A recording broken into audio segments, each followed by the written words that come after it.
wool from the livestock camp, as well as cotton and similar crops from the farm, will be prioritized for the textile workshop. Maya, you'll be in charge of the textile workshop.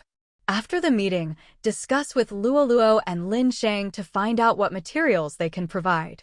Then estimate how many textile workers and machines you'll need for the first batch.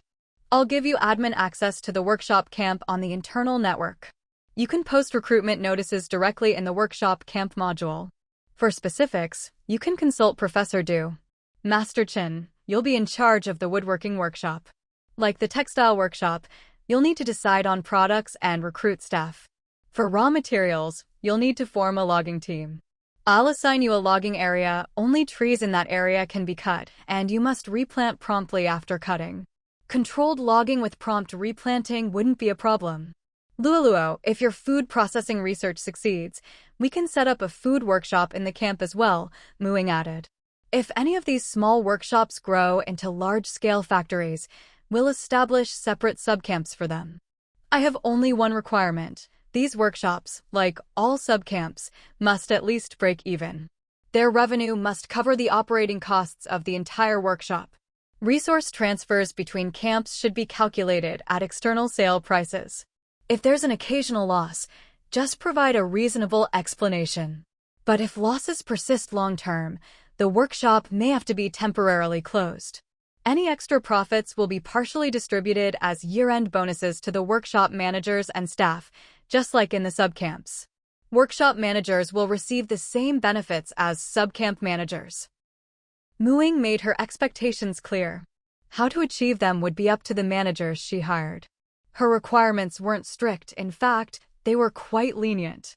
She didn't have the energy to micromanage every subcamp, so her approach was always to offer good benefits and room for advancement, set clear goals, and let the staff figure out how to achieve them. Although it wasn't the most meticulous system, it was enough to prevent any major problems. Maya and Master Chen both expressed their determination. For them, these requirements were very reasonable. Having survived the apocalypse, they truly cherished this opportunity. Afterwards, Zheng Jing mentioned that the roads between the territory and the surrounding camps had become more accessible recently. The running bulls and hopping rabbits could now carry people and goods, making the rental business more popular than ever. She wanted to set up a rental station for mounts either at the breeding camp or at the entrance to the territory. She also suggested that, in the future, once the griffins were ready, they could offer aerial transportation services, which might require hiring a few people specifically to manage the mount rentals. Muing agreed and allocated an unused treehouse by the main gate for her. As for how to expand it, she told Zheng Jing to decide based on her needs. Zheng Jing was now in charge of animal taming in the territory, so the mount rental shop would be her responsibility and fall under her management. Finally, there was news of a breakthrough in ironworking and materials research at the ironworking camp. Professor Han and Old Luber had figured out a method for refining iron into steel. While it was quite different from pre-apocalypse methods, there were still some similarities.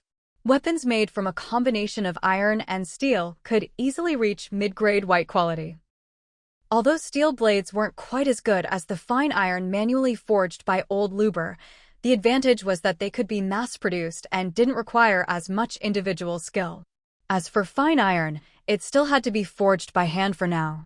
This was fantastic news. It meant that, aside from ordinary iron goods that didn't fetch much of a price, the ironworking camp could now mass-produce equipment. Even if it was only white grade, it was still a big step up from regular ironware. This was probably the territory's first project capable of generating significant profits, a qualitative leap from producing ordinary supplies. Upon hearing this, Professor Du immediately said that the ironware from the ironworking camp should be included in the business team's sales portfolio. Muing awarded Professor Han and Old Luber a bonus and research funding, and suggested that Professor Han promote a deputy to oversee the production of white-grade steel equipment, while he and Old Luber continued their research into ironworking and materials. An old person at home is a treasure indeed. The elderly professors in the territory had truly contributed a lot. When all the business was done and the meeting was about to end, Muing felt a surge of happiness at how the territory was thriving and developing. She was genuinely delighted. Who would have thought that this place started out as just 500 square meters with 2 or 3 little tree houses? In her joy, Mu Ying's witchy habits resurfaced. Come to my plantation tonight. Let's have a little dinner party to reward everyone for their hard work and celebrate how Qingshan City keeps getting better. If you have any special requests, let me know in advance. The atmosphere instantly relaxed. Except for the newcomers, Maya and Carpenter Chin, everyone else had attended Mu Ying's last celebration banquet. Remembering the delicious food from that night, they all swallowed in anticipation. Great. Really, anything we want? Lu Lualua was super excited. To be honest, I want to try the cheek pouch grass that Lily mentioned. I heard it's delicious. Sure. Muing nodded. That was no problem at all. She had plenty of cheek pouch grass. With Lu Lualua breaking the ice, the others stopped holding back. I want roast whole lamb like last time, Guanhai said. Consider it done, said Muing. I want some happy fatty soda. Zheng Jing chimed in. No problem. Fried chicken. Stinky tofu. Hot pot. I want chilled watermelon. Of course. Making some ice with magic was easy, and she had watermelon too. For the first time, the employees of Qingshan City witnessed their boss's true abilities. Off-season fruits and vegetables were a breeze for her, and she could cook anything. Muing, are you sure you don't need help? That's a lot of food. As the list of requests grew, everyone started to feel a bit guilty. No problem at all. How could a witch not be able to handle a dinner party? If word got out, her witch friends would laugh at her. This was nothing. After teleporting back to her plantation, Muing began her preparations. This time was much easier than the last celebration after defeating Sharon. The venue was already set up. After all her careful tending and decorating, the place was now even more perfect and exquisite. The lantern vines around the area were no longer just rapidly grown decorations that would only last one night. They were now living, thriving plants. There were also all sorts of floral and arboreal decorations and arrangements throughout the venue. Since this was just a staff gathering, she didn't need a huge space. She chose a small flower hall formed by wisteria vines. Inside was a large solid wood round table. Preparing the dishes wasn't much trouble. Even though there was a wide variety, she just needed to pay a bit more attention when using her cooking magic. When it was time for the banquet, Muing opened up teleportation access, with the arrival point set right in the little flower hall. Muing, every time I come here, it feels like you live in a fairy tale. Lu Lualuo marveled at the beautiful flower hall. You flatter me, it's all my own work, Muing replied with a smile. This was her own creation, after all, so she was happy to be praised. Everyone who arrived showered Muing with compliments and admiration. The meal itself was an absolute treat. Muing really delivered on her promise, and every dish they requested was there. This is way too much food. If you can't finish it, feel free to pack it up and take it home, Muing said. The plates are handmade by me too, nothing fancy. They were all practice pieces from when she was learning wood-shaping magic. She still had plenty more. Let's eat. Muing didn't bother with any of that drinking culture nonsense. Her banquets were all about eating, drinking, relaxing, chatting, and having fun. But, well, if people wanted to drink, there was nothing she could do. After all, Muing knew anti-drunkenness magic. She could drink alcohol like it was soda. After a few rounds, Lu Lualuo, half drunk, declared boldly, I'm going to work hard at my cultivation and keep working for you for decades, no, centuries. You don't even have to pay me, just feed me meals like this. Muing raised an eyebrow. Then you'd better keep cultivating. When your skills are high enough, you'll have everything you want. Oh, my dear goddess, you're so great, so charming, but you never show your face. Even on Deep Blue Star, our most insecure catfish scammers don't use filters this heavy. Please, turn down the soft light on your face a bit. Muing. With a mouth like that, her goddess would be driven crazy. Working for her for 100 years, she just wanted free meals, didn't she? Afraid she'd say something even weirder and sabotage her own priestly career, Muing stuffed a chicken leg in her mouth. Eat something. Stop drinking so much. No, I want a drink. I'm not drunk yet. Every drunk says they're not drunk. Too bad anti-drunkenness magic only works before you start drinking. Otherwise, she'd definitely use it on her. Aside from a certain drunk, the banquet was a huge success. Every employee left feeling eager to work even harder, determined to live up to their boss's support. The next morning, Lulualua woke up with a hangover, enduring her headache as she dutifully performed her daily, devout prayers to the gods. She worked at it for over an hour without receiving the slightest response, leaving her utterly baffled. It wasn't until she gloomily opened the territory's internal network, intending to relax a bit, that she saw a kind, private message from Ying. Ying had sent her a verbatim transcript of the blasphemous things she'd drunkenly said the night before. I'm doomed. Lulualua stared blankly, her scalp tingling. But this wasn't the first time. Every time she got drunk, she had a habit of telling the truth. Now that she knew the reason, she'd better go and repent honestly. 10 days, half a month by then, the gods should have cooled off. At that moment, Ying was browsing the world forum. The post she'd made yesterday had finally received replies from suspected lords, and not just one. I am Alexei, Lord of Town. We at Town are willing to cooperate with Qingshan City on the cross-region teleportation array. Qingshan City will fully fund the construction at first. Even after Town pays back half the cost of the teleportation array, Qingshan City will still get the full profits from it.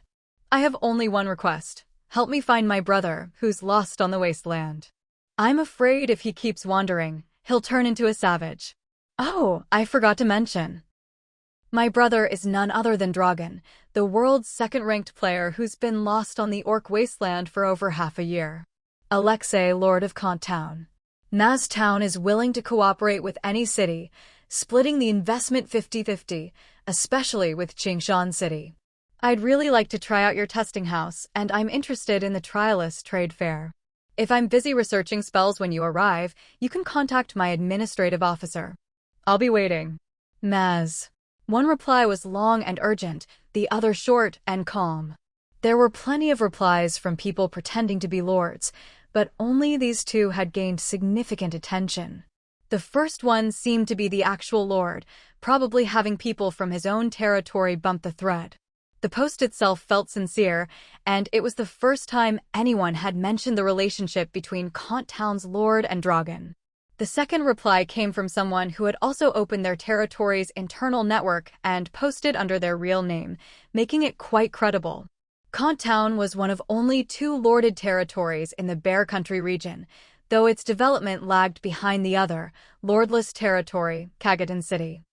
Town and Maple Leaf Town had originally been Ying's top 2 choices for cooperation.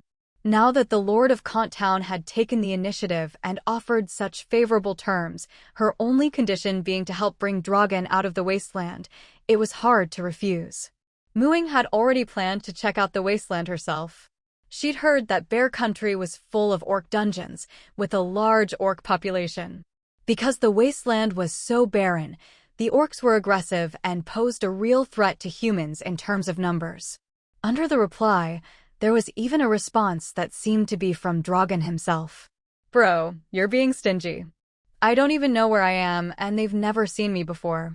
Isn't finding me a bit of a fairy tale? Even if they manage it, it won't be easy. Isn't a year of profit sharing a bit short? Dragon. Bro, I'm the world's number 2. Don't you care about my reputation? Dragon. Bro, I love the wasteland. The wasteland is my home, and there are cute orc girls here. I don't want to leave. Dragon. Hey, you up there, that's too much. Orc girls aren't what you imagine, they're more beast than human. Dragon. Ying couldn't really tell which replies were from the real Dragon. But it didn't matter. Once she got to Town and talked to Alexei for some information or spell materials, she could use divination to find him. He was a barbarian warrior, not a perception specialist, and his level was lower than hers. Compared to Sharon, he should be much easier to locate. If all else failed, she still had blessing magic. Ying never doubted her ability to find someone. What surprised her was Maz Town's invitation. Maz really was a spell research fanatic. If there was any other lord capable of traveling long distances across mountains, rivers, and seas to build a teleportation array as quickly as she could, it would be Maz. Mages had the richest array of spells and methods, and as a trialist, it was normal for him to have long-distance travel abilities. But from his post, it seemed like he didn't want to spend the time to travel so far to build a teleportation array himself. Willing to cooperate with all territories, he was open to anyone. And by insisting on a 50-50 investment, it showed they had substantial funds. If he dared to say open to all, he must have at least 4,500 gold coins in reserve. A wealthy territory indeed. Yet, despite having money and ability, he showed no desire to actively compete with other territories. Muing now understood Maz's single-minded devotion to research and disregard for worldly matters even more deeply. Perhaps for him, the rewards of the city-level territory competition were less attractive than discovering a new spell. Under his reply, many people from Maz town left comments, frustrated at his lack of ambition. But for Muing, this was great news. One more collaborator, one less competitor. Maybe only someone so pure could go further on their professional path. After all, he truly devoted all his energy to studying magic, only seeking out his harem, the actual administrators of his territory, when he needed to relax. Muing admired his dedication and obsession with magic, though she couldn't agree with his personal life. But since it was all consensual, and he gave those women plenty without any coercion, she had no further comment. All in all, being able to cooperate was a good thing. With these two replies, Muing immediately made her next plan. She would go to Kant Town first, then to Maz Town. In terms of distance, Maz Town was farther, requiring a sea crossing. For Kant Town, she could teleport directly to the Sumu camp near the border of the Xia country region, then head north from there, entering Bear Country territory before long. After packing some supplies, she prepared to set out that very day. The current Sky Plaza no longer had the territory bulletin board. Instead, it was filled with teleportation arrays. For cross-region teleportation, Muing wanted to keep it separate from the long-distance intra-region arrays, so she built a two-level teleportation plaza, the upper, smaller plaza for cross-region arrays, and the larger lower level for the growing number of intra-region long-distance arrays. Once everything was set, she stepped onto the teleportation array to Sumu camp. Lately, plenty of people had been coming to Qingshan City from the various camps, several groups every day, but few went from Qingshan City to the camps. Unable to gather a full group, Muing chose to teleport alone.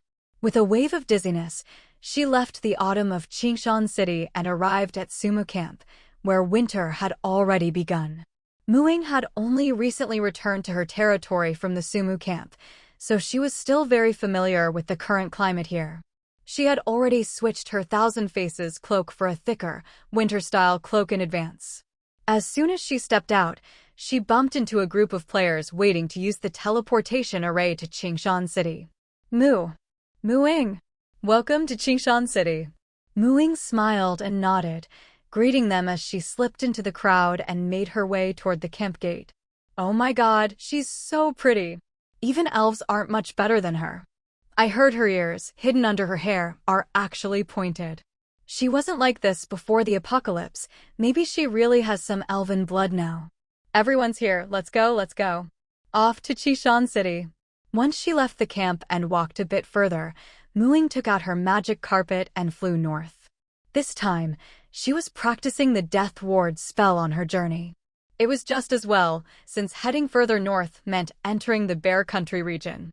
After the world fusion, the land here alternated between stretches of wasteland and the original Bear Country terrain, making the environment rather unsafe. The Death Ward could be practiced on herself, so she didn't need to land and take unnecessary risks.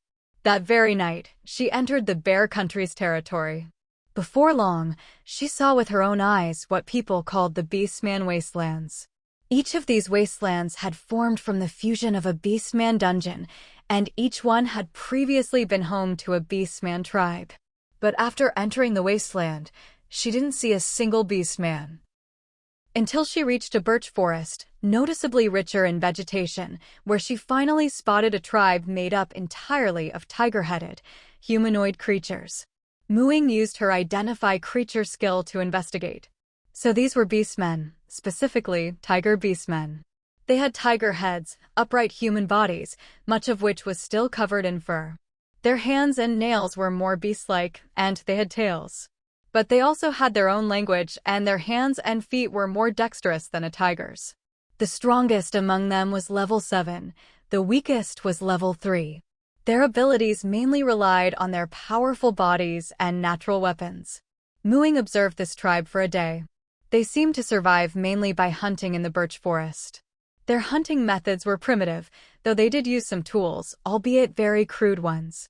To Ying, they were like primitive humans from Deep Blue Star's ancient times. Their use of resources was basic, their living standards poor, but their survival skills were formidable. The birch forest felt sharply distinct from the surrounding wasteland.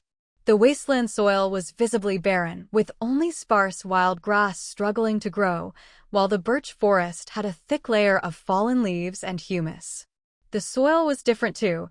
This must have been part of Bear Country's original land, matching its natural features. This tiger beastman tribe must have migrated here from the wasteland. As she continued forward, she passed several more areas where wasteland and Bear Country's land intermingled. The situation was similar everywhere. Few beastmen lingered on the wastelands, but there were ruins of places where tribes once lived. Whether herbivorous or carnivorous, all the beastmen she saw lived in roughly the same primitive state, as if they belonged to a different era from the other, more advanced civilizations. Now Ying understood why people on the World Forum said beastmen had become more aggressive. If the wastelands were what they originally called home, then after the world fusion, it was inevitable they'd do whatever it took to seize the richer lands and resources of Deep Blue Star.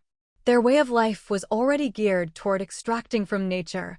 Herbivores ate grass, leaves, wild fruits.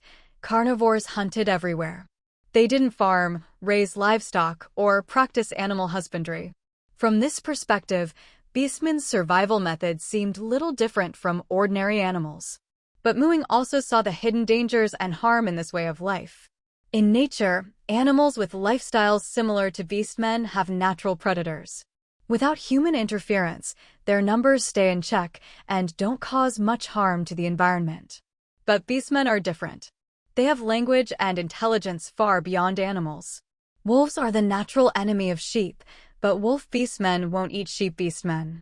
They can even communicate with each other.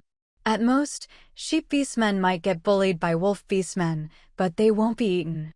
Beastmen also have high fertility rates, their numbers grow quickly, and they have no natural enemies. Since they don't produce anything and only take from nature, their continued exploitation of resources will inevitably lead to depletion.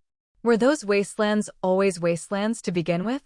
If this was just speculation, seeing the grasslands gnawed bare by rabbit beastmen made her realize it was true. Maybe in the short term, their over-extraction from nature without giving back wouldn't cause Bear Country's land to degrade. But over time, today's wastelands might be Bear Country's future. And when the beastmen run out of food and can't survive, given their considerable strength, wouldn't it be obvious for them to use their power to invade more resource-rich areas? Just like how they'd wiped out several unclaimed camps to seize better land in Bear Country. Would war in the future really be far off? Yet, even though they had already caused environmental destruction and were still barreling down that path under Ying's druidic vision, there was no black aura of nature's rejection around them. Though the natural energy within them was almost invisible, they had not been rejected by nature. Why? Ying couldn't figure it out. It wasn't until she saw a group of wolf beastmen eating, even devouring every bit of their prey's innards and leaving nothing behind, that she realized beastmen plunder to survive. They're just trying to live, and their lives are quite harsh. They never waste a scrap of resource. Any living being that takes from nature in order to survive, even if it wounds nature deeply, will not be hated by nature. In fact, natural energy still surrounds them. Nature's tolerance moved Ying deeply. As if in response to her realization, natural energy surged into her nature bracelet. Afterward, all the bracelet's effects were enhanced. The spring of restoration produced more water each day. The claw of recompense yielded more items daily. The wild fang's boost to beast form was stronger. The scythe of balance dealt more damage to those hated by nature. And the guardian's armor provided greater protection. Mu Ying's overall strength increased once again. Every time she gained a deeper understanding of nature, Mu Ying felt proud to be a druid, honored to protect the natural world. Nature is loving, tolerant, and selfless, the cradle of life, incomparable even to any anthropomorphic deity. Having received nature's reward, Mu Ying couldn't help but consider the needs of the natural world a bit more. There were quite a lot of these orcs, from various tribes, and if left unchecked, they could pose a significant hidden threat. But to simply kill them all, sure, that might curb their environmental destruction, but even nature itself didn't seem to abhor them enough to warrant their extermination. Wiping out an entire race felt a bit too crude and simplistic. Besides, they were quite strong. Trying to kill them on a large scale wouldn't be easy. She wondered, could orcs learn to farm, raise livestock, and practice animal husbandry? If they could be taught to produce their own necessities, wouldn't that solve the problem as well? And if that didn't work, well, killing them was still an option. This idea suddenly popped into Mu Ying's mind. Orcs had migrated here from outside Deep Blue Star. In the vast multiverse beyond, there must be other orcs as well. If they all lived like this, surely the druids out there wouldn't stand for it either? Her solution wasn't exactly groundbreaking. Someone out there must have tried it before. Whether it would work or not, she could just ask someone. As for who to ask, Grandpa Xiaomu was the obvious choice. He was well-traveled and knowledgeable. He'd probably know something. The timing was right, so Mu Ying called Grandpa Xiaomu using her bellflower phone and explained the situation. Orcs? Your idea is feasible. Orcs aren't as clever as humans and would never come up with such solutions on their own, but if outsiders help and teach them, they can learn. There are orc tribes out there that have already been civilized. Herbivorous orcs live by farming, while carnivorous ones practice animal husbandry. They don't turn their habitats into wastelands. The orcs who migrated to your place are probably still primitive and uncivilized. Mu girl, for a druid with a solid foundation, this is a great opportunity. Civilizing them won't disappoint you. I have a book here called A Guide to Civilizing Orcs written by a druid. It's quite useful for reference. Come pick it up whenever you can. Grandpa Xiaomu's words were a huge reassurance to Mu Ying. The subtext was clear. Civilizing orcs would earn her a hefty amount of experience points. She'd been worrying about how to collect the 4,500 experience points needed for level 9. With so many orc tribes, if she could change their way of life and restore the overexploited wastelands, wouldn't nature shower her with favor? Now, as Mu Ying looked out over the patchwork of wastelands scattered across the Bear Nation's territory, it was as if they were all glowing with experience points. She almost wanted to put the teleportation array project aside and focus on civilizing these orcs. But the teleportation arrays were urgent. Every bit of speed gave her an advantage. She'd just have to pick up the pace later. Once she'd built a teleportation array in every region, she could come back and cultivate these wastelands. Mu Ying arranged with Grandpa Xiaomu to pick up the book next time she returned to her territory, then hurried off toward Kant Town. If she worked quickly and finished building the teleportation arrays, she could return to get the book. Then, while traveling around to build more arrays, she could study it in advance, making her future work on the wastelands easier. She'd spent a lot of time wandering and observing in the orc wastelands lately, but now that she was traveling in earnest, she moved much faster. That very night, she found the Wulon camp, which had a long-distance teleportation array connected to Kagaton City. Kagaton City, in turn, had a long-distance teleportation array connected to Kant Town. She could use the teleportation array at Wulon camp to go to Kagaton City, then transfer to Kant Town from there. This would save her a lot of time. She'd just have to spend a few extra silver coins. However, this time she'd have to pass through Kagaton City, a rival of Qingshan City, and she also needed to check out the situation in Kant Town. What if the posts on the forum were fake? It was safer to go in undercover first. So, before entering Wulon camp, She drank a bottle of disguise potion, turning her hair and eye color black. She also rounded out her ears a bit. She didn't change her facial features much. After all, the forum's descriptions of her appearance were all text-based: green eyes, green hair, pointy ears, and the like.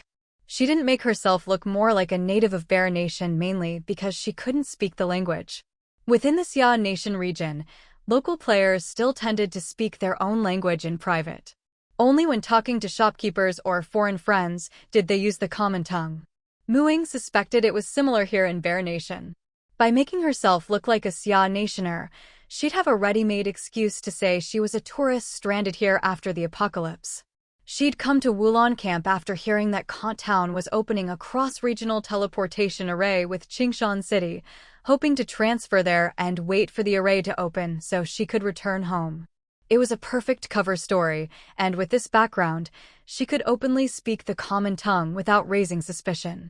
Anyway, she hadn't made the disguise potion available for sale yet, and she'd always used her real appearance in the Xia Nation region. No one would suspect she had a way to disguise herself. Ying had even made up a fake profession for herself. She planned to pose as a priest. After all, some priest support spells were similar to those of druids. Besides, priests seemed harmless and, crucially, they had healing spells, which made it easier to gain favor and gather information. She also swapped her Thousand Faces robe for a thick white woolen cloak and a white cape, colors she rarely wore. Finally, she packed a large backpack with all sorts of travel gear: tent, rations, water bottle, everything a traveler might need. She'd bought all these things ages ago and stored them in her space ring. No one could find fault with her preparations. She even strapped a longbow and quiver to the side of her pack, ordinary weapons she'd confiscated from guards at Chun'an Camp. She'd sold the valuable ones and kept the cheap ones as random gear. She also wore a plain short dagger at her waist. After all, a priest traveling alone needed some means of self-defense. It was her first time in disguise, role-playing, and Ying was actually quite excited. Once everything was ready, Ying flew her magic carpet to a secluded forest near Wulon Camp, then entered her space luggage to rest. The weather was cold, so sleeping directly on the carpet was out of the question. Ying planned to rest up tonight and enter Wulon Camp on foot the next morning. The disguise potion's effects would last plenty long, so there was no need to worry about wasting a little time. At dawn, Ying shouldered her large backpack, made her way through the dense forest, and emerged onto a small path outside. This path had been trampled out by players coming and going from the Wulon Camp. There was still some snow on the ground, making it a bit muddy. It was still very early, so there were hardly any people in the Wulon Camp's plaza, and the teleportation array to Kajitan City was completely deserted. However, things were lively in front of the bakery next to the plaza, with quite a few players going in to buy breakfast. Ying hadn't eaten yet either, so she went in and bought a ham and fried meat sandwich. As she came out, a short-haired girl in a fur coat, her hair wild and windswept, called out to her, "Hey, I see you've got your luggage. Are you heading to Kajitan City by teleportation array?" Ying shook her head calmly on the outside, but inside she was thrilled finally. Her prepared backstory could come into play. Pamino looked a bit disappointed when she saw Ying shake her head, but then Ying replied in the common tongue, "Sorry, I'm from Xia country.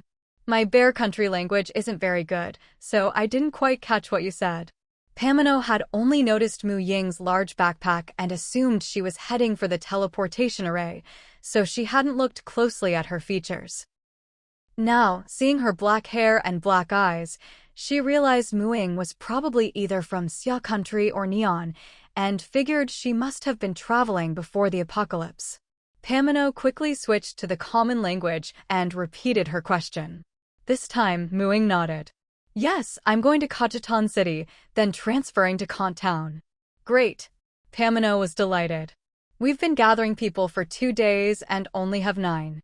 With you, we can split the minimum price for the teleportation." "Really? What a coincidence." Ying was happy too. Going straight to Kajitan was ideal. Wulon Camp wasn't that important to her. Pamino led Ying to a small inn on the street, which also served as a tavern and restaurant. We've all been staying here these past few days. I'll go upstairs and call the others.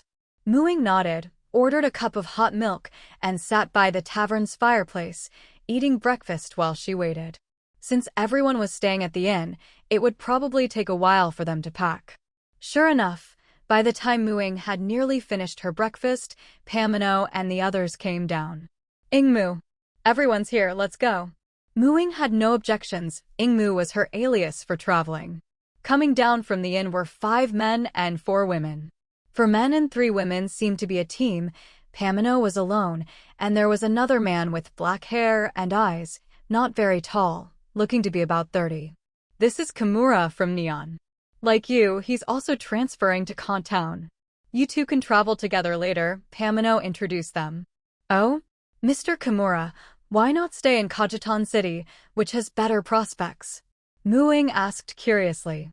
Usually, everyone wanted to head for higher-level territories. I heard that Qingshan City and Kantown are about to open a teleportation array. I plan to wait there, then take the array to Qingshan City. When Qingshan City opens teleportation to Neon, I'll return home, Kimura replied. What about you, Missing? Why are you going to Kantown? Ying. How annoying, his reason was exactly the same as the excuse she'd prepared. If she just said she had the same reason, it would sound perfunctory.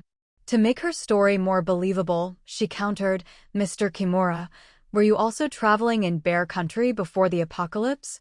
That also was clever, implying that she herself was a tourist before the apocalypse, and that's why she was heading to Kantown. I was sent here for work, Kimura replied. We can look out for each other along the way. These were just polite words. After a bit of small talk, Ying blended into the group, and together they headed for the teleportation array. There, they found 2 more people waiting, also looking to split the teleportation cost. Luckily, Pamino had found her in advance. Otherwise, Ying would have had to wait 2 days to gather enough people or pay extra to teleport alone. Teleporting solo didn't fit her cover identity. 2 silver coins versus 10 silver coins was a big difference, and not everyone could afford it. Indeed, teleportation fees in Bear Country were a bit different from those in Qingshan City. As a lord herself, Ying knew the actual energy cost of long-distance teleportation arrays, 10 silver for 1 person, 1 silver per person when full. There was plenty of profit, just a bit less when the array was full, but still 5 silver per trip. In Bear Country, a solo teleport earned 9 silver, and a full array earned 15 silver, very profitable. But too much profit and high prices weren't good either. Fewer people could afford to teleport, and territory population growth would slow. Ying and the other 9 stepped onto the array, paid their fees, and with a brief dizzy spell, arrived in Kajitan City. The first thing she saw was a large sapphire blue lake. The weather was beautiful, sunlight sparkling on the water, making it especially picturesque. Kajitan City was built around the lake, with more than half its territory within the lake itself.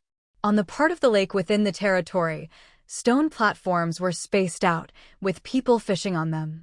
The shore was a flat, grassy plain, with forests only visible on the distant rolling hills. It seemed that most of the main territory was in the lake, with the city's residential area on the shore. A city-level territory had at least 10,000 people, so the residential buildings were a bit more crowded than in Qingshan City. It looked much like Bear Country cities before the apocalypse. The teleportation array was in a plaza, surrounded by rows of 5-story buildings with red tiles and white walls, square and neat, with exterior staircases. The ground floor was shops, and the upper floors were residences. Outside the residential buildings were clean, paved stone streets. The streets were clearly much busier than in Wulon Camp, with more shops and players. The style here was completely different from Qingshan City, but it was also a beautiful territory.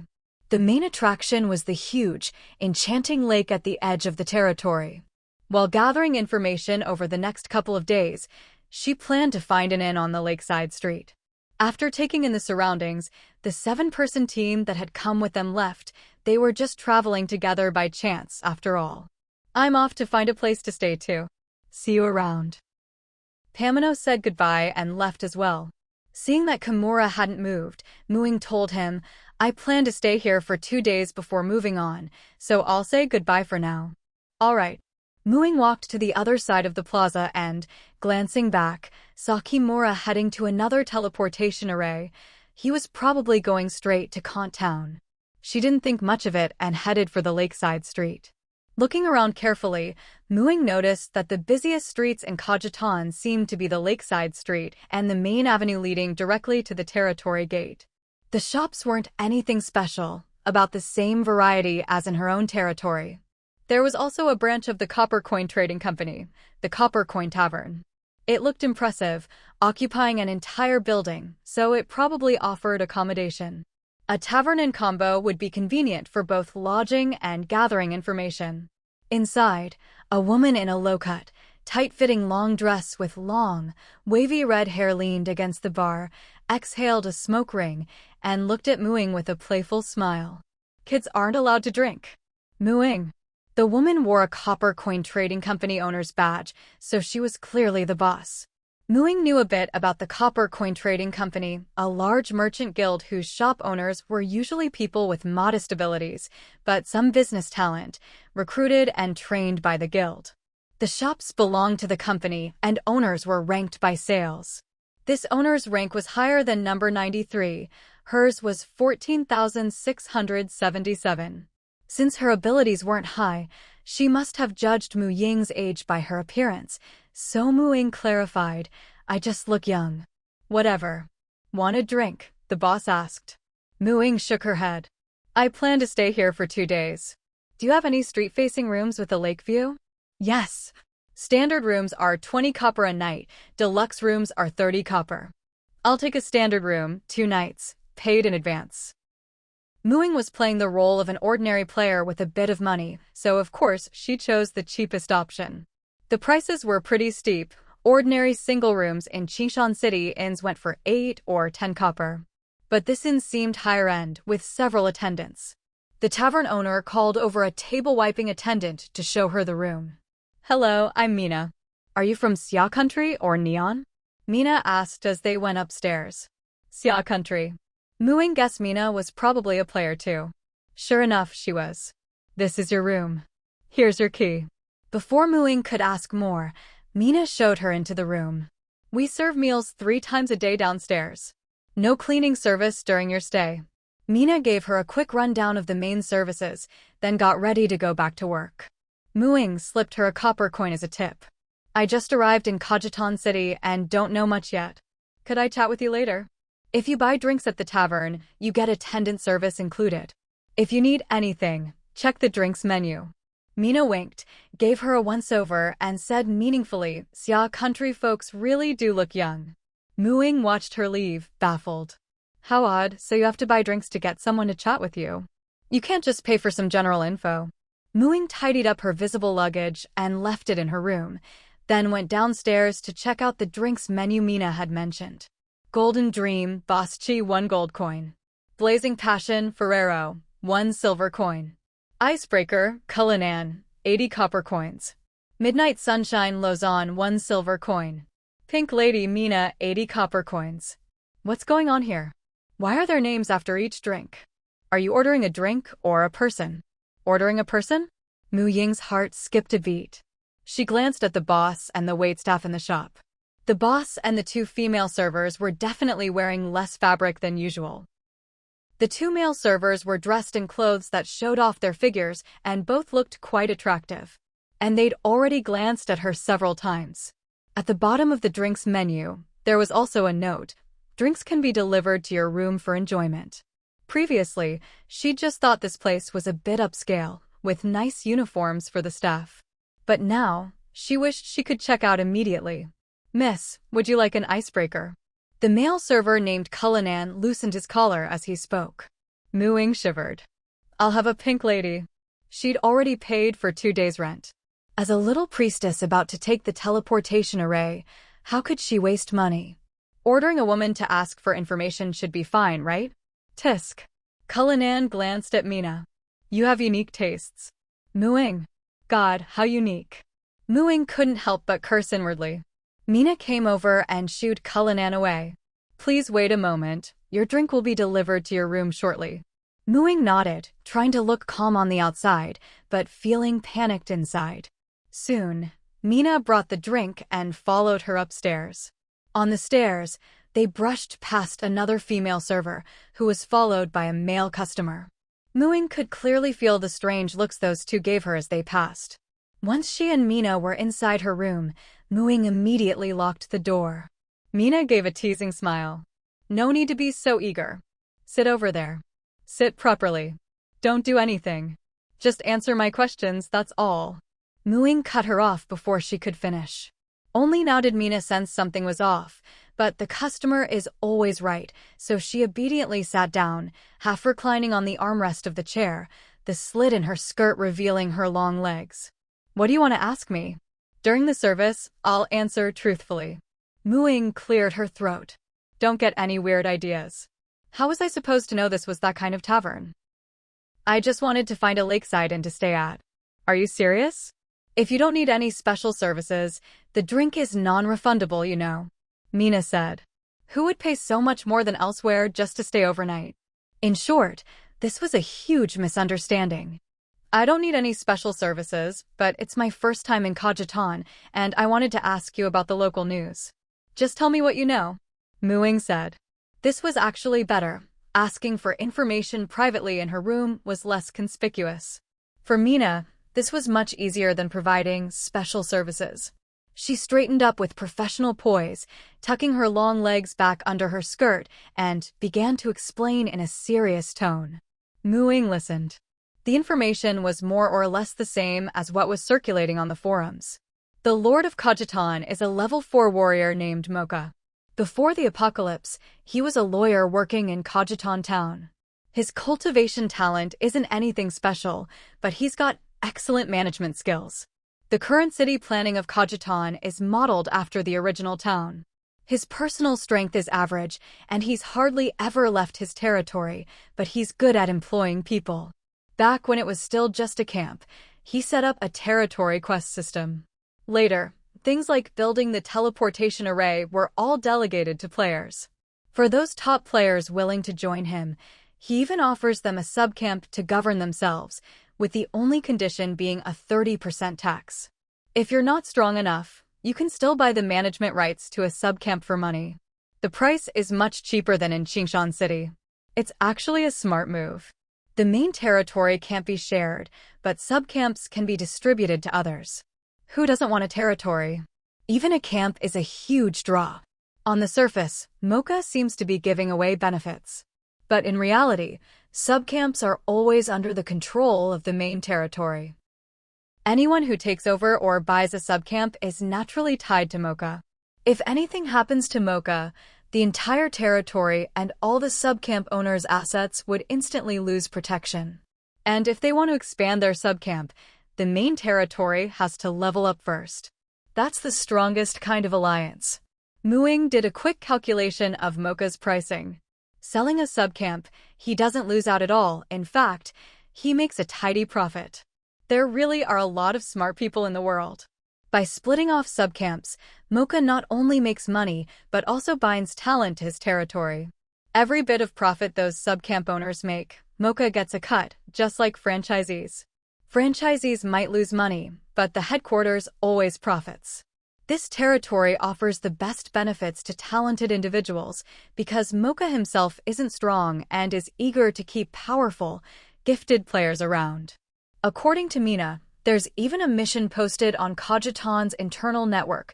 Anyone who can successfully bring a teleportation array model across regions and establish a teleportation array between Kajitan and Xiagua's Lingtian town, Shimei's Maple Leaf town, or Nanao's Nuya city will be directly rewarded with a subcamp.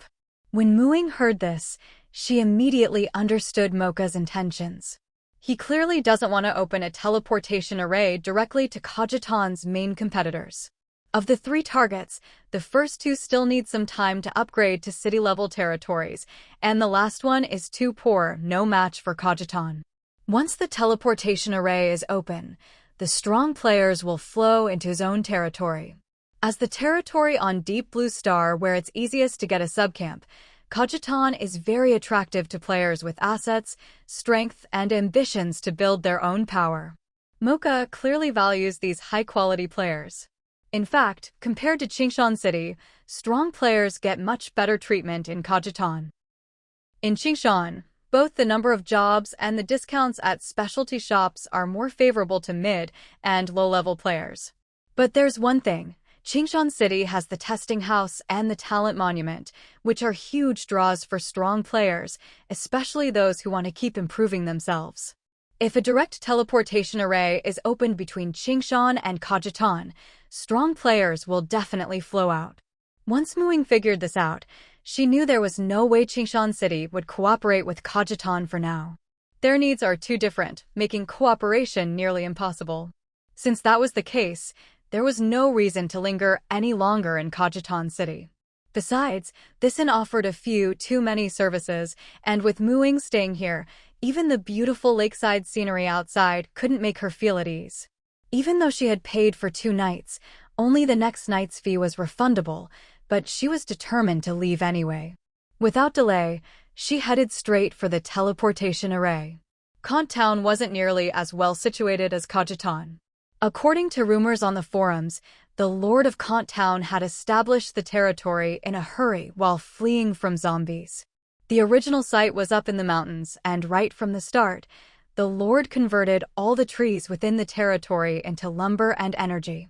The first batch of houses were built from this wood. They were all wooden cabins. This style continued on as the town developed. Now, Kant Town's territory shield had already expanded down to the foot of the mountain. Within the territory, the houses were connected by stone-paved roads that wound up and down the slopes. Scattered between the roads and houses were patches of farmland, not many, and all lying fallow at this time of year. At a glance, Muing could see that Kant Town was nowhere near as developed or bustling as Kajitan. The 2 player-owned territories weren't actually that far apart. In the early days, before there were any subcamps, Kant Town suffered from a major flaw due to its poorly chosen location, a lack of water sources. Falling behind from the start meant it kept falling further behind. And since the 2 territories weren't that far apart, players naturally preferred to head to Kajitan, so Kant Town's population growth was very slow. After teleporting over, Muing could immediately tell that the development gap between this camp and Kajitan had grown quite large. It was just average, nothing special. Unlike Kajitan, Kant Town hadn't sold off any of its subcamps. Instead, all the suitable land around the territory was reserved for farming and livestock. Most of the people who came here were those who'd given up on grinding for power and just wanted to make a living through farming or raising animals.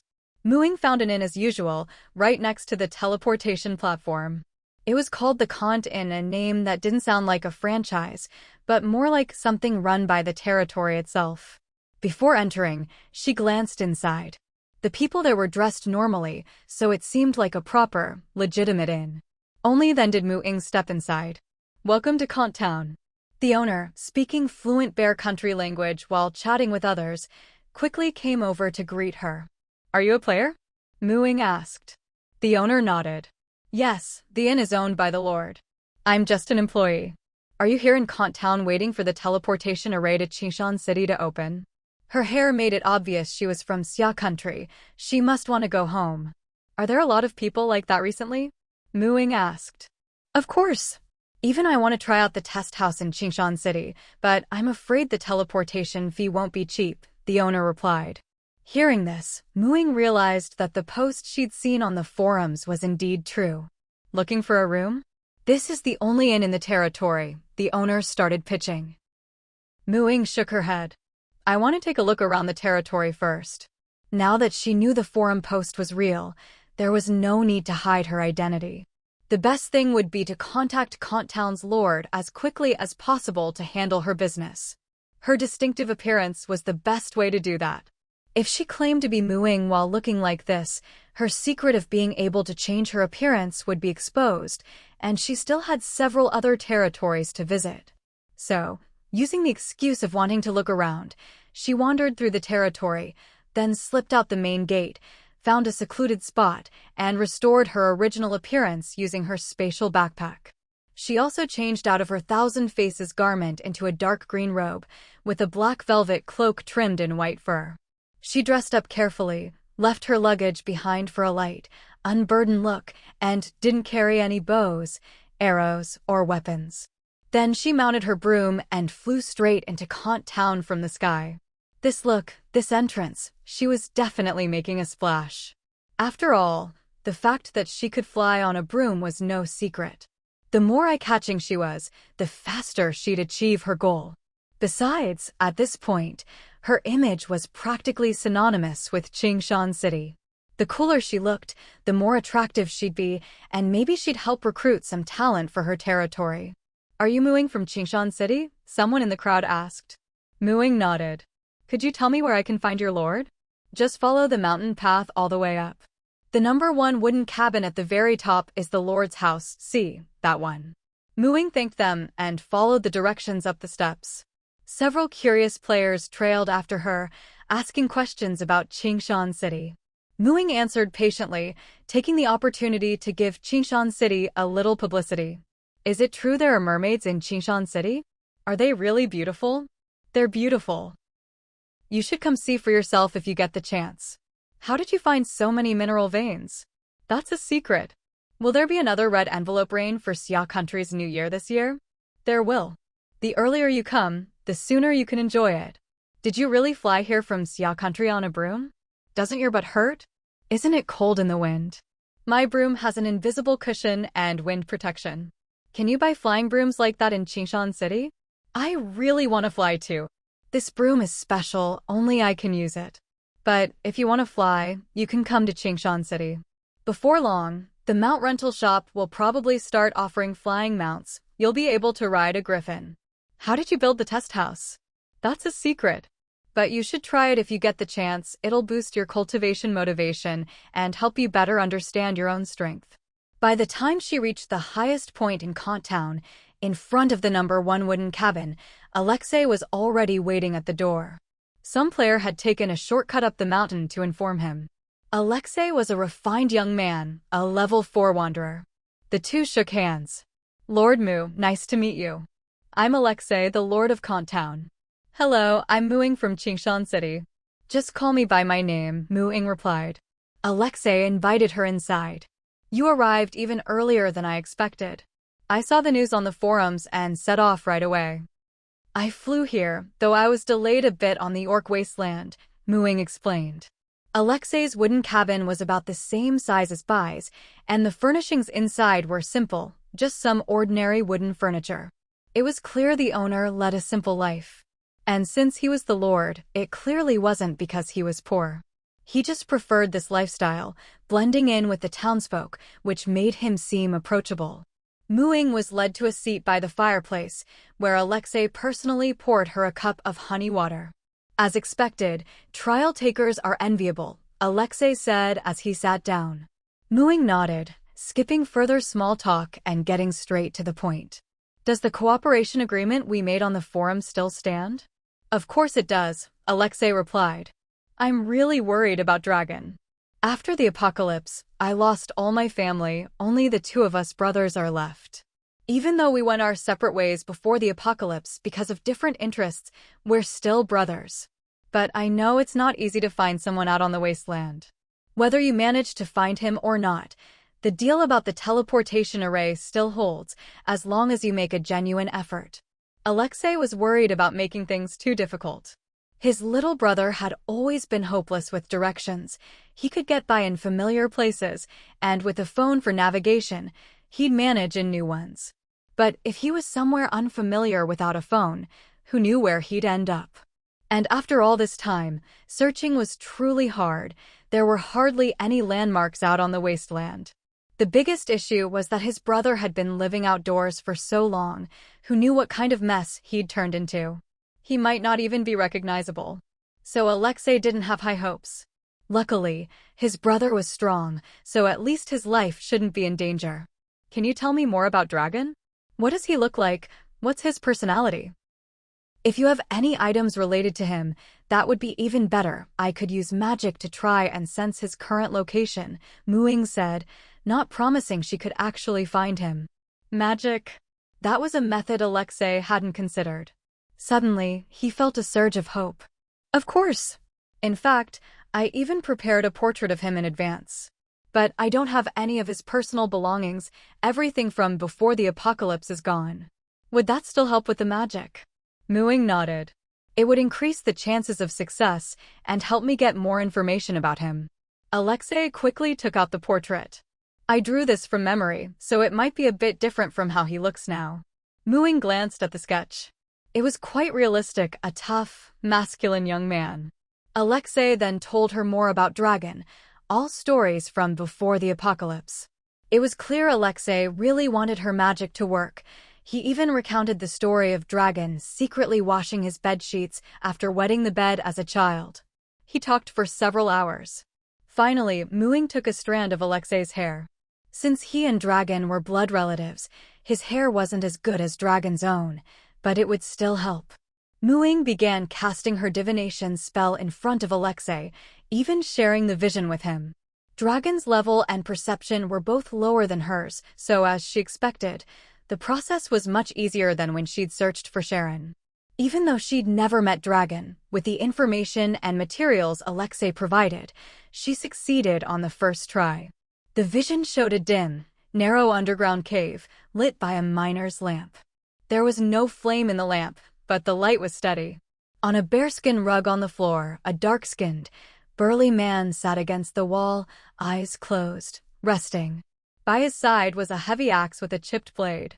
His head was covered in dirty, gray dreadlocks that hung down to his chest. His face was covered in a thick beard, and he wore a crude animal hide coat. He wasn't even wearing shoes. His feet were covered in thick calluses and grime.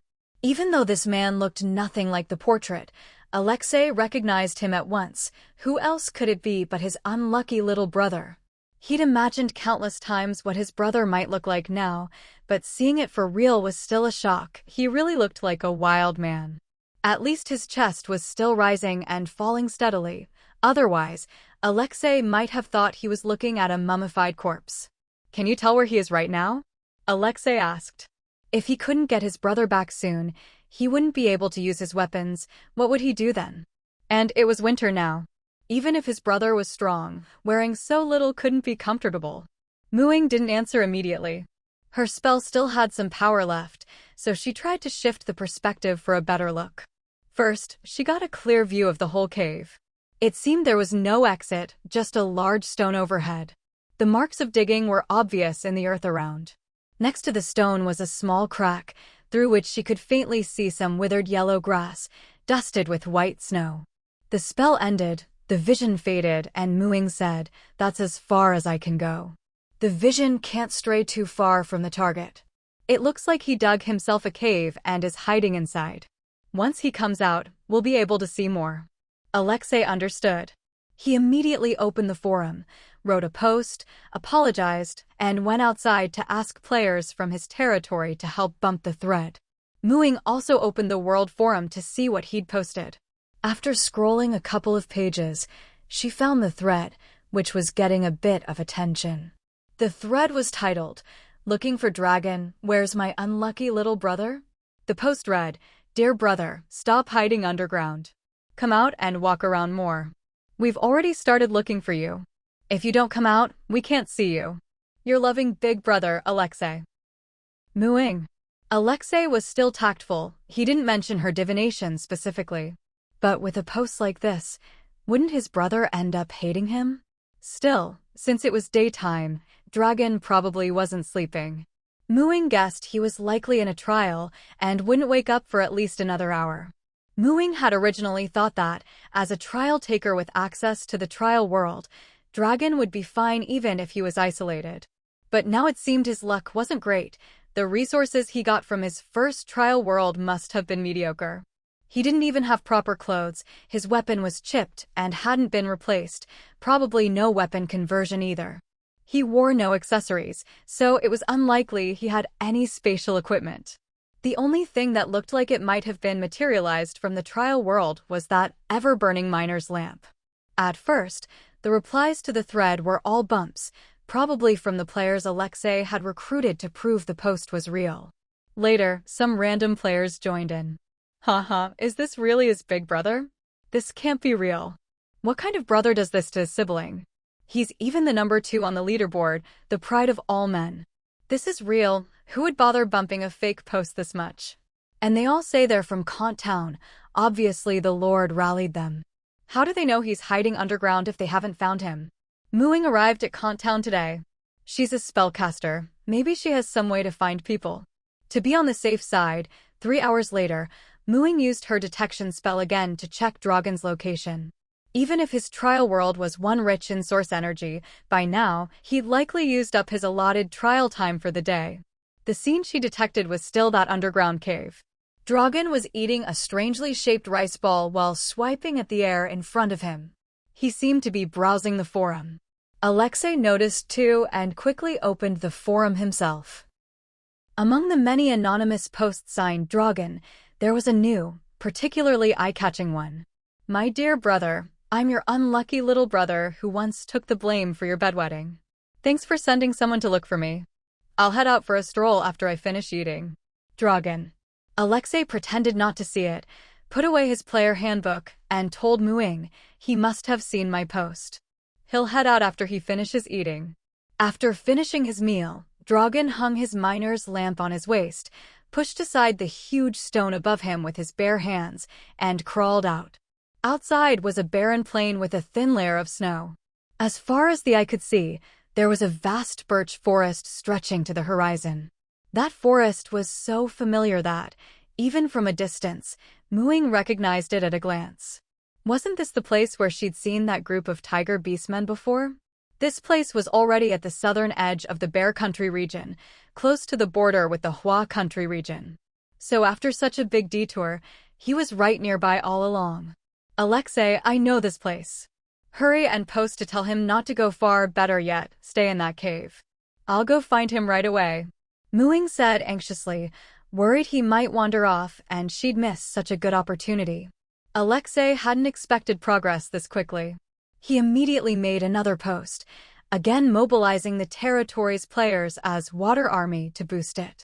Looking for Dragon, your unlucky little brother is coming. Don't go far, just stay in the cave. The person looking for you is on the way.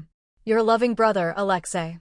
After Alexei posted, the detection spell's vision faded. Ying, do you have spatial equipment? Could you please bring Dragon some warm clothes and some money? Alexei asked. That place was in the middle of nowhere and Ying was riding a broom. His unlucky brother looked like a mess. He didn't want to embarrass the girl. A year ago, his brother was still a strong and handsome young man. Now he was hardly recognizable. And he didn't even have a coin pouch on him. He might have to borrow money from the girl just to use the teleportation array. At times like this, he really needed his brother's help. No problem. Ying's spatial ring was huge. Carrying a few things was no issue. Dragon's physical stats must be high, wearing so little, barefoot and still not frozen on a snowy plain, living as usual, just looking a bit shabby. You could actually come with me too, Ying added, but you'd have to sign a contract promising not to reveal anything you see about me on the way. That place was at the southern edge of Bear Country, a few hours from the Yulon camp. If they traveled fast, they wouldn't have to spend the night on a flying carpet, and 3 people could easily fit. Most importantly, after finding Dragon, it would probably be quite late. The closer Sumu camp would be a better place to rest for the night. She didn't plan to reveal her spatial travel case. This way, she could naturally lead both of them to the Xia Country region. Even if they wanted to return to Kant Town, they'd have to take the teleportation array from Sumu camp to Qingshan City, then transfer back to Kant Town. Since they'd be in her Qingshan City, they'd have to stay at least a couple of days, right? Alexei, as the Lord, would definitely return. Dragon, though, might not. He'd managed to stay second on the global level rankings. If not for Ying's plant seeds from the Emerald World, she might not have leveled up as fast as him. With such results, it couldn't be just talent. He was probably a cultivation maniac. What cultivation maniac could resist the allure of the testing house and the hero rankings? Me too. Alexei pictured 3 people on a broom. Wouldn't that be a bit crowded? It won't be. You'll see, Ying replied confidently, not knowing he was picturing a broom. Do you need to bring anything? Go get ready. We'll take the teleportation array to Kajitan City first, then head to Ulan Camp, which is closer to Dragon's location. Since Muing put it that way, Alexei had nothing more to say. Crowded or not, who could refuse the chance to fly? Alexei packed some simple luggage and enough money, all stored in Mu Ying's spatial ring. Then the two signed a confidentiality agreement and, at the teleportation platform, established a cross-region teleportation array between Kant Town and Qingshan City. At the same time, on the second level of the Qingshan City Teleportation Plaza, a brand-new teleportation array appeared. The wooden sign beside it read, Teleportation Array, Qingshan City, Xia Country, Kant Town, Bear Country. Single transfer capacity, 5 people. Fee, 5 gold coins per trip. If full, 50 silver coins per person. If not full, the difference must be shared. Cross-region teleportation arrays not only had a reduced capacity, only 5 people at a time, but also much higher energy consumption. Each person required 5,000 energy per transfer. A full load of 5 needed about 10,000 energy. At this price, even skilled, wealthy players would have to save up for a while. But every activation meant big profits for Muing, especially since Kant Town hadn't yet covered half the teleportation costs. She could enjoy all the profits for now. As soon as people saw the price, the crowd around the teleportation platform erupted. That's way too expensive. Many players who had come early to Kant Town, waiting for the teleportation array to open, gasped at the cost. Most hadn't prepared enough money. Lord Mu, can't it be cheaper? Someone couldn't help but ask. The energy cost for cross-region teleportation is over 100 times that of long-distance arrays. This is already a fair price, Muing replied. Right now, the price was indeed a burden for players, but as the territory developed and more ways to earn money appeared, it would become less of an issue. Just like with the long-distance teleportation arrays before, at first, hardly anyone could afford them, but now, taking a trip or two was no big deal.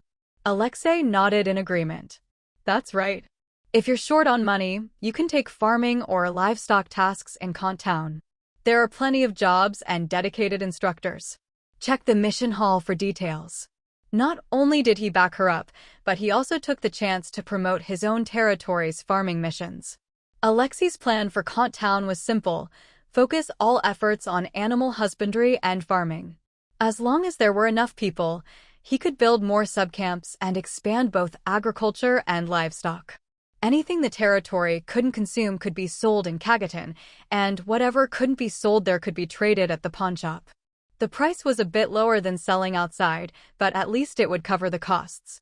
He had completely given up on competing in the city-level territory competition. His territory had fallen behind from the very start, and catching up was just too difficult. It was better to stick to his plan and develop steadily. Once the teleportation array was complete, the two of them took the teleport from Kant Town to Kagetan City.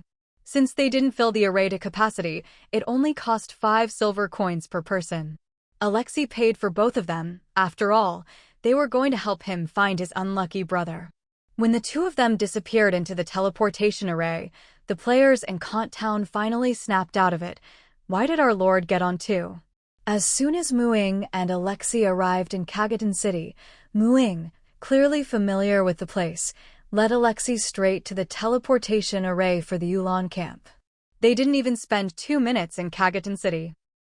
By the time anyone noticed them, they were already standing on the teleportation array again, vanishing from sight. Arriving at Ulan camp, Muing led Alexei straight out of the camp, drawing a few curious glances from players along the way. But the two of them were in a hurry, and a quick glance wasn't enough for anyone to confirm their identities. Muing led him into a small grove outside the Ulan camp. After making sure no one was around, she raised her hand and tossed out a magic carpet. The carpet hovered at knee height. Muing climbed on and, seeing Alexei still staring in a daze, urged him, "Come on up." Alexei snapped out of it, quickly agreed, and climbed onto the carpet. Muing controlled the carpet to rise and set their direction. Seeing Alexei crouching nervously at the edge, both scared and excited as he peered down at the ground below, she laughed and reassured him, There's an invisible shield at the edge of the carpet. Even if you bump into it, you won't fall off. Half skeptical, Alexei reached out and, sure enough, felt an invisible barrier. That's amazing! Is this also something from the trial world? Does it have any usage restrictions like flying brooms? It does, Ying replied. You need a special bloodline. Now that they'd signed a contract, Ying wasn't worried about Alexei leaking her secrets, so she could afford to share a little more. Alexei was now an ally, and showing off her strength would only make their partnership more solid. Most importantly, there was no conflict or competition between them, so the risk of him breaking the contract and suffering backlash was very low. She'd even prepared the same contract for Dragon. I'm tired of saying how jealous I am, Alexei sighed. No wonder you wanted a contract. Even if others can't use something this good, it's hard not to envy it. If only he could run into a big shot and get gifted a trial taker's ID card, but he knew that was just wishful thinking. Since he couldn't have one himself, he was determined to enjoy this ride to the fullest. Alexei began to thoroughly enjoy the thrill of flying through the air. After he'd had his fill of the scenery, he started examining the magic carpet. He noticed that, despite his not-so-clean feet, the carpet stayed spotless. Ying explained it had a self-cleaning function. He noticed that, even flying high above the ground, there was just the right amount of breeze. Ying told him the shield had a wind-blocking feature. When it looked like it might rain, he got a bit worried, but Ying reassured him that the carpet could keep off the rain. Alexei's understanding of the magic carpet was refreshed again and again, and he completely forgot they were supposed to be looking for his brother. When they reached the birch forest, Ying saw, in the dim rainy night, someone fighting a group of tiger beastmen. She stopped the carpet to observe, and Alexei wondered why they'd stopped.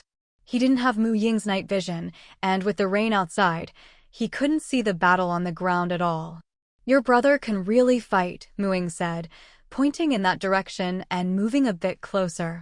Ying had already checked the strength of the tiger beastmen. The highest level among them was only level 7. Dragon was now a level 8 barbarian warrior, and his talent was clearly impressive. Although the individual tiger beastmen weren't as strong as Dragon, they had numbers on their side. Ying quickly counted. There were at least 20 young and strong ones fighting, with some cubs and elders still back in the tribe. The fight hadn't been going on long, and there were no casualties yet.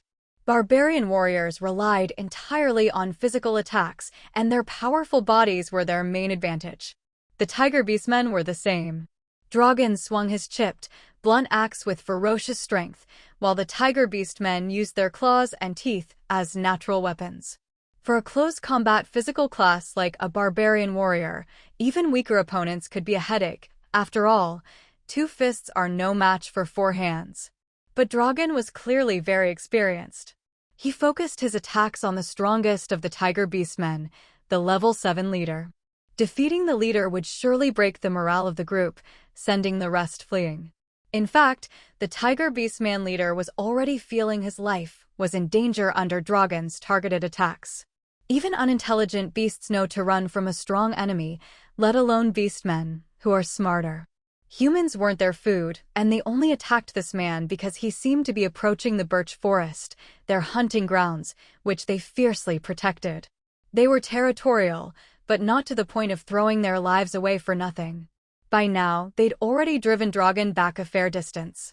The leader wasn't sure if they could kill him if the fight continued, but he was certain he'd die if he stayed. Taking him down would cost the tribe many of its young and strong members. Nothing was more important than survival. After taking an axe blow to the shoulder, the beastman leader decisively ordered a retreat. Dragon actually breathed a sigh of relief too. He had no interest in eating these half-human creatures, and they were poor anyway. Fighting them was just a waste of energy, and even if he won, he'd likely get hurt. There was no profit, no experience. Totally not worth it. Normally, he might spar with them for training, but not today. He needed to get back to the cave quickly, so he wouldn't miss the people looking for him. Now, which way was the cave again? Just moments ago, Dragon had been fighting fiercely, but now he scratched his head in confusion, coming away with a handful of muddy water, which he wiped on his clothes. Usually, he only got to bathe when it rained, just a quick rinse. Was it toward the forest? The beastmen ran that way, so their lair was probably over there. Better head in the other direction. Muing had only seen the terrain around that underground cave through her detection spell, but that was enough for her to know roughly where it was. In any case, the direction Dragon was heading was a full 180 degrees off. With his sense of direction, it was lucky they arrived quickly. Dragon hadn't gone too far yet. Otherwise, he'd be lost again. Hey, little bro. Where are you going? Alexei shouted loudly. Muing took the opportunity to temporarily deactivate the magic carpet's concealment spell. Dragon might be hopeless with directions, but he was still very alert. The moment he heard a familiar voice, he stopped and locked onto its source. There was his troublesome older brother, waving at him from a large carpet with a floor lamp on it. Next to him stood a girl with long, dark green curls and green eyes. Probably the legendary woman, no, girl. She looked like she was barely out of childhood. After wandering the vast wilderness alone for a whole year, Dragon was overjoyed to finally see another person. Even if it was his pain-in-the-neck brother, he was still a little moved. Mainly, he'd had it rough. Every time he left his shelter, he couldn't find his way back. But he had to go out hunting for food, so he'd just dig a new hole to rest wherever he ended up. He was strong, with a physique stat of 17, but that also meant he ate a lot. Hunting wasn't always fruitful, and he often went hungry. Later, he managed to save up enough source energy to occasionally exchange for a super rice ball from a trial world. One rice ball could keep him fed and energized for 3 days. After that, he wasn't afraid of starving anymore. But going so long without anyone to talk to was tough. He used to be a civilized person, but now he was practically a savage. Muing landed the magic carpet in front of Dragon. Alexei took one look at his filthy little brother and quickly moved the cushions on the carpet aside. The carpet was self-cleaning, but the cushions weren't. Dragon. The bit of emotion he'd just felt instantly vanished. He knew he was a bit of a mess right now, and this carpet seemed to be for sheltering from the rain. Stepping on it directly felt a little awkward. Muing saw his hesitation and said directly, "Come on up, it won't get dirty. It's freezing out here, don't catch a cold." Only then did Dragon climb aboard, thanking her as he did. His brother had only found him thanks to Muing. Even though his brother had already paid her, Dragon still felt grateful. To find him so accurately from so far away was no easy feat. He hadn't even thought Muing would accept his brother's request, but here she was. "Don't resist, I'll clean you up and dry you off," Muing said, a red thorny magic wand appearing in her hand. Dragon nodded, watching her curiously. The process was simple, she just tapped him twice with the wand. The first tap sent a wave of watery energy around him, stripping away all the dirt, his matted dreadlocks, the animal hide clothes whose original color was lost, the scabs and grime on his skin, even the dirt under his nails and the rust on his axe.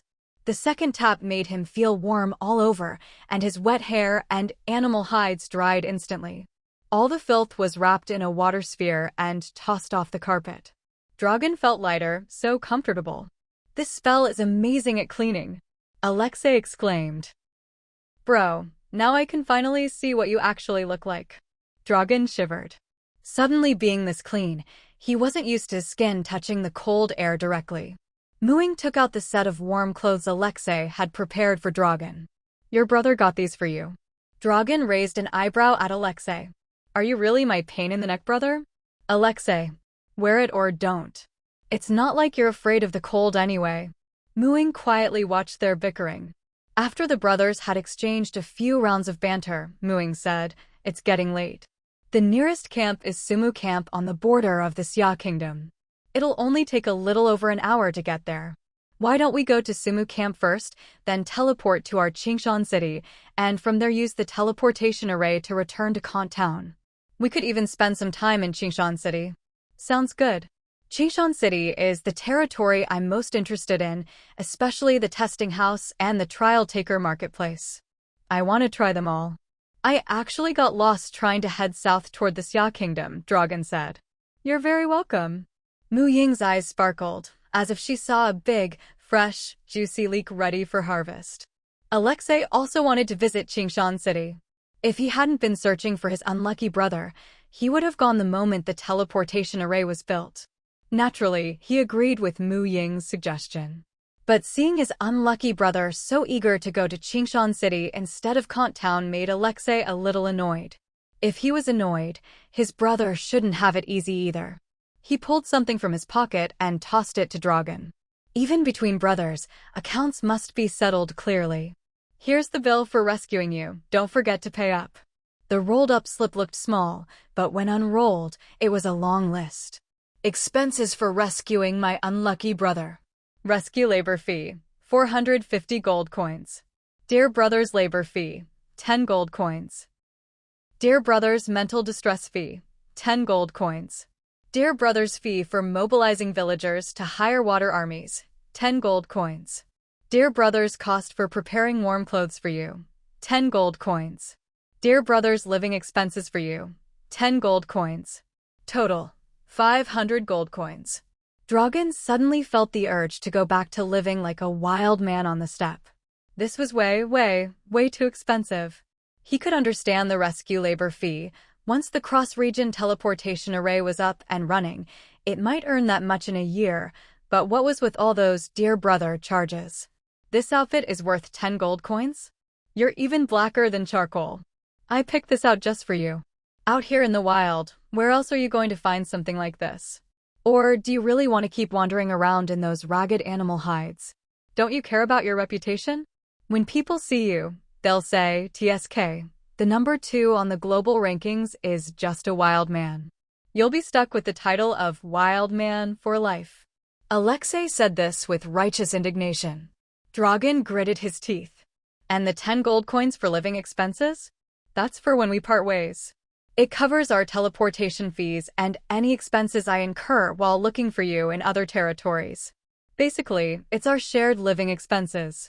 Whatever's left over you get. See, rounding it up to 500 gold coins just sounds better, doesn't it? Alexei said. This price was something Alexei had calculated very carefully. 500 gold coins, exactly half the cost of a cross-regional teleportation array. That way, he could save his little brother and also get a teleportation array for the territory for free. As a responsible lord, how could he just use the territory's funds for his own benefit? Alexei's little scheme was going off with a bang. Dragan had just relaxed for a few minutes, enjoying the feeling of being clean for the first time in a year, when his dear brother dropped another heavy burden on his shoulders. He clenched his fists, wondering if he could get away with giving his extortionist brother a good beating. Mu Ying sensed the atmosphere was getting a little tense. She didn't want to get involved in the brothers' business anyway. Her job was done now that Dragan was safe. Whatever deals they made between themselves was none of her concern. She quickly interrupted, "We haven't finished eating yet, right? It's cold out. How about some hot pot? We'll need fire for that. Won't it burn the carpet?" Dragan asked. "I know. Since it's windproof, waterproof, and dirt-resistant, it must be fireproof too." Alexei jumped in. He'd already studied the carpet's features inside and out. "No, it's because the stove sits on a little table, so it won't touch the carpet," Mu Ying explained. "Actually, the carpet isn't fireproof. If it were, I could wrap myself in it as a fire suit. But you've reminded me, I don't want to reveal the existence of this stealth flying carpet just yet." As she spoke, she pulled out a confidentiality agreement and handed it to Dragan. "Would you mind signing this?" Dragan glanced at it. It was basically an NDA about anything he'd seen of Mu Ying during this trip. That was only fair, and he signed without hesitation. "Everyone sit down. Food will be ready soon," Mu Ying said. She set a small wooden table in the center of the carpet, then took out an iron hot pot modeled after the old-world charcoal pots. Next came a fresh leg of lamb, a small basket of charcoal, a big kettle of water, kitchenware, tableware, and a hot pot base she'd prepared earlier and stored here, ready to use. Mu Ying sat on one side of the table, with the two brothers opposite her. Watching her pull out item after item from what seemed like a bottomless space ring, the brothers were both openly envious. Alexei had seen this before, but was still amazed at how much stuff she could store. Dragan had only ever heard of space equipment on the forums. Having wandered the wastelands, and knowing he might get lost again, Dragon especially craved something like this. If he'd had it before, he could have stashed supplies and wouldn't have suffered so much. Ying laid out all the ingredients and tools. With a tap of her wand on the table, everything started moving on its own. The kettle poured water into the pot, a flint lit the charcoal, and once the water boiled, the hot pot base jumped into the pot. A ladle stirred until it dissolved, then a knife sliced the lamb into thin pieces and tossed them in. Both Dragon and Alexei, pure physical class players, were dumbfounded. Why was there such a huge gap between people? Her style was so magical and elegant, making them look like nothing but brute force brawlers. The lamb was sliced paper-thin, just a quick dip, and it was ready to eat. Alexei and Dragon hurriedly caught the plates and forks that jumped into their hands. Both were used to eating with knives and forks, being from bear country. Ying, meanwhile, used chopsticks. As the host, Ying scooped up a ladleful of lamb for each of them. "Try it." "Thank you," the brothers chorused. "You're welcome," Ying said, then handed the ladle over to her magic. All they had to do was eat, the ladle would serve them. Ying preferred using her chopsticks. But on a cold day like this, hot pot without some alcohol was a waste. She took out a jug of bombfruit wine and poured a glass each for Alexei and Dragon. This is a specialty from the Halfling Tavern in Green Hill City, a strong fruit wine. Bombfruit is really something special. When you get to Green Hill, you should check out the Halfling Night Market. Who could say she was exaggerating? Bombfruit really was the most unique fruit she'd ever tasted. Neither Dragon nor Alexei had ever met a halfling, but they both loved their drink. What bear countryman doesn't? And halfling brewed wine was a rare treat. Dragon was nearly moved to tears as he ate the finely cooked lamb and sipped the wine. His own flintstones had been worn down to the size of a fingernail. During his wandering, getting enough to eat depended on luck, and everything was barely roasted, let alone tasty. As for wine, he'd almost forgotten what it tasted like. Even though he'd just eaten a super rice ball that would keep him full for 3 days, who could refuse a meal like this? Alexei wasn't as dramatic as his brother, but as he ate food served by magical means, he couldn't help but think how lame his own lunch invitation to Ying at the Territory's restaurant had been. Ying's warm hospitality made both Dragon and Alexei feel even more warmly toward her. The flying carpet glided through the pitch-black rainy night. Under the glow of the lamp vines, the three of them enjoyed their feast. Stuffed and content, they lounged on the carpet, sighing with happiness. When they finally arrived outside the Sumu camp, the three got up to disembark. It was already midnight. There wasn't a soul outside the camp, just the howls of wild beasts. Ying landed the carpet on the main road outside the Sumu camp.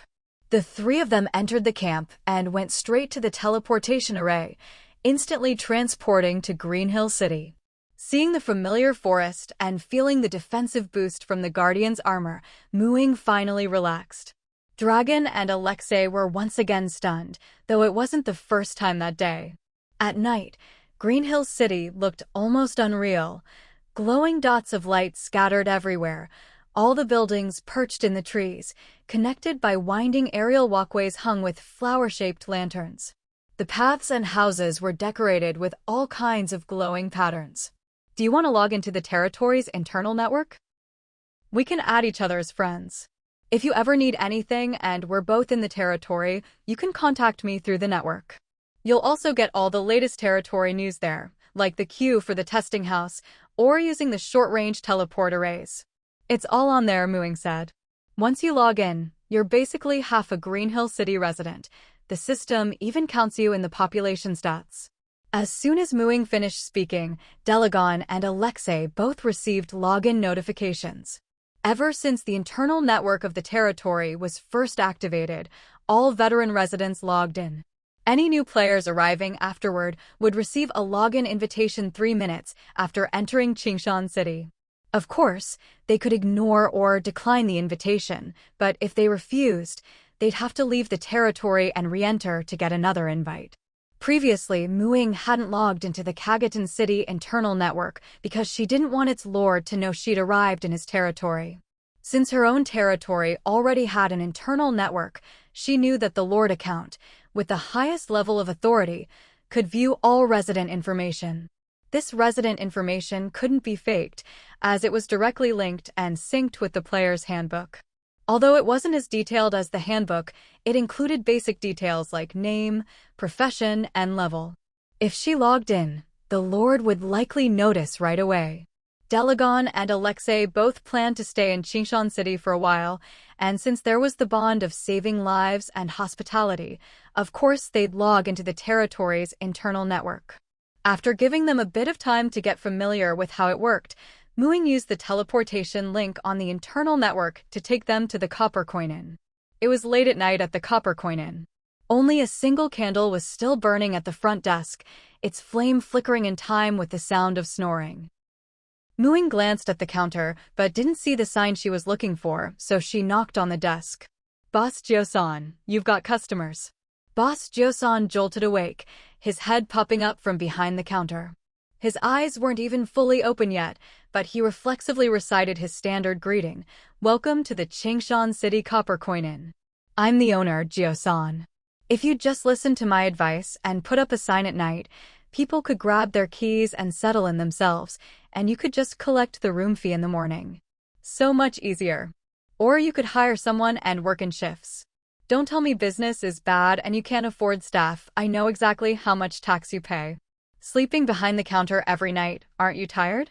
If you ruin your health, how will you keep the inn running?" Ying scolded him. Boss Jio-san could really learn a thing or two from how Aida runs her shop. Seeing it was her, Jio-san rubbed his head, exasperated by her nagging. Got it. I'll hire someone once I've saved up a bit more. These two guests are staying tonight.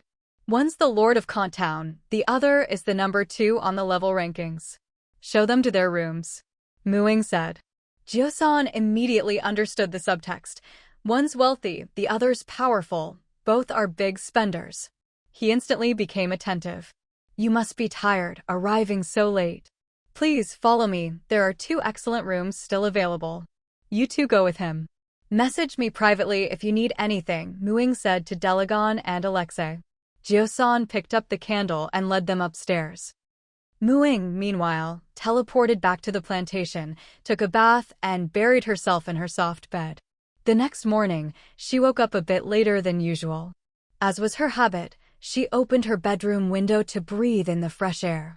Outside, the gemstone fairies watering the plants were so startled to see her that they dropped their tiny watering cans. "Mama!" Deming, carrying a backpack stuffed with homemade jerky and feeling blissful as he headed out to the griffin shed for school, heard the gemstone fairies shout and saw them flying toward the magic cottage. He looked in the same direction, eyes wide. "Chirp! Master!"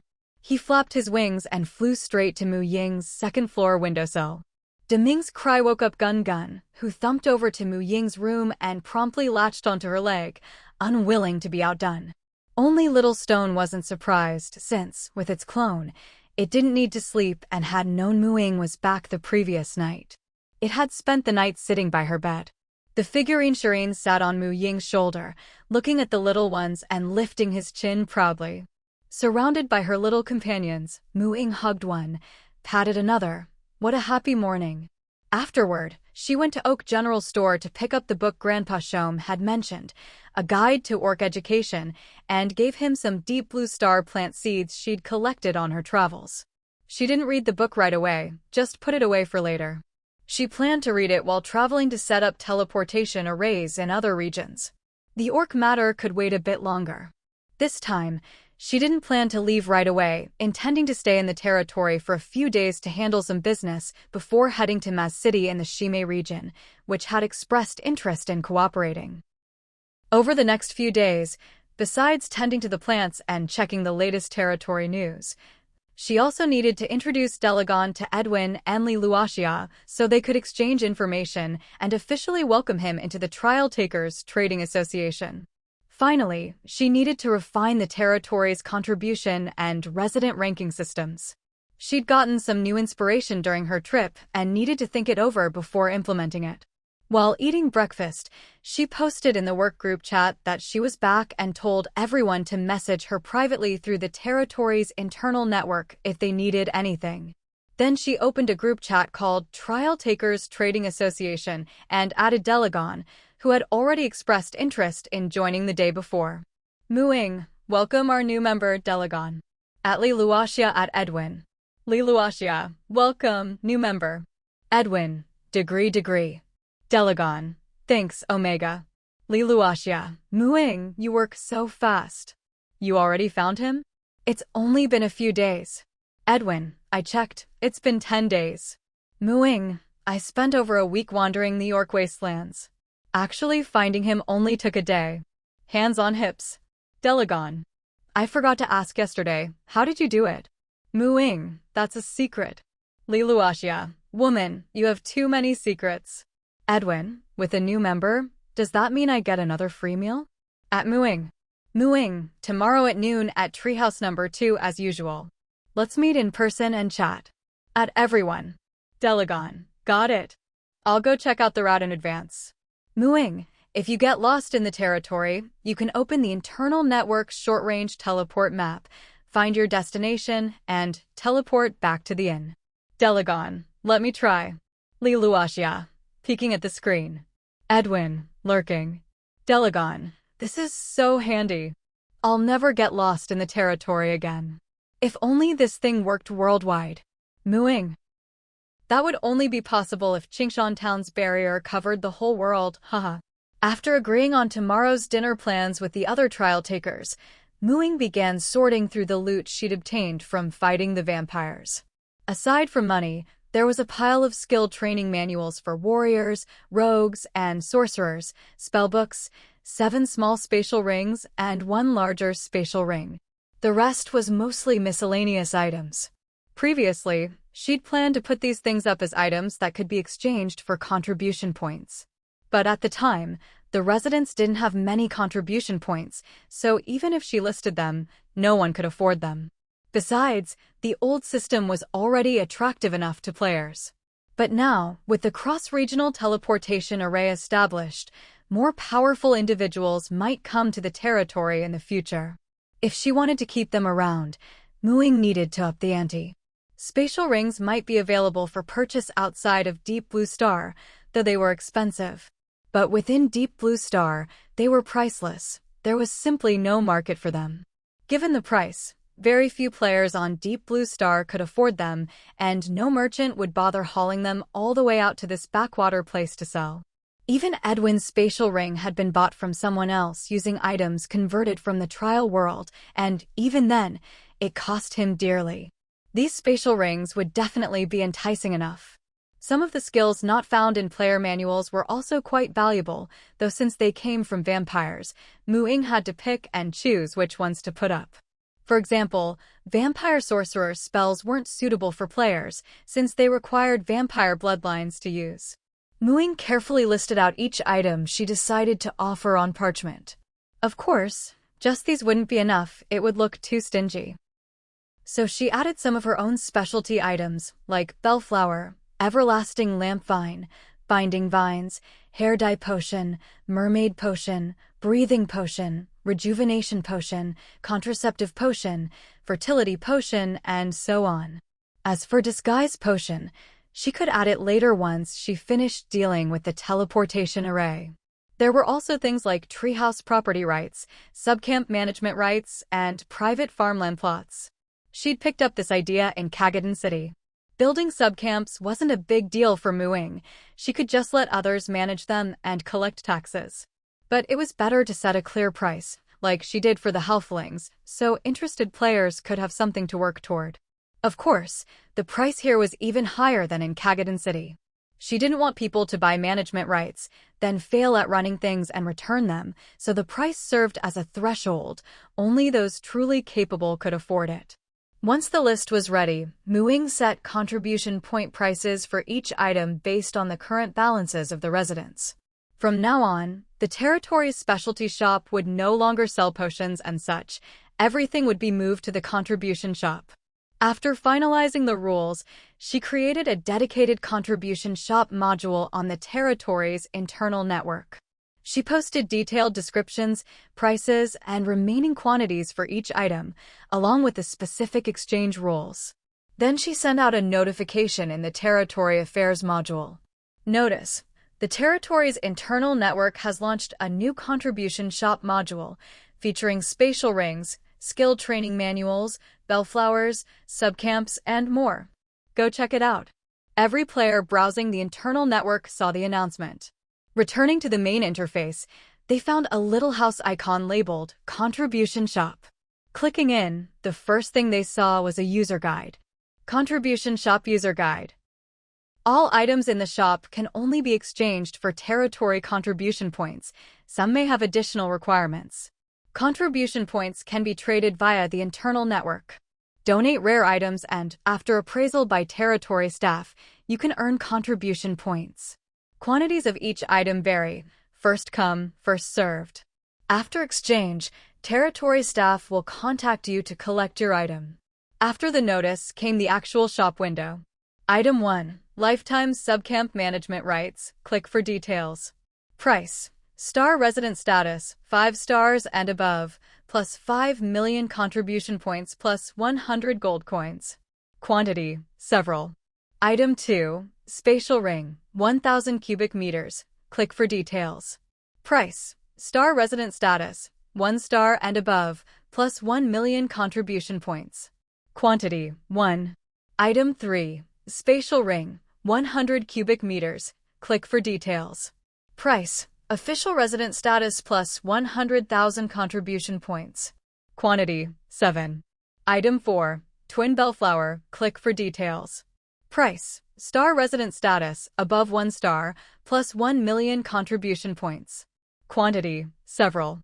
Every player who clicked and drooled over the items then felt a pang of heartache looking at their own contribution point balance. Qingwei, I'm so broke. I love every single one of these, but I can't afford any of them. Dillies. Is anyone poorer than our clan leader? The subcamp was bought on credit for the whole clan, and we still owe several million contribution points. Mao Sanji, then you guys are even poorer. I'm going for the spatial ring. Chengwei, old Mao, how many contribution points are you short? Wang Hu, I know, brother Mao is short by 99,999. Zheng Wenyang, are you guys trying to make me laugh to death so you can inherit my contribution points? Lu Zhiyan, the twin bellflower is what the lord and subcamp managers use to contact each other, right? So expensive. Fong Jiang, don't you guys think the number of spatial rings looks familiar? Li Wei. Sharon and her 7 manservants, 8 in total. Lily, anyone selling contribution points? Starting at 5 copper per point, price negotiable. Interested parties, contact us merfolk. Lulualuo, don't you already have spatial equipment? Lily, we want to buy potions. The territory forum was buzzing with discussion. Offline, as soon as he got the news, Delagon told his brother, you can head back to Kant Town yourself. I'm staying here to save up contribution points. Don't just say you, I want to stay here too. Alexei said. There's so much good stuff in Green Hill City, who could resist? But since he had his own territory and business, Alexei's eyes darted slyly as he grinned at Delagon. My dear brother, how about you pay off the 500 gold you owe me with 100,000 contribution points instead? Not a chance. We agreed on 500 gold, and that's what you'll get. Delagon had his eye on that 1,000 cubic meter spatial ring and was ready to work in Green Hill Town until he got it. He wasn't leaving until he exchanged for that big ring. Alexei snorted. Is our brotherhood not even worth 100,000 contribution points? We still have brotherhood? Delagon retorted righteously. I should have left you wandering the wasteland for life. Alexei huffed. After a day of fermenting, the next day, when Muing summoned her player manual and opened the World Forum, she found a flood of invitations from people wanting to cooperate with Qingshan City to build cross-regional teleportation arrays. Some were signed by lords of established territories from other regions, directly expressing their intention to cooperate. Others were from players in unclaimed camps, saying that the established territories in their area were very wary of cooperating with Qingshan City, and suggesting she come build a teleportation array at their subcamp instead, while hyping up their own camp's superior location and safe surroundings. At first glance, it seemed like Qingshan City was a hot commodity. Every territory wanted to set up a teleportation array with them. But on closer inspection, all the posts about established territories wanting to cooperate were actually fake news posted by other players. Even if there were genuine offers mixed in, Ying couldn't tell them apart. There was just too much information. However, one thing was clear. Behind all these posts were players who wanted to use the teleportation array to get to Qingshan City. That was the real motivation for posting. Even if she couldn't tell which were real or fake, she could at least pay extra attention to the camp names that popped up most frequently. Those places definitely had players who were interested in Qingshan City. Of course, with good news comes bad news. The bad news was mostly people mocking her for personally going out to build teleportation arrays, saying she was wasting too much time. She'd been stuck at level 9 for months now, and her progress had barely moved. It was totally inconsistent with her previous leveling speed. Some even predicted that by the time she finished building cross-regional teleportation arrays to Qingshan City in every region, as she claimed she would, she'd lose her #1 spot on the global level rankings. After all, even if she could fly, flying around the whole world would still take a lot of time. They said she was sacrificing the important for the trivial, delaying her own development for the sake of her territory. To be fair, they weren't entirely wrong. Ying's current progress was stuck at level 9, 1%, barely any growth. But saying she was sacrificing the important for the trivial was going too far. She just didn't have time to tend her plants and accumulate experience, but she hadn't slacked off on her spell studies. So far, she'd only learned 4 fifth circle spells: Thunderstorm, Tree Stride, Wall of Thorns, and Death Ward. She'd just started on Holy Word, Heal. Fifth circle spells were really hard to learn, and there were still so many she hadn't mastered. There was no rush to level up. She could finish building the teleportation arrays and solve the territory's transportation issues first, then focus on gaining experience. Her territory was her stable support system. The better she managed it, the more at ease she'd be in her own cultivation. After checking the public opinion and seeing nothing major, Ying headed to the Treehouse to prepare for today's lunch gathering of the Trial Takers Exchange. She was eager to find out what kind of world Dragon's trial was. 5 minutes before the agreed time, Edwin and Li Luoxia arrived. Dragon timed his teleportation perfectly, appearing right at her treehouse door. Edwin went to open the door. He'd been chatting happily with Dragon on the internal territory network lately. They were even considering teaming up for territory missions to earn contribution points. Dragon was terrible with directions, but Edwin had a great sense of direction. Plus, Dragon was strong and Edwin's Zhuangzhou skills could support him. Among the people Edwin was trying to recruit, there was also Xiaosen, a strong solo player he was still working on. Now that the vampires were gone, Edwin had to go out and find ways to make money too. Most importantly, with Dragon on board, their exchange group finally wasn't so lopsided with just women anymore. "Hey man!" Edwin slapped Dragon on the shoulder as soon as he saw him. "Didn't you say you'd leave early? I live even farther away than you, and I've already had a few cups of tea here. Wait, don't tell me you got lost again." Dragon scratched the back of his head, looking a bit embarrassed for a moment, then just gave up pretending, "So I got lost again. Honestly, if I ever stop getting lost, I feel like my life just wouldn't be complete." Edwin was speechless. Is this what they call, if I admit my flaws, no one can use them against me? No, he wasn't attacking, just teasing. "Come on in, let's fill our stomachs first and chat later," Ying called out. Eating together was a great way to bond, and Dragon, after wandering for so long, had developed an unusual passion for good food. He was still carrying a debt of 500 gold coins, so he loved a lavish free lunch even more. One meal was all it took for him to feel a sense of belonging to this friendly group, especially after hearing from Edwin that Ying loved hosting dinners and banquets. Every time their Trial Takers Exchange met, she was the one treating, and she could whip up a feast with just a spell. Magic, a fresh concept for him. So when Ying explained the exchange group's rules again and handed him the membership and confidentiality agreement, he signed without hesitation. At the same time, the contract papers held by Ying, Edwin, and Li Luoxia each gained a new name. Congratulations! You're one of us now. Edwin high-fived Dragon in celebration. This is your bellflower. With it, you can contact me directly as long as we're on the same plane. Consider it a membership perk, Ying said, handing him a wooden box. Dragon had seen this in the contribution shop. It cost as much as the 1,000 cubic storage ring he wanted most, which showed how precious it was. It's free. He asked the same question Edwin had when he joined. Ying nodded. It's free, but the other flower is with me. It can only be used to contact me. That's already great, Dragon said. If he ever got lost again, at least he'd have someone to call for help. He'd have to take good care of this thing. He hung the flower together with his most treasured possession. That most treasured possession was actually the miner's lamp at his waist, which he'd spent a fortune to exchange for in the trial world. In the spirit of equivalent exchange, if you want to know some of the rules about the myriad worlds trials that we've discovered, you'll need to trade information you have. We do it as one question per person. As for item trades, we price things based on the source energy needed to convert them into real objects. You'll need to submit the item you want to trade, and here's our list of trade items and their prices. You can take a look. Dragon looked over the list and felt even poorer.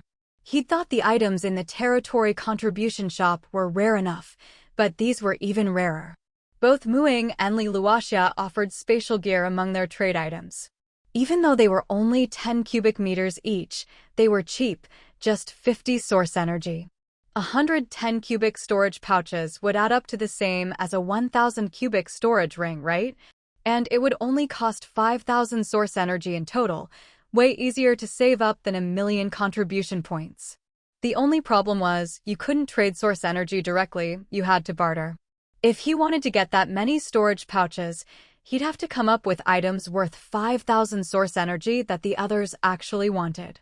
Aside from spatial equipment, there were also skill books from Ying, potions and gems from Li Luoxia, and inscriptions from Edwin. Each one made Dragon green with envy.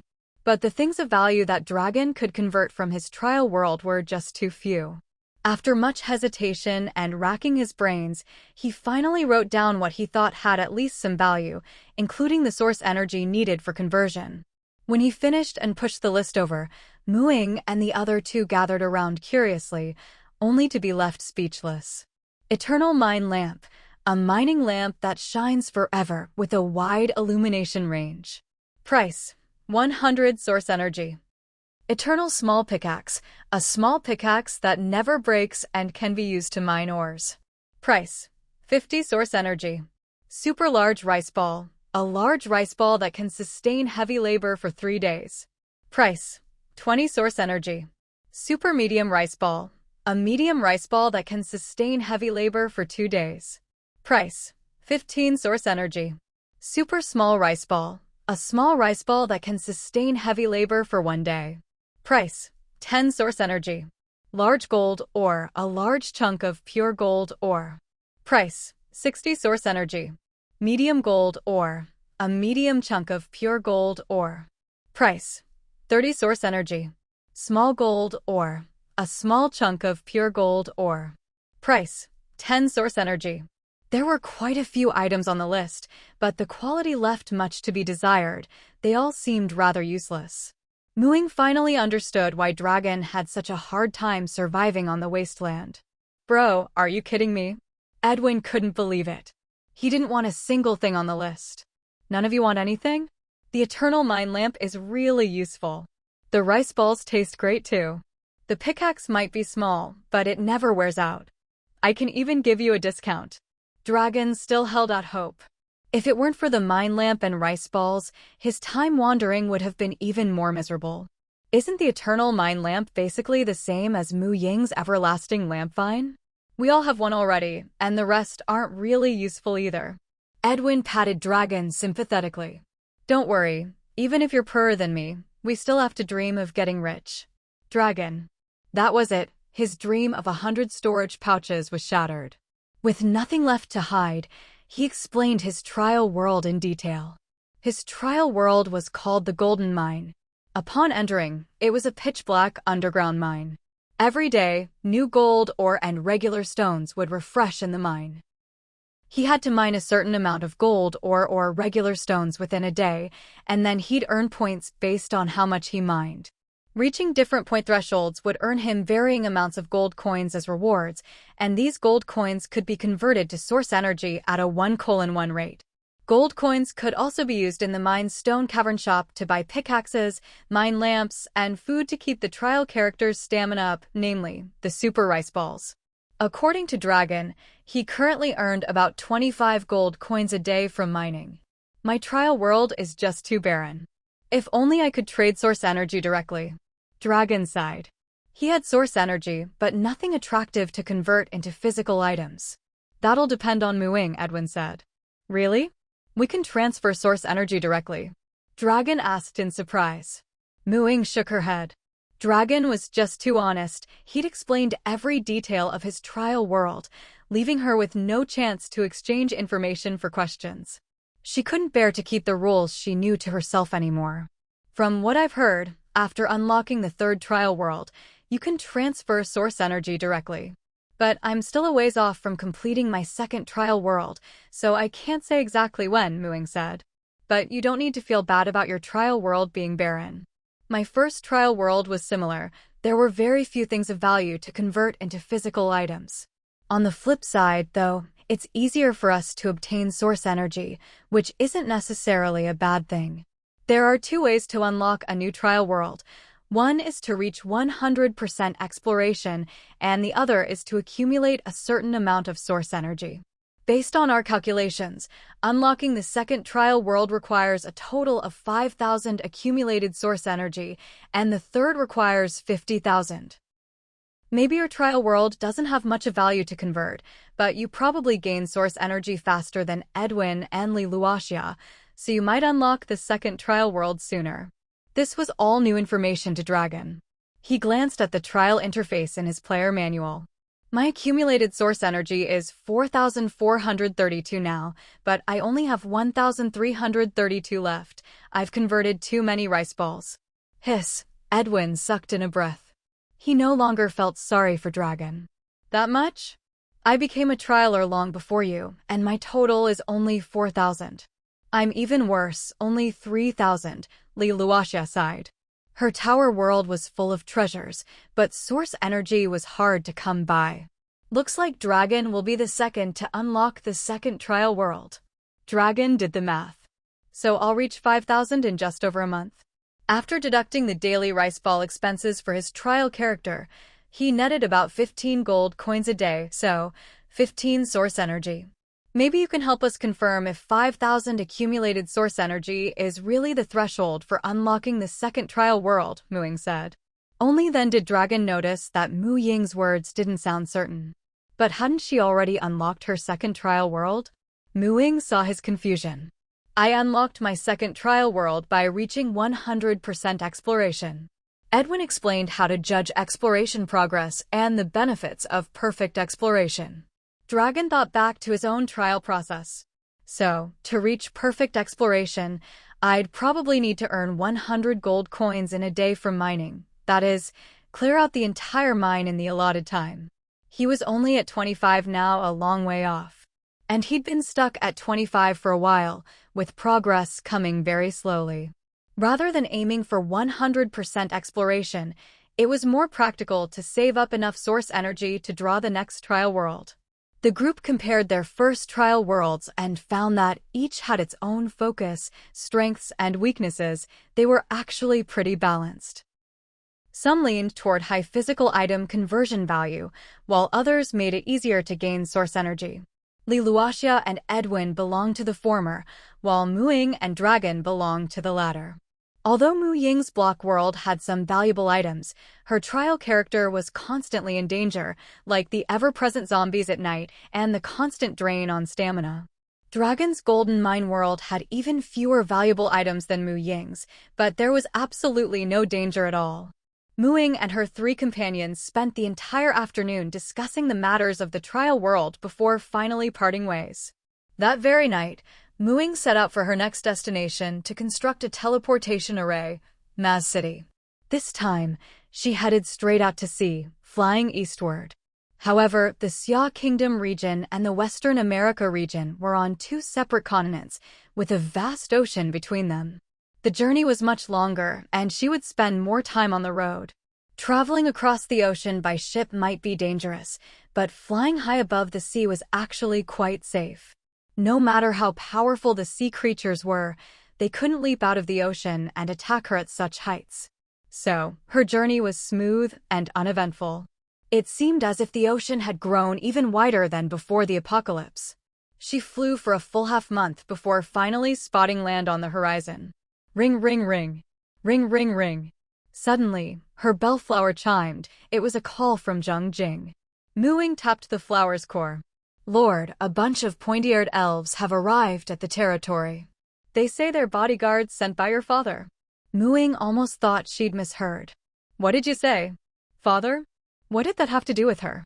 Jing repeated herself. Oh, right. She remembered now. Didn't the old priestess mention before that she was the child of the elf god and a human woman? The elf god had discovered Deep Blue Star early on, recognized the potential for evolution in this primitive world, and chose to leave behind a native-born descendant, her. Now her deadbeat dad had sent a squad of bodyguards, and they'd actually found her? So what if they had?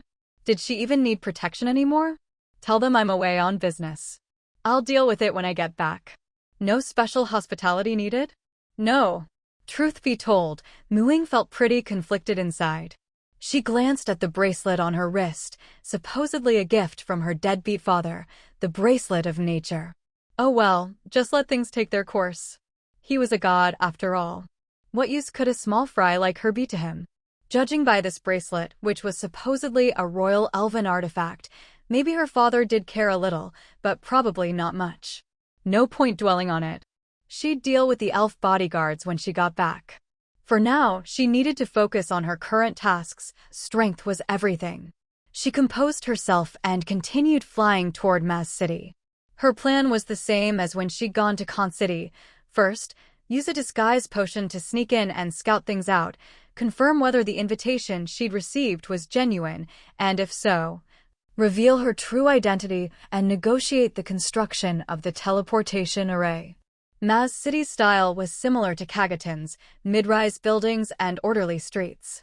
The natural scenery around the territory wasn't as stunning as Kagaton's, but the city itself was beautiful, with green belts and plenty of flowers and plants lining the roads. Maz City was also a city-level territory, with its internal network long established, so information spread quickly. After disguising herself, Ying found it easy to gather intel. Just sitting in a crowded plaza or having a drink in a busy tavern yielded plenty of news. Word of Ying's departure from Qingshan City had spread long ago, and her next destination was already a hot topic. Out of every 3 gossipers, 2 would mention it, and the 3rd would bring it up soon enough. In short, Ying confirmed that the post from Maz City had indeed been made by Maz himself. That made things easier. She dropped her disguise, entered Maz City openly, and headed straight for the administrative center. Maz was a spell research fanatic, usually holed up in his subcamp working on magic. The affairs of the territory were managed by his women, whose offices were in the administrative center. Judging by the state of the territory, their management skills were quite impressive. When Ying arrived at the center, she saw 7 uniquely beautiful women, all dressed in the same style, but in different colors, standing at the entrance to greet her. Lord Mu, welcome, the beautiful ladies said in unison, bowing. The Lord is currently in seclusion, so we'll be hosting you. Please forgive us. He asked us to let you know that once he finishes this stage of cultivation, he'll visit Qingshan City in person. Looking at the 7 smiling beauties, Ying could sense the bit of Maz's happiness and quickly replied, no problem. So, how are we handling the teleportation array? Meeting Maz wasn't the main point, building the array was. Just as it says on the forum, costs and profits are split evenly. Then let's get started.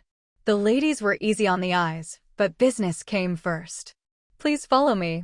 One of the 7 administrative officers stepped forward to lead her to the teleportation plaza. Lord Mu, the Lord of Maple Leaf Town, Sindel, asked us to pass on a message. She's also eager to establish a teleportation array with Qingshan City, using the other cooperation model you mentioned on the forum. Would you be willing to set up 2 cross-regional arrays in West America? Asked Celia, one of the officials, as they walked. Of course. You have a long-distance array to Maple Leaf Town, right? I'll head over after this. Ying was more than happy. If any major territory wanted to cooperate, she wanted to build an array there. The more, the merrier. I'll accompany you then. Just as the forum said, Maz City and Maple Leaf Town had a good relationship. Building the array didn't take long.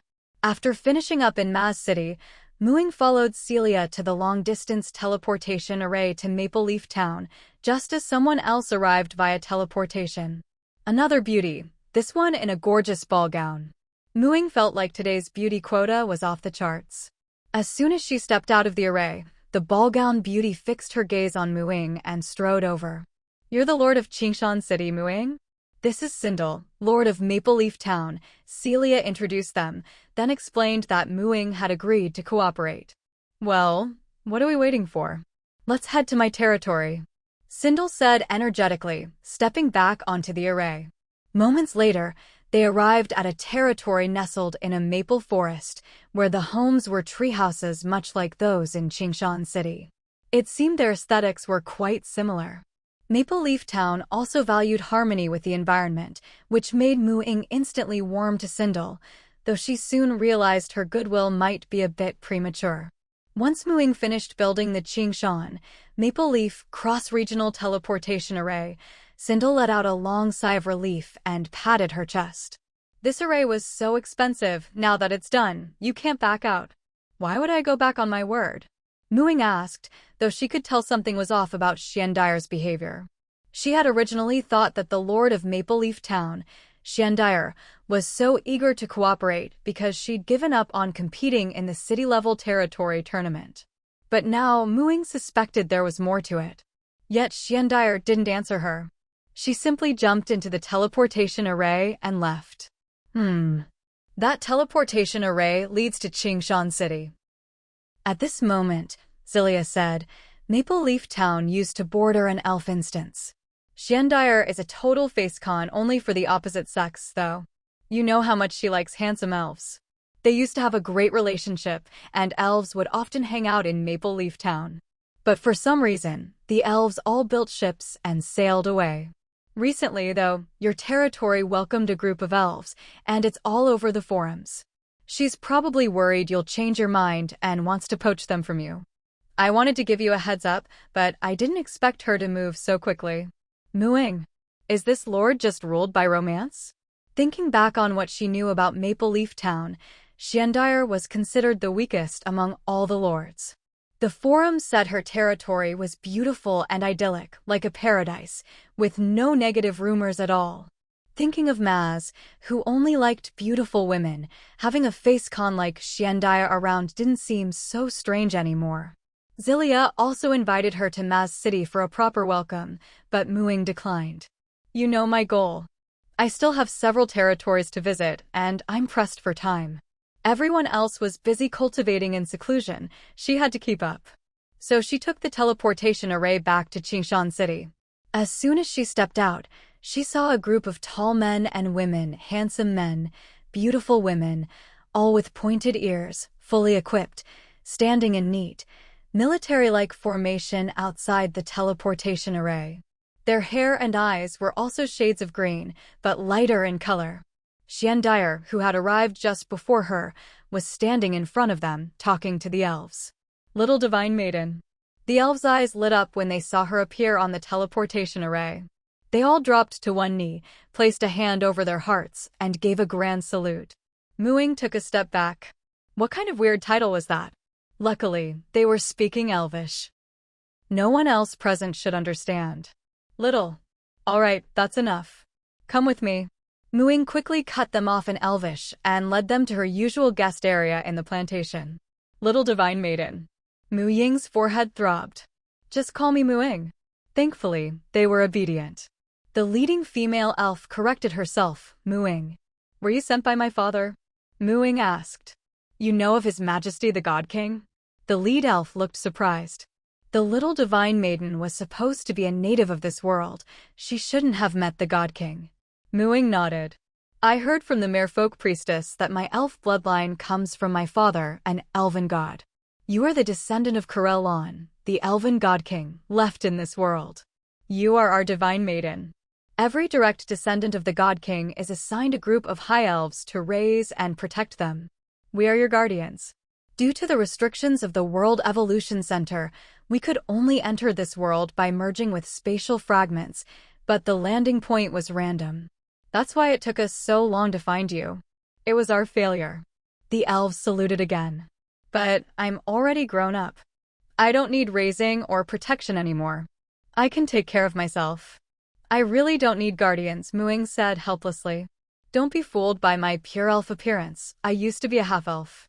By half-elf standards, 18 is adulthood. I've lived among humans and I'm mature. I really don't need to be raised or protected. A whole squad of guardian elves suddenly showing up, each one strong, but Mu Ying still couldn't bring herself to trust them right away. In fact, she felt more attached to the green witches than to the elves. But your body is still that of a child. You've been raising yourself as a human or half-elf, haven't you? That leads to malnutrition. Since you didn't grow up among elves, you need our protection even more. By Corellon, I, Felice, swear allegiance to Lady Mu Ying, our divine maiden. By Corellon, I, Yazin Yabo, Dyla, swear allegiance to Lady Mu Ying, our divine maiden. Swearing by the god's name, especially for believers, was a serious oath, and breaking it would bring backlash and punishment. Mu Ying now believed they truly had no ulterior motives. They genuinely wanted to raise and protect her. Well, since they've sworn, I guess I'm the one benefiting here. Since you're my guardians, you'll follow my orders, right? Yes. Then settle in however you like. You can set up a subcamp for yourselves, or just live in the treehouses in the main territory. We need a place to plant things, and we need to grow milk fruit trees as soon as possible. At your current stage, it's best if you eat milk fruit for a few more years to develop properly, Felice said. If you don't mind me saying, your agility and constitution stats are probably around 13 or 14, right? Mu Ying nodded. That was pretty accurate. She considered herself a druid, and with those stats, she was already strong. For an ordinary elf child, an agility of 12 at your age is already excellent. Among all the god children, those who reach 14 before age 20 are either very talented or very lucky. But they were all raised the elven way, with their potential fully developed. You haven't had that. With proper training, your agility and constitution could be even higher. So when you said malnutrition, you meant that. Mu Ying was shocked. She ate well every meal. How could malnutrition apply to her? Yes. Besides your stats, there's your sleep problem. Without enough nutrition, you'll get tired and sleepy easily. Here's some milk fruit we cultivated in the spatial fragment. Eat at least 3 a day, more is fine, but not less. As Felice spoke, a large woven basket appeared beside her, filled with fist-sized, milky white fruits. Mu Ying was confused. I only sleep 4 hours a day, and I'm full of energy the rest of the time. How is that easily tired? You only sleep 4 hours a day? I thought you'd be as sleepy as a human without milk fruit. Your talent is truly amazing. Felice looked delighted, leaving Mu Ying at a loss. How long do elves normally sleep each day? For elves of your age, as long as you're well-nourished, just an hour's nap a day is enough. After reaching adulthood, you only need to sleep once a month or so, Fliss explained. Mu Ying found this believable. She really was malnourished, so maybe she did need these elves' help. Then I'll assign you a subcamp to manage. Yes. Fliss respectfully presented a ring with both hands. This ring was specially made for you by the royal court. It's a symbol of your status. If you are killed, the ring will mark your murderer, and the elves will pursue vengeance to the end. It's also a spatial ring containing the royal court's growth funds for divine descendants. Only your blood can bind and open it. Ying accepted the ring and saw that on the inside, in Elvish, was engraved, 37th Pure-Blood Divine Maiden Ying. How many children does Corellon have? Ying asked speechlessly. As of now, you are the 37th pure-blood divine child recognized by the royal court, and the only one in nearly 100 years, Fliss replied. What about the mixed bloods? After all, she herself used to be a mixed blood. Fliss fell silent. Ying understood. Just the purebloods numbered 37, who knew how many mixed bloods there were. Leaving offspring everywhere, her father really was a scoundrel. After binding the ring with her blood, Ying sent her consciousness inside. So much money! She saw a mountain of purple gold coins. With such a generous benefactor, Ying couldn't help but feel delighted. She found her guardian elves more and more pleasing to the eye. This was the power of money. She then had the elves introduce themselves, including their professions, levels, and specialties. To her surprise, her group of guardian elves was truly full of talent. There were 50 elves in total, evenly split between men and women, all between levels 9 and 10, each with their own area of expertise. Some specialized in brewing, others in blacksmithing, shipbuilding, nutrition and childcare, construction, or cultivating elven fruit trees, and so on. Fliss, for example, was best at caring for and raising elven children, and had the strongest management and coordination skills. She was the de facto leader of the guardian elves. Ying decided to let them do what they were best at. Farallon, you and the other shipbuilders will be in charge of the harbor camp.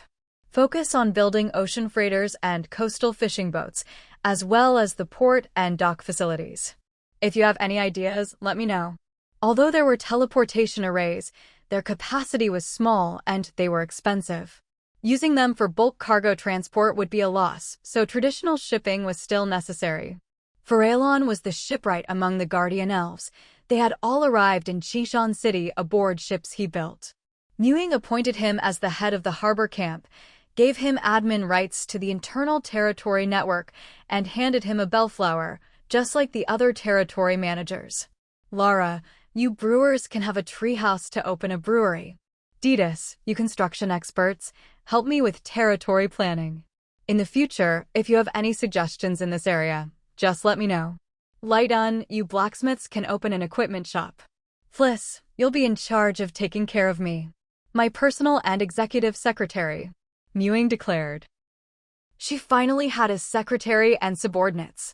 Yes, the elves responded in unison. Fliss then asked, what about personal guards? I don't have any enemies right now, and I travel very discreetly, so there's no real danger. For now, I don't need you to protect me. Just settle into the territory and do what you're good at. Like other residents, you'll earn contribution points or money for your work, and shopkeepers will pay rent and taxes. The things I mentioned earlier can all be done gradually after you've settled in, no need to rush. Just treat this as your new home. Our relationship should also be kept secret for now. To outsiders, just say you're like the halflings and bought the subcamp on credit with contribution points. Ying just wanted these elves to integrate well into the territory. As long as they stayed, they would be of use to her. With their oaths in place, betrayal was unlikely. They were the perfect leeks to harvest. Yes! After the elves chose their camp location, Ying helped them build it. The camp was set in the forest, with a small stream running through it and a clearing by the water for planting. Ying didn't need to build tree houses for them. They wanted to construct their own homes. Control of the short-range teleportation between the subcamp and the main territory was handed over to Fliss. The elves didn't want to open the subcamp to outsiders. They just wanted to create a place they loved to live. Once they were settled, she added them as friends, created an elf village group chat, and gave them some bellflowers. Then Ying left the soon-to-be elf village, planning to host a fruit banquet that evening to welcome them. The Divine Maiden is only 20, but she's smarter than I was at 200. That little elf, acting all grown-up and serious, so cute. I love this forest. The natural aura is so strong. As soon as Ying left, the group of 200 to 300-year-old young elves dropped their solemn demeanor and started chattering away. All right, enough chatter. The little divine maiden is already a level 9 druid at 20. Her future is limitless. We can't really protect her, so let's do our part and take care of this territory for her. The sooner we build the village, the sooner we can help her out. She's working too hard. If a child worries too much, she might not grow tall. Fliss, already a few centuries old, loved little elves the most. Putting aside her status as subordinate and guardian, she naturally slipped into the role of a doting mother. Their divine maiden was just too sensible. It made her heart ache. During her days in Chishan City, she'd heard a bit about the little divine maiden's past. Apparently, she'd been an orphan. As for His Majesty the God King, sigh. No wonder she was so gifted, yet still malnourished. They needed to plant a whole batch of mill fruit as soon as possible. She already ate late, and probably couldn't stop before adulthood. And other elven fruits too. How could she grow up healthy just eating meat? Fliss urged the other elves to get to work. Meanwhile, Ying was still thinking about how to use the evening's fruit banquet to get closer to the elves and help them relax. Their initial forms of address and ceremonial manners had been so formal that she'd assumed, with their average age in the hundreds, they'd be very steady and reserved. She never imagined that, as soon as she left, the elves would be like this. Ying returned to the plantation, checking the fruit stock in her personal space, while pondering what to prepare that evening to entertain her fellow kin. At the same time, she added the elves who were about to participate in the territory's affairs into the territory's work group chat. She also sent a message in the group to introduce the new members. Ying, Lord/Boss. Welcome, elves, to the territory. Phileron and Dorothy will be in charge of the harbor camp, overseeing shipbuilding. Felice will serve as my secretary, helping me manage the overall affairs of the territory. At everyone. Du Jinlan, business manager, welcome. Su Huasher, mining manager, welcome. Lu Luoluo, breeding manager, elves. There are really elves here? Where are they? Phileron, harbor manager, right here. Zheng Jing, beast taming manager, the new lord of Maple Leaf Town, Sindale, is desperately looking for elves. She even tried to get your contact info from me at Ying. Felice, Lord Secretary, at Phileron, handle your own business. Phileron, harbor manager, it's not just my business, oh. She just likes me the most, not only me. Lu Luoluo, breeding manager, drama. Ying was intrigued too, her face full of curiosity, and privately messaged Felice. Ying, Felice, what's the story between you guys and Sindale from Maple Leaf Town? Felice, when we arrived, our space fragment landed very close to Maple Leaf Town. After the worlds merged, we went there to ask about you. At first, we didn't know exactly where you were, just that you should be a pure-blooded young elf, about 20 years old. We could only confirm your bloodline and identity after meeting you. That's how Phileron and the others met Sindale. She really liked them, even built elf-style houses, and wanted us to join her territory. But after we heard news about you, we built a boat and set out to sea. Ying, wait, how did you know from the start that I was a pure-blooded elf? I was just a half-elf at first. Felice, that's what the divine oracle said. Ying pondered. It seemed pretty normal for a god to have prophetic powers. Felice, little divine maiden, I'm free right now. Let me help you prepare the fruit feast. Don't tire yourself out. Ying wanted to say that even a banquet for hundreds wouldn't tire her out, let alone a fruit feast that didn't even require cooking. But she agreed anyway, giving Felice teleportation access and the coordinates.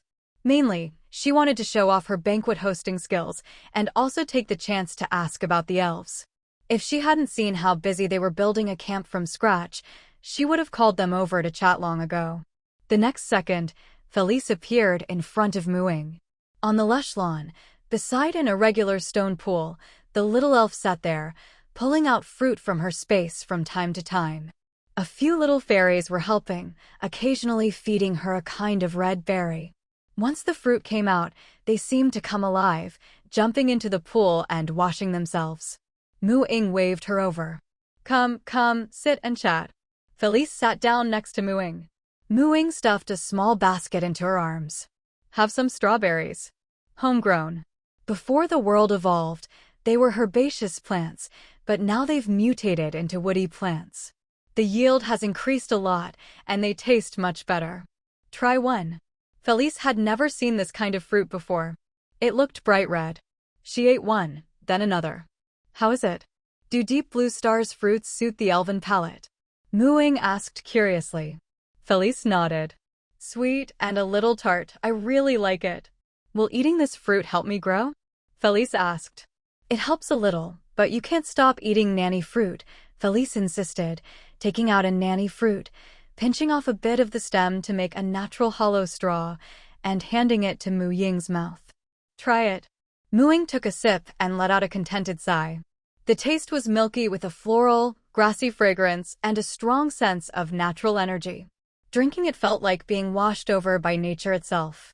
The skin of the nanny fruit was soft yet tough, and inside was milky white juice, with almost no pulp. Felice was right, nanny fruit was essential. Can I grow this fruit myself? Ying wanted to achieve nanny fruit freedom. Nanny fruit can only be grown by adult elves. You're still too young. Don't worry, we'll take care of your nanny fruit supply from now on. Felice handed her another one, eyes full of laughter. No elf could resist the charm of nanny fruit. In fact, many elves still loved it even after coming of age. Then I'll send you some of the fruit from my orchard in the future. Ying said. Look, that whole area over there is mine. Most of it isn't in season now, but I've stored a lot from last year, and I've made some preserves too. I'll let you all try them later. Take as much as you like if you enjoy them. Oh, and Felice, could you stop using honorifics with me? And all those formal rituals too. It feels so distant. Tell the others as well, just act natural. All right, whatever you say. Felice agreed. If you let them, they'll be overjoyed. They're all still young. It wasn't easy for them to keep up a serious front when they first met you. Huh? So that serious attitude was all an act. Ying was completely surprised. Felice opened the internal network of the territory and posted Ying's words in their elf village group. Ying watched as the previously quiet and serious group suddenly became lively. Layla, really? I knew the little one would prefer a friendly, natural way of meeting. Phileron, but you just said the little divine maiden was too mature. Layla, I clearly said she has wisdom far beyond adult elves. Phileron, same difference. Layla, you'd better not come back, or I'll shoot your butt full of holes. Ying poked around in the chat interface and sent a message. Ying, thanks for holding back your personalities before. I like things just the way they are now. Layla. Phileron, haha. Felice face-palmed. Don't mind how they act most of the time. They're actually pretty reliable. I know, Ying replied. Following Felice's suggestion, Ying's fruit banquet wasn't held in the floral hall of the banquet area, but right in the orchard itself. Elves always preferred places rich in the scent of nature. Meeting again, the elves were clearly much more relaxed. Each one was obviously dressed up, wearing exquisite formal attire. Elven formal wear wasn't like the cumbersome and heavy styles of humans. It was light, elegant, and beautiful. Little goddess. Layla hugged an accordion, grinning ingratiatingly at Ying, clearly feeling guilty about something she'd just said in the group chat. I really meant you're smart. I know. Ying waved her hand. Just call me Ying. I'm a few hundred years younger than you. Using honorifics feels so weird. Just be normal. By age, you should be calling me Big Sister, Layla muttered. Big Sister Layla. Ying went along with it easily. What was the big deal about calling someone Big Sister? Layla covered her mouth and giggled nonstop. Good little sister. Felice stared at Ying. Ying got the hint instantly. Big Sister Felice. Felice beamed with happiness. After that, it was a chorus of brother and sister, and no elf treated Ying as an outsider anymore. Since you're calling us brother and sister, from now on you're not just the goddess we protect, you're family. Don't be a stranger. If anything ever happens, don't forget you have us. Even though you might catch up to us in strength soon, if something big comes up, we can always ask the royal court or Lord Corellon for help, Felice said. Okay, Ying felt a warm glow inside. Maybe being an elf wasn't so bad after all. Elves were all fruit connoisseurs, but the fruits Ying brought were all from Deep Blue Star. Some tasted similar to what they'd had before, but many were completely new to them. Little Mooing, is this stinky thing really the king of fruits on Deep Blue Star? Layla asked in disbelief. Mooing nodded. People who love it really love it, and those who don't really don't. This mango is delicious. Ferreron sat on a treetop, holding a delicate wooden spoon and eating a big mango. In fact, none of the elves liked the smelly durian, but they were especially fond of the uniquely flavored mangoes. So this is a mango tree? A few other druids among the elves were more interested in the trees in the orchard. Yep. Before the world evolved, mango trees usually grew even further south. These few are cold-resistant varieties that mutated, same with the durian.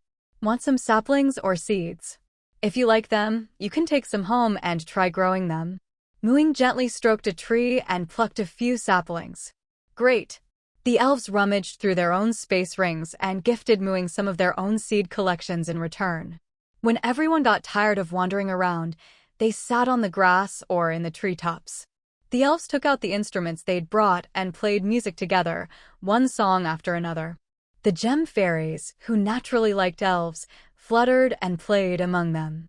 Some elves even sat beneath trees draped with lantern vines and set up their easels to paint. Mooing sipped on a creamy fruit, feeling especially relaxed. Elves were so talented, every one of them was an artist. But her relaxation didn't last long. Little Mooing, life is so long, how boring would it be without music? Why not learn the accordion with me? Layla enthusiastically suggested, pulling out a beautiful accordion and giving it to her. A harmonica is easier to carry. Learn harmonica with me, Ferreron said, handing Mooing a harmonica. And that was just the beginning. Soon, all sorts of things were piled up in front of Mooing. She suddenly found herself with a bunch of music teachers, art teachers, carving teachers, even equipment making and brewing teachers. All in the name of an elf must learn something to pass the time. But I'm not bored at all. I have such a huge territory to manage, so many spells to learn, so many levels to gain, and the trial world keeps me busy. I really don't have time for all this. If this were before the apocalypse, when the world was safe, she'd actually be interested in these things. Who wouldn't want to be multi-talented? But now, even lying on the grass to sunbathe felt like a luxury. With so much to do, how could she possibly learn all this? Little Mooing, humans rush because if they don't reach level 10, their lifespan doesn't increase, they only get 100 years, and their prime cultivation years are just a few decades. But we're elves. We're born with lifespans of over 1,000 years. If we cultivate well, from level 10 onward, each level adds another 100 years. At level 18, legend rank, you get another 1,000 years. At level 19, demigod, another 1,000. Level 20 and above, you're a god, lifespan isn't even a concern. You're a goddess, so you'll at least reach legend rank, which means you have nearly 3,000 years ahead of you. And you're not even 20 yet, you've only been cultivating for less than 2 years, and you're already level 9. With all the years ahead, you could travel the whole universe. Don't push yourself so hard. Elflings your age in the Forest of Elves haven't even learned all their letters yet. Layla tried to persuade her. Maybe it was because Mooing used to live in human society that her pace of life was just as fast. With her talent and speed, she might become a legend or even a demigod before she's 100. While other races might envy the elves for having such a genius, the elves themselves didn't see it as something to celebrate. If a young elf reached this level before adulthood, it only meant that the adults hadn't taken good enough care of her, letting her shoulder too much too soon. It was the first time Mooing had heard that level 20 was godhood. Looking at it this way, being level 9 was already pretty impressive. It did seem like she had plenty of time and didn't need to rush. But the Evolution Center's blockade of Deep Blue Star hadn't been lifted yet, and there were already plenty of outsiders in this world above level 9. How many more would there be once the blockade was gone? Enemies wouldn't care if you were underage, danger was always there. Maybe it was her 2 lifetimes as an orphan, struggling to survive, that left her with a lack of security. If she didn't work hard, she was afraid she'd be helpless in the face of future dangers. If I had 3,000 years to live, but took my time cultivating, I might not even make it 100 years without enough strength. I'd be too vulnerable, and dying of old age would be a luxury. Ying tried to make them understand her point of view. She realized elves were a bit like witches. Maybe because of their long lives, they were all a bit laid back. But this world was full of dangers. It wasn't like the Emerald World, where witches could get by just fine even if they didn't study, as long as they didn't trust humans too easily. But you're a divine daughter. Even though Corellin has many offspring, the royal court is responsible for raising them. For pure-blood elves, both Corellin and the royal court are extremely protective. With that ring on your hand, no one would dare threaten your life. Even when we pure-blood elves travel outside, as long as we don't go looking for trouble, anyone with sense won't mess with us, because they know they'll face retaliation, Layla said. Ying, remember, you're not alone anymore. You have us behind you, and the entire elven race, and even Corellin. Corellin is one of the most powerful gods in the multiverse, and she's also the guardian deity of our people, Free said. Ying finally understood. Her father was basically the elves' ultimate backer. While he might be a bit unreliable emotionally, he was still responsible toward the elves and his children, at least when it came to their safety. Elves aren't unreasonable people, and with such a powerful protector, they really are quite safe. In a way, it's not much different from how witches are in the Emerald World. Elves are like the second-generation rich or officials in today's world. With the elven god Corellin around, their glory could easily last tens of thousands of years. After all, gods don't have lifespans, they only slumber or fall, but never die of old age. Now, Ying had such a powerful backer herself. She should be feeling a lot more secure. But in reality, Ying still couldn't get used to the elves' slow-paced lifestyle. She was used to relying on herself for everything, so her sense of security couldn't come from others. That's why she boldly declared, if you rely on a mountain, it'll collapse. If you rely on people, they'll run away. I'll just work hard at my cultivation and become a backer for the elves myself. Wouldn't that be even better? The elves fell silent for a moment, looking at her in surprise. Ying, are you serious? Ying nodded. Being the backer is way better than relying on someone else. Then just keep these things for fun. If you ever want to learn, just come to us. There's plenty of time, Free said. Maybe it was because she grew up in the human world, but this divine daughter really was different. There are plenty of elves who love pleasure and freedom, but very few who are disciplined and ambitious.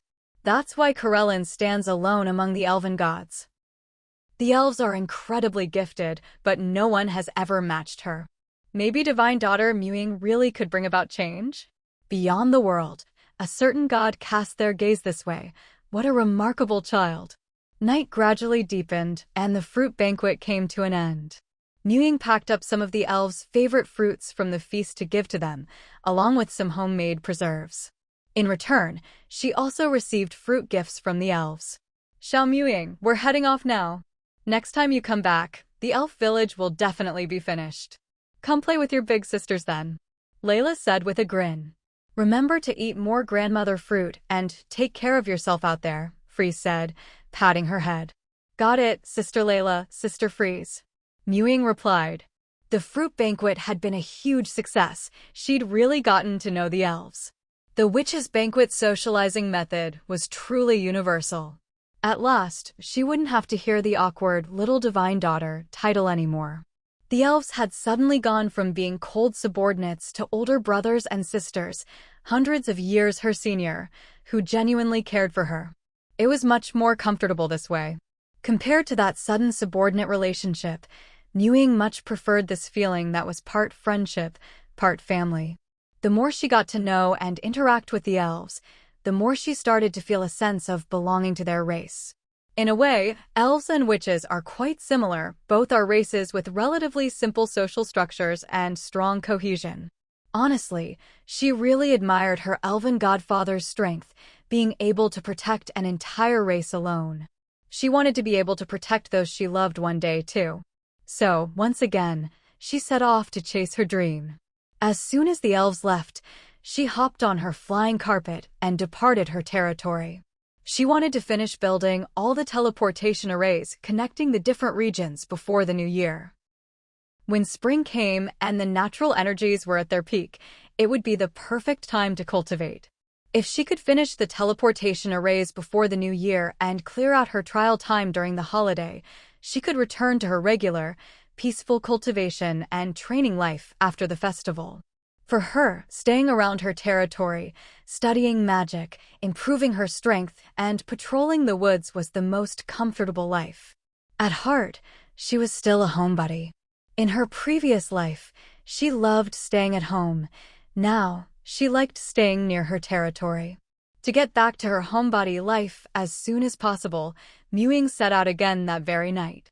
This time, her destination was Norea City, the only established territory in the South Australia region. She first used a teleportation array to reach the Eagle Pool camp, then flew south from there.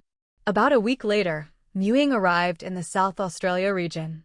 Norea City's teleportation network covered almost the entire area, making transportation especially convenient. After disguising herself, Ying used the nearest unclaimed camp's teleportation array to reach Norea City.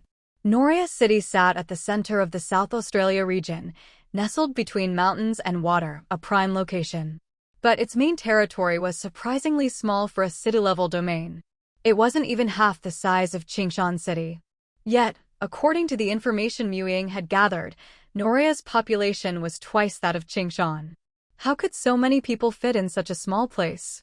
It was all because Norea City was filled with buildings 6 stories or higher, with 2 more levels underground, or so she'd heard. They'd made excellent use of the territory's vertical space. Before the apocalypse, this would have been perfectly normal. After all, there were too many people and too little land back then. But now, with the population much less dense, none of the territories Ying had visited had expanded vertically. They all spread out horizontally. With plenty of land around, a bigger territory meant more land under the territory's protection, and with short-range teleportation arrays, there was no need to worry about transportation even if the area was large. Norea's unique development model came down to one word: poverty.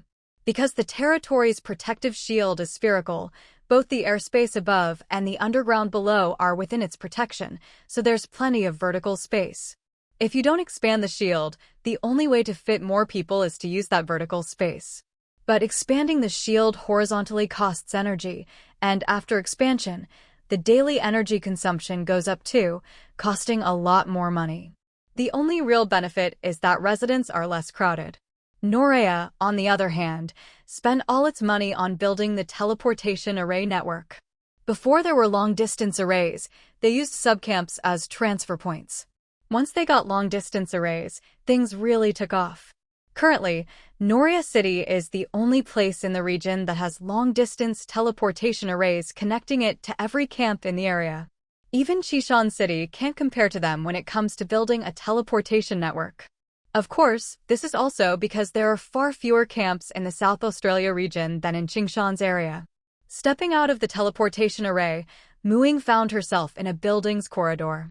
Looking around, she noticed that every building had a teleportation array on its rooftop. Even Ying had to admit, this was an impressive use of space. Every rooftop was put to use. What's more, there were walkways connecting the rooftops of different buildings. Ying walked over to the edge and looked over the railing, only to realize that it wasn't just the rooftops. Every floor of every building in the city was connected by walkways. You could walk to any building in the main territory from any floor.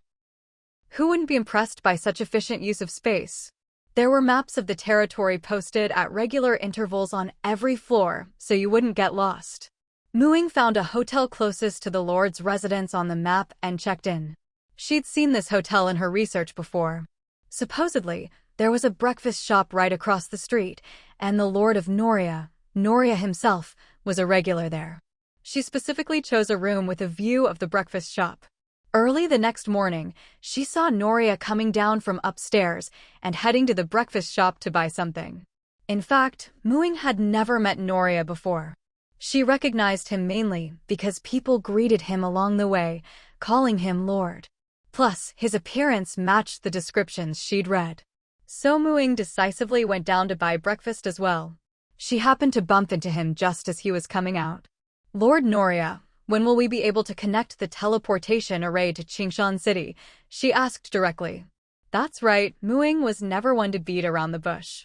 Mainly, she didn't want to blow her cover, so she couldn't log into Noria's internal network to look for information.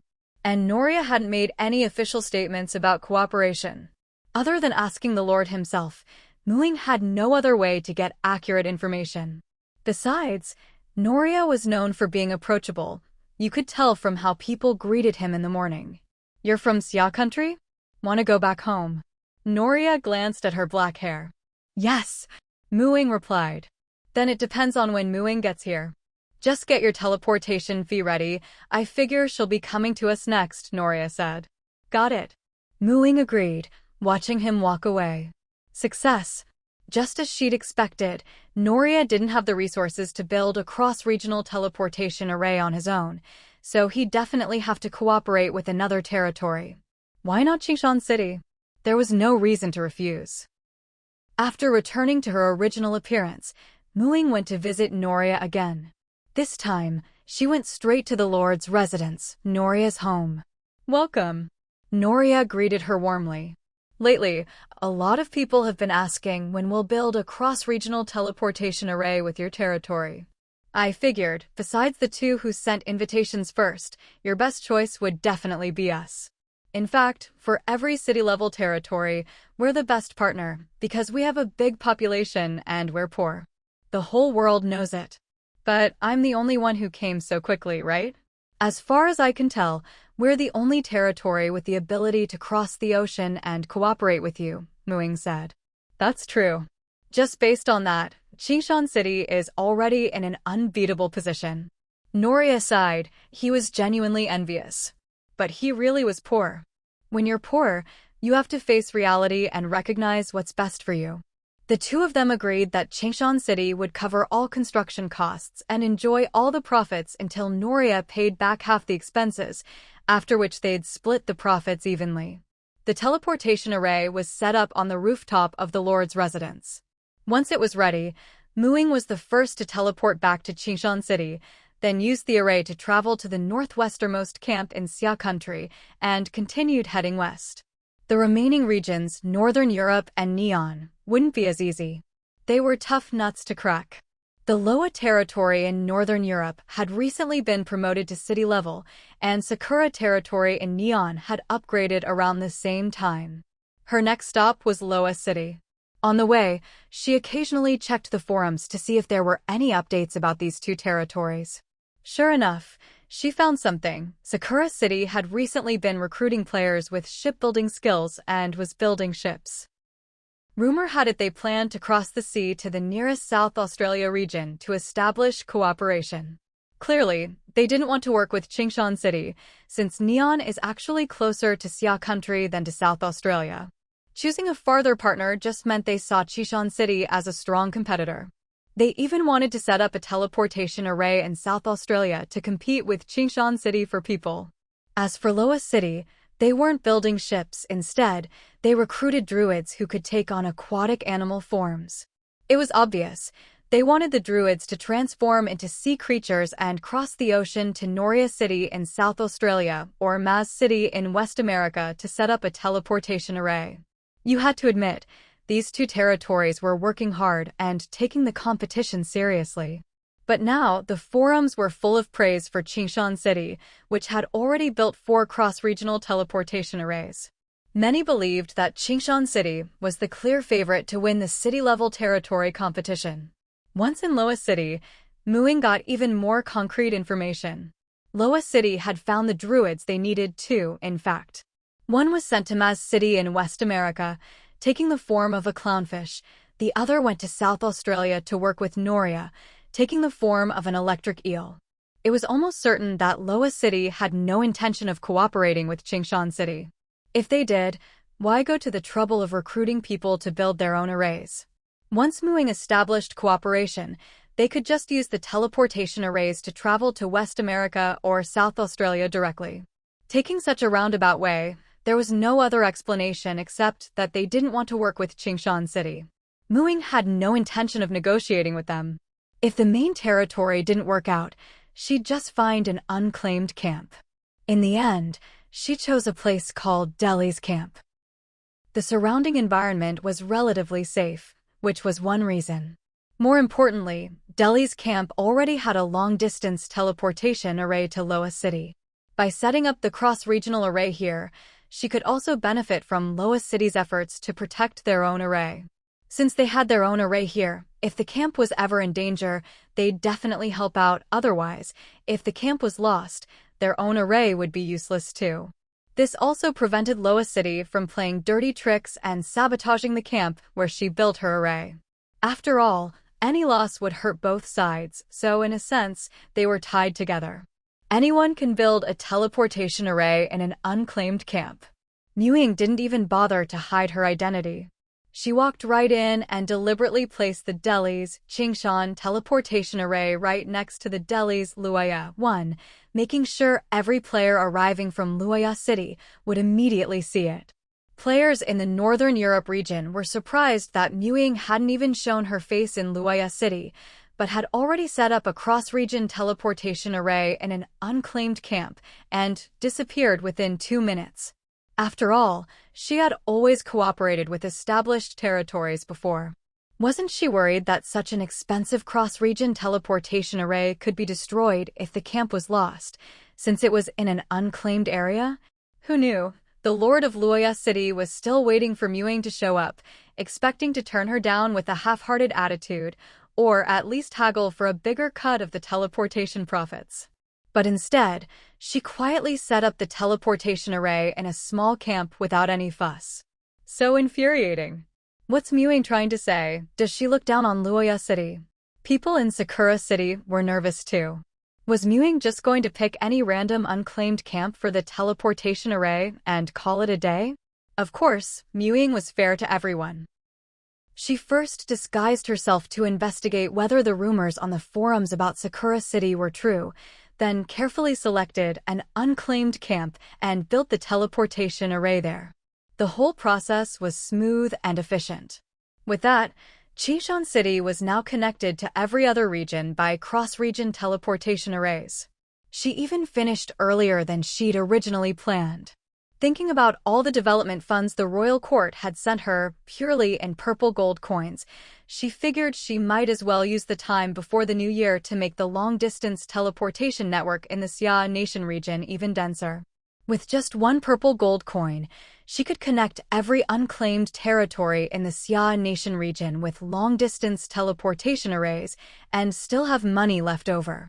Using the camps where teleportation arrays had already been established, this time Ying didn't even bother with her magic carpet. She just teleported from camp to camp, then rode her flying broom to the surrounding camps to set up more long-distance teleportation arrays. Within the Xia Nation region, she had no need to hide her identity at all. Ying was inspired by the development model of New Area City. New Area's focus on transportation wasn't necessarily a bad approach, it was just that their lack of funds had held back the main territory's development. But Ying had money. She could connect every camp in the world with teleportation arrays if she wanted. If it weren't so much hassle to travel everywhere, and if the unclaimed camps in other regions weren't so sparsely populated, she really might have done it. Every day on the World Forum, players from another camp would celebrate having a direct teleportation array to Qingshan City. Is Qingshan City about to become the second territory to connect every camp in its region with teleportation arrays? How much money does that take? Did Ying go to New Area and learn their self-destructive, penny-wise pound-foolish ways? Is she emptying her coffers for the city-level territory competition? Huh. You mortals can't imagine how rich our lord is. No matter what players in other regions thought, those in the Xia Nation region were the happiest. Anyone who could scrape together the teleportation fee chose to head for Qingshan City. Last year's New Year event in Qingshan City made a lot of people jealous. This year, they finally had a chance to participate. When Ying finished building the last teleportation array and returned to Qingshan City, she found the teleportation plaza packed with people. Teleportation lights flashed constantly. The territory now had the bustling atmosphere of a pre-apocalypse metropolis. Around Moon Lake, the central area now had even more high-rise treehouses.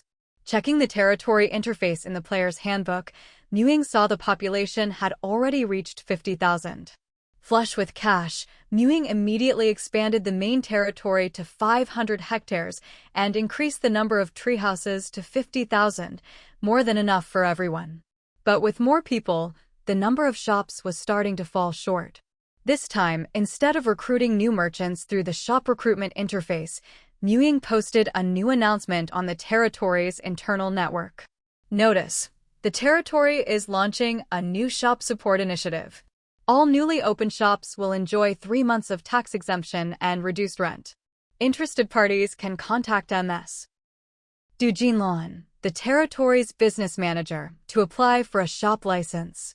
Additionally, all shop owners can create a featured recommendation page for their shop on the internal network's teleportation map.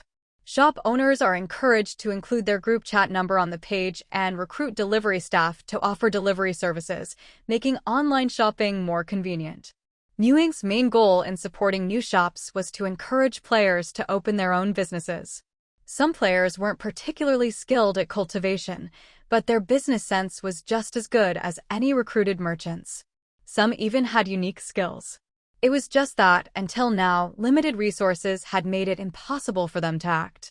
Encouraging these people to open shops would not only bring new vitality to the territory, but also create more job opportunities for players. With 3 months of tax exemption and reduced rent, the cost of opening a shop was dramatically lowered. After 3 months, those who could stick it out were the ones worth supporting, the shops with real potential. Plus, with short-distance teleportation arrays and the internal network, no matter how big the main territory got, distance was never an issue. You could teleport anywhere instantly. The only problem was that shops in out-of-the-way locations might not get noticed by players who didn't frequent those areas. But with the new recommendation page, every time a player opened the teleportation map, shops would be prominently marked. Click on the icon to see the shop's details. This way, no matter where a shop was located, it would get exposure. Delivery services would allow shops to expand their business reach, breaking free from location constraints entirely. The internal network's chat area exploded after this announcement. Huangdong, are we getting takeout in the territory? Shop owners, get moving. I miss the days of food delivery right to my door. Lu Jinhai. I was just hesitating about opening a hot pot restaurant. This initiative is perfect timing. I'm signing up. Wang Dunka, where are you opening the hot pot place? I'm dying for some. Make it super spicy. Lu Jinhai, you got it. Chen Chunlan, Chen's bun stall is moving. Join our group to order, delivery available. Sarah's eatery is hiring 2 delivery staff. Interested? Call me. When it comes to food, Xia Nation players never back down. All kinds of snack shops were making a comeback. Now, the territory's public farm camps and livestock camps produced enough grain, vegetables, and meat to supply the whole camp with plenty to spare. With lower prices for these goods, the cost of ingredients for restaurants was low, so trying out a food business wasn't very risky. After sending out the notifications, Ying teleported straight back to the sofa by the fireplace in the Magic Cottage's living room. It was as if all the bones had been pulled out of her body. She collapsed onto the sofa, hugging a huge, fluffy black and white ball as a pillow, and let out a long, contented sigh. The giant panda by the fireplace, crunching noisily on a piece of metal, shifted its body, reached out a paw to pat Ying comfortingly, then tilted back and continued chewing, though a bit more slowly and quietly than before. Warm firelight from the hearth flickered over her. Her breathing grew deep and steady, and soon she was softly snoring. 5 little fairy spirits worked together to pull up a blanket and gently cover her, then sat on top of her, silently gesturing to one another in conversation. A little fairy with a watermelon-shaped mop of hair and bright red eyes curiously looked at the sleeping girl, opened its mouth, and softly called out, "Mama." This past year, Ying had spent half her time rushing about outside. She was completely exhausted. Even though she'd been drinking her grandmother's fruit tonic lately and her health was steadily improving. Her sleep needs gradually returning to normal for an elf, she still couldn't hold out any longer. The days of running around everywhere were truly not meant for anyone. Returning to her familiar home, the comfort and sense of security was the best lullaby. She fell asleep the moment she closed her eyes. Elven blood really was strong. She'd stayed awake for several days just to finish things quickly and get home. Now that she could finally relax, just over an hour of sleep was enough to leave her fully rested. She opened her eyes. 1, 2, 3, 4, 5. She counted the gemstone fairies on her body. It seemed there was one more than before. Mama, I'm Watermelon. The little one grinned and introduced itself. Ying's eyes curved into crescent moons as she smiled. Welcome to our big family. All she knew was that next year's watermelon harvest was going to be bountiful. Every fairy born from the gemstone tree had traits of other plants, and in turn, their presence would help plants of the same type thrive. The new little one deserved equal treatment. Ying used crystal coral to make a tiny watermelon-shaped house for Watermelon and placed it under the gemstone tree. The internal network mark in her territory had turned red, meaning there were unread messages. Ying opened them. One was from the work group, with employees asking if she was back and what the plans were for this year's New Year event, and if she needed any help. Another was from Sister Felice and the others, who'd heard she was back and invited her to dinner in the elf village that evening. In the work group, Ying replied that she'd already prepared for the New Year event and would discuss the details with them later. Then, with her little companions in tow, she teleported to the elf village. As soon as she landed, Ying was stunned. It's so beautiful. It was already winter, yet the elf village looked like spring, with all kinds of flowers blooming in the woods. The trees were much thicker than when she'd last visited, and the treehouses, each uniquely shaped, looked as if they'd grown right out of the branches, making for a truly enchanting sight. Though the treehouses here didn't have the weight-reducing enchantments like those in her own territory and were generally smaller, they were far more exquisite. The specially constructed elven-style buildings in Maple Leaf Town couldn't compare to this village, lovingly crafted by the elves themselves. How is it? Do you like it? Layla slid down from a nearby big tree. I love it. It's gorgeous. Ying replied honestly. Come with me. Layla beckoned, then nimbly climbed back up the tree. With a few agile jumps, she reached the treetop and stood steadily on a branch as thick as an arm. Ying was amazed.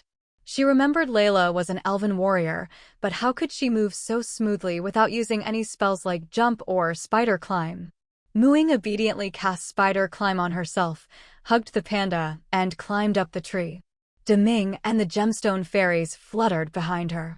Layla led the way, with Ying close behind, leaping from tree to tree. Even with magic, Ying sometimes needed Layla to stop and wait for her.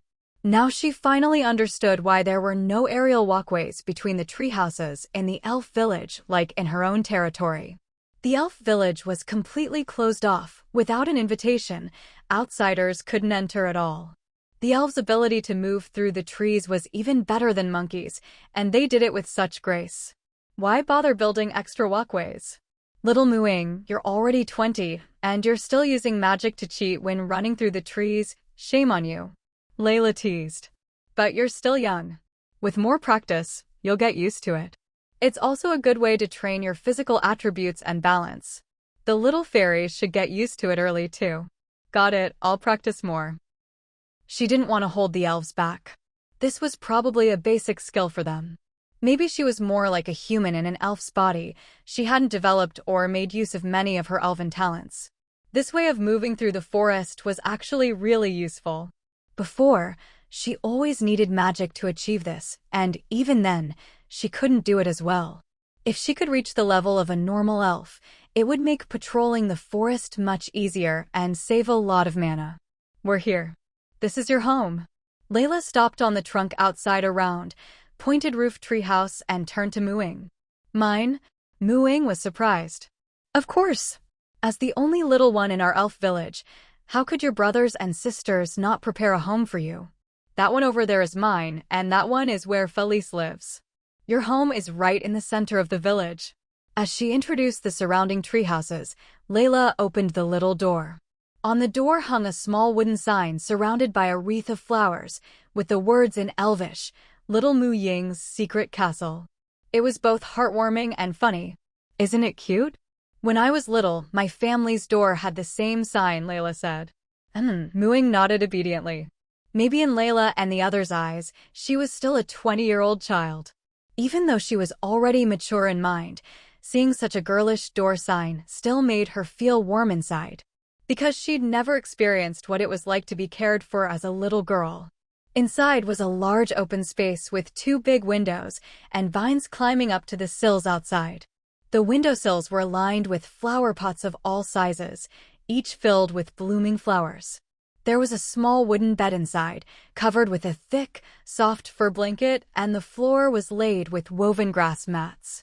An irregularly shaped wooden table sat by the window, with a stool made from a tree stump, complete with little green buds sprouting from it. A small bookshelf was set into the wall beside the table, filled with books in Elvish. On the other side, following the curve of the wall, were some shelves holding various flowers and plants. The lowest shelf had several woven baskets, all piled high with fruit. The little cabin wasn't as big as her treehouse back at the main territory, but it was filled with care and attention. Everything inside had been handmade by the elves, brimming with their unique style. Maybe her elven blood had long since influenced her tastes. She'd liked the style for as long as she could remember. "So, what do you think? Looks nice, right?" Layla asked. Mu Ying nodded. "It's beautiful, thank you all. We're family, no need to thank us. From now on, this is your home." Layla waved her hand. "Come on, let's go find Freeze and the others." On the grassy clearing in the woods, some elves sat in the trees. Others lounged on the grass, all at ease. "You're here. Little Mu Ying, come try the new fruit we've grown. They're all favorites of us elves."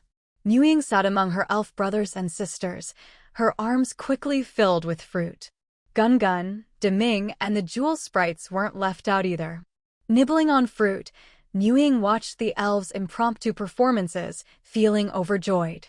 After eating so much fruit, her vegetarian genes awakened, and she truly felt the joy of eating fruit. But she still loved her strong-flavored meats. After all, she was also a green witch. The elves' woodland singing, dancing, poetry, and storytelling party lasted all night. All the elves present were adults who could go days without sleep, and even though Mu Ying was still a minor, she'd had a good nap before coming, so she didn't feel tired at all. It wasn't until dawn that everyone dispersed, each going off to their own leisurely pursuits. Some took advantage of the sunshine to lie on the grass and sunbathe. Some went to nurture the village's trees, helping them grow taller. Some went to play with the woodland animals. In short, after the elf village was built, the elves began living a life of carefree leisure. From Mu Ying's perspective, humans with a lifespan of 100 years only start to retire at 50 or 60, but elves seemed to be retired from the moment they were born. Every day, they just tried to make life more interesting and joyful. Watching them made Mu Ying want to just lie down and relax here too. It was so comfortable. But she couldn't, she still had a mountain of things to do. Still, that didn't stop her from occasionally coming to her home in the elf village to unwind. The house might be small, but it was full of love, and the sense of security it gave her was completely different. Right now, the most important thing was the New Year's event. Last year's New Year's event had been a big success and had become a signature of Qingshan City. She couldn't skip it this year. Not only did it make her happy, but it also gave the players, who'd worked hard all year, a chance to relax. Maybe this apocalypse wasn't truly hopeless. In fact, from a broader perspective, it might even be a good thing for the planet and all its races. But it was still brutal. Overnight, everyone lost their homes, and many lost family and friends. New Year's was a time for reunion. Mu Ying wanted the New Year's event to be as lively as possible. Liveliness could help people forget their pain, even if just for a while, and gradually give the players a sense of belonging to Qingshan City. Now that there was a work group chat, Mu Ying had gotten lazy about calling meetings. She sat by the window of her domed little treehouse in the elf village, propping her head up with one hand while tapping out messages in the territory's internal work group chat with the other. Mewing, Lord/Boss, the new year's almost here. Anyone got good ideas for this year? At all members. Dima, Halfling Rep. We Halflings would like to organize the Spring Festival Market again this year. All goods 20 to 30% off, Snack Street open all day, plus a raffle. Let's make it an annual event. Wawawagu, Fungus Oak Rep.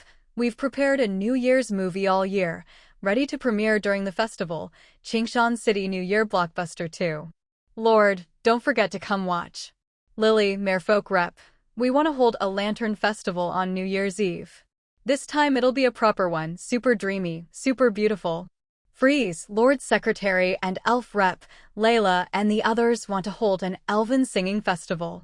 Zhongjing, Beastmaster, Deming, and the others want to do a flying show. The Jumping Rabbits want a high jump contest, and the Running Bulls, they want a race. Lulualuo, Livestock Manager, Jingjing, do the animals have some misunderstanding about New Year's? Why do they want a sports meet? Zhongjing, Beastmaster, don't ask me, I don't know. I just feel like if I don't agree, I won't be able to keep them happy. Mewing, Lord/Boss, all the above events are approved. Feel free to get creative. If you need support, coordinate as needed. Just send me a summary of the main activities. Also, for the Red Envelope event, I'll need the Fungus folks' help. I'll send you the funds at Wawawagu. Wawawagu, Fungus Folk Rep, received. Lin Shang, Farm Manager, what about you, Lord? Mewing, Lord/Boss, I have to prepare a secret event. Lily, Merfolk Rep, what secret event? I'm curious, W. Lulualuo, Livestock Manager, me too, super curious, W. Mewing, Lord/Boss, it's a secret, so of course I can't tell. Looking at her proactive and enthusiastic team, Mewing was very satisfied. Being a hands-off boss was pure joy. Her secret event would take a bit longer to prepare. Now that the New Year's activities were arranged, she could enjoy a rare, leisurely afternoon. She snacked on grandma fruit and daydreamed. By evening, Mewing teleported to the camp in the Grand Underground City. The hundreds of large commoner tomb chambers had all disappeared, eaten up by Little Stone and turned into building materials. Right now, Little Stone was finishing off the last door panel of commoner tomb chamber number 220. Little Stone. Noticing Mewing's arrival, Little Stone wriggled with joy. It bounced over, duong duong duong, and dove into her arms. It felt heavy in her hands, clearly much weightier than before. Compared to this always-eating avatar, the other Little Stone that usually followed her around was much smaller and more delicate. One could easily hang from her clothes, while the other took both hands to hold. The commoner tomb level had been completely devoured by Little Stone. Next up was the first level of the Great Labyrinth. Just eating these commoner tombs had made Little Stone grow to the equivalent of 5 years old, and it had gained a lot of good things. The legacy of the Grand Underground City was truly generous, and Little Stone was wonderfully low maintenance. Let's go home. Mewing took Little Stone's avatar, teleported back to the plantation, and let it merge with the dungeon core, transferring everything it had eaten to the main body. After the fusion was complete, Mewing finally checked Little Stone's current stats. Dungeon, Crystal. Age, 5 years. Structures, stone brick houses, 55/normal, elemental traps, 0/3023, normal, mechanical traps, 0/8112, normal, tomb chambers, 0/humanoid spirits, 0/normal. Testing houses, 5/20, special, testing steel, 1/1 special. Although no new special facilities had awakened, there were still quite a few good additions, most of which came from the commoners' tomb chambers. The most remarkable among them were the humanoid spirits. These humanoid spirits were something Little Stone developed after consuming coffins. They were similar to the animal spirits Mewing could summon with her animal summoning ability, energy-based entities, but in human form. Now, they had become part of the Crystal Dungeon. As long as the dungeon existed, even if the humanoid spirits were destroyed, they could regenerate and repair themselves, though this process would consume a small amount of emotional energy.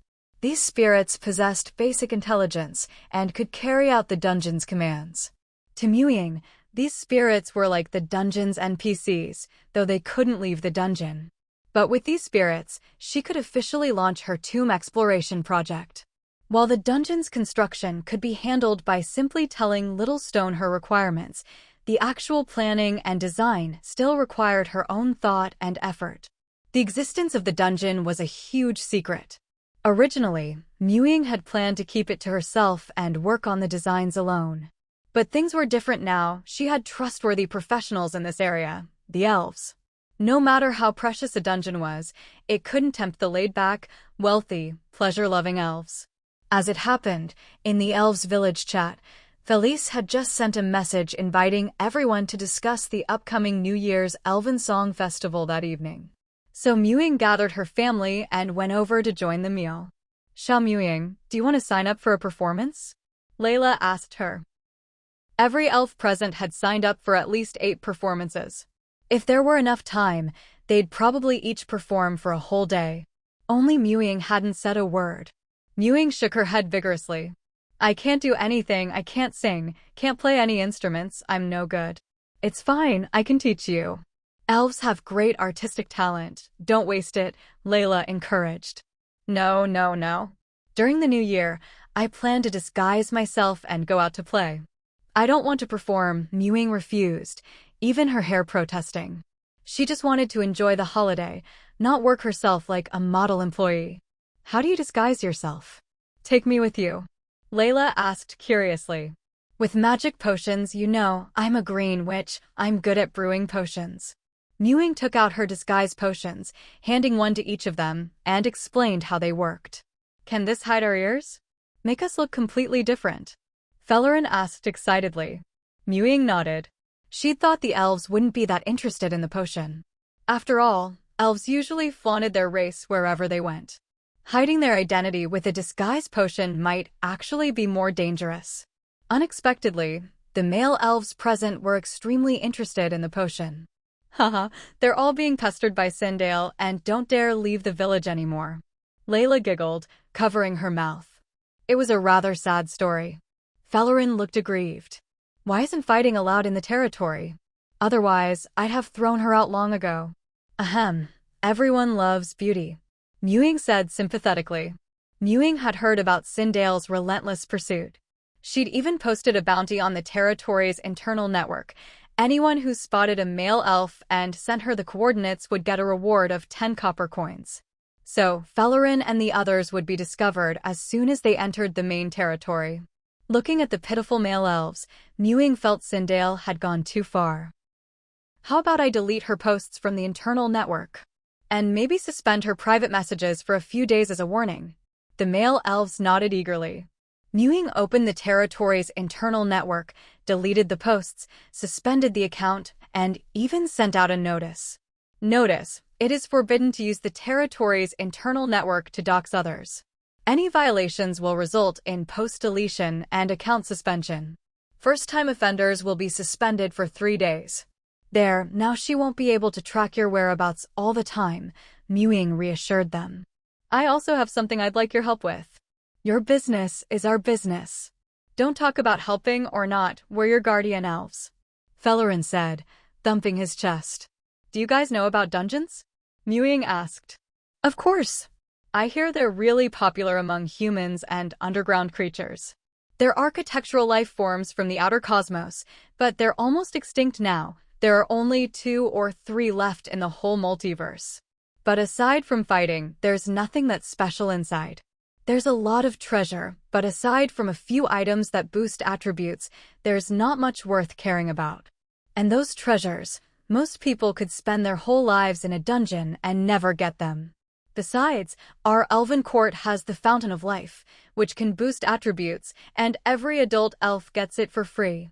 Dungeons are places where you can't even see the sky, with barely any plants and hardly a trace of nature.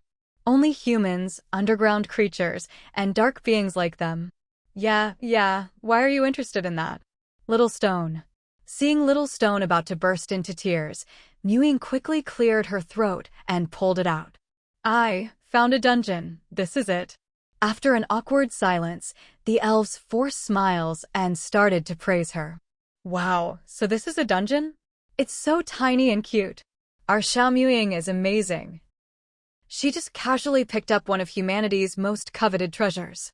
Even though there aren't any plants in dungeons, I hear they're super popular among many races. The existing dungeons have created untold wealth for their owners. Little Stone. No matter how much they praised it, Little Stone was determined to sulk for a whole day. Helpless, Ying tucked it back into her arms. Have you guys checked out the testing houses? Actually, Crystal City is Little Stone's true body, and the testing house is its first special building. It's a dungeon cub split off from the Grand Dungeon before it died. Over the past half-year, it's inherited some of the Grand Dungeon's legacy. I'm planning to use these materials to help it grow a tomb exploration area, and I might need your help, Didas. Didas and his team could definitely be called master builders. Their architectural skills far surpassed someone like Ying, who was just an amateur. If you need us to do anything, just say the word, Didas said. Ying briefly described the effect she wanted. In short, the tomb adventure area she wanted to create needed to combine both horror and exploration elements. Basically, it would be a giant haunted tomb filled with hidden treasures for players to find, a place where thrills and surprises coexist.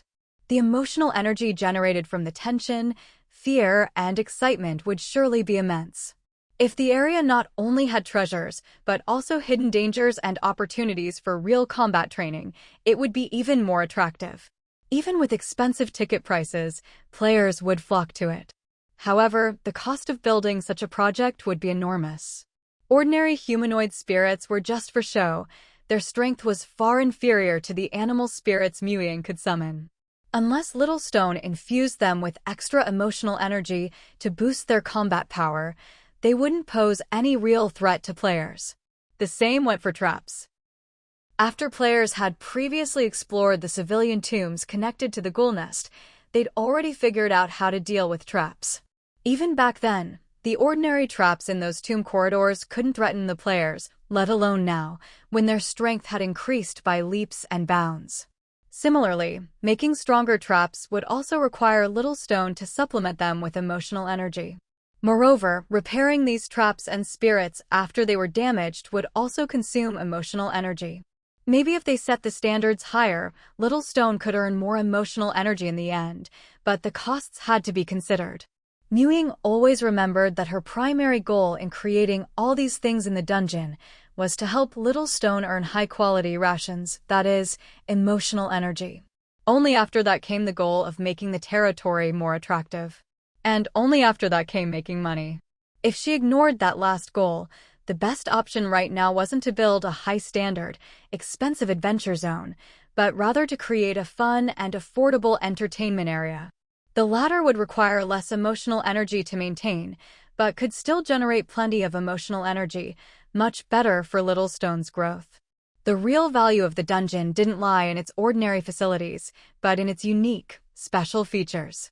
So, her current plan for the Tomb Adventure Park was to make it a pure entertainment venue, a large-scale escape room haunted house with puzzles to solve, no combat required, and the lure of tomb treasures to attract players looking to strike it rich.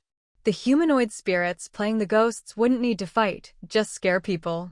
She'd already secretly sent one of Little Stone's avatars to the Myconid Theater, where the Myconids had arranged for it to watch a ton of horror movies. Once it finished watching, it could put what it learned into practice with the humanoid spirits. Even the traps would only be for scares, not actually harmful. Ying envisioned a complex, maze-like tomb where it was easy to get lost, filled with all sorts of mechanisms and hidden treasures. The humanoid spirits would act as ghosts, scaring and chasing intruders. Anyone caught by a spirit would be eliminated, kicked out of the tomb park. But as for the specific construction details needed to achieve this effect, she still wanted to hear advice from the professionals. Didas lived up to his reputation. After listening, he suggested using a circular structure, with the tomb chambers arranged in concentric rings. Movable corridors would connect each ring, making it very hard for people to backtrack in the midst of all the excitement. As he spoke, he took out a piece of parchment and sketched out the basic structure. Ying was impressed even though she didn't fully understand it, nodding repeatedly and giving him a thumbs up. I definitely found the right person amazing. She also pinched the sulking little stone. Listen up, learn this, and you'll earn yourself plenty of rations. Little Stone, 3. The tomb park was set.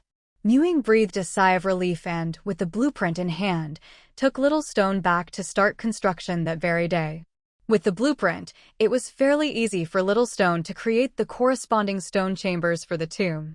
As for the unique grand dungeon-style carvings and markings, she replaced them with random designs from the architectural pattern Compendium Ditas had given her. They were just as ancient and beautiful, and with Little Stone's signature crystal patterns, even more stunning. After the main framework was set up, Ying spent a lot of time perfecting the details. By the end, she was so excited herself that she decided to go undercover and play with her friends when it opened. Once all the New Year's events were finalized, Ying drafted a new announcement and posted it on the territory's internal network. Announcement: New Year's event preview. The new year is approaching. Chishan City has prepared spring festival activities for all residents. May everyone have a great new year, even in the apocalypse. Event 1, Spring Festival Market. Location: Halfling Night City. Time: New Year's Eve and Spring Festival all day. Details: all goods 20 to 30% off, Snack Street open all day, prize lottery for shoppers. Organizer: Halflings. Event 2, New Year's Movie Premiere. Location: Myconid Theater. Time: New Year's Eve and Spring Festival all day on loop. Details: the Myconid Theater staff proudly present Qingshan City New Year Blockbuster 2. Organizer: Myconids. Event 3, Lantern Festival. Location: Undersea Gallery. Time: New Year's Eve and Spring Festival all day. Details: this time it's a proper lantern festival, tons of glowing plants to admire, plus lantern riddles with souvenir prizes. Organizer: Merfolk. Event 4, Spring Festival Concert. Location: Moon Lake. Time: New Year's Eve and Spring Festival all day. Details: song performances and instrumental music. Organizer: Elves. Event 5, Animal Sports Meet. Location: Breeding Camp.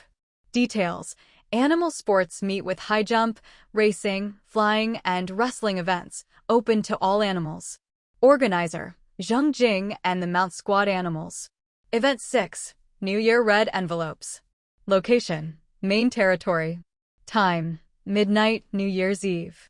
Details: red envelope rain for the whole territory. Organizer: Ying. Event 7, Haunted Graveyard.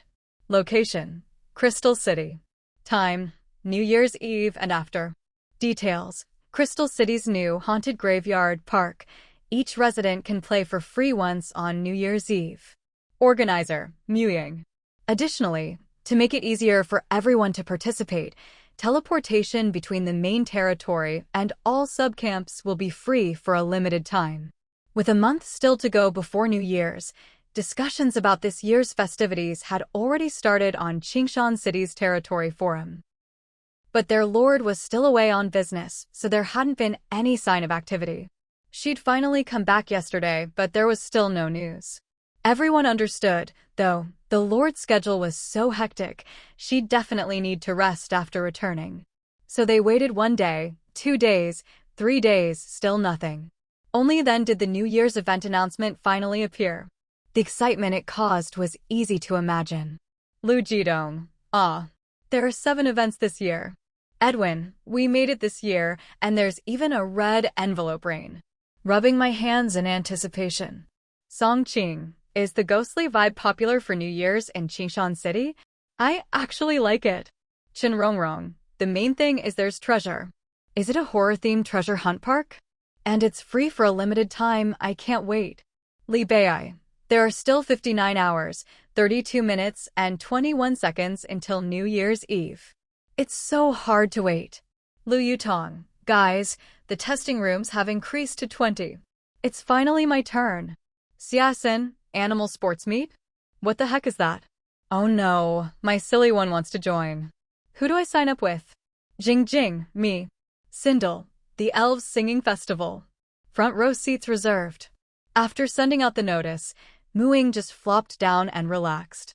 She had already finished all her preparations, so now, just like the other residents, all she had to do was wait for the new year to arrive.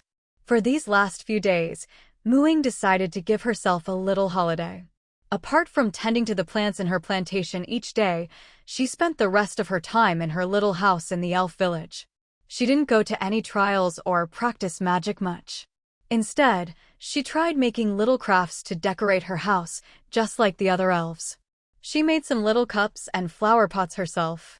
She grew lamp vines by the window, letting them climb around the frame, filling the whole house with a warm glow. She also made a big swing outside her door using tree branches and hung little bells on it. Every time she swung, the bells would jingle merrily. These things didn't take much effort at all. Most of the time, she just sat by the window daydreaming or tried moving quickly through the trees without using magic to train her agility and balance.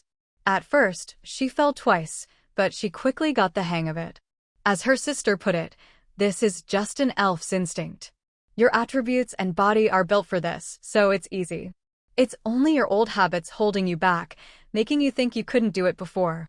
On sunny afternoons, she would transform into a wolf or a brown bear and sunbathe in the forest, or watch the elves rehearse for their performances. It was truly relaxing. 2 days ago, Shireen, her little figurine, had run away from home again with his little bundle. Ying guessed he would definitely hurry back before the new year to celebrate her birthday with her. She just didn't know if he'd make it back early this time. The day before New Year's Eve, Ying decided to get a good night's sleep. When she had free time, sleep wasn't just for recharging her energy, it was more about relaxation.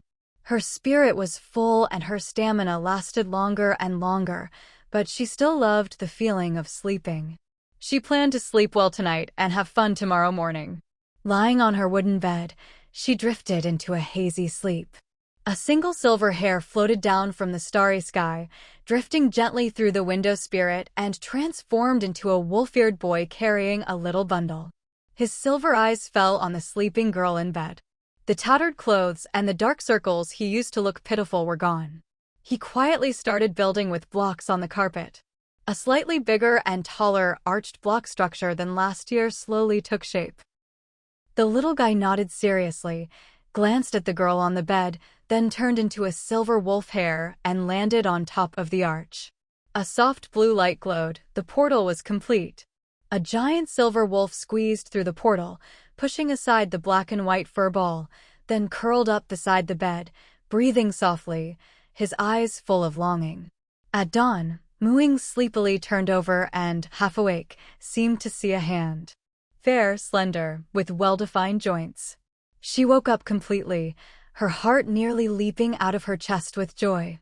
Her gaze moved up, a familiar profile, messy silver-white hair, and 2 slightly twitching wolf ears. Her boy had come home. Feeling mischievous, Ying reached out and grabbed Yin's wolf ears, giving them a gentle squeeze. His silver eyes smiled. "You're awake. How did you get back so early this time?" Ying helped smooth his hair. "I've gotten better at using my bloodline ability. I can stay an extra day this time. I wanted to spend New Year's with you." Shireen smiled. "Really?" Ying was over the moon. "Let's drink some magic potion and go out to play. There are so many events in the territory this new year." "Okay." Shireen propped his chin in his hand, watching her. Ying spun around as she got up. Her nightgown-like multiform garment transformed into a red dress trimmed with silver, topped with a silver-white satin cloak with fur edging. Shireen brushed his hand over himself, and silver armor with red trim appeared, along with a matching men's cloak like Ying's. "Multiform garment?" Ying raised an eyebrow. "Yeah, they released a men's version," Shireen replied. Ying nodded, took out 2 bottles of magic potion, and handed one to Shireen. "I made these myself, disguise potions. They can change our appearance. Let's both turn our hair and eye color black. If we don't change our faces, we might still get recognized, right?" Shireen was mainly worried about Ying. His clone had stayed by her side, witnessing her build up her territory and protect so many people. "If they recognize us, so be it. Let them guess," Ying said carelessly. She didn't want Shireen, who had finally come back, to have to hide his real face from her. His hair and eye color were too distinctive. Ying remembered that Shireen still had enemies out there. But she also didn't want that. After finally meeting, Shireen would only see her disguised face. So she decided to just go with it, blend in with the crowd by changing their hair and eye color. If they were discovered, so what? She could introduce Shireen to everyone. After drinking the potion, Ying grabbed Shireen's hand, ready to take him to breakfast in the territory, when suddenly her cloak felt heavier. It was Gun, wearing a little red jacket. Ahem, Ying cleared her throat. Gun, you're the oldest of the kids at home, so today I'm giving you an important mission. Take your little brothers and sisters out to play. Here's some pocket money. We'll go back to the plantation tonight, and I'll make you something delicious. I believe you can do it. She really wasn't ditching the kids for love. Even if Shireen hadn't come back, she'd planned to go out alone. Gun and the others were just too conspicuous. With them around, the disguise potion would be useless. Gun, carrot. Please. Gun, let go of Ying's cloak. Go on. Good boy, tell Ming I'll come watch his competition and to do his best. Gun, underscore. Ying happily took Shireen and teleported to the shore of Moon Lake. What do you want for breakfast? There are so many more food options in the territory now. Baozi, Shireen said without hesitation. He had always loved the baozi Ying brought back, but ever since Deep Blue Star was sealed off, it had been a long time since he'd had any. All right, let me ask around and see which place has the best baozi. I remember a few new shops opened in the territory recently, Ying replied, opening up the territory's internal network. Qingshan Territory Work Group. Ying Lord/Boss Comrades, which shop has the best baozi? At everyone. Lin Shang, public farm manager. The territory's doomed. Even the Lord is chatting in the work group now. Ying Lord/Boss, what's wrong with the Lord? The Lord is human too, and wants to eat baozi. Luo, livestock manager. Qin Ji baozi. The salted veggie and cured meat filling, and the beef filling, highly recommended. At Ying Lord/Boss, got it, thanks. Special red packet. Luo, livestock manager. IL? Ying closed the internal network and, seeing Shireen's curious gaze, suddenly remembered she'd overlooked something. Did you get a prompt to log into the internal network when you entered the territory? Shireen shook his head. My race can't be exposed, so whenever I need to enter a claimed territory for supplies, I always come at night, wear a cloak, and use time-space magic to block the territory shield's detection. I'm used to it. Let me try lifting the spell now. How about I give you some disguise potion to take with you next time? That way you can hide both your hair and eye color, Ying said, feeling a bit sorry for him. It basically meant that aside from receiving his bloodline inheritance, Shireen was always wandering in the wild. That won't work. If I take anything out with me, I'll be discovered. I'll just have to wait until the world's lockdown is lifted. Shireen shook his head, noticing her concern, and reassured her, it's fine. I only need to hide my race in this time-space. In other time-spaces, it's not a problem. Sometimes I can resupply there, so I rarely need to enter cities in the real world. The river of time and space is actually a lot like the trial worlds in the Myriad Realms trials, except I enter with my physical body, so it's a bit more dangerous. He lifted the spell and, sure enough, received a login prompt, with a mark appearing on his hand. Is this like a phone you can only use inside the territory? Ying nodded, not asking about the details of his inheritance in the river of time and space. Those were secrets. Time-space werewolves traveled the river of time and space, receiving its baptism, and had to follow certain rules. Breaking them would result in severe backlash. Keeping the past and future secret, even if it didn't concern people in the real world, was one of those rules. She opened her own internal network and checked Shireen's resident info. Name, Shireen. Race, time-space werewolf. Class, Warlock LV9. You're level 9 already. Ying exclaimed in surprise. Shireen, still exploring the internal network, replied, I leveled up around the same time as you. Warlocks just need to develop their bloodline power a bit to gain experience and level up. For us time-space werewolves, the advancement path is very clear. We just have to follow the instructions in our inheritance, go to the river of time and space, and receive guidance and trials from our predecessors. It was the first time Ying had heard about how warlocks leveled up. So far, she'd only met 2 warlocks, Sharon and Shireen. Among players, unless they had a special opportunity to fuse with a supernatural bloodline from the start, they couldn't normally become warlocks. Ying, how do I add you as a friend? Wait a sec, I'll send you an invite, Ying said, sending him a friend request. Alright, let's go get some baozi. Luoluo said Chinji baozi is really good, it's over there. Instead of teleporting, Ying took Shireen by the hand and led him onto the skywalk, strolling slowly toward the baozi shop as they chatted. See, that treehouse was where I first lived. When the apocalypse started, I was too weak and didn't dare reveal I was the Lord, so I built 3 treehouses, but only dared to live in number 2. Number 1 was used to attract shops. But I was super lucky. The first general store I brought in had a real expert, a legendary druid. His animal companion was a hilariously greedy raven. My trialist ID badge was a gift from Grandpa Shom. As they walked, Ying introduced everything to Shireen bit by bit. Last year, he hadn't had a chance to explore the territory. This year, Ying was determined to show him around properly. This was her hard-won domain, after all. Shireen listened patiently, nodding or asking questions now and then. Those days he hadn't been a part of seemed to come alive through her stories.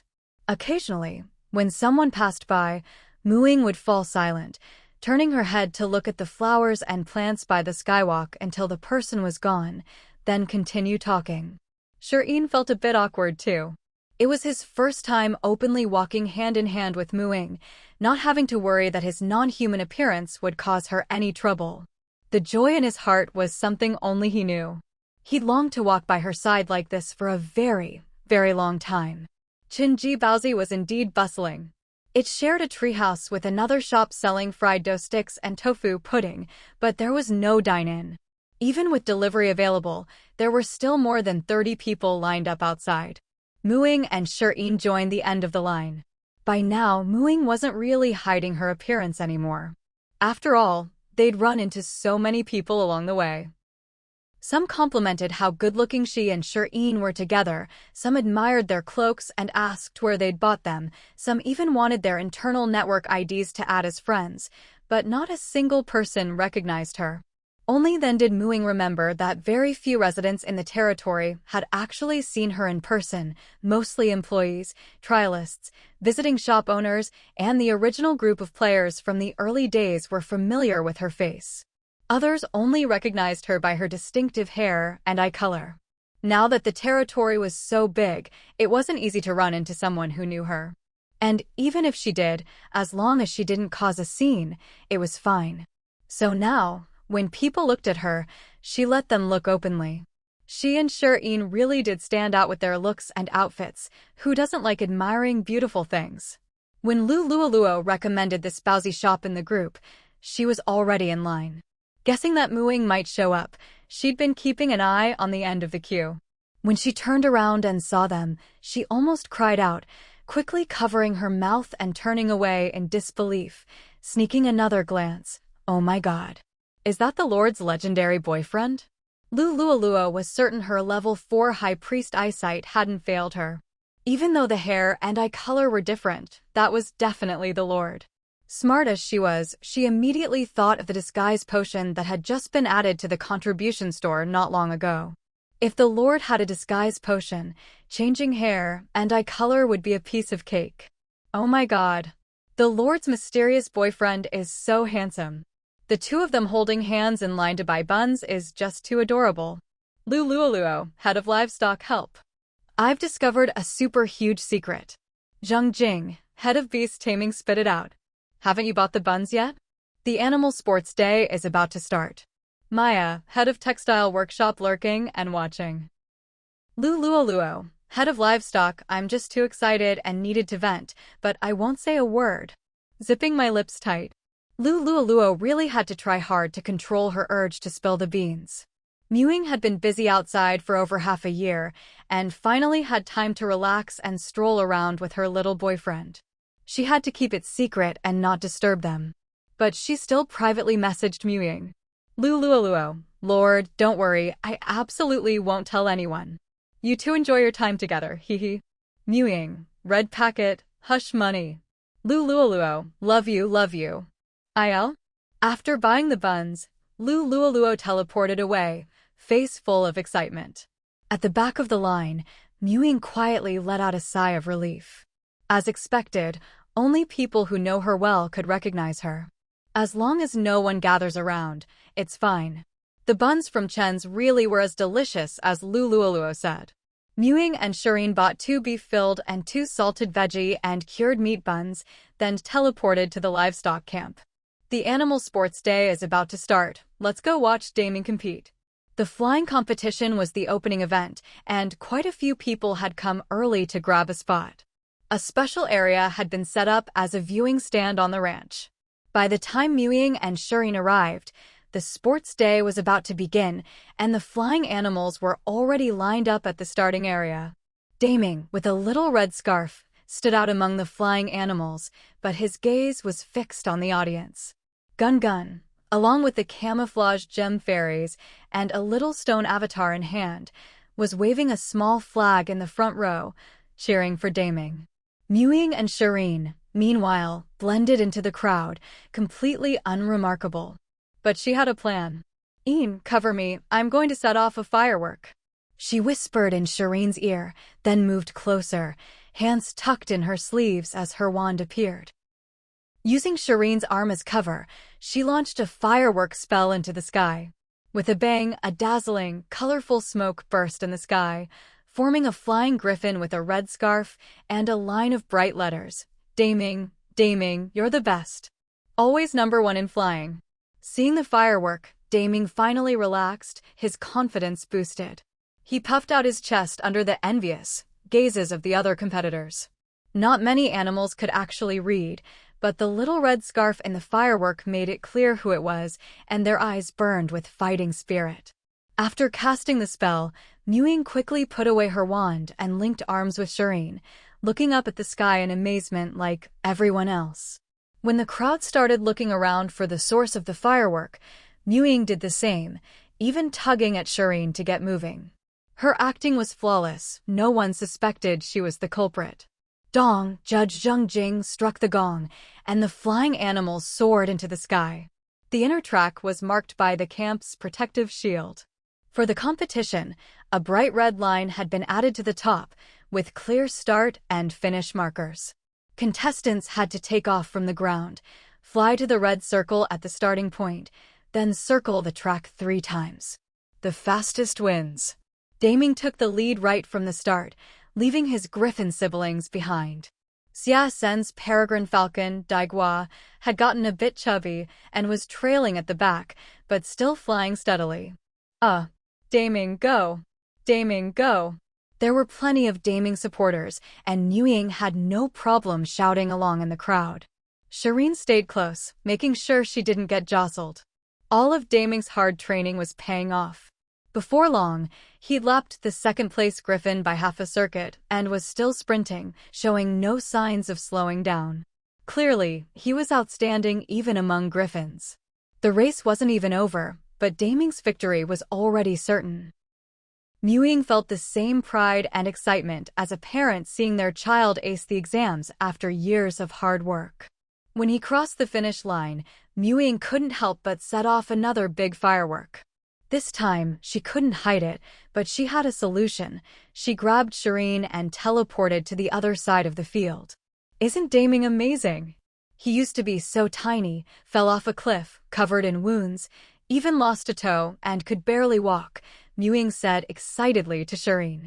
After crossing the finish line, Daming flew into the camp, circling above the stands, chirping happily as he scattered candies from the pouch around his neck, sparking a wave of excitement. Finally, he landed in the center, and after the top 3 were decided, Zheng Jing awarded them medals and prize money. Then Daming joined Gun in the audience to watch the rest of the events. Mewing stayed to watch the jumping rabbits high jump, the running bulls race, and the sky wolves wrestling. Wait, the big brown bear from the orchard was competing too? And a bunch of unfamiliar wild wolves. Wow, Kung Fu Brown Bear is here.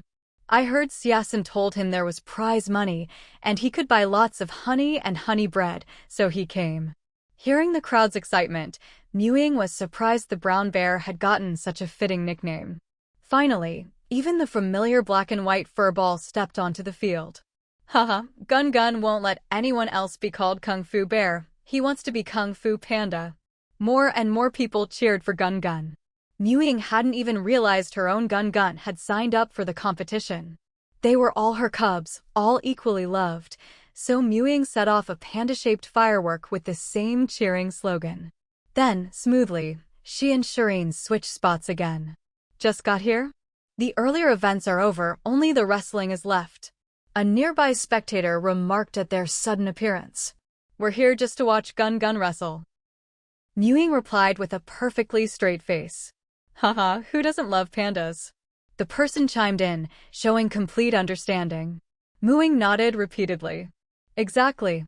Look, it's starting.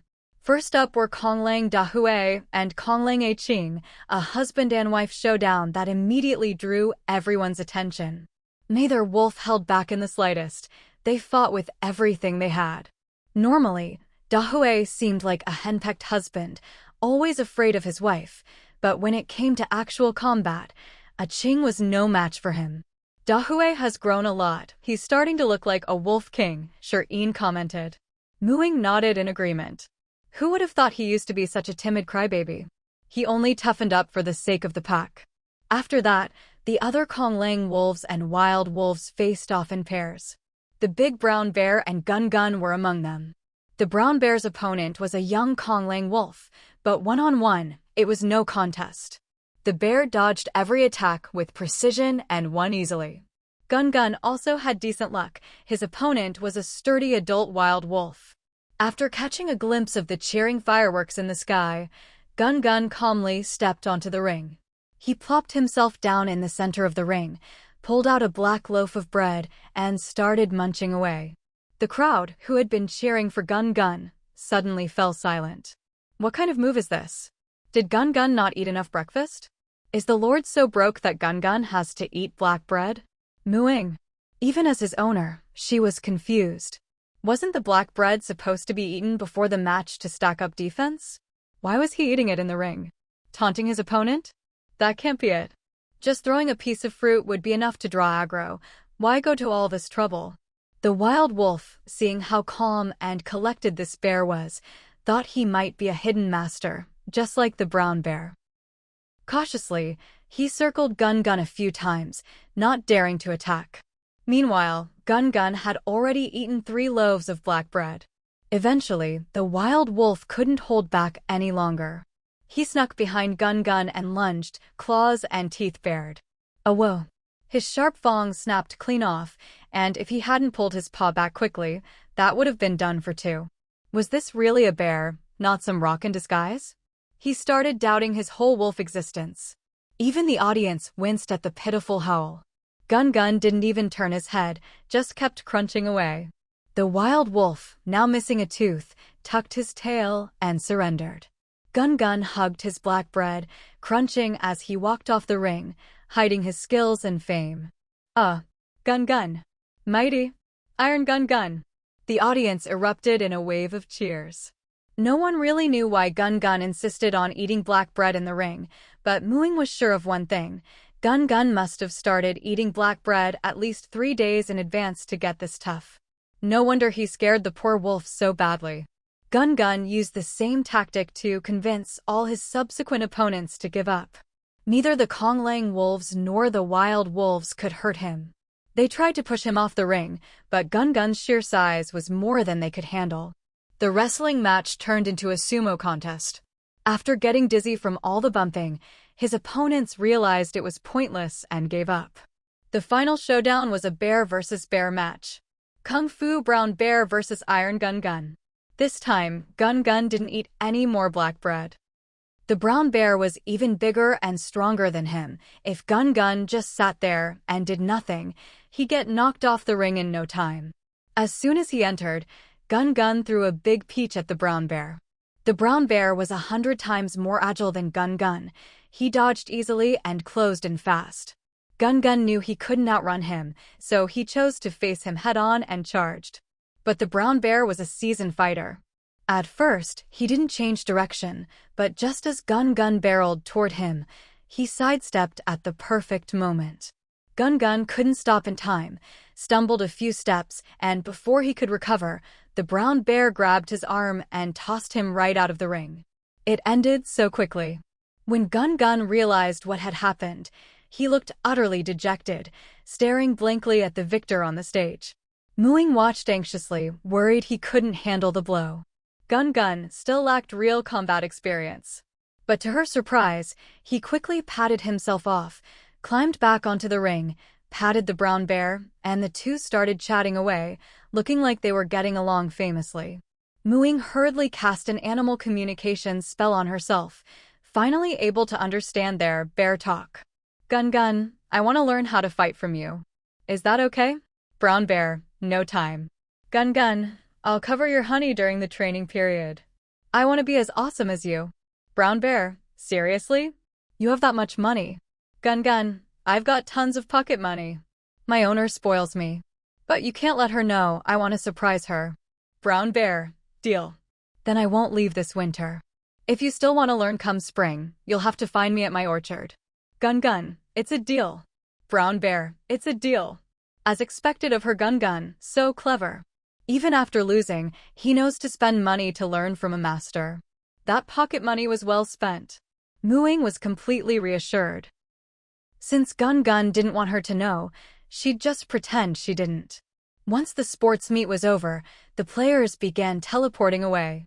Ying asked Shireen, let's go. Next, do you want to see the lantern show in the undersea corridor, listen to the elves concert at Moon Lake, explore the haunted crypt in Crystal City, or go shopping in the Halfling Night City? I want to go to the Myconid Theater to watch Qingshan City New Year's blockbuster 2. The last showing just ended, and everyone was praising you. I want to see it, Shireen said, already browsing the territory forum for the latest news. Ying, why did I give you options A, B, C, and D, but you picked D? I've never watched a movie with you in a theater before. It's a shame that after the apocalypse, all the cinemas disappeared, Shireen said pitifully. How could she bear to refuse him when he looked like that? Hardening her heart, Ying agreed. They teleported to the Myconid Theater and found an inconspicuous seat. Ying was full of nerves. Last year's overly glamorized New Year's blockbuster had left her with a lingering sense of dread. And sure enough, her instincts were right. The new movie left an even bigger shadow on her heart. This year's blockbuster featured 3 major events: the defeat of the Murloc village, the extermination of the vampires, and the establishment of a teleportation network across the Xia Nation region, connecting to other areas as well.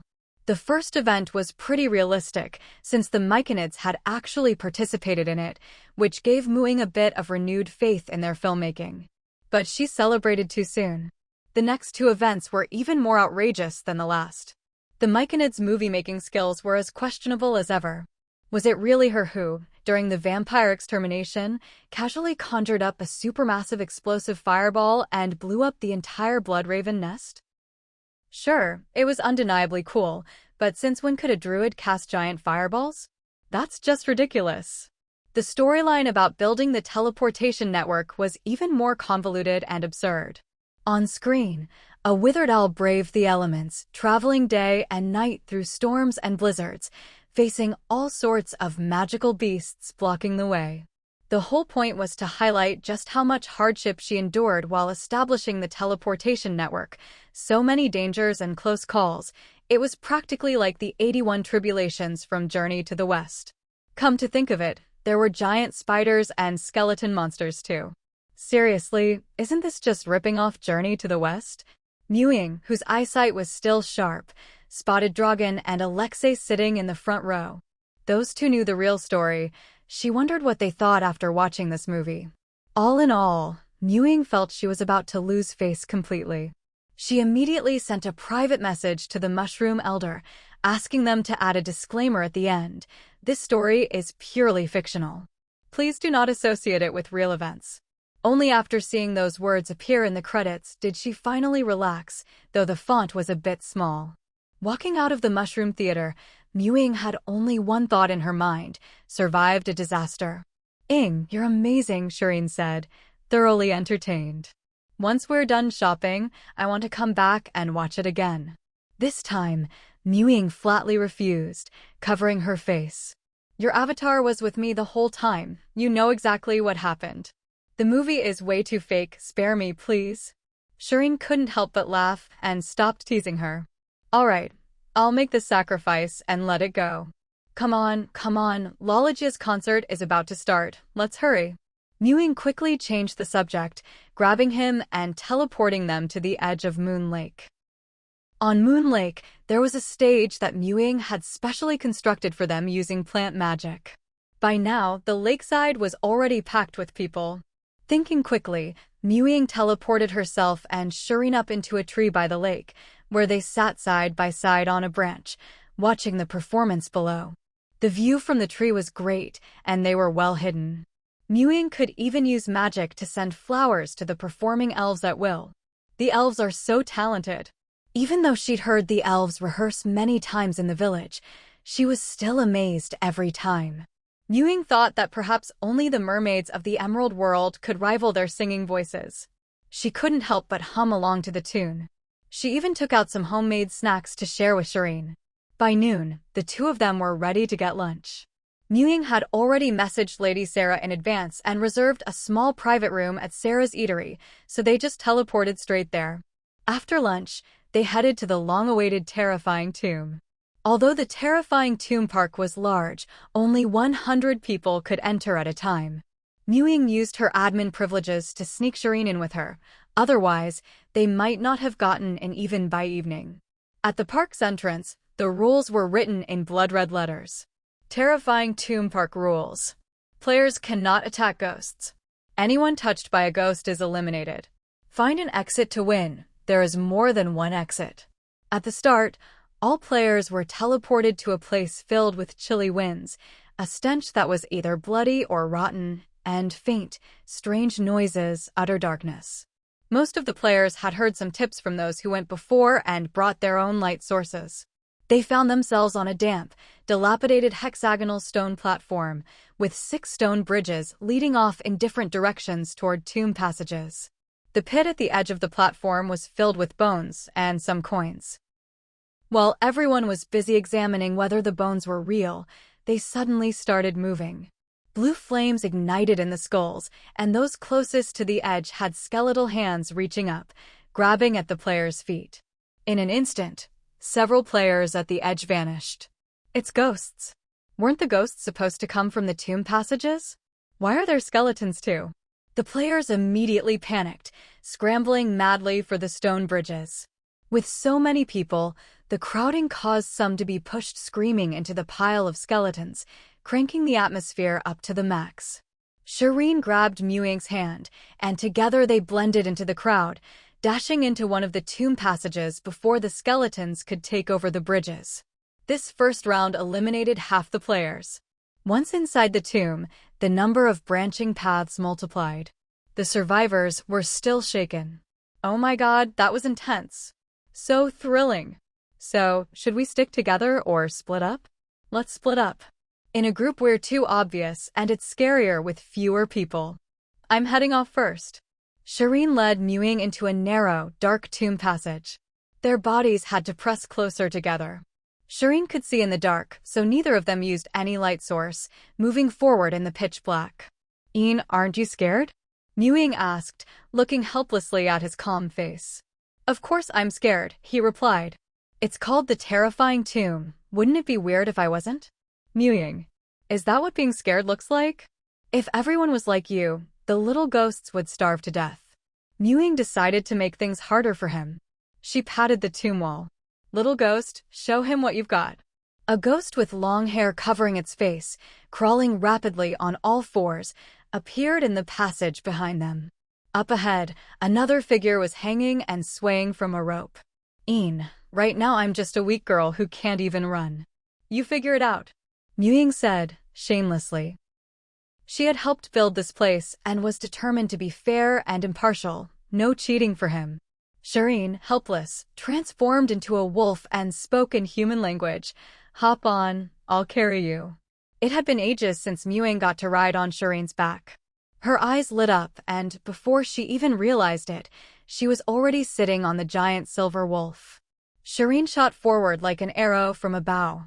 The hanging ghost in the passage ahead had bulging eyes and a tongue so long it whipped at them like a lash.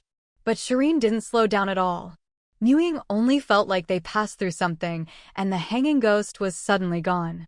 Looking back, she realized they'd already dashed dozens of meters past it. The ghost was left bewildered, its target suddenly vanished. Ying crouched low, amazed. Was that teleportation? That was awesome. Shireen, pleased with the praise, let out a happy howl. But just then, the passage ahead filled with a dense swarm of ghostly flames, stretching for dozens of meters. Little Stone's special treatment was so obvious that even Ying felt a bit embarrassed. With such a long distance, could Shireen really make it through? Yin's running did slow for a moment, but he didn't panic at all. Instead, he changed direction and, taking Ying with him, charged straight toward the wall. Just before they touched the wall, Ying felt a brief wave of dizziness and then, a ghost came out of the wall. In another corridor, several players screamed as they ran back the way they'd come. The so-called ghost was actually Shireen carrying Ying. They had passed straight through the wall. Ying was genuinely amazed. The bloodline of the space-time werewolf was just too powerful. This wasn't teleportation, it was short-range transmission. With an ability like this, unless Little Stone sent a huge number of ghosts, there was no way they'd ever catch him. Ying secretly sent a message to Little Stone through its avatar, telling it not to go overboard with the special treatment. With a normal number of ghosts chasing and blocking them, Shireen managed to find the exit with Ying. Once outside, Shireen shifted back into human form. Only then did Ying say, "Ying, this isn't just an escape game, you know, it's also a treasure hunt. There were tons of treasure chests inside, and we didn't get a single one." Shireen. Haha. Ying laughed happily. After that, the two of them teleported to the Undersea Gallery. This year's Lantern Festival really let the merfolk shine. The glowing underwater plants Ying had given them were used to their fullest, and it felt less like a lantern festival and more like an exhibition of underwater flora. The merfolk had built all sorts of displays out of stones, sea sand, and glowing plants. There were displays not just in the half of the Undersea Gallery with seawater, but also outside the camp's protective shield. Thanks to the merfolk's efforts, the underwater world now looked like a beautiful emerald realm. That evening, Ying and Shireen took a stroll through the Undersea Gallery, then headed back early to the plantation. They were having a reunion dinner with the little ones. The kids all trickled back home. Ying finally asked the question she'd been holding in all day. Gun, why did you eat black bread on the arena stage? Gun spread his little paws, just bored. Ying. Maybe it really wasn't a coincidence that Gun awakened a skill like fruit pitcher. His talent for taunting was in his bones. After the reunion dinner, Ying and Shireen didn't go out again. They sat together on the sofa by the fireplace, chatting. How long can you stay this time? Ying had been reluctant to ask all day. I'll stay until after we finish grabbing red envelopes, Shireen replied. Earlier, when she drank the disguise potion, she'd said she wanted to blend into the crowd and snatch red envelopes. Last year, she couldn't disguise herself, so she'd been too embarrassed to grab the red envelopes she'd handed out herself. Ying nodded, feeling a bit happier. Let's just grab one, for good luck. Okay, Shireen said with a smile. The stronger you get, the longer you can stay, right? Next time, don't hesitate to wake me up if you come back early. I'm an elf now, I barely need any sleep. Even though I'm not an adult yet, I only need 1 or 2 hours a day, and it'll get even less in the future. It would be such a shame to sleep through his rare visits. I might not be able to come back next New Year. The level 10 inheritance takes at least 2 years, Shireen said, looking at Muing with deep reluctance. But he had to become stronger. Only when he was strong enough that no one coveted his bloodline could he guarantee the safety of those around him and avenge his parents. It's okay. We'll work hard together. Muing wanted him to come back, but she understood the dangers of his bloodline. If he didn't grow strong, he'd have to live in disguise forever, always on guard. But by then, the world lockdown should be lifted. I'll be able to come back directly, Shireen said. That caught Muing off guard. Is there an actual end date for the world lockdown? Shireen shook his head, then said mysteriously, I once used a cross-plane teleportation array in a mid-sized city. He even winked at Muing as he said it. Muing understood. Mid-sized cities would probably appear when Deep Blue Star lifted the lockdown and established connections with other planes and worlds in the multiverse. No wonder there was a city-level territory competition. It was probably for this. Muing suddenly felt a sense of urgency. She didn't know how far her territory was from becoming a mid-sized city, but she'd already done almost everything she could. From here on, it was just a matter of steady development. She'd visited all the established territories and still felt Chishan City had the best momentum. Becoming a mid-sized city was just a matter of time. And from Shi Yin's hints, it was likely less than 2 years away. After the new year, I really need to train hard. I'm still too weak, Muing said. For Deep Blue Star players like them, the world lockdown was actually a form of protection. Once it was lifted, who knew what kind of outside threats would come in? This was a world with gods, after all. The two of them chatted until midnight when Muing pulled Shireen along to teleport to the main territory, blending into the crowd waiting to snatch red envelopes. As soon as the time came, she distributed the red envelopes from her spatial ring all across the main territory. The red envelopes are here. The crowd instantly erupted into chaos. Everyone used every trick they had to grab the red envelopes. With last time's experience, people were even more creative this time. Some had even paid to upgrade their teleportation abilities. As soon as a red envelope appeared in the air, they teleported right into the middle of them, grabbed a whole armful, and then screamed as they teleported back to the ground. Muing was dumbfounded. If she and Shireen just stood there, they might not get a single red envelope. They looked at each other. Suddenly, Muing had an idea. She used a wind spell to blow the red envelopes higher, then teleported up with Shireen and finally managed to grab one. When they landed and opened it, just 1 copper coin, must be the guaranteed minimum, someone nearby joked. Muing. So frustrating. If she'd known, she would have grabbed a whole armful too. After the red envelope event ended, Shi Yin's time was up, he had to go. The two of them returned to the treehouse in the elf village. After a simple hug, Shireen turned back into his wolf form, gave her one last lingering look, and slipped into the building block teleportation gate. The gate collapsed behind him, drifting into Mu Ying's hand and turning into a ring. It felt like all the excitement had left with Shireen. Still full of energy, Muing teleported to the treetop by Moon Lake, sitting in the spot where she and Shireen had once listened to the elves' music together. The ever-energetic elves were still playing. The players had been excited all day. After snatching up all the red envelopes, by the latter half of the night, most of them couldn't stay awake any longer. The crowd by Moon Lake gradually thinned out, and the lakeside slowly emptied. But the elves' performances weren't over yet. Their program was scheduled all the way until dawn. Even if there wasn't a single audience member left, they kept performing, because their shows were never meant just to entertain others, they were for their own enjoyment. Although most of the players had gone back to rest, there were still some energetic merfolk and elves who had finished performing. The lakeside was still lively. After calming herself down, Muing joined in as well. Ying, I didn't see you all day today.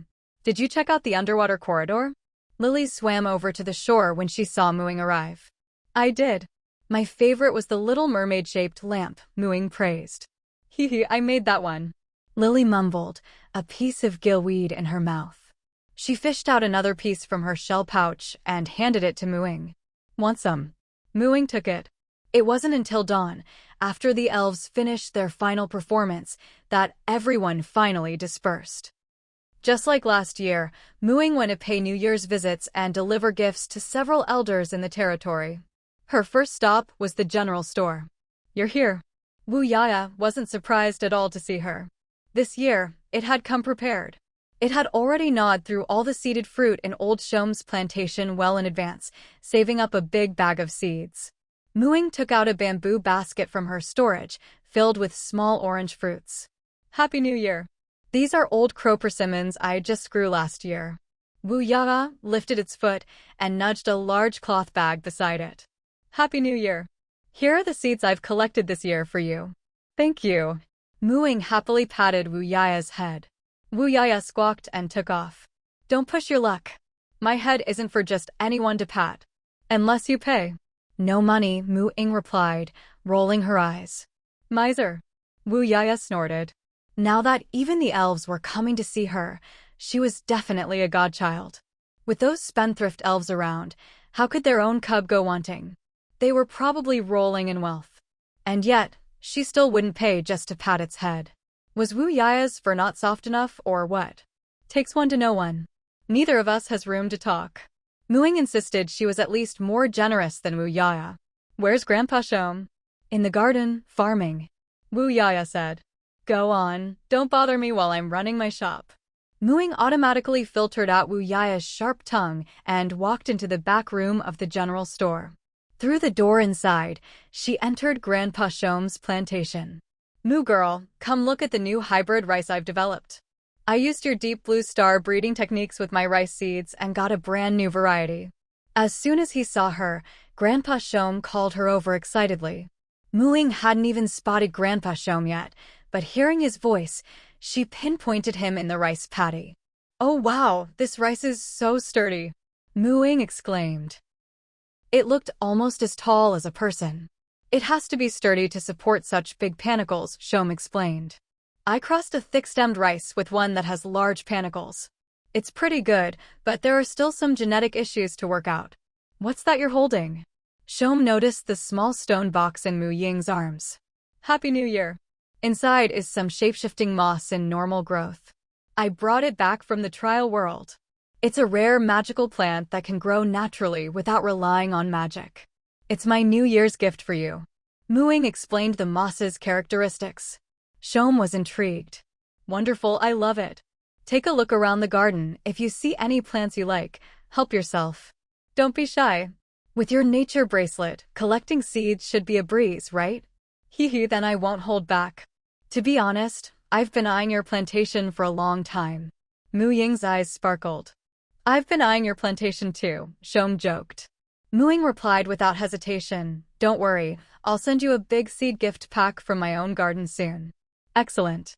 That's what I call a win-win." Shom laughed heartily. "And this is for Little Oak." Muing took out a crystal coral dollhouse, similar to the ones her own gem fairies had. "Really?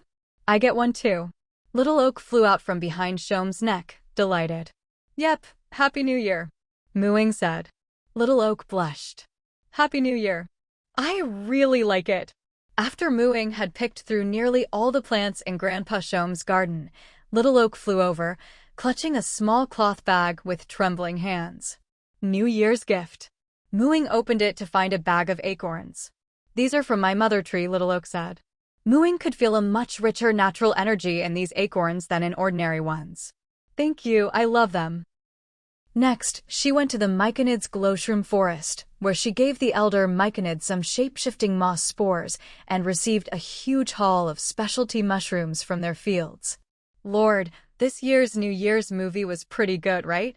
Lots of people are asking for it to be shown for a few more days. They want to watch it 2 or 3 more times. The Myconid elder's message came through the telepathic spores. Muing nodded with difficulty, barely suppressing the urge to complain, and tactfully suggested that if there were any fictional elements, they should add a disclaimer. This story is purely fictional.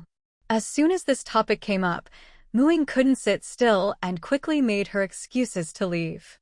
When she arrived at Chief Nide's place, she found it especially lively this year, with halflings coming one after another to pay their New Year's respects. Even the youngest halfling toddlers, who had just learned to walk, personally picked a string of bomb fruits as a New Year's gift for Chief Nide. When Muing entered, she couldn't help but feel that the halflings were looking at her a bit resentfully. "Oh, Moo girl, you're here. Come, have a seat. Your Deep Blue Star's New Year's customs are great. Our halflings love them," Chief Nide said with a big smile.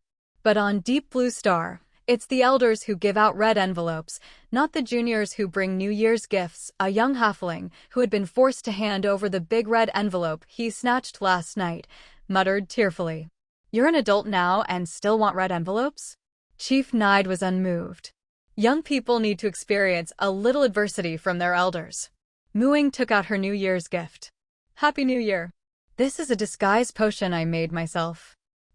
Moo girl, you're so thoughtful. Here's your red envelope." Chief Nide stuffed a big red packet into Mu Ying's hands. "The halflings. What are you staring at? Moo girl is still a cub," Chief Nide said gruffly. Chief Nide, despite his age, was still like an old child. His favorite pastime was using his superior strength to bully the younger members of the tribe. Sometimes he could be a bit mean, but he had always been the protector and anchor of the halflings. The other halflings had a love-hate relationship with him. But it was exactly this personality of his that made the halflings so motivated. Every oppressed halfling harbored the dream of working hard at cultivation, surpassing him in strength, and taking over as chief so that Nide could finally retire. With the envious gazes of the other halflings on her, Muing accepted Chief Nide's generous red envelope and quickly made her exit. Her last stop, of course, was to visit the priestess Granny. She had prepared a large house made of crystal coral for both the priestess Granny and Lily. The priestess Granny and Lily were delighted with their gifts and, in return, gave Muing a shell box filled with beautiful, glowing pearls. Besides these, she also delivered fruit baskets to the elves. With all the New Year's gifts delivered, the festivities were officially over. She planned to take care of some territory matters before focusing on her own cultivation in the coming days. First, she opened the work group chat and sent a message. "Muing, Lord Boss, it's a new year. Let's keep up the good work. This year, we won't have an in-person staff meeting. If you have any development plans, just message me privately to report. If there's anything urgent and I don't reply in time, contact Felice." At everyone, random red envelope. Zheng Jing, Beast Taming Lead received. Du Jinlan, Business Lead received. Su Huasher, Mining Lead received. Maya, Textile Workshop Lead received. Lu Luoluo, Livestock Lead received. Lord, are you heading out on a trip again? Muing, Lord Boss, not leaving. Once I finish this year's land nourishment, I'll be going into closed-door cultivation. Lu Luoluo, Livestock Lead, good luck. After sending the group message, Muing posted a notice. Notice: the annual land nourishment begins today. This spell will cover the main territory, private planting subplots, and public farm subplots. Nourishing private planting subplots will require temporary use of some plots for spellcasting. Please see the attached plot numbers and time slots. Plot renters, please enable teleport access within your plots at the scheduled times to facilitate the spellcasting. Zhang Yanqing, our lord is so hardworking, starting all this right on the first day of the new year. Hu Shishue, can someone explain what this land nourishment actually is? Tang Huili, clearly a newbie up there. The Lord personally casts the Tier 3 Druid spell, Plant Growth, to nourish the land. It's a large-scale spell that takes a long time to cast, but afterward, the land is much better for growing plants and crop yields are higher. Think of it as a pure, natural, pollution-free magical fertilizer. Hanjia, I remember last year, the Lord worked so hard on this she ended up with dark circles under her eyes. But the plants really did grow better. I had a bumper harvest without using any fertilizer at all. I couldn't even finish all the veggies I grew for myself, so I sold some in the trading hall for extra income. I bet our private planting plots are the best farmland in the world. I'd love to rent one, but they're impossible to get now. Tang Huili, exactly. It's so annoying seeing people on the forums complain that our rental prices are too high and say it's better to just clear land in the wild. With the Lord's spellcasting, You can make a profit with almost anything you plant. Plots here never go unrented. Wang Welling, I just hope the Lord doesn't overwork herself like last time and end up with those dark circles again. It's too hard on the body. Hanjia, agreed. Lord, please don't rush, take your time. Your health is important. Tang Huili, agreed, your health comes first. Take care of yourself. Seeing her people's recognition of her efforts and their sincere concern, Ying felt a warm glow in her heart. Watching them continue to post reminders for her to take care of herself, Ying couldn't help but reply. Ying, got it. Hanjia, the Lord replied. Love you.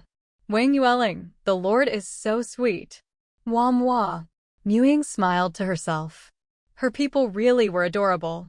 To think, she used to be someone who only cared about herself, only considering the territory when she had spare time and energy. The territory didn't mean much to her at first, but gradually its importance grew without her realizing it. This past year, she'd spent most of her time working for the territory, and her own level progression had slowed. She used to be almost a full level ahead of Delegon, but now the gap was less than 30%. The reason for this change was probably these lovely people in her territory. Their care, loyalty, and love for both the territory and for her made Ying want to give them an even better home. This year, the area needing spellcasting was even larger, but the process was actually a bit easier. The plant growth spell still took 8 hours to cast, but with her higher level, each casting now covered several times more land than before. Plus, after months of eating granny fruit, her stamina was approaching that of a normal elf. She needed less and less sleep to recover, and staying up late was no big deal anymore. Unless she went several days and nights without sleep, she wouldn't end up with dark circles like last time. Now, just over an hour of rest each day was enough to keep her fully energized. All in all, things were actually more comfortable now. Just as she was about to log off the internal network and head to her first spellcasting location, Felice sent her a private message. Felice. Xiao Ying, let us protect you while you're casting. That way, no one will disturb you.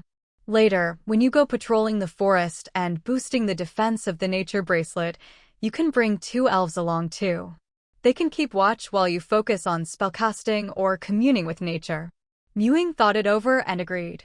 She really did need this. When doing something that required total concentration, having 2 elves on guard was definitely safer. From that day on, Ying began her round-the-clock spell-casting journey. But this time, it was nothing like last year. She was full of energy. On the first day, her guards were Layla and Feleron. After she told them her first spell-casting location, the 2 of them teleported there to wait for her. All right, I'm starting now, Ying said to them, then began to cast her spell. The power of nature gathered around her, slowly merging into the earth. During the casting process, Ying kept her eyes tightly closed, devoting herself entirely to acting as a bridge between the power of nature and the land, standing as still as a statue. Feleron and Layla stood on either side of her, faithfully fulfilling their duty to guard her, even within the safety of their own territory, never letting their guard down for a moment. To give the tenant farmers at the private planting subcamp some time to react and prepare, Ying began her spellcasting from the main territory. With so many people around, it was impossible to avoid being watched by the players. But everyone had already received a notification and knew what was going on. Although they were curious and gathered to watch for a while, they were all considerate enough to remind each other not to make noise or get too close, so as not to disturb Ying's spellcasting. Except for one person. Feleron. I finally caught you.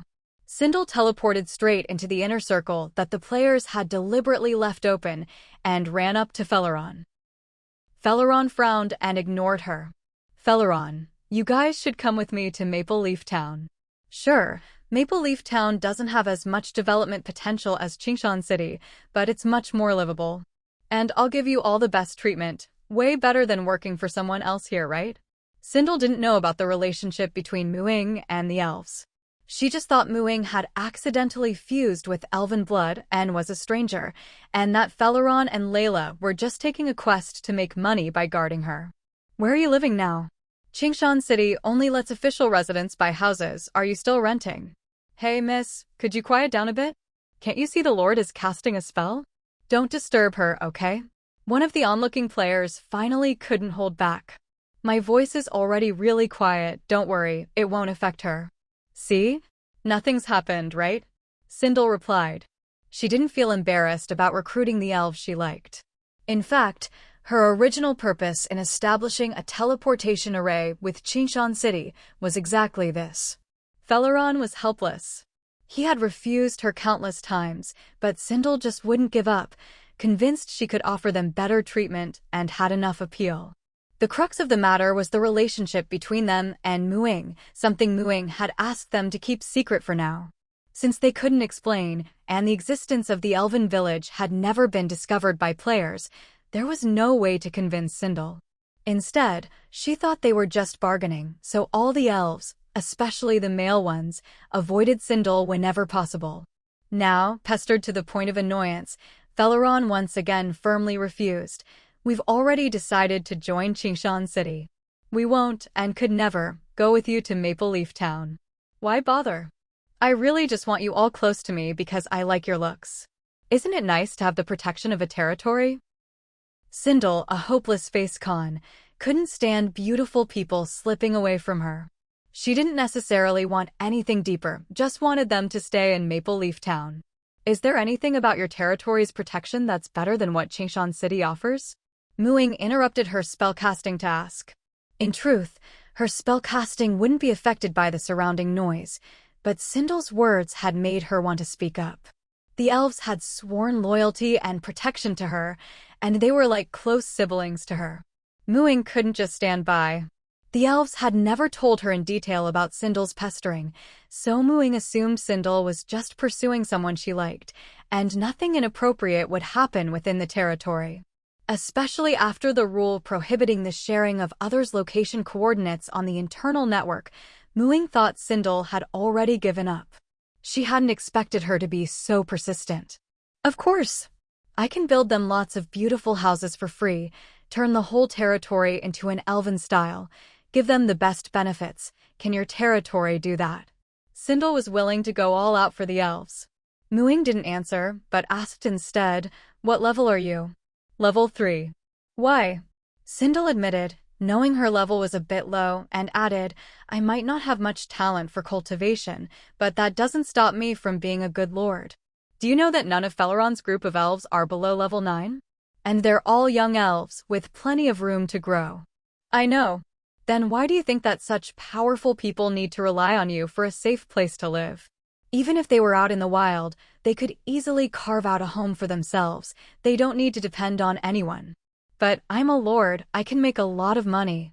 You think the elves' wealth, accumulated over hundreds of years, is less than yours? To be honest, I might not even be wealthier than they are. And do you really understand elves?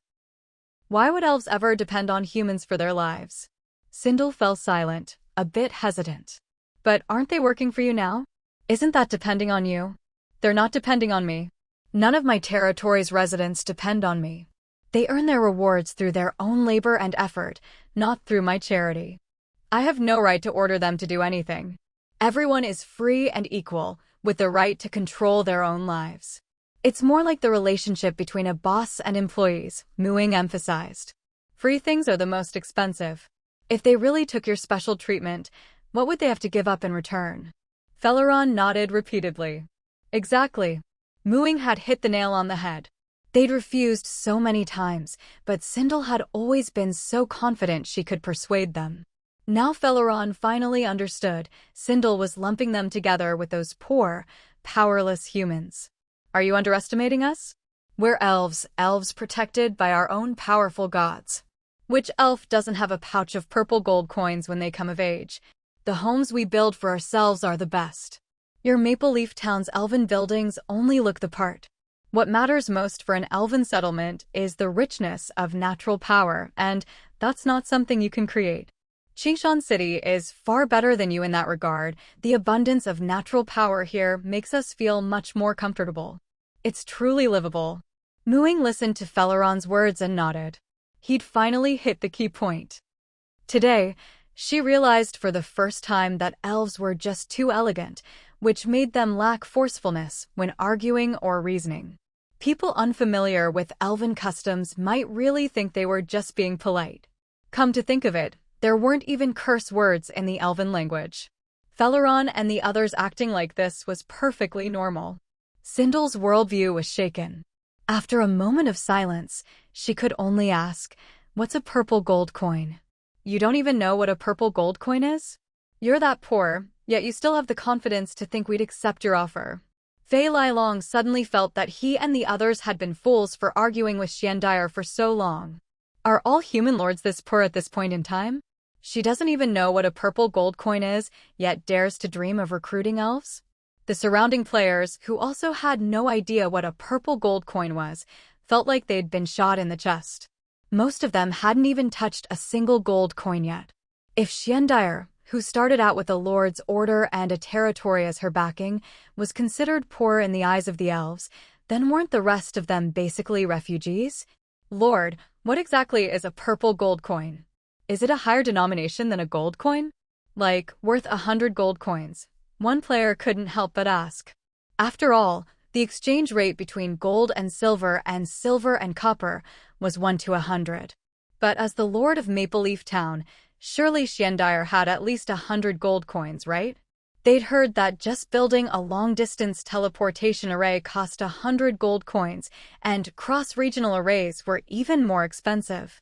Although they didn't know which cooperation model Maple Leaf Town and Green Hill City used for their cross-regional teleportation array, Maple Leaf Town's finances should be decent. "A single purple gold coin is worth 10,000 gold coins," Ying said. Gasp. The players all sucked in a breath of cold air. 10,000 gold coins, a number they couldn't even imagine. All eyes turned to Xiandire again, and they shook their heads. If Maple Leaf Town could scrape together 1,000 gold coins, that would already be impressive. 10,000? No way. If they really had that much, just spending a little on the territory would have made it a city-level domain by now. Looking at it this way, elves who each had at least a bag of purple gold coins really were filthy rich. With that kind of wealth and power, why would they need to depend on anyone else? Xiandire was mortified and furious, unable to say another word about recruiting them. In a flash, she teleported away. "Lord, is our territory really that rich?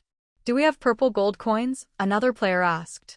In their eyes, Green Hill City really did have great benefits for its people, giving up a lot of profit and building so many teleportation arrays. That all cost money. It didn't seem likely they could save up purple gold coins. "Our territory is pretty poor, but I'm rich," Ying said. "How rich?" a player asked. "Richer than you can imagine," Ying replied playfully. After teasing her people, Ying went back to casting her spells.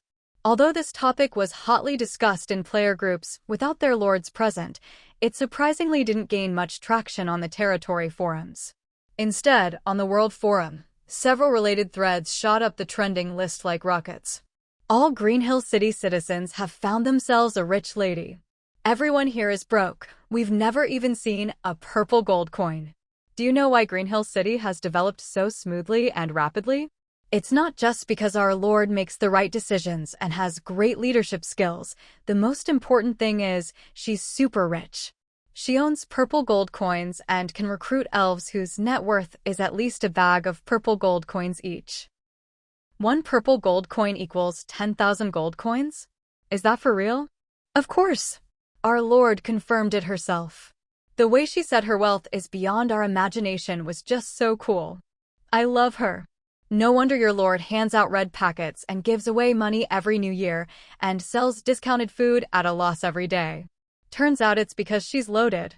So basically, all of Green Hill City's territory income goes into development, and Ying herself might even be subsidizing it. No wonder she dares to say she'll build cross-regional teleportation arrays with any willing territory, and even set up a teleportation network covering all unclaimed territories in the Xia Nation region. That's the power of money. But what about other territories? Their income has to support both development and the Lord's lifestyle. The gap is huge. Looking at it this way, The city-level territory competition is pretty much a foregone conclusion. With both money and power, Green Hill City is bound to become Deep Blue Star's #1 city. I'm even more determined to move there now. Welcome, welcome. I just want to know, we're all players, so why is Ying so rich? She's probably a vampire, lived for hundreds of years, and must have a fortune. Ying single-handedly wiped out a vampire lair. She definitely struck it rich. So a lord's strength matters too. Weak lords rely on their territory to support them, but strong lords support their territory. What about the Lord of Mat City? He's a mage. Magic burns through money. Come to think of it, Ying has elf blood, right? Maybe the money came from the elves? I heard from outsiders that elves are super protective of their own and treat their people really well. That would explain why those elves would cross the ocean and leave their homes just to come to Green Hill City. It's not just elves who are rich. Most of the friendly outsider races seem pretty wealthy too. Look at the merfolk and halflings in Green Hill City.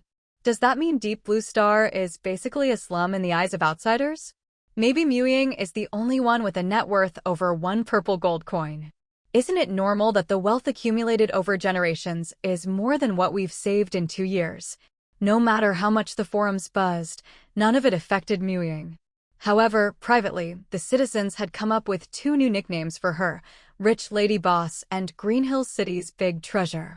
They tiptoed over to watch Ying cast her spells, admiring the subtle, restrained aura of wealth she exuded, treating her like a living good luck charm. Especially the players who loved playing cards at the tavern. If they didn't come to see Ying and soak up some of her luck, they were sure they'd lose at cards. They didn't come empty-handed either. Those who could would bring her little gifts. That evening, after Ying finished casting her spells, she was surprised to see her 2 elf guardians and the grass around her piled high with stuff. What's going on? Ying was baffled. She could still hear sounds while casting, but her senses were much duller, so she hadn't noticed the quieter commotion. These are gifts from the players. Some hope you'll bless them with good fortune, some are to show their affection and admiration, and some are to thank you for what you've done and for caring about them, Layla explained. Aside from the ones hoping for her blessing to get rich, which was a bit odd, the rest were genuinely heartwarming. Ying accepted all the gifts and opened them one by one when she got back to rest. To her surprise, more than half were actually a bit valuable. In Ying's eyes, anything worth more than 3 copper coins was a valuable gift. After all, for some ordinary citizens without any special skills, saving even a single copper coin after covering their basic needs was tough. Ying loved receiving small gifts from her people, but she didn't want them to spend too much money on her. To her, that little bit of money didn't mean much, but for many of her subjects, it was hard-earned and not easy to come by. So, Ying personally made a post on the territory forum. Everyone's heartfelt gifts make me really happy, but please don't give me anything expensive. Anything over 3 copper coins counts. If you make money, use it to improve your own lives. When you all have money, the territory will become wealthier, and that's when I'll truly profit. Don't slow down your path to prosperity for my sake. For everyone who gave me gifts today, I've refunded the cost to your territory account.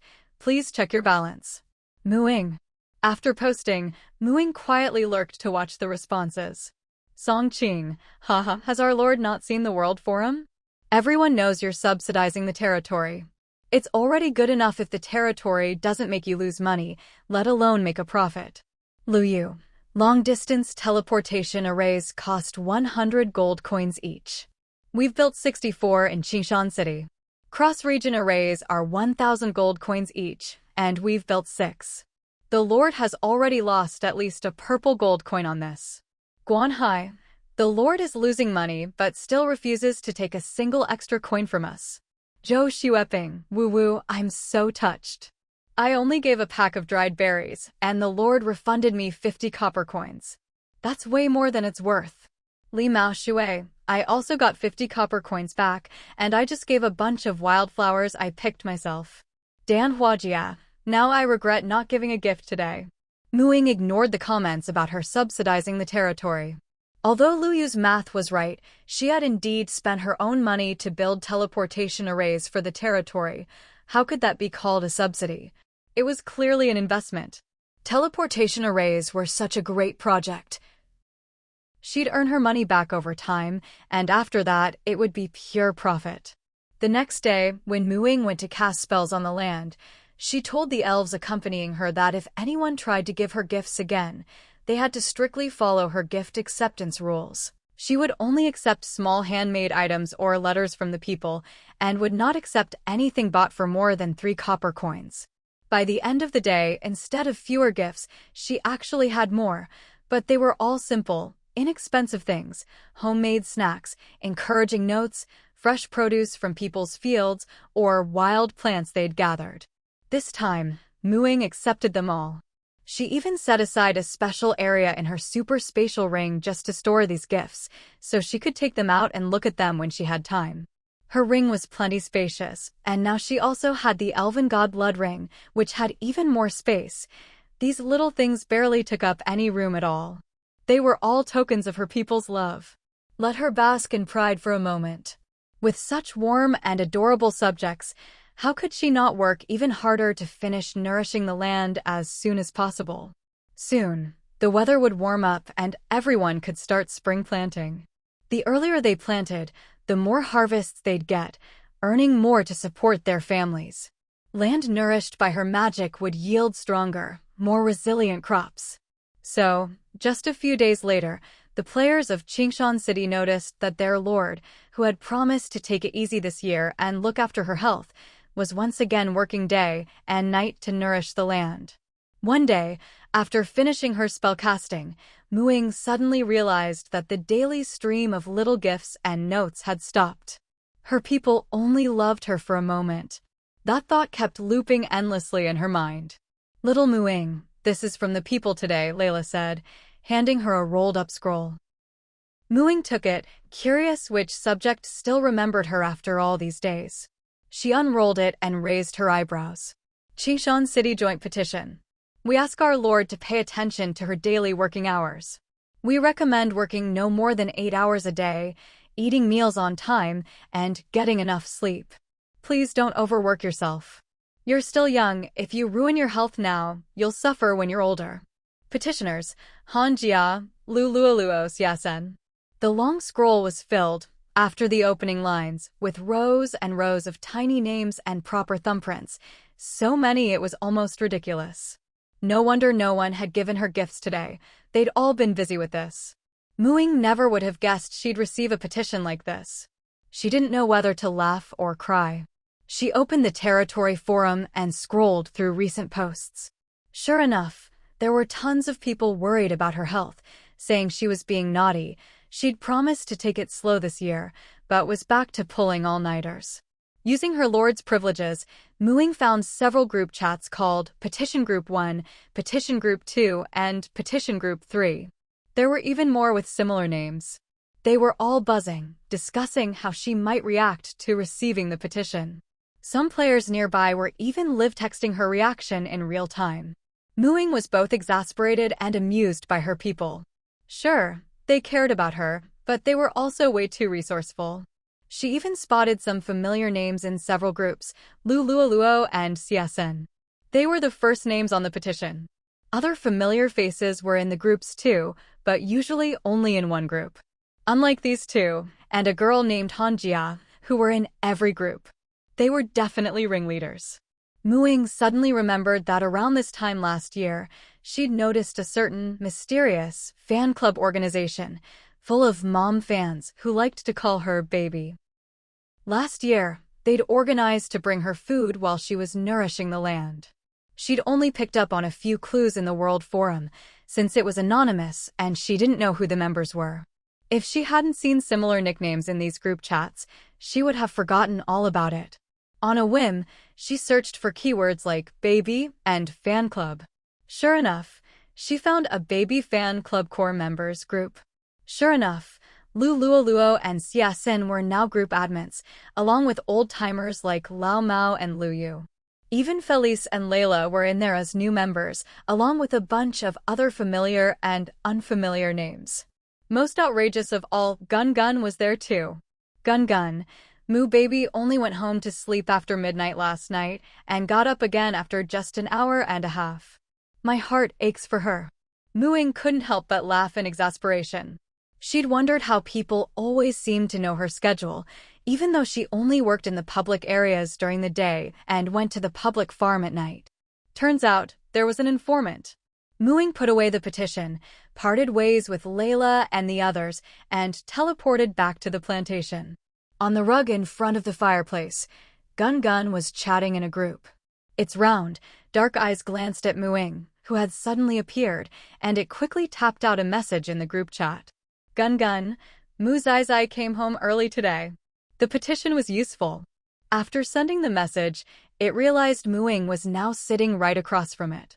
Looking up, Gun saw Ying smiling at it. Gun, oh. It continued live reporting.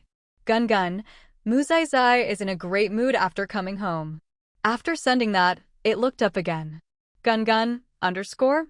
Wait, something seemed off about Moo Zai's smile. It was stiff, like old bamboo. Gun, puzzled, stretched out its paw and waved it in front of Ying's eyes. Ying was completely unfazed, staring straight into the little black eyes of the big fur ball. Gun. Suddenly, it felt a bit uneasy. Its little paws quickly tapped out another line on the territory's internal network. Moo Zai seems to be exhausted and out of it. What should I do? Are you really unaware that as your master and the lord of this territory, I can access all the messages on the internal network? Ying's smile disappeared as she spoke, enunciating each word. Gun, underscore? What does that mean? Moo Zai. Ying's tone was dangerous. Gun, hashtag. This is bad. I'll teleport. I'll teleport again. And again. Why isn't it working? Your teleportation array privileges have been temporarily disabled. A magic wand appeared in Ying's hand. Gun tried to bolt, but was instantly wrapped up like a cocoon by suddenly appearing vines, leaving only its round, plump bottom exposed. In Ying's other hand was a thin vine whip, which she snapped down on Gun's, but with a crack. Moo Zai. Who's the little one now? If I don't enforce some family rules, you'll end up climbing all over me. Gun immediately surrendered, whoa. Even though the vine whip didn't even tickle, it still howled as loudly as it could. A bear must know when to yield. When the boss is mad, you have to play along. Ying. She'd only whipped it once, but the silly fur ball kept wailing, each cry more tragic than the last. Couldn't it at least act a little more convincingly? Hadn't it learned anything from her cleverness? Who's the little one? Ying pretended to be angry and gave it another smack. Gun, whoa. Me? Whoa. Who told you to spread rumors in the group about me coming home at dawn? Do you know how worried that made everyone? Gun stopped howling. I wasn't making things up. You really only slept an hour. I heard people say that staying up late for too long can cause sudden death. If you died, what would happen to our whole family? Ying. Thank you for your concern. She knew Gun cared, but sudden death? That had nothing to do with her. Your master is an elf now, you know? Young elves only need an hour of sleep a day if they're well-nourished. Adult elves can even go a week without sleep. It's not called staying up late, it's just normal work. Do you really think I'd risk my health? Gun? Oh, is that so? I should have told you, that's my fault. But you shouldn't have stirred things up with the players, either.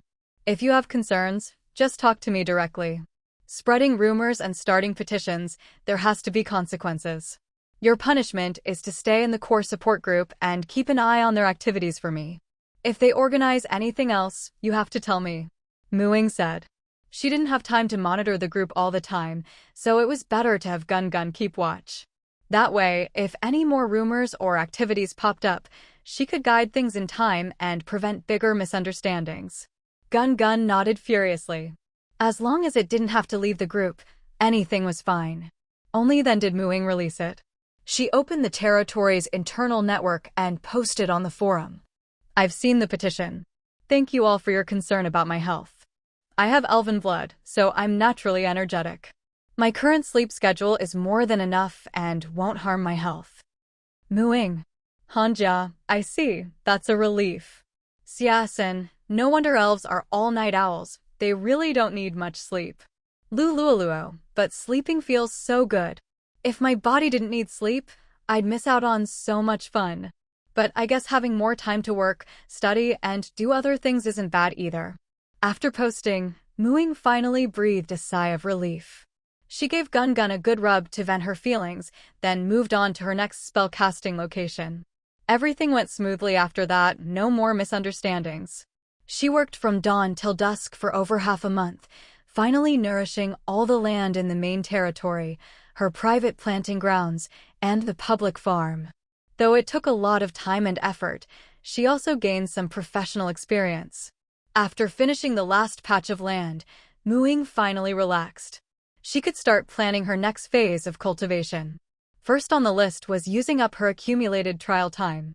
She'd been saving up for a while, and now had 810 hours of trial time. Even if she spent 24 hours a day in the trial world, it would take over a month in real time to use it all up. But of course, she couldn't spend all day in the trial world. A month in real life might not seem long, but in the trial world, that was equivalent to 6 years. If she stayed that long in the trial world all at once, she might get out of touch with reality and her own abilities. After thinking it over, Ying decided to do what she did last time, spend her days patrolling the forest, tending and cultivating plants, learning spells, and practicing skills from 6 a.m. to 6 p.m. She'd use the 12 nighttime hours for trials. That way, she'd clear her trial time in about 3 months. Plus, for every 3 hours in the trial, she could earn 300 source energy in the block world. After accounting for the cost of exchanging trial time, the net gain was 89 source energy per 3 hours. So, after 3 months, when she'd used up all her trial time, she'd have saved up 100,000 source energy, enough to materialize the village chief's seal from the block world and gain her own fragment world. By then, she'd have a portable planting world as big as Grandpa Shom's plantation. Thinking of this, Ying wished the next 3 months would pass faster. With her schedule set, Ying felt at ease and began to follow her plan. After dinner, she lay down on her bed, ready to enter the trial world. It had been a while since she'd been back. She missed that peaceful world. In the world of Emerald, along a country road in the Greenwall Kingdom, a magical carriage made its slow way forward. Ying sat atop the carriage, a stalk of foxtail grass dangling from her lips, a riding crop in her hand for show. She wore a light green, form-fitting country dress, with a pale yellow embroidered vest over it, small leather boots on her feet, and a bellflower pendant hanging from her waist. Whenever she passed travelers or small villages and towns, she would pay people to tell her stories, hoping to find clues about the 2 missing pages. But so far, her search had been fruitless. Lately, Ying had even started casting blessing spells on herself, wishing for luck in finding those clues. Up ahead, a wheat field appeared by the roadside. Farmers were working in the fields. When they heard the carriage, they all looked over. Realizing it was a noble's carriage, they quickly lowered their heads respectfully. Only a few curious children continued to stare. The carriage came to a slow stop.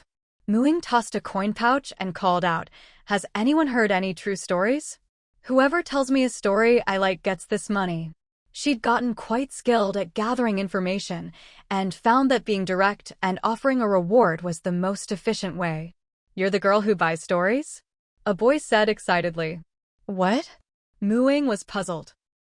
A merchant who passed by recently said there was a noble girl traveling around, paying people to tell her stories. Very generous.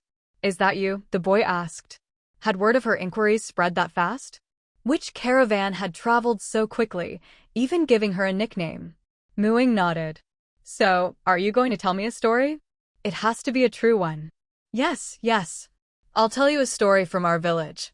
The boy looked about 10 years old, but he was a natural storyteller. His words flowed smoothly, with ups and downs, and though it was just a tale of village life, it was engaging. Ying wondered if he'd prepared in advance after hearing about her from the merchants. "So, what do you think? How much is that story worth?" the boy asked expectantly when he finished. His father was sick and needed money for treatment, but the family had no savings. He could only earn a little food by working odd jobs. The legendary girl who bought stories was his only hope. Ying handed him a silver coin. Hope lit up the boy's face. 1 silver coin for 1 story? If he told 5 stories, he could get 5 coins and buy medicine for his father. I have more stories, he said eagerly. Seeing that he'd really gotten money, others quickly crowded around. Wait, I have a story too. Me too, me too. Don't rush, everyone line up, one at a time. If we can't finish today, we'll continue tomorrow. I'll be camping outside your village for 2 days, Ying said. At that, everyone looked at her as if she were the god of wealth. Ying sat on the carriage, listening as they racked their brains to tell stories they'd experienced or heard. Some were stories she'd already heard before, and she'd immediately let them know and ask for another. No matter how awkward or unclear the storytelling, as long as it was a true story, Ying would give at least a copper coin as a reward. Even if it wasn't the story she most wanted, one related to the missing pages. If it was well told, or if the storyteller seemed to be struggling in life, she'd give a silver coin. Having more money than she could spend, she could afford to be generous. As night fell, she'd handed out quite a bit of money, but still hadn't found any useful clues. She told the villagers to go home and come back tomorrow if they thought of more stories. Ying parked her carriage under a large tree outside the village. She built a fire beside the carriage and took out a skinned, cleaned rabbit, slowly roasting it. When near human settlements, she rarely used magic to cook, preferring to do it herself. It was a different kind of experience. As the aroma of roasting meat wafted out, Ying glanced toward the shade behind the tree. It was the boy who'd told the first story that day. He swallowed hard, his gaze lingering on the roast rabbit before he managed to look away and said, "You should leave. Don't stay here. Some thugs in the village have their eyes on you. You're alone, you can't beat them." Ying didn't answer. Instead, she waved him over. "Want some meat? Come eat with me." The boy swallowed again and shook his head, lips pressed tight. "You have to believe me, I'm not lying. It's because of the money you gave me that I could buy medicine for my father. I'm really grateful, so I wanted to warn you. With the village chief around, they won't go after locals, but a lone traveler like you, flashing money, they won't let you go." "What's your name?" Ying asked. She knew he meant well. Encounters like this weren't uncommon on the road, but it was rare for someone to come warn her. "Lexi. My name is Lexi. Lexi, you don't need to worry. I'm not leaving, not because I don't believe you, but because I'm not afraid. I have my own ways of protecting myself," Ying said, tearing off a rabbit leg and handing it to him. "Help me finish some of this meat." Hearing this, Lexi relaxed a little. Holding the rabbit leg, he thanked Ying again. "Can I take the rabbit leg home and share it with my father? What illness does your father have?" Ying, for once, felt a surge of kindness. "The village chief says my father got sick from grief after my mother died. He drank too much, ruined his health, and when a cold hit, he couldn't fight it off. Now he's always groggy," Lexi said. "Take me to see him. I've heard most of the villagers' stories, but not your father's. If I can cure him, can he tell me a story?" Ying asked. "You can really cure people? Are you a traveling doctor?" Lexi was overjoyed. Ying nodded. "Something like that." Lexi was ecstatic. "Great. I'll take you right now. My father's a great storyteller. If you can cure him, he'll tell you lots of stories." "All right," Ying said, putting out the fire and tearing off a rabbit leg for herself. She wrapped the rest in leaves and handed it to Lexi. "Take this home to your father. The leg in your hand is for you." She led the carriage, following Lexi to his home. Lexi's house was on a hillside on the west side of the village, a bit far from the center where most people lived, quite isolated. "Lexi, what are you doing? I'm warning you, don't ruin our plans. Otherwise, even if you're from the village, we won't go easy on you." At the corner of the fence, a few men suddenly appeared, wielding crude weapons. "Beautiful lady, that brat Lexi should have warned you by now. I advise you not to resist, hand over all your money and surrender quietly. The pain will be over soon. If you want to blame someone, Blame yourself for being careless and going out without any attendance. Leslie wanted to say something, but Ying held him back. A wand appeared in her hand, and she smiled. Ugly men, feel free to resist. The pain won't pass so easily. If you want to blame someone, blame yourselves for being blind and provoking someone you shouldn't have. You're asking for trouble. The men were infuriated by Ying's words. But little Leslie was staring wide-eyed at something behind them. The tree had come to life. Its branches silently stretched toward the men at great speed. Suddenly, their feet were bound and they were hoisted upside down. Terrified, they dropped their weapons to the ground.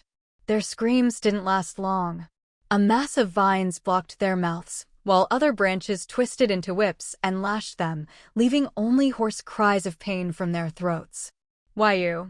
Little Leslie was so shocked he couldn't speak. I told you I could protect myself. Let them face their punishment. Let's go see your father, Ying said. Leslie was good at telling stories because his father had told him many, but his father's stories were all fantasies, not real events.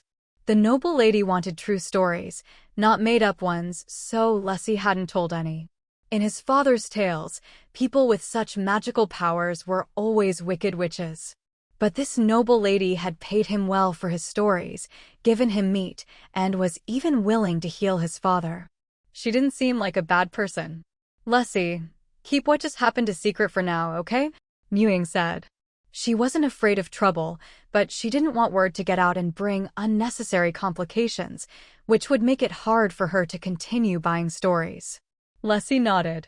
Their family had nothing worth coveting, so he wasn't worried about her having any bad intentions. Most importantly, since she was so powerful, his father had a better chance of being cured.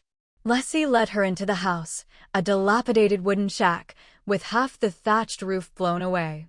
A haggard, dark-eyed middle-aged man lay on the bed, his brow furrowed, eyes tightly shut. Ying wasn't a real traveling doctor and couldn't diagnose illnesses, but she knew life magic. Ordinary diseases were no problem for her. She tapped her wand lightly, and a stream of green magic flowed into the man's body. His complexion visibly brightened, the dark circles under his eyes faded, and his eyelids fluttered as he woke up. Ying put away her wand. Leslie rushed to the bedside. Dad, you're awake. How do you feel? Where stroked his son's head and wiped away his tears. Don't worry, I feel better than ever. You saved me. We're looked at Ying. I know my own illness. To recover like this, you can't be an ordinary doctor. Are you a witch? Ying nodded.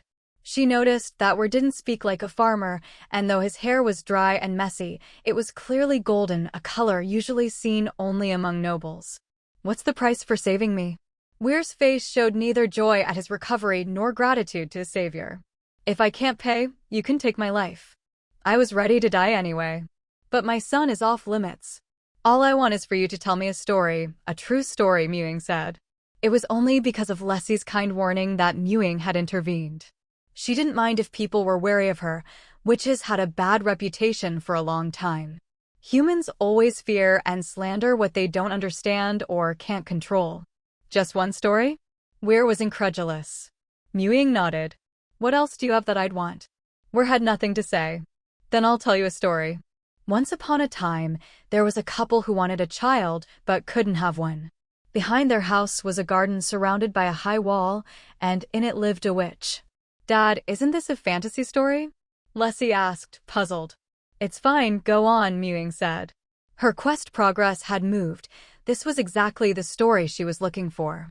One day, the wife stood at the window behind the house and saw lush lettuce growing in the garden. Hearing this, Ying already knew which story it was. Rapunzel.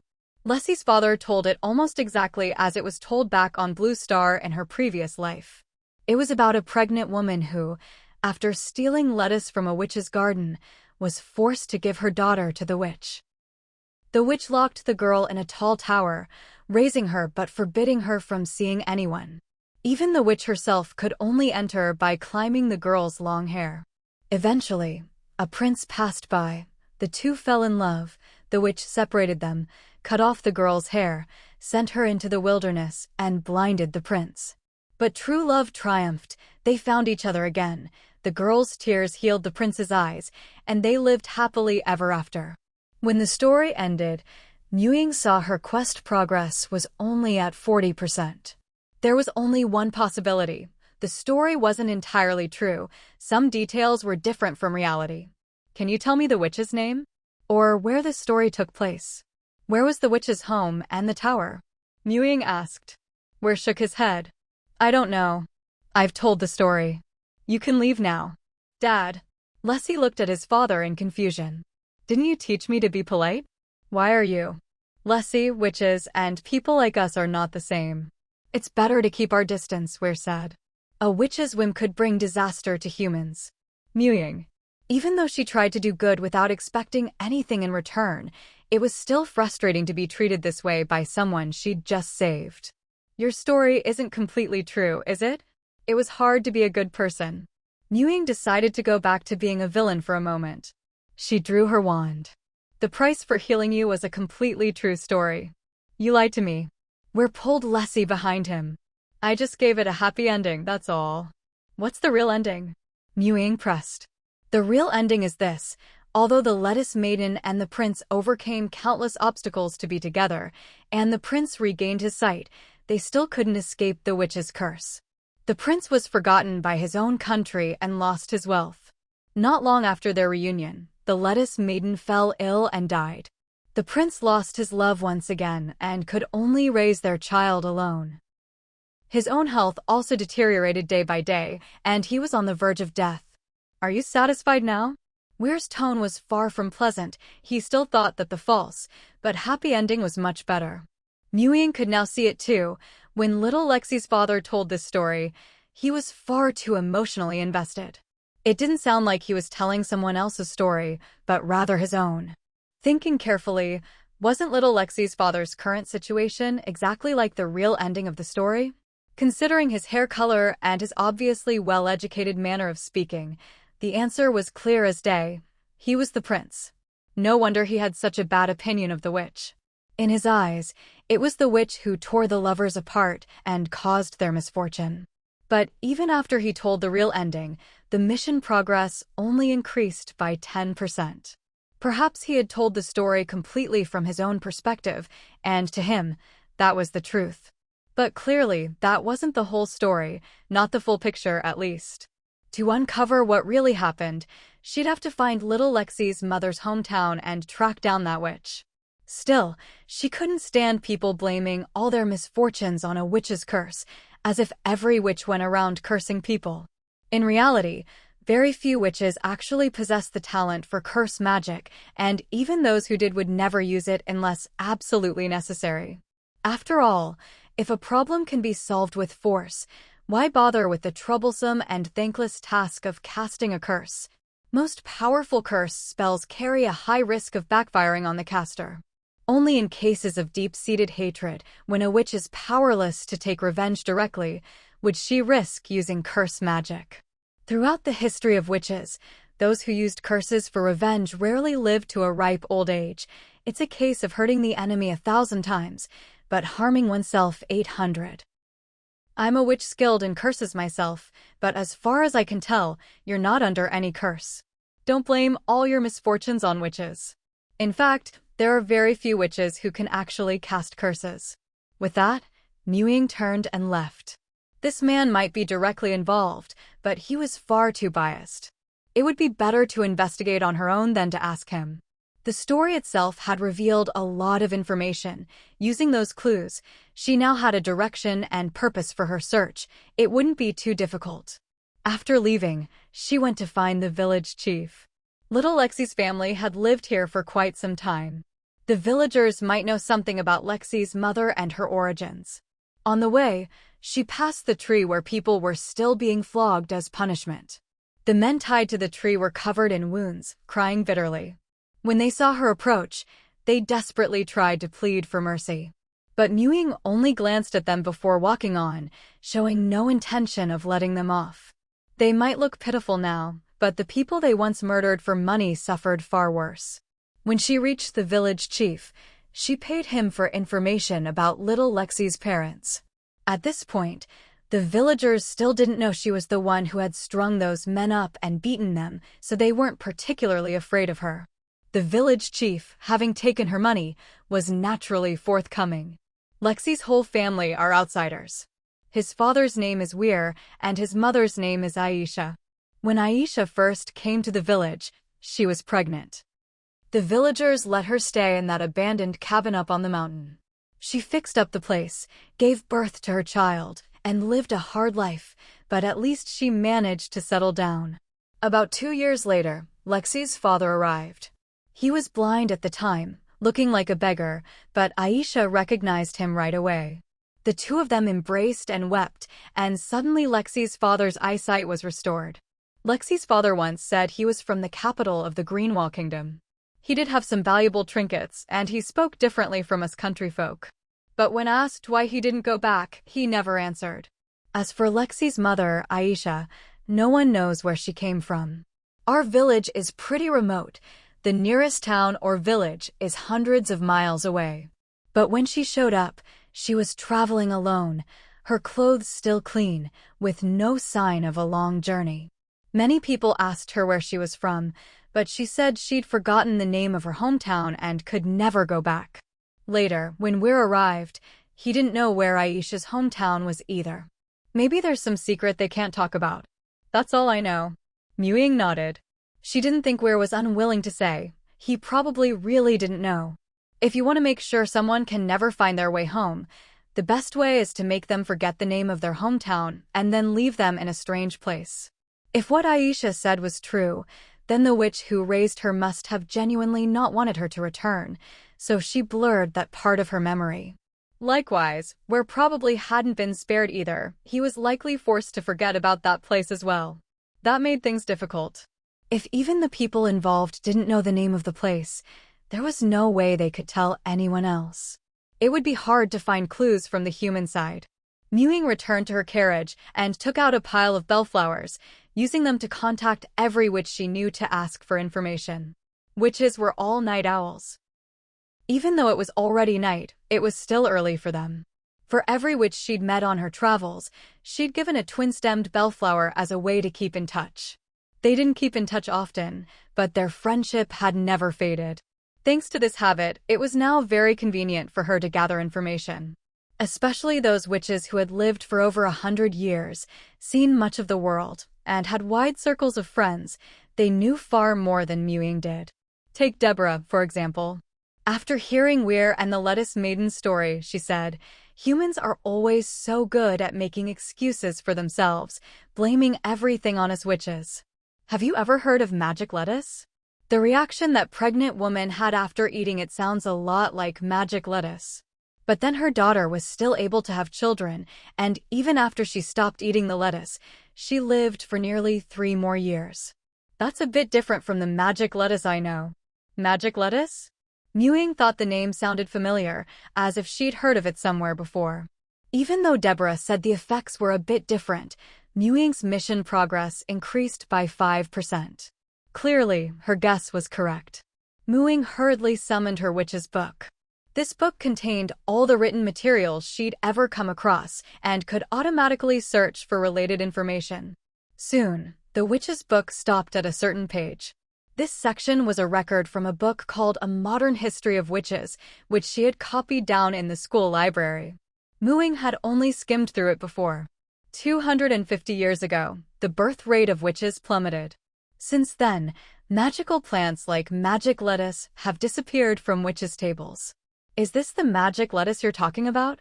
Ying asked. "Yes, that's the one." Magic lettuce became popular over 200 years ago. It was cultivated by a green witch named Isera.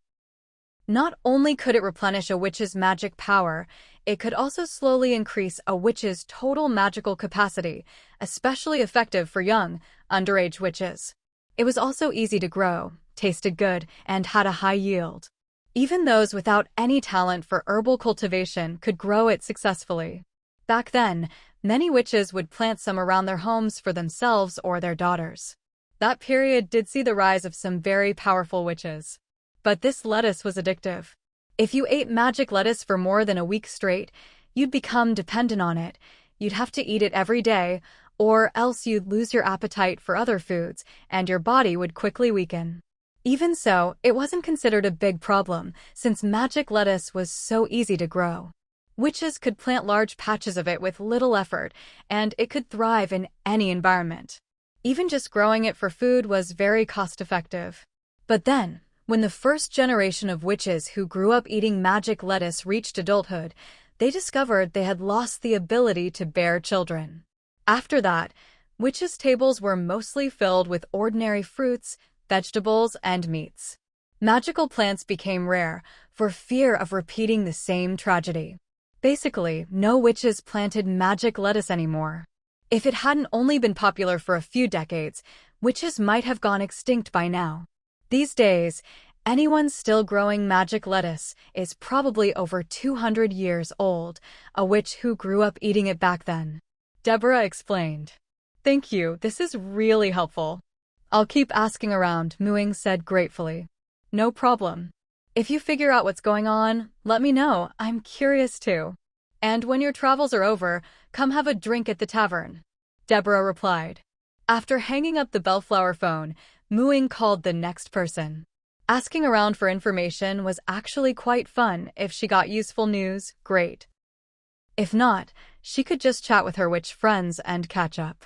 It wasn't until she contacted Senior Margarita that she finally got a lead. When the bellflower connected, it was noisy on Margarita's end, children crying mixed with the sound of mahjong tiles. Ying? Where are you these days? Margarita's voice came through. I'm in the Greenwall Kingdom. Is that Karua crying? Ying asked. Karua was Margarita's daughter with the werewolf Artem. Their family still lived in Kantiara, together with Suna and the others. That little rascal's trying to steal my wine. I wouldn't let her, so she's crying. It's nothing, she'll get over it, Margarita said nonchalantly. Honestly, I regret having a kid so early. She's getting naughtier by the day. For safety, we'll have to move back to the witch forest. Only after she starts school can we leave again. And, because of Artem, we'll have to live on the outskirts of the forest. The place I picked before graduation won't work anymore. Sigh. Ying felt like Margarita was following in Suna's footsteps. She'd probably disappear for a while after sending Karua off to school. But by then, the little witch would be able to take care of herself. With Artem helping, building a new house should be easy, right? Ying said. True. By the way, have you come across anything interesting lately? Once Karua starts school, I want to travel too, Margarita said. Ying told her the story of the lettuce girl and the prince, and asked if she had any clues about that witch.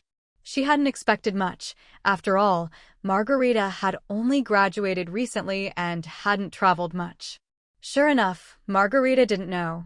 But Doris, who was playing cards with her, spoke up.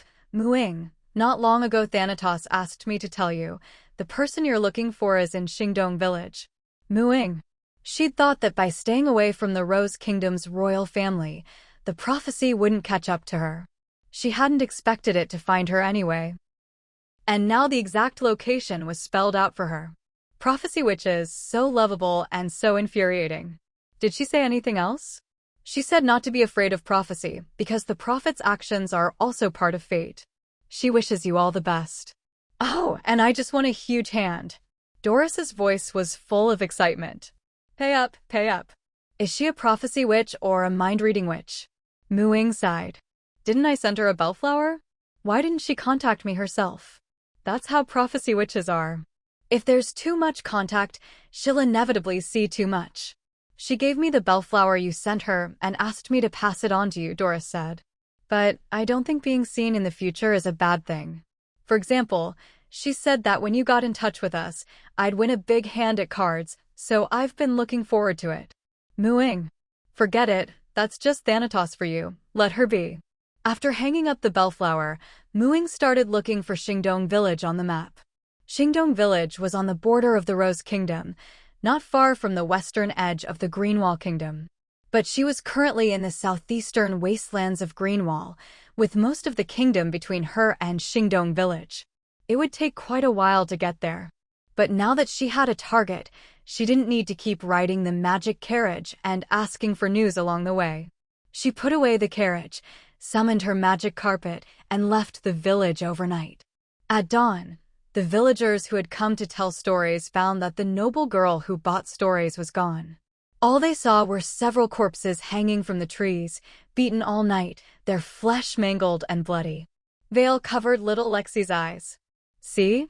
For a witch, taking a human life is all too easy. If they take a dislike to you, your fate will be miserable. From then on, the tale of an evil witch who loved to hear stories began to spread through the village. They said the witch looked like an innocent noble girl, traveling alone in a carriage across the wilds. When she met people, she would take out her purse and buy their stories.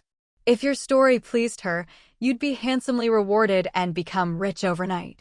But if your story didn't satisfy her, she'd hang you up and whip you to death. The evil witch in the story had ridden her flying carpet for several days before finally reaching the border of the Rose Kingdom.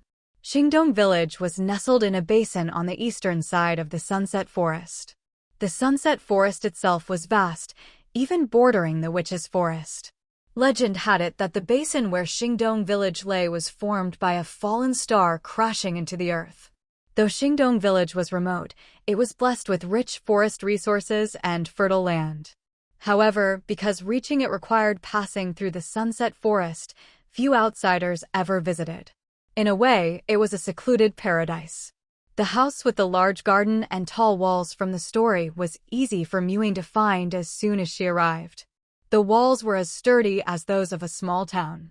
There were clear signs that the walls had been reinforced and extended. They hadn't always been this high.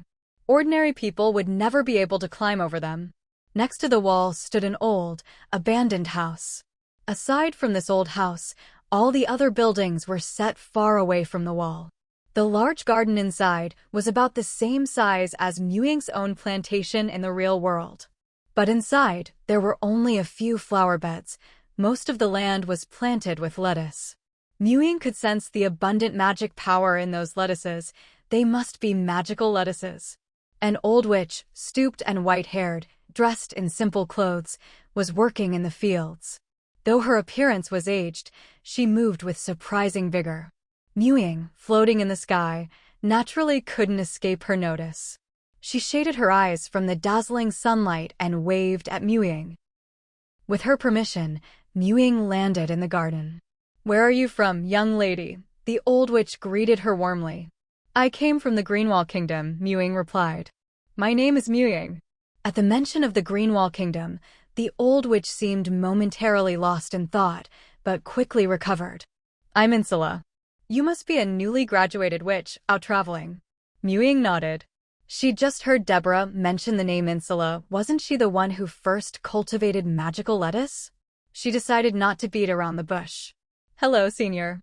Actually, I came here specifically to find you." "To find me?" Insula was now over 280 years old. The young witch before her wasn't even a fraction of her age. There was no way they'd met before. She was sure she didn't know her. "I passed through Wildlands Town in the Greenwall Kingdom and met Weir. I heard about his and Aisha's story." "Aisha?" Insula's gaze grew heavy. "So she did end up meeting Adware. She's dead, isn't she?" Ying nodded. "Aisha passed away several years ago, leaving behind a little boy. Not long ago, Weir fell gravely ill and was close to death. I used life magic to heal him, and in exchange for saving him, I asked for a story. The story he told was about him and Aisha. But I felt it wasn't the whole truth, so I came to see for myself." Insula sighed and sat down on the grass by the field. "It's incurable. It's a long story. Sit down, and I'll tell you. But first, tell me how he told it." Ying sat down and recounted Weir's story in full. Insula listened expressionlessly, then let out a cold laugh. "Heh, what a cowardly man. Yes, I was the one who blinded him to keep him from finding Aisha. But the fact that he couldn't return to inherit the throne and was forgotten by the kingdom, that wasn't my curse. He wasted so many years outside for so-called love. Knowing the royal family of Greenwall, his rivals probably declared him dead long ago. If I really could curse, I'd have cursed him to never find my Aisha. The story begins with these lettuces. Have you heard of magical lettuce?" Insula asked. Ying nodded. "I've heard of it. When I first cultivated magical lettuce, I tested it on myself. At first, the results were all positive. My magic power visibly increased, and I truly loved the taste. At gatherings, I'd serve it to my friends, and they loved it too, so I gave them some as gifts. That's how it gradually spread, becoming a staple on many witches' tables. But unexpectedly, it turned out to be addictive. Once addicted, if you went a day without eating it, you'd feel extremely weak. If you went without it for a long time, you could even die. And all the witches who became addicted lost the ability to have children. Though witches are generally open-minded and didn't blame me, they said they'd accepted the magical lettuce as a gift because they liked it. I couldn't forgive myself. So I came to this remote place to grow magical lettuce and continue researching it, hoping to find a way to eliminate its side effects and addictive properties. Later, a few wandering travelers arrived here, drawn by the fertile land, and settled down. Over time, Xingdong village grew. Then one day, a pregnant woman named Mafei saw the magical lettuce in my garden from her upstairs window. While I was away, she secretly had her husband steal some, and she ate it for more than half a month. By the time I discovered it, it was already too late. By then, the magical lettuce was different from the original version. It was still addictive, but it no longer affected fertility. However, while women could still have children, it would cost them most of their life force to do so. After giving birth, their lifespan would be drastically shortened. I still hadn't found an antidote. I rushed over to check on Mafei. This was the first time magical lettuce had been eaten by a human. I'd only ever tested it on small animals before. Mafei showed symptoms of addiction, but in reality, all the magic from the lettuce had been concentrated in the fetus in her womb. That child was Aisha. Mafei's addiction symptoms were entirely caused by the little Aisha inside her. As long as she gave birth to Aisha, she'd be free of the effects. But magical lettuce, while easy to grow, requires magic to thrive. Humans can't cultivate it. If Aisha was left alone, she'd surely die. And since Aisha was the first human affected by magical lettuce, I decided to adopt her and explained the situation to Mafei and her husband. At first, they didn't believe me. But without lettuce, Mafei lost her appetite for everything and grew weaker and weaker, so they finally agreed. During her pregnancy, I provided Mafei with just enough lettuce and closely monitored the fetus, watching over her until Aisha was born. She was born healthy, but with a head of golden hair completely different from her parents, thick, soft, and nothing like a newborn's. She was also very beautiful. Mafei and her husband adored her, even begged me in tears to let them keep her, but I refused. But we lived too close together. Even after I refused them, the Mafei couple would always come to visit and get close to Aisha. At first, I didn't mind them coming to see their daughter. But when Aisha turned 3, under their influence, she became filled with curiosity about the outside world. It was only then that I realized if things kept going like this, one day she would eventually be unable to resist the temptations of the outside world and leave me, her adoptive mother. So I built a tall tower for her in the forest and raised her there in isolation. As Aisha grew older, she gradually forgot about her early childhood and started calling me Mom affectionately. Even though I only gave her a tiny amount of lettuce each day, just enough to control the addictive effects, the magic in Aisha's body kept growing. But she wasn't a witch. The magic would never submit to her and could only destroy her body. So while taking care of her, I also kept researching ways to counteract the side effects of the magical lettuce and help her manage her magic. By chance, I discovered that if I channeled the magic into the crown of her head, her hair would lock in the magic, preventing it from harming her body. The longer her hair grew, the more magic it could store. So I started letting her grow her hair long. As her hair grew, the magic gradually took on her aura and settled within it, becoming more and more beautiful. Inspired by Aisha, I tried channeling the magic from rabbits that had eaten the magical lettuce into their fur during my research. This worked. Rabbits no longer died quickly from magic overload. But as soon as they reproduced, they would still weaken rapidly and die. I kept researching for nearly 10 years. Then, one time, I shaved off all the magic-infused fur from a rabbit and brewed it into a potion. After feeding the rabbit this potion, it successfully gave birth without any harm to the mother, and the addictive effects of the magical lettuce were completely cured. I thought I had finally succeeded and put the rabbit back in the hutch. But to my surprise, it died the next day. After many more experiments, I realized that rabbits who had successfully given birth would rapidly weaken and die after encountering the same male rabbit that had impregnated them. I tried this with many different animals, but the result was always the same. During this period of intense research, I became a bit neglectful in watching over Aisha, which gave Edwell an opportunity. Aisha was too innocent.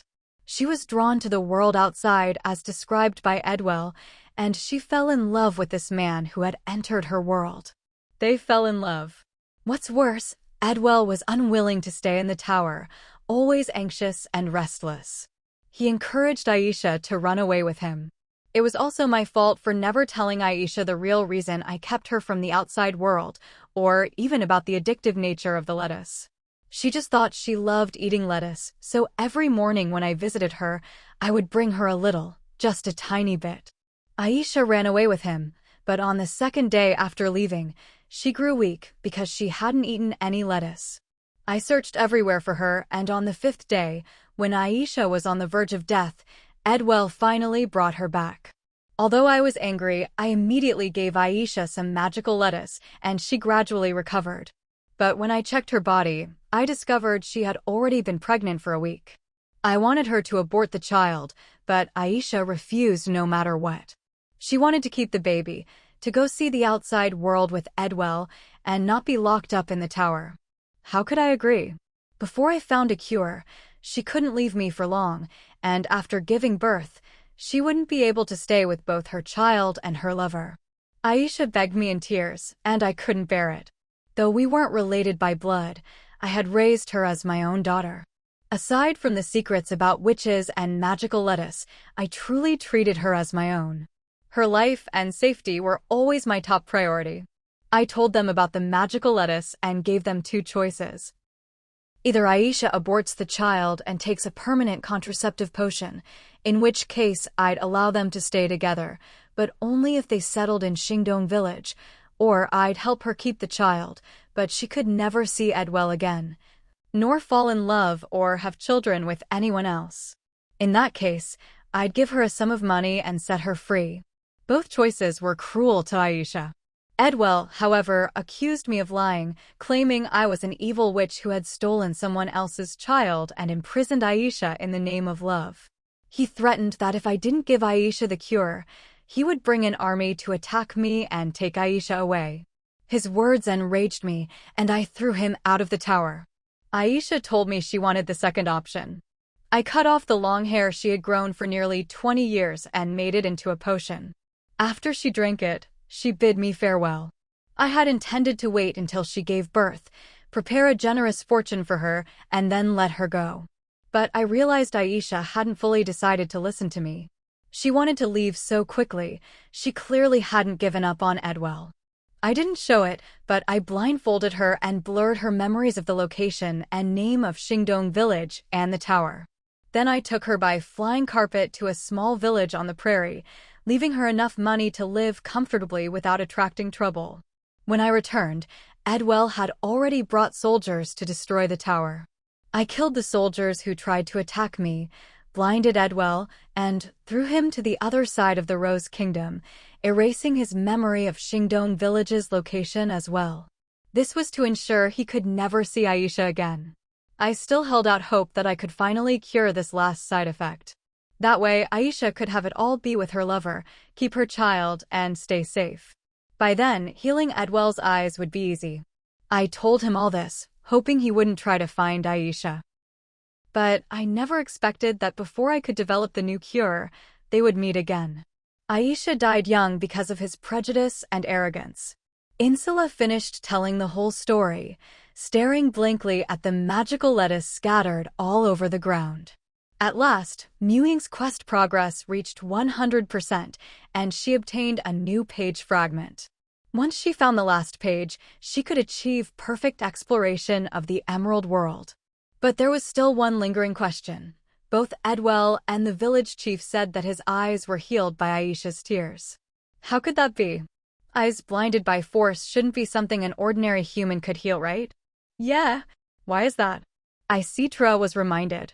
Aisha really was just an ordinary human, so how could her tears have healed Edwell? Edwell's eyes had been blinded by Aisitra herself, and she was sure that in this world, apart from witches, no one could cure his eyes.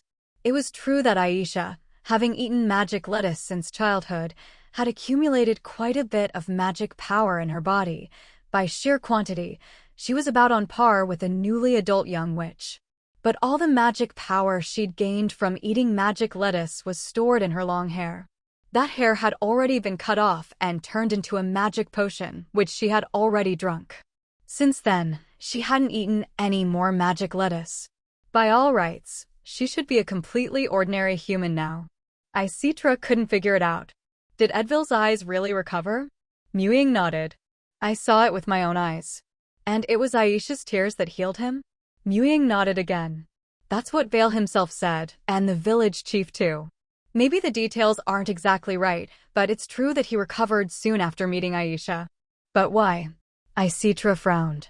Maybe after drinking the magic potion, Aisha's body underwent some kind of change, Ying said, though she wasn't too sure about this either. You're right. Maybe I should keep tracking and studying the experimental subjects who drank the potion. Maybe I really missed something. Aisitra stood up. Sorry, Ying, I can't entertain you any longer. My time is running out, and I can't afford to miss any chance to find the perfect cure. I have to get back to my experiments. It's fine. I've already learned what I wanted to know, Ying said, taking out a twin-stemmed bellflower. Here, take this. If you make any breakthroughs in your research, please use it to contact me. I'll be looking forward to your good news. All right.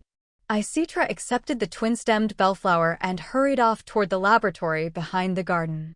With the host gone, the guest couldn't linger either. Ying summoned her flying carpet and left as well.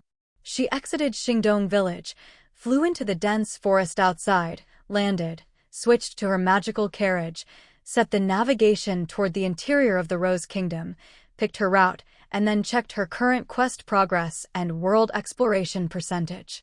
Now, only the last missing page remained. Ying felt both anticipation and a touch of melancholy. Once she collected the final missing page, her exploration of the second trial world would reach 100%, and she'd unlock the third trial world. Her focus would shift to that new world. Based on her previous experience, when she was doing the Emerald World trial, time in the Block World kept passing as well. Her Block World trial character's body just lay there on a single bed, unmoving. When she went to the third trial world, time would probably keep passing in the Emerald World too. Green witches only lived for 300 years. When time ran out and her body aged and died, what would happen? Would she never be able to return to the Emerald World? She really did like the Emerald World. She wished that after collecting the last missing page, she could go back to the Undersea Kingdom and open a shop with Windsor and senior sister Rosie. But if she was trialing in another world, her green witch body in this world would be stuck in a dormant state. If she really stayed with them, she'd only make them worry. Her only choice was to find a remote, beautiful, and safe place to live and leave her body there. She had to start thinking about this now. With some free time, she took out the world map. During her travels, she hadn't covered the entire world, but she'd at least visited every kingdom. Now, the last Rose Kingdom was on her route. There were actually plenty of uninhabited, scenic places, some with especially unique terrain and landscapes, for which any of these places would be safe to settle down in, with no need to worry about danger. But for Ying, who would likely spend most of her time in a dormant state, these weren't good options. When her body was dormant, she'd have no awareness of the outside world at all. After much consideration, Ying's gaze finally settled on the center of the map, that patch of land like an emerald on the continent, the Witch Forest. The inner region of the Witch Forest was naturally sealed off from other races. It belonged entirely to witches. That's why there was a tradition that young witches, at age 3, had to be brought back to the witch forest to live until adulthood before they could go out into the world. Because this was witch territory, young witches were completely safe here, protected from accidental harm. Likewise, if she settled in the witch forest, she'd basically be safe. Witches were united and didn't fight among themselves. The only danger might be the wild animals in the forest, but a few protective spells would be enough to keep them at bay. After all, the beasts in this world were just ordinary animals. For witches, they weren't a threat, but a resource. She'd just have to make sure not to sleep for too long at a stretch, and let her home get so run down that another witch might mistake it for an abandoned house and come in to scavenge. So she focused on studying the map of the witch forest. The witch forest was huge and had the highest concentration of witches. Some were there temporarily with their daughters, some had traveled the world and chosen to settle down here, and some worked in the area. But in reality, aside from the 4 seasonal gathering places, Springview Lake, Hat Mountain, Windrise, and Cedarwood Forest, you might not find a single neighbor within 100 miles anywhere else. The map wasn't very clear, so she decided to wait until she'd collected the last missing page, then go explore the witch forest herself and pick a spot that felt right. There wasn't much else to prepare once she found a place. She could just set down her magic cottage. She carried all her belongings with her. That was the benefit of being rich. The carriage traveled through the forest for many days, and she gradually lost her sense of novelty about it. One day, Ying was sitting in the carriage, reading the witch's book and snacking to pass the time. Whoa! Suddenly, the carriage came to a sharp stop. The magical horses pulling the carriage neighed in alarm. Caught off guard, Ying, who was holding the witch's book, lurched forward, barely catching herself on the carriage wall in time. She'd been traveling for so long, but this was the first time she'd encountered something like this. Her wand appeared in her sleeve. She waved her hand, opened the carriage door, and looked outside warily. A young lady, holding up her wide skirt with one hand and stretching the other out to block the carriage, appeared. Judging by the burrs stuck to her hem, she must have just dashed out from the roadside. She had slightly messy, shoulder-length black curls and fair skin. Her dress was a casual court style, marking her as a noblewoman. When Ying stepped out of the carriage, the girl gave her a curtsy, looking a bit embarrassed. "I'm terribly sorry. My name is Snow White. I ran into the forest to escape my stepmother's poison, but I've run out of snacks and I'm starving. That's why I boldly stopped your carriage, hoping for something to eat." "Snow White? The Princess of the Rose Kingdom?" Ying asked. Although she'd been traveling through the Sunset Forest lately, Ying had actually reached the part bordering the Rose Kingdom's capital, Treehouse.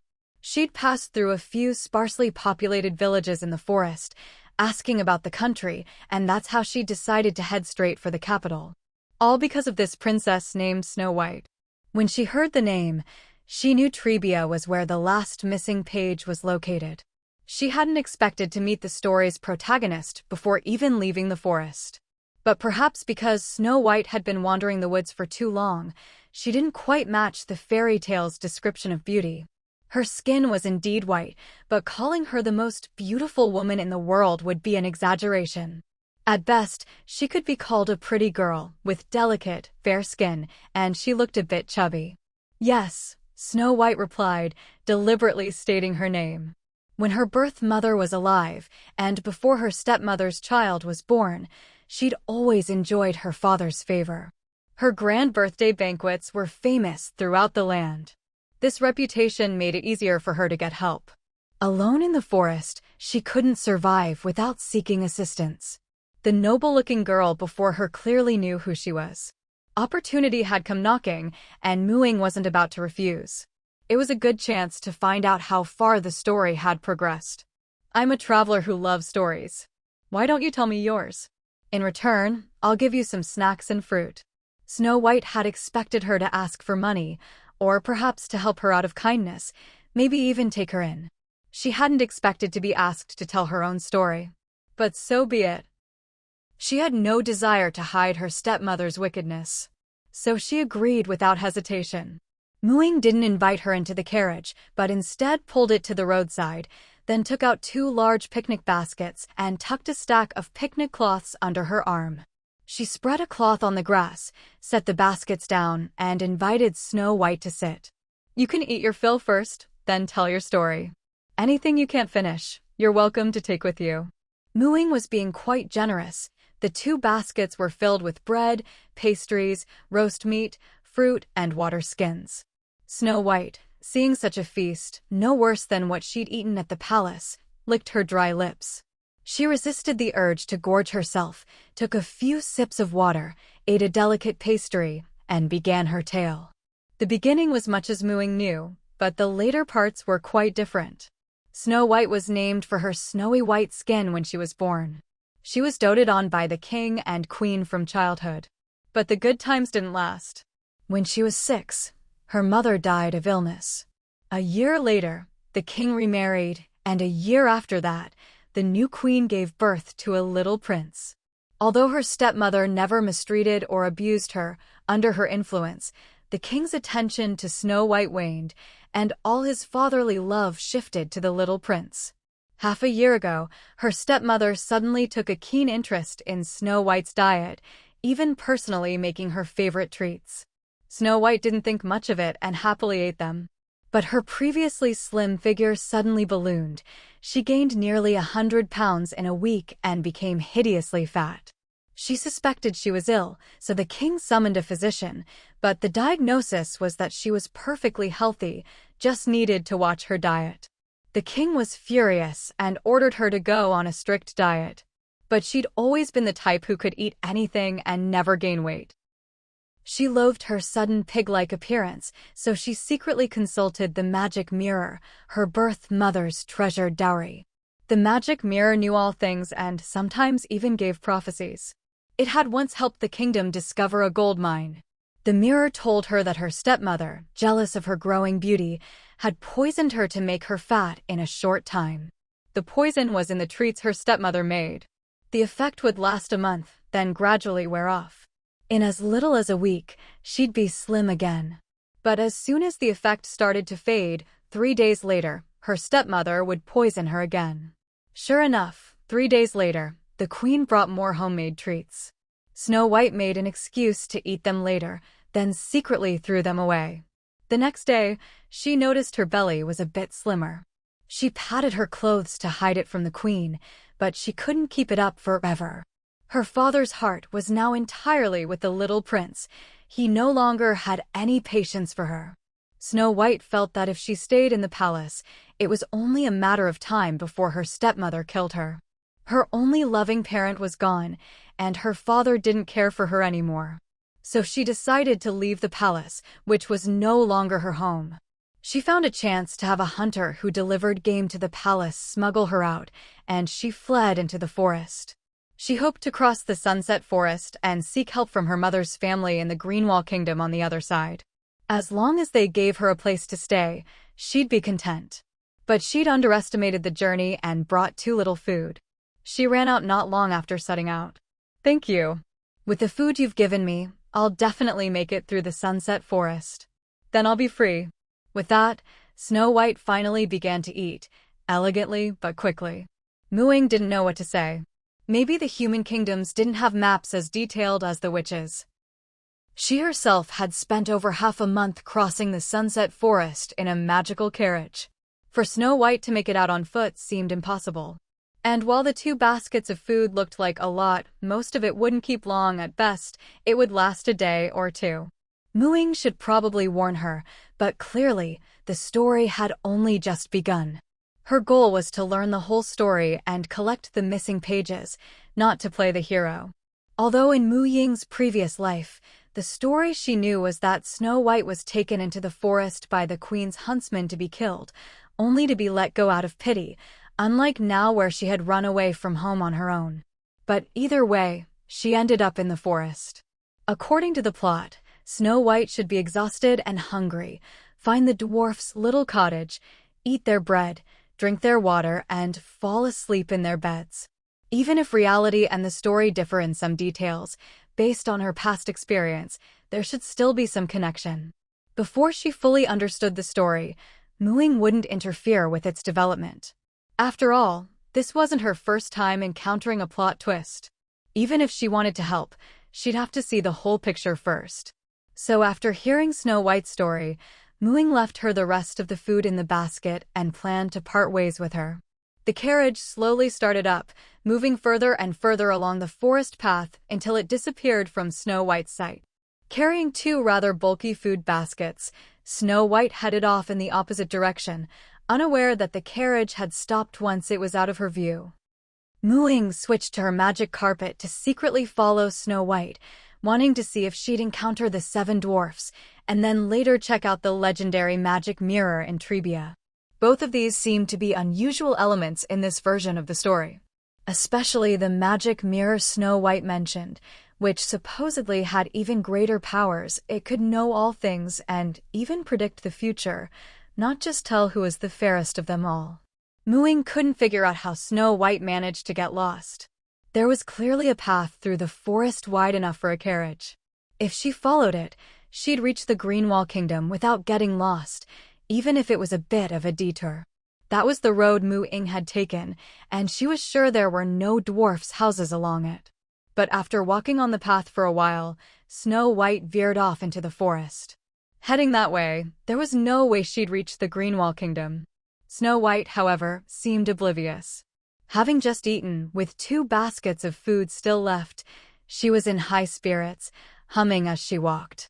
The 2 big baskets were awkward and heavy, so Snow White ate as she walked, finishing off the perishable pastries and fruit first, then consolidated the remaining food into 1 basket. She tossed aside the empty basket, slinging the other over her arm, feeling much lighter. Watching this, Ying realized she'd underestimated Snow White's appetite. She'd thought the food would last at least a day or 2, but at this rate, it might not even last 1 day. And that was assuming some of the food might spoil before being eaten. Now, it looked like it might not be enough at all. With the way Snow White was eating, if not for her obviously too large, ill-fitting dress and the fact that Trebia was less than a day's walk away, Ying might have thought her stepmother hadn't poisoned her out of jealousy. But that Snow White had simply eaten herself plump. But the good times didn't last. The heel of Snow White's left shoe broke, and her foot was rubbed raw. Still, she remained cheerful and optimistic, taking off her shoes and continuing on in her socks. At night, she leaned against a tree trunk and slept. By the next day, Snow White had visibly slimmed down, now only slightly chubby, and her dress looked even looser. She was finally starting to show some of her famed beauty. By the second day, the food basket was empty, but the forest still showed no sign of ending. Snow White was exhausted and hungry, but had no choice but to keep walking. Her socks were worn through and her feet ached badly. After another day, she had reached the depths of the forest. She hadn't eaten for a whole day, and her water pouch was empty. Just as she was about to collapse from hunger and fatigue, a little wooden cottage appeared before her. Snow White gently pushed open the door and found 7 small beds lined up inside, along with a table holding 7 small loaves of bread and 7 little cups. After walking so long, Snow White was too weak to stand. She grabbed a piece of bread and swallowed it. Cough, cough, the bread was too dry, so she quickly grabbed a cup and drank some water. Completely exhausted, she fell asleep on one of the little beds. Ying's magic carpet hovered on the cottage roof. She pried up a roof tile and could see everything clearly inside. Judging by the size of the furniture, everything was indeed quite small. Could there really be dwarfs in this world? Ying had never seen any mention of such a species in the witches' records. With witches living so long, surely someone would have discovered them by now? As night fell, 7 short figures really did return, apparently from hunting, as they carried game with them. Looking closely, Ying noticed traces of magic on them. It looked like a curse, and it was even more advanced than her own curse magic. She couldn't have turned people into dwarfs with a curse, and even if she could, it would come at a huge price. Yet whoever cursed these dwarfs was still alive and apparently doing just fine. The 7 dwarfs entered the cottage and saw the food on the table had been touched, and Snow White sleeping in one of their beds. "Who is this beautiful girl?" She's sleeping so soundly. She's so pretty. The dwarfs all chattered at once. If she kisses us on the forehead, will our curse be broken? But looking like this, she'll probably just dislike us. Look, she's waking up. The dwarfs all fell silent. Snow White was awakened by the sound of their voices. Opening her eyes and seeing the 7 dwarfs with their wrinkled, rather ugly faces standing by her bed, she didn't panic or show any disgust at all.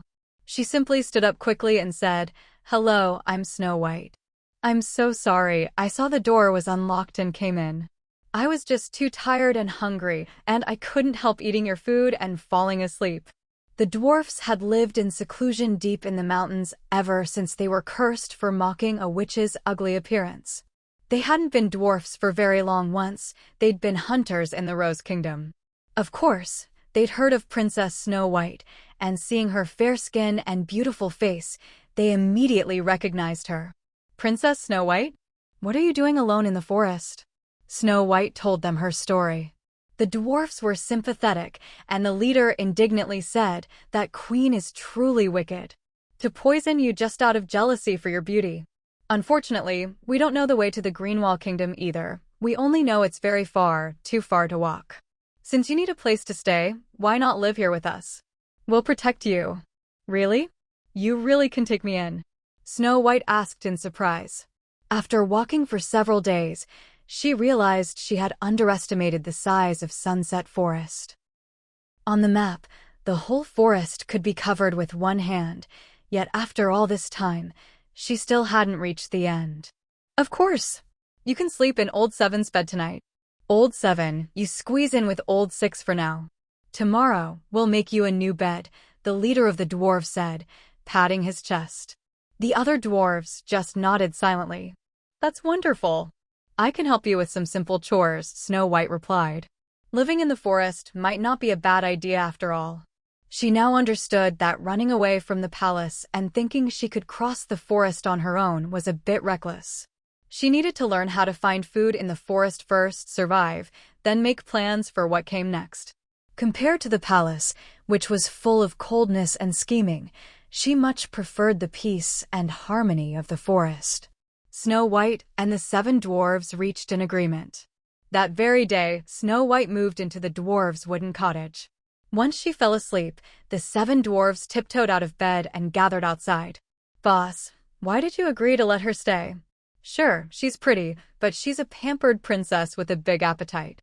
If we take her in, how much food will we have to share?" Old Seven, who had given up his bed, was the first to speak. "But she's so innocent and kind." "She didn't judge us for how we look," the leader replied. "Innocent and kind, so what? If she's innocent and kind, as long as we treat her well and help her, maybe we can win her trust. Maybe she'll be moved and give us a genuine kiss on the forehead," the leader said. "Do you really want to hide in this forest forever, living like this?" The other dwarves fell silent. On the roof, Ying, who had witnessed everything, was silent as well.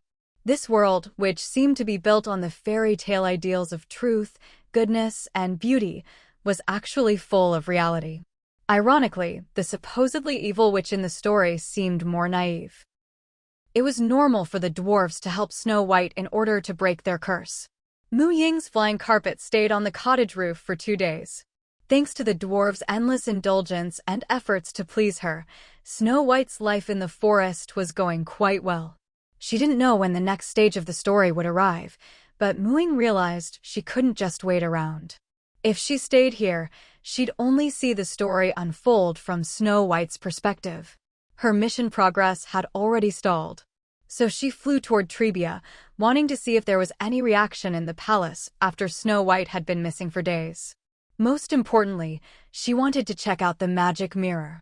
Upon arriving in Trebia, Ying searched every street and alley, checked every notice board, but found no news about Snow White.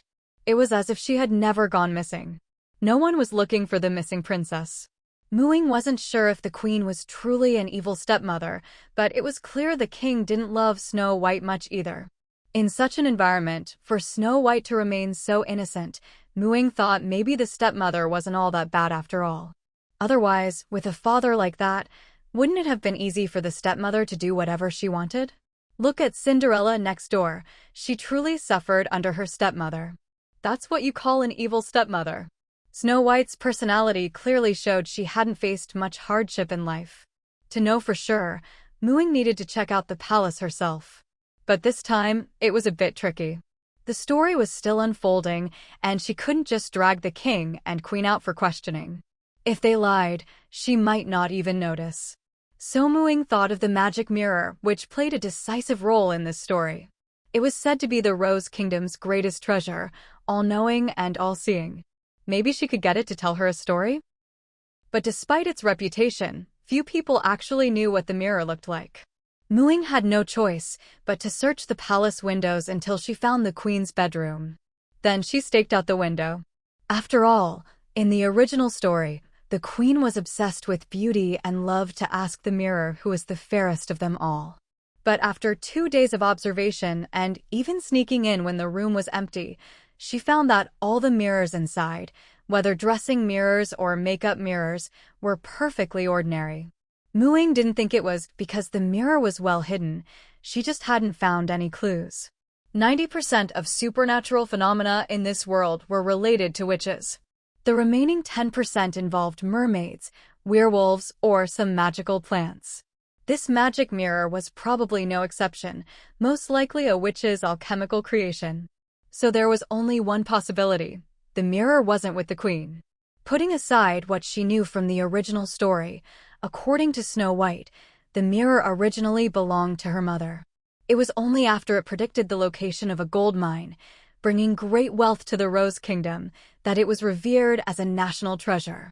In that case, it made sense for it not to be in the queen's bedroom. Except for a few large balconies up high, the castle's other windows were all very small, making it hard for Ying to gather information. Flying her carpet directly into the castle interior was out of the question. The spaces were too tight and she'd be easily discovered. With no other choice, she went to her portable herb garden and hurriedly grew some ear beans. These beans were even smaller than mung beans. After being specially treated with magic, they could be used as listening devices. An ear bean acted like a tiny ear, transmitting all nearby sounds directly to the magic user's own ears. The only problem was that these bugs had a very short shelf life. Only beans picked less than a month after ripening were effective, so she had to grow a fresh batch each time, and the process took quite a while. Once the beans were ready and specially treated, she waited until the king and queen were asleep and secretly hid them among their personal belongings.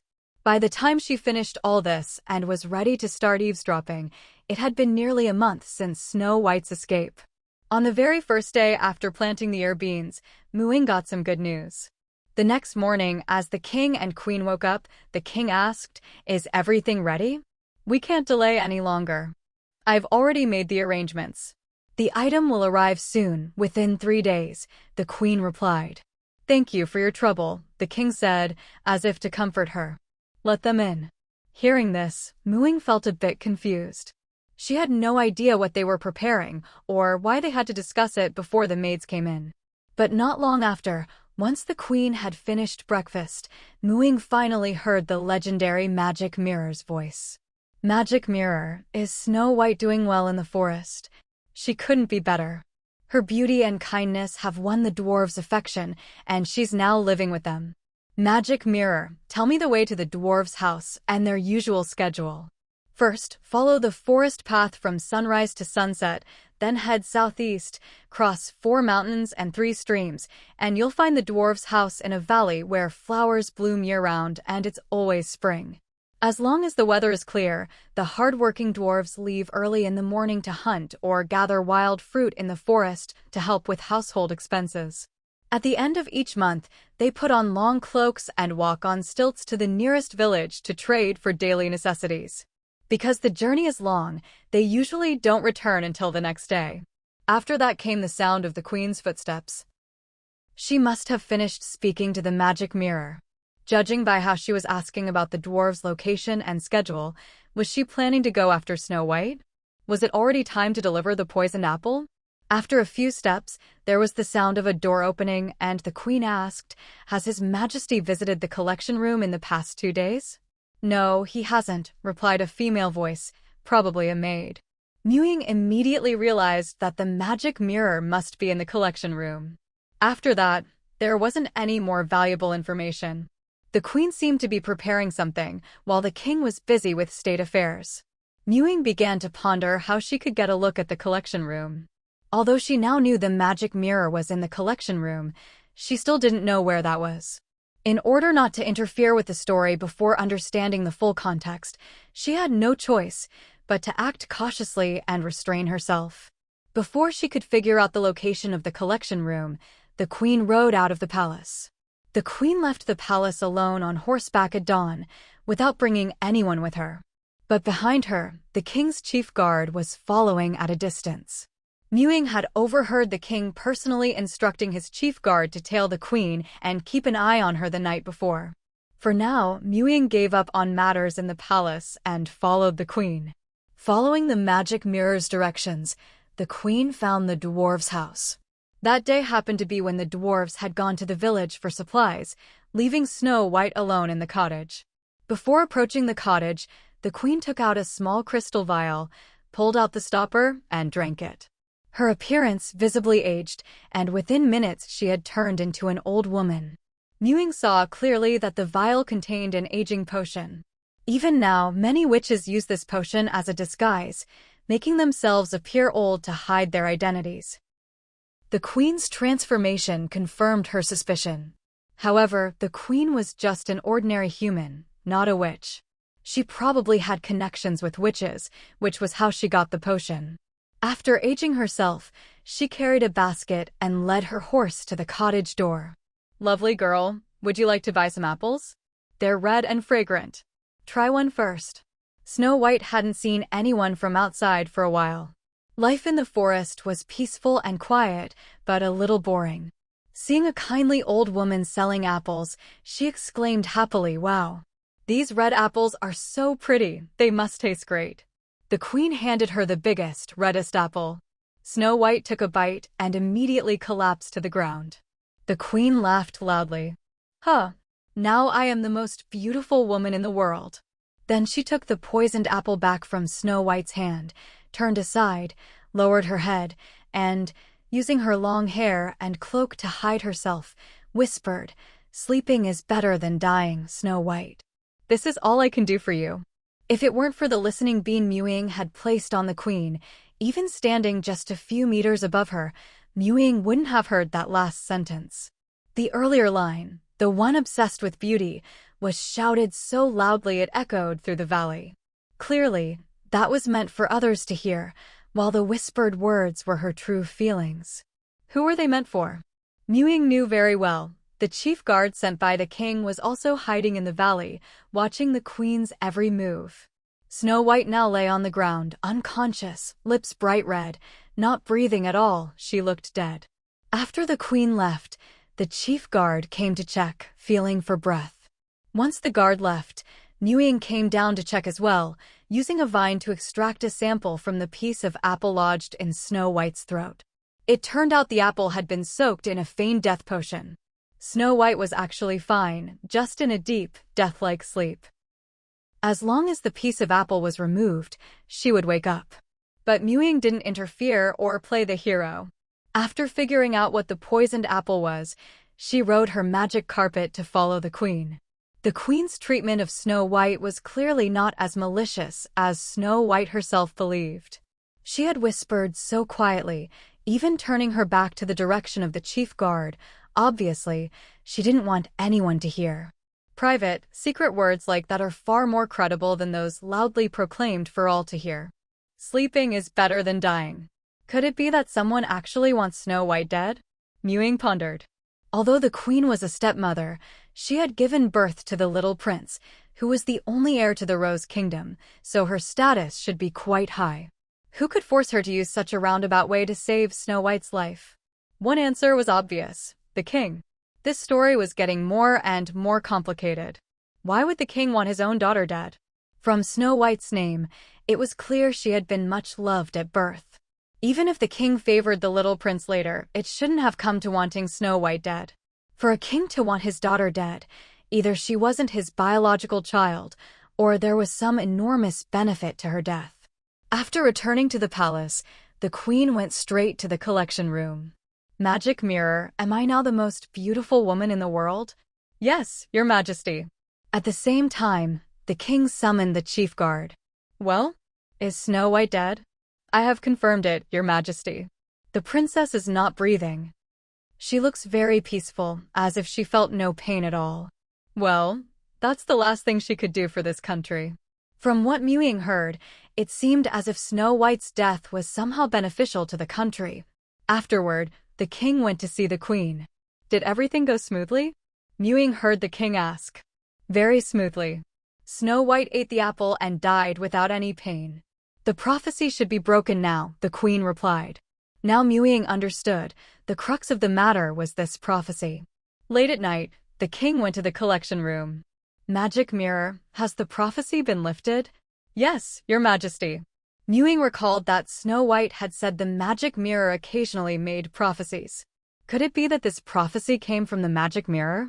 Ying's curiosity was piqued. It now seemed clear that the one who wanted Snow White dead was actually the king, not the queen. In fact, the queen had even saved Snow White's life. The magic mirror was the key to everything. If she wanted to figure out what really happened, she needed to see the mirror with her own eyes. After thinking it over, she decided to find someone with access to the collection room, use a polyjuice potion to disguise herself as that person, and sneak in to investigate. But to avoid any slip-ups, she needed to first identify her target, carefully observe their appearance and mannerisms, and only then drink the potion. Otherwise, her disguise might not be convincing. She also had to choose her target carefully. During the days she was preparing to sneak into the collection room, the queen would visit the room every day to ask the mirror, who is the most beautiful woman in the world? Every time, the answer was, you are, your highness. Ying felt that the queen wasn't really asking about her own beauty, but rather checking on Snow White's status. According to the plot of Snow White, the next step would be the prince waking Snow White with a kiss. By this time, Ying had chosen her disguise and had observed her target thoroughly. One night, after the king had fallen asleep in his bedchamber, Ying jumped in through the window. That's right, she had chosen to disguise herself as the king. Judging from the sounds around the collection room whenever the king or queen entered, there were always guards stationed there. No matter who she disguised herself as, she would be seen entering. So, this infiltration was bound to be exposed afterward. If she disguised herself as anyone other than the king, Ying would feel guilty if anything went wrong. If she chose a maid or guard and her identity was exposed, even if it was clear someone had impersonated them, those people would still suffer the consequences. The same went for pretending to be the queen. In this palace, only the king held absolute authority and was above reproach. Disguising herself as him was the safest option, no matter what Ying did. Even if she stole the magic mirror, no one else would be implicated. Most importantly, if she pretended to be the king, even if she slipped up in her behavior or acted a bit out of character, no one would dare question her identity. Especially since the king of the Rose Kingdom was known for his formidable reputation, a true smiling tiger. Once inside the king's bedroom, Ying first cast a sleep spell on him, then dragged him from the bed and hid him under it. She then drank the polyjuice potion, transformed into the king, and changed her clothes into his nightwear. She arranged the bedding to look as if he had just gotten up and sat on the edge of the bed. Then she called out loudly, "Carmine." Carmine was the king's personal valet. Carmine quickly entered, carrying a candlestick. "Your Majesty." Ying stood up and said, "Fetch me a cloak. I need to go to the collection room." "Yes, Your Majesty," Carmine replied, bowing his head. Carmine helped her put on the cloak, then carried the candlestick and accompanied her out of the bedroom. Since he needed to light the way, Carmine walked half a step ahead, essentially leading her. They proceeded smoothly to the collection room. When the guards saw the king approaching, they immediately stood aside and opened the door for him. "Wait here," Ying told Carmine. She then took the candlestick and entered alone, and the guards thoughtfully closed the door behind her. No one noticed anything amiss, since the king would sometimes visit the collection room at night and rarely took anyone with him. Once inside, Ying finally breathed a sigh of relief and began searching for the legendary magic mirror. But the collection room was a bit creepy. There were display cases of all sizes, each holding a mirror, square, round, all sorts of shapes, which made Ying's eyes swim. She had no choice but to examine each one, looking for traces of magic, trying to find which were enchanted items. Luckily, she was disguised as the king, otherwise, she would have been exposed for sure. Just checking all these mirrors would take a lot of time. No one else would ever stay here this long at once. This narrowed things down considerably.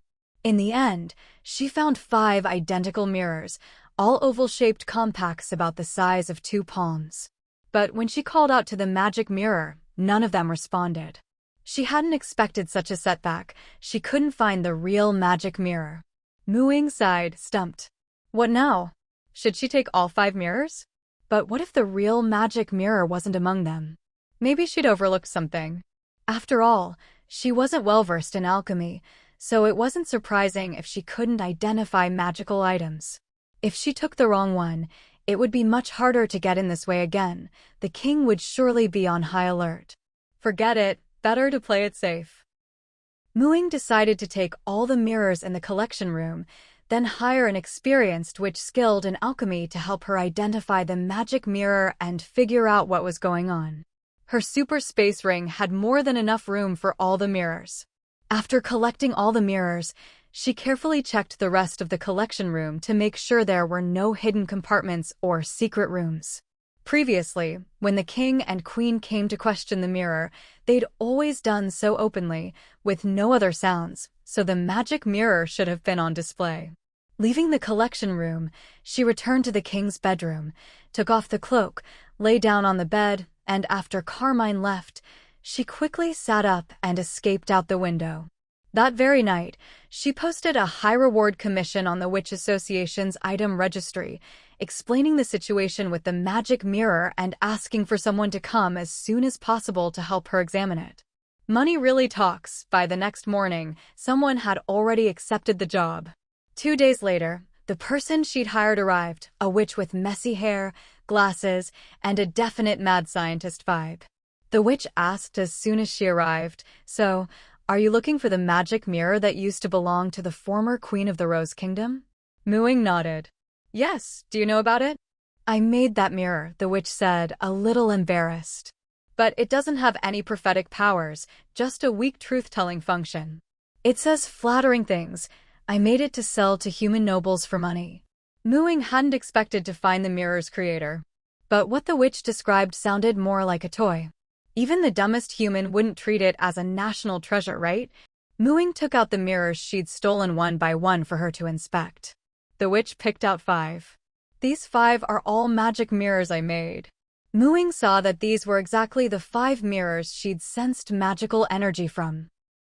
To use them, just rub the gem on the handle and ask a question, like this, the witch demonstrated, then suddenly frowned. "Wait, something's not right with this mirror." The witch turned the mirror over and over in her hands, examining it closely. "The magic circuit that answers questions has been altered." "Huh? There's even a control rune. Someone turned this into a paired mirror, with a master and a slave side." "Who did this? What a genius." "What do you mean?" Ying didn't quite understand. "This mirror has become a controlled slave mirror. The master mirror can monitor how the slave mirror is used and can even control the answers it gives. The prophecy function you mentioned probably comes from this. It's not the mirror making prophecies, but the person holding the master mirror," the witch explained. Now Ying understood. The magic mirror, revered as a treasure by the Rose Kingdom, was actually just a slave mirror being controlled by someone else. Its so-called prophecies might just be someone else's scheme. Things were getting more and more complicated. Although she didn't know the exact prophecy, it was definitely something bad for Snow White. Otherwise, the king wouldn't want to kill his own daughter. Who would go to such lengths, using a magic mirror and a prophecy in such a roundabout way, just to kill a princess like Snow White? Was she really that important? Can you use this slave mirror to find the location of the master mirror? Ying asked, suspecting there was an even deeper plot behind all this. One twist after another, collecting this final missing page was proving to be quite a challenge. The witch shook her head. No. You can find the slave mirror from the master, but not the other way around. Once again, they'd hit a dead end. Ying sighed. It seemed finding the master mirror wouldn't be easy. In the end, all she managed to learn was that the witch had originally sold the magic mirror to the former queen when she was a child. Back then, the former queen was still a princess of the Greenwall Kingdom, and the mirror later became part of her dowry when she married into the Rose Kingdom. Judging by the timeline, the modifications to the mirror must have happened before the former queen got married. As for who made the changes, no one knew for sure, but it was definitely a witch.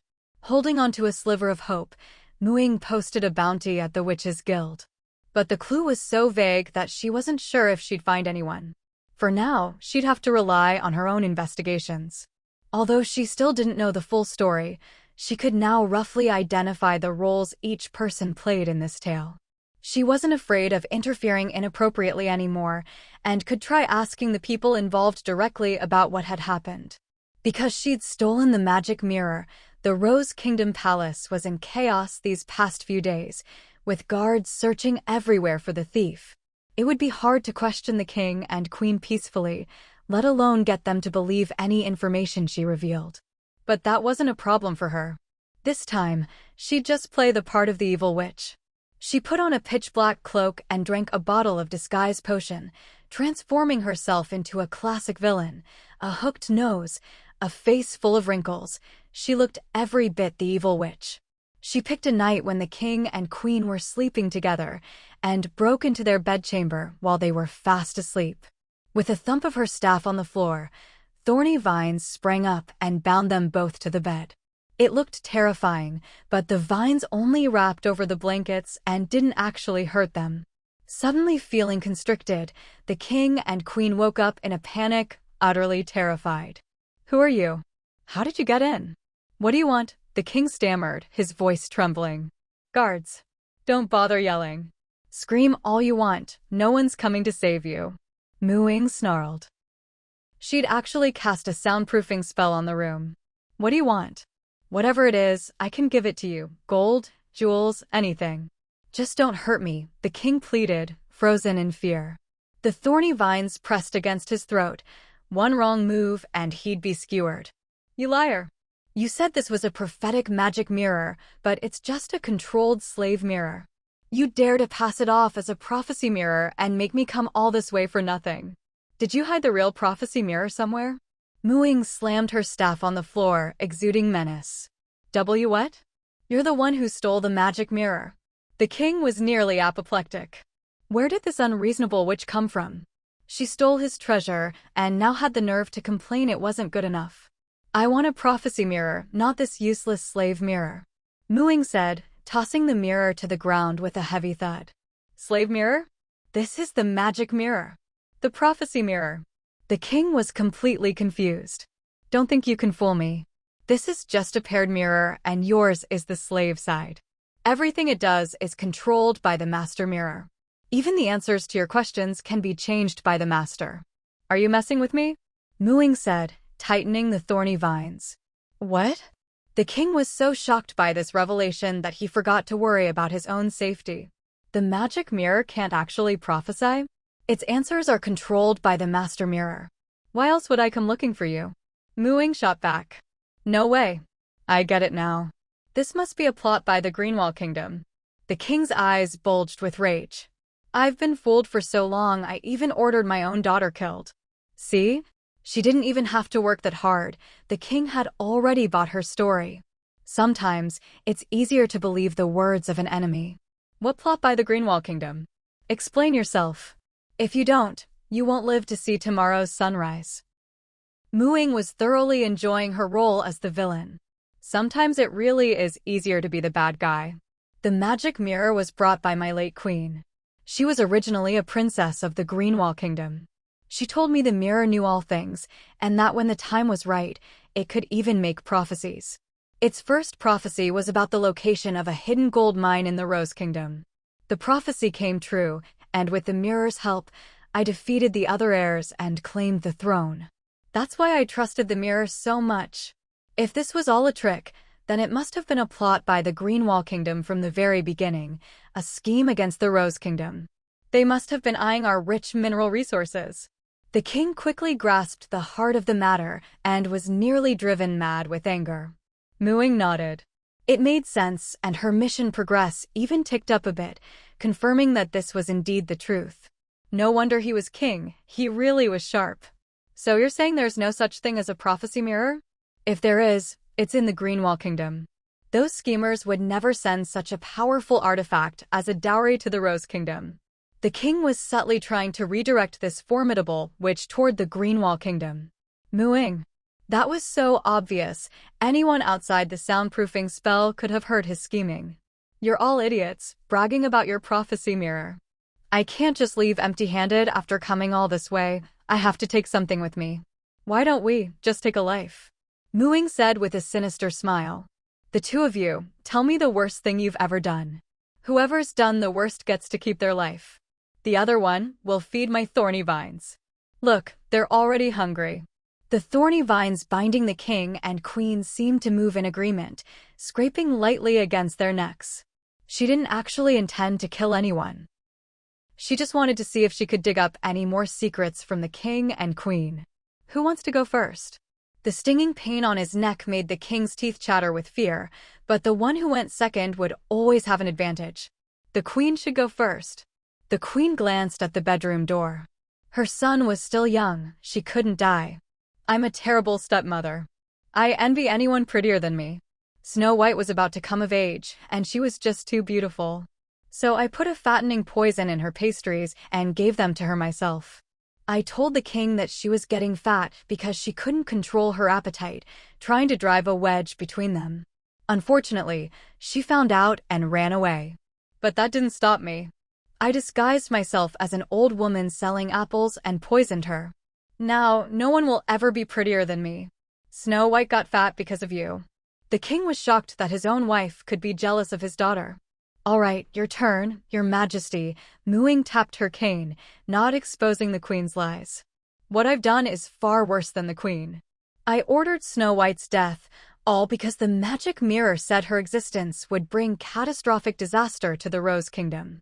And the former queen, she didn't die of illness. I killed her. I killed two people, my wife and my daughter. I'm worse than the queen, the king confessed. Why did you kill the former queen? Ying hadn't expected to dig up something like this. Apparently, it was true, her mission progress ticked forward a bit. Because when she gave birth to Snow White, she was injured and couldn't have any more children. The heir to the Rose Kingdom must be born of the queen, and I didn't want to pass the throne to a daughter.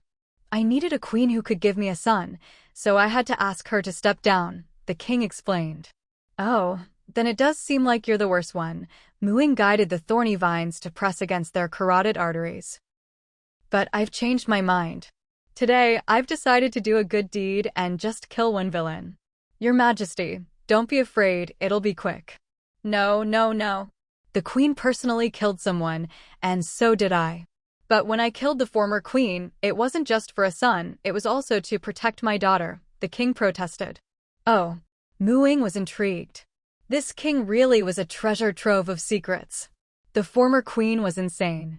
After giving birth to Snow White, the magic mirror said I loved my daughter most, so she kept trying to strangle her in secret. Her death was well-deserved. So really, the queen is worse, the king argued. Ying. That was true as well. Her mission progress ticked up another %. This royal family was truly a mess. With this kind of tangled jealousy, the country probably wouldn't last long even without a prophecy. Poor Snow White. Turns out her supposedly wicked stepmother was actually kinder to her than her real parents. There was only 30% left to complete the mission, but no matter how much she questioned them, she couldn't get any further. Ying realized there was nothing more to dig out from the king and queen. The rest would depend on the prince waking Snow White with a kiss. She cast a sleeping spell on the two of them, put away her thorny vines, and erased any trace of herself from the room. The king might be a scoundrel, but she had no desire to play judge and executioner. Snow White herself wasn't exactly innocent either. Today, she was playing the role of the evil witch, leaving without killing anyone was already merciful enough. Ying left the palace, planning to head to the forest to check on Snow White, who had eaten the poisoned apple and fallen into a deep sleep, and wait for the passing prince to complete the last bit of her mission. But when she arrived at the cottage in the woods, she was stunned. The cottage looked much the same from the outside, but inside, it was far more luxurious. The dwarves' beds now had silk quilts. Their food had improved too. They were drinking red wine and eating cake. The hunting tools hanging on the wall were all brand new. The 7 dwarves were all fine, showing no sign of grief. There was no sign of the legendary glass coffin. What was going on? Where was the glass coffin? Had they buried her? And the dwarves seemed to have gotten rich? They used to live quite frugally. Still in her evil witch disguise, Ying knocked on the dwarves' door.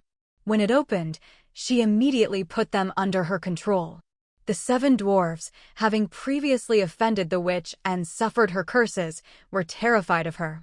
When Ying questioned them, they didn't dare hide anything and spilled everything.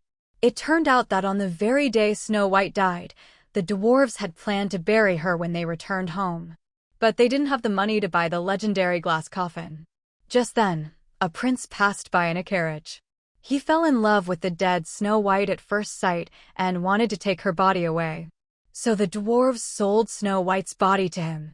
The prince brought a glass coffin, placed Snow White inside, and took her away. When Ying asked which kingdom the prince was from, the dwarves said they didn't know. Judging by the time, the prince had already been gone for several days. Ying sighed. She hadn't expected the prince to arrive so soon. Snow White had barely eaten the poisoned apple before the prince showed up and fell in love at first sight. She'd only been delayed at the palace for a short while, and now she'd lost track of Snow White. But that wasn't a problem. She'd already left a magical mark on Snow White's hair. After interrogating the dwarves, she sensed the direction of the magical mark and set off in pursuit. The trail led toward the Greenwall Kingdom. This prince had shown up at just the right time, and he was taking Snow White toward Greenwall Kingdom. Could this be another one of Greenwall's schemes? The competition for the throne in Greenwall Kingdom was fierce. From the whole Little Mermaid affair, Ying had already seen that every prince in Greenwall was an ambitious schemer who put profit above all else. She would never believe in love at first sight with these princes. Besides, even if Snow White slimmed down, she wasn't exactly a peerless beauty. She rode her flying carpet for 2 days before finally catching up with a carriage escorted by cavalry in the Sunset Forest within Greenwall Kingdom's borders. To her surprise, Snow White was already awake, sitting in the carriage with her chin resting on the window, gazing at the forest scenery. Judging by her expression, she'd been living quite well lately. There was also a handsome blonde, blue-eyed man in riding clothes in the carriage, presumably the prince. Caught up with Snow White and her companions, Ying hesitated for a moment before deciding not to beat around the bush anymore. The remaining 30% of her mission progress hinged on this prince and Snow White. The evil witch disguise had worked well before. Perhaps she could pull off a similar trick again. But now that she had grasped about 70% of the story, she could more or less tell what roles each character played, who was good, who was bad. She wasn't worried about causing any disastrous consequences. Being a bit forceful wouldn't matter much. Still, she had some concerns. This prince really was from the Greenwall Kingdom. The timing of his arrival was just too perfect, and he moved so quickly, he was definitely not simple. If she was lucky, maybe she could use threats to uncover the conspiracy behind all this and boost her mission progress to 100% in one go. But if her luck ran out and even after interrogation she still didn't hit 100%, things could get tricky. She could use the increase in mission progress to tell if she'd uncovered the truth of the story, but she had no way of knowing if someone was still hiding something, or if there were deeper connections she hadn't uncovered. If she spooked them with her interrogation, the real secrets might get buried even deeper and become even harder to uncover. That would be a problem. After thinking it over, Muing decided to wait and watch for now. Only when the other side believed their plan was proceeding smoothly would they lower their guard and reveal more. Conveniently, she had taken the magic mirror from the Rose Kingdom, wrapped in black cloth and hidden in her spatial ring. Whoever held the main mirror would surely grow suspicious when the sub-mirror remained silent for so long and would likely take action. Once they did, they'd be bound to slip up. By following this prince, she might just find a clue. As long as she figured out who was behind the magic mirror's prophecy, she could close the net and interrogate everyone, making sure she didn't miss anything and avoiding unnecessary complications later. With this plan in mind, Muing no longer felt the need to act rashly.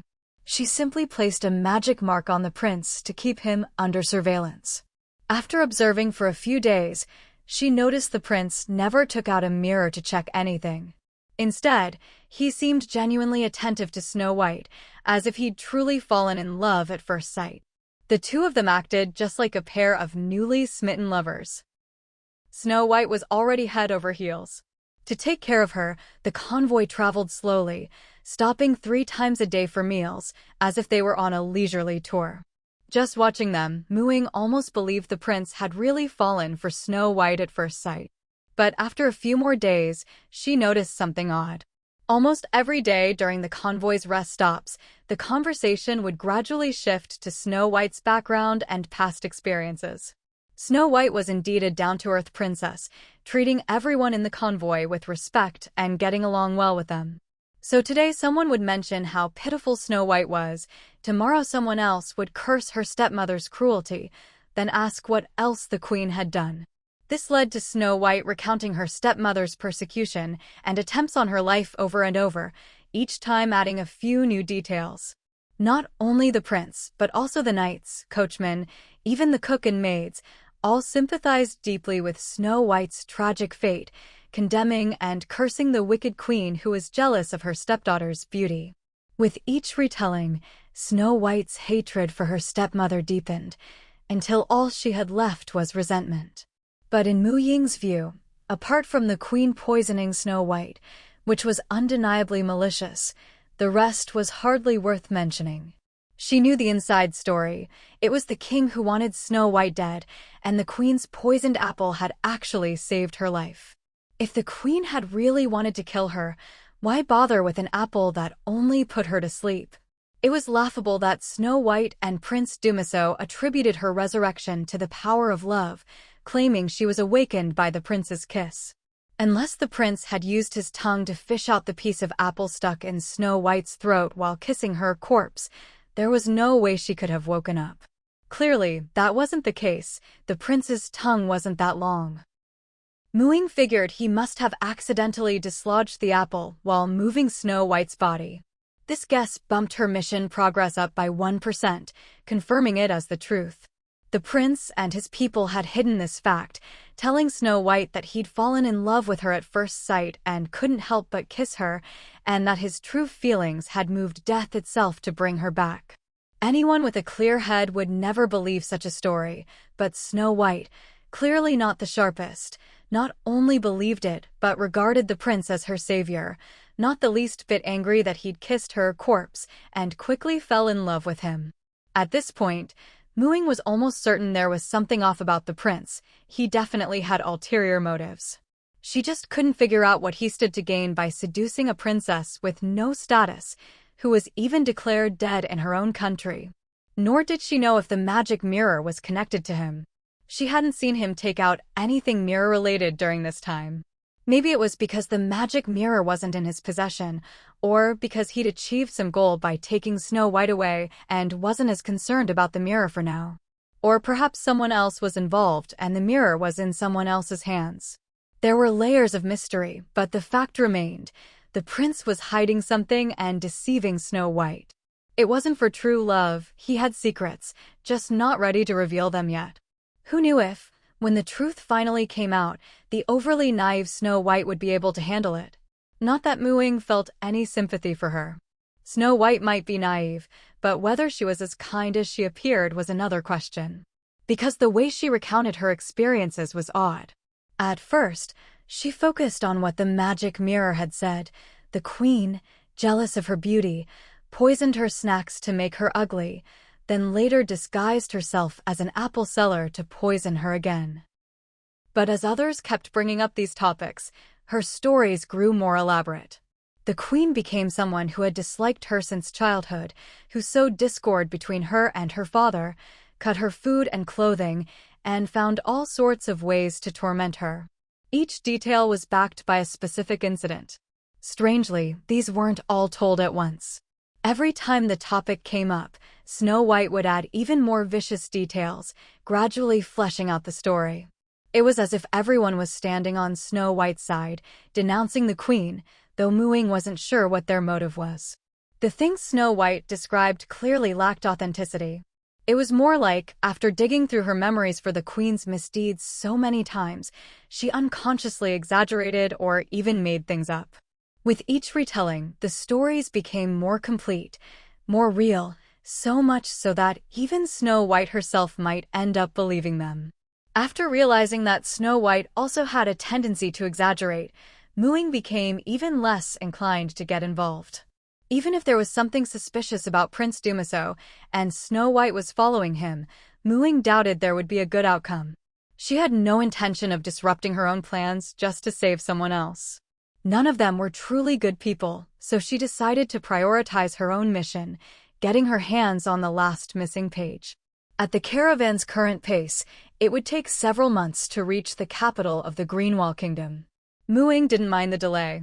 After setting her magic carpet to follow the caravan from above, she settled in to read her magic books in peace. There was still a lot of potential in her witch's bloodline to be tapped, and magic was no less powerful than her druidic spells. Spending this time studying these things seemed like a good idea. It was also very safe on the magic carpet.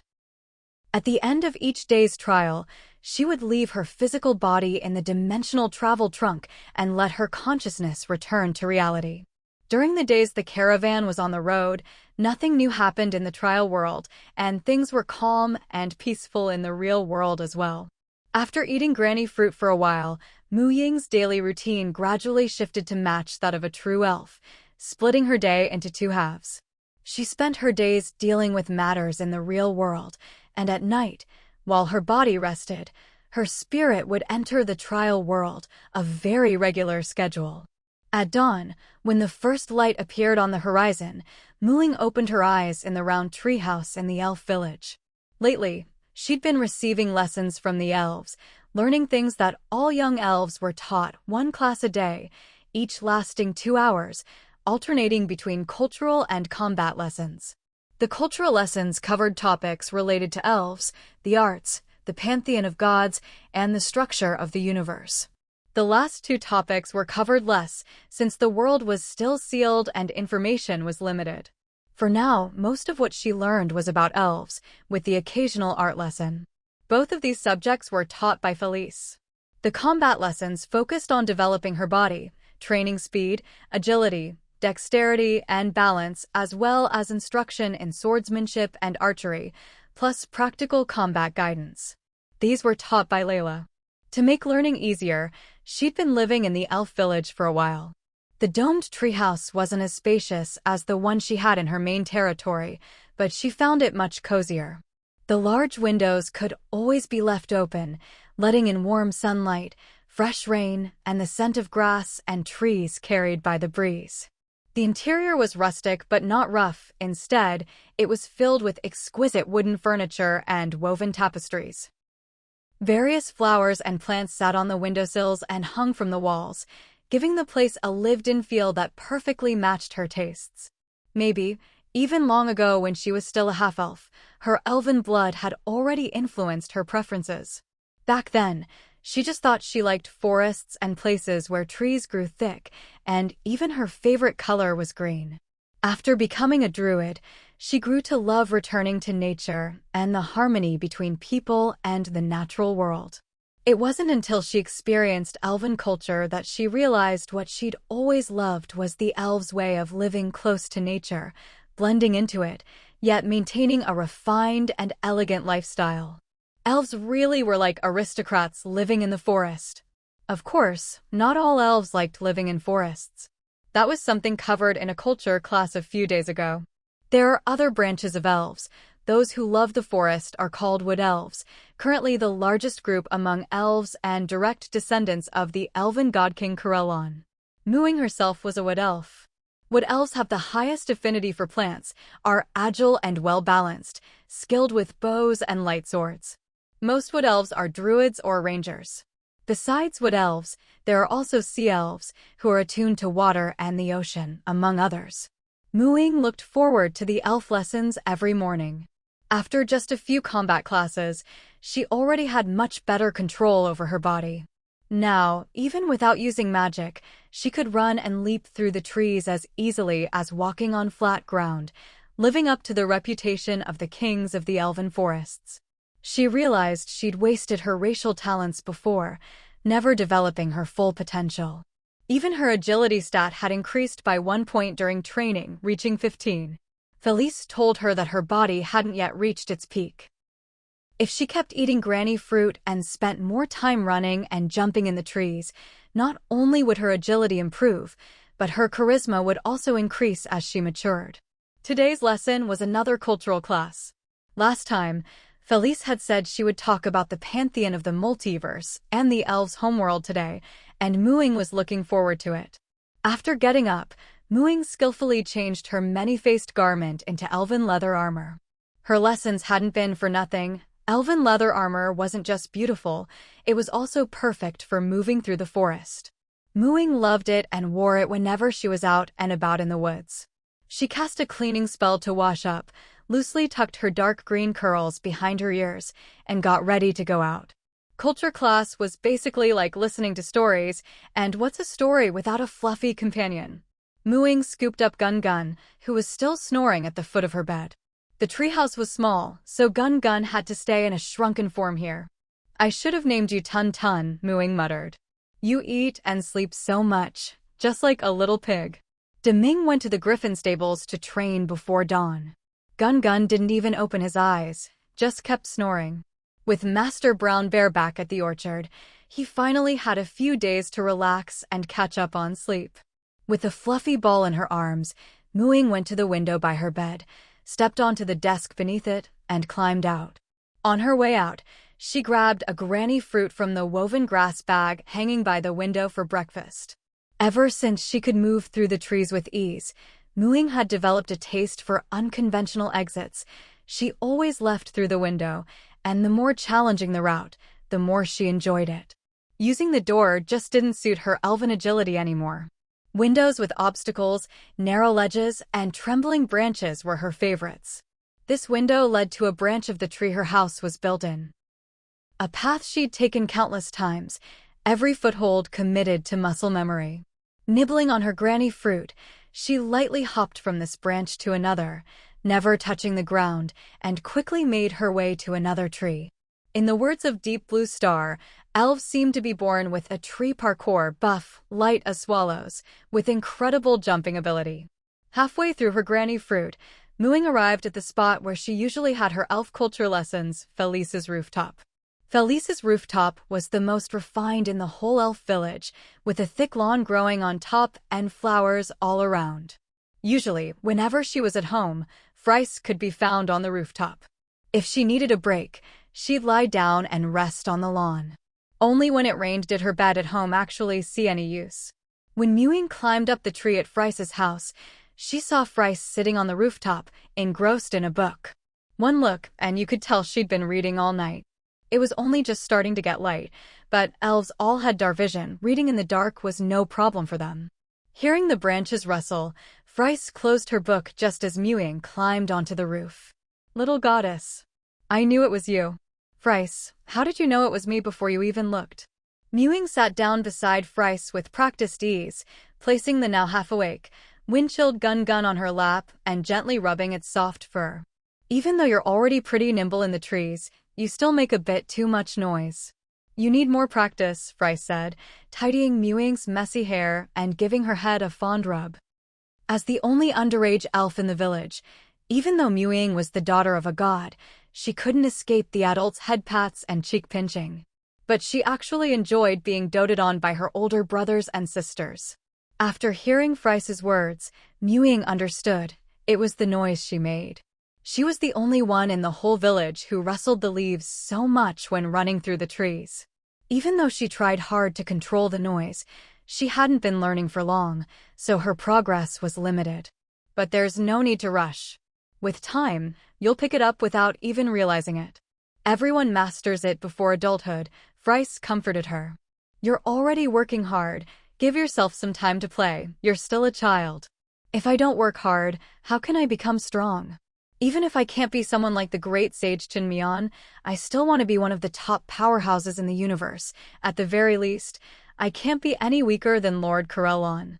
Ying's ambitions were lofty. So you finally lowered your expectations a bit? Looks like those lessons are having some effect. You're becoming more and more like an elf, Fryce said, clearly pleased. She always felt that Ying's pace of life was too fast and that she put too much pressure on herself. Little elves should be carefree, running wild in the forest. Ying let out a long sigh. It's not that my ambitions are lower, it's just that I've realized how hard it is to become someone like the great sage Chinmian.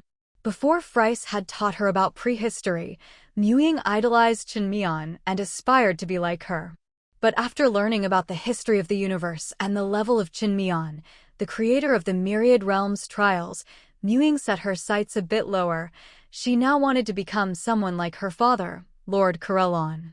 After all, Lord Chinmian was said to be the most powerful being in the known universe, nearly immortal, her strength unfathomable. People described her as omniscient and omnipotent, not as exaggeration, but as fact. Just looking at the countless trial worlds she created, each as real as reality itself and able to shift between real and illusory, you could tell she'd mastered innumerable laws.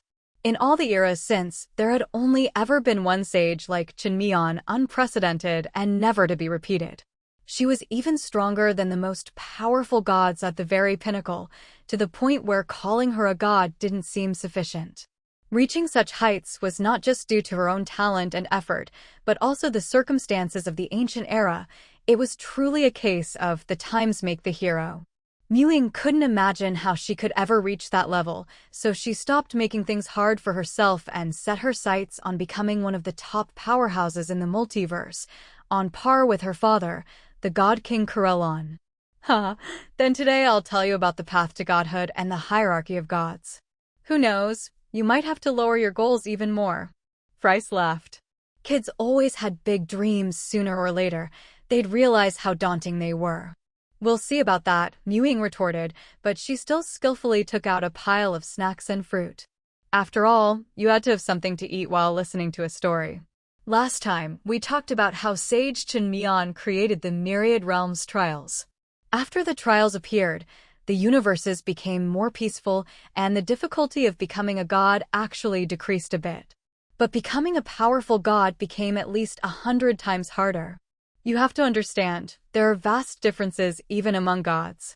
As I told you before, level 18 is legendary, level 19 is demigod, and at level 20 you can ascend to godhood. Legendary status can be achieved through talent and hard work, but to become a demigod, you have to start comprehending the laws. Comprehending the power of a law makes you a demigod.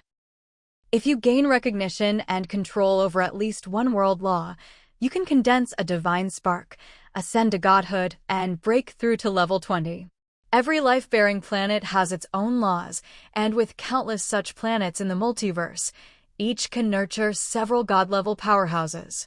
The only part that's harder now than in the ancient era is that condensing a divine spark now requires the world's consciousness to acknowledge you. In the past, the laws were more chaotic and not limited to a single planet, so it was much freer to comprehend them. Now, with the myriad realms trials bringing order, the laws of each universe and planet are more structured. Everything is interconnected. You can't just gain recognition from a law at will, and without that recognition, you're not even qualified to comprehend the law, so it's much harder. Getting acknowledged by the world's consciousness means you need a deep connection with a life-bearing planet. If you were born in that world, you're naturally one of its people and already have a measure of recognition. As long as you're the first on the planet to comprehend a certain law and make some contributions to the world, you can gain control over that law and condense a divine spark. Most new gods in the past tens of thousands of years have taken this route. It's the most orthodox and easiest path to godhood. If you weren't born in that world, you're considered an outsider and have to make much greater contributions, several times more than the previous method, to gain recognition. Hardly anyone takes this path because it's just too difficult. There are only so many life-bearing planets, and gods are nearly immortal. On the old, established planets, all the easy or powerful laws are already taken. Although the complexity of the laws is beyond measure and no one knows exactly how many laws make up a planet, carving out a place for yourself on an old world is nearly impossible.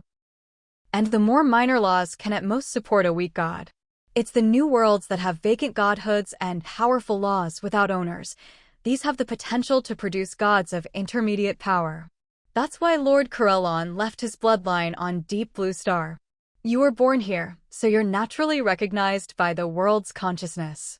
As long as you're the first to comprehend a law and earn enough source power for this world in the myriad realms trials, your path to godhood is almost guaranteed.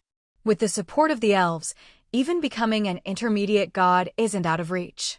This was the first time Ying had heard that ascending to godhood required the recognition of a world's consciousness. She translated it in her mind. A living planet is like a country, and this recognition is like citizenship. Becoming a god is akin to becoming a civil servant, someone with the authority to manage the country. To become a civil servant and hold public office, you must have citizenship.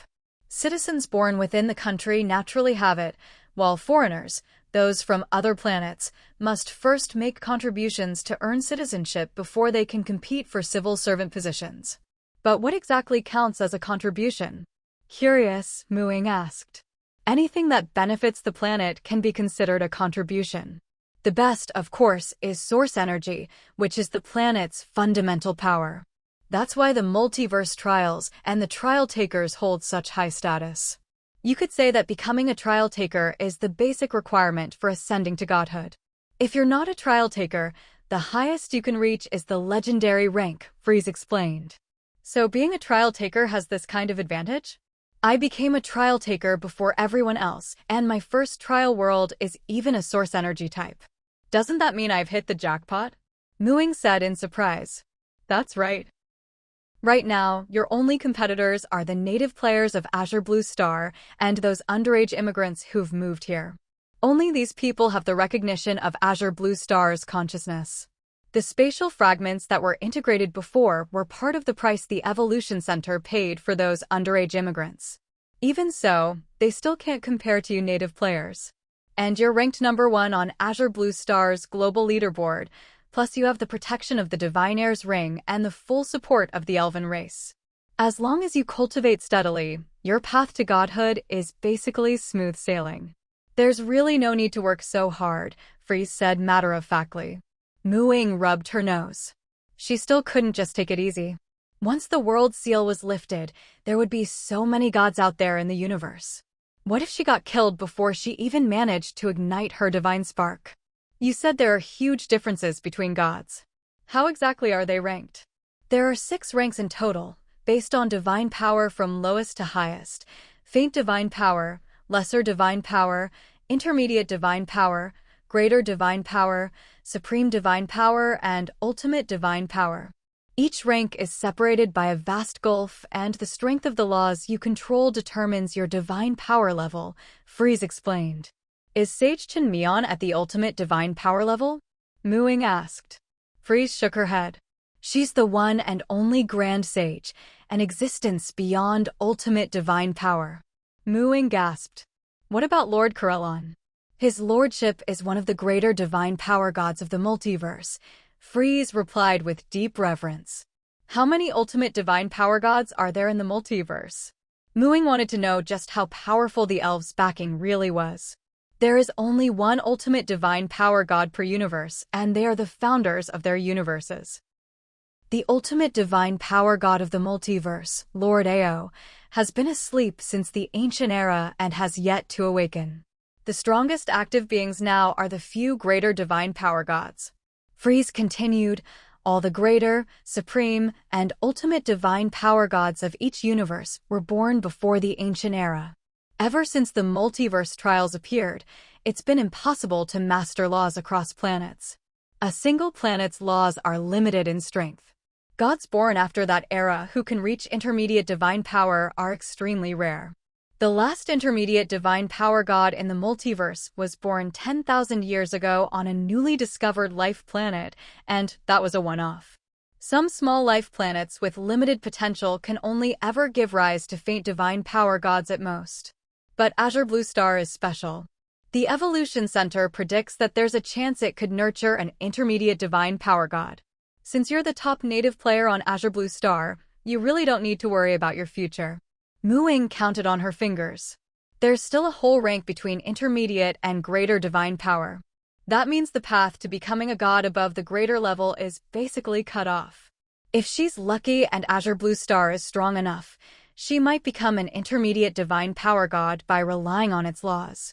If not, she might only be a faint or lesser divine power god. Each step after godhood is a massive leap. That means her ceiling is 2 or 3 ranks below her bargain father. She suddenly felt a bit discouraged. She didn't think she was anything special. If no one had crossed those ranks in several eras, why would she be able to? It's good to have lofty goals, but they shouldn't be unrealistic. Forget it. I'll just focus on becoming an intermediate divine power god. She didn't even dare dream of greater divine power, let alone supreme or ultimate. Freeze comforted her. As long as you can ignite your divine spark and condense your godhead, that's already amazing. You'll basically be able to go anywhere in the universe unhindered. There are very few godborn who actually manage to become proper gods. Ying didn't feel comforted at all. It's still a long way off. Even reaching level 10 feels like a distant dream. Freeze shook her head and said in exasperation, "You're only 20 and already about to reach level 10. What about us 3 or 400-year-olds who are only level 11 or 12? Freeze, I just feel insecure. I always think I'm not strong enough.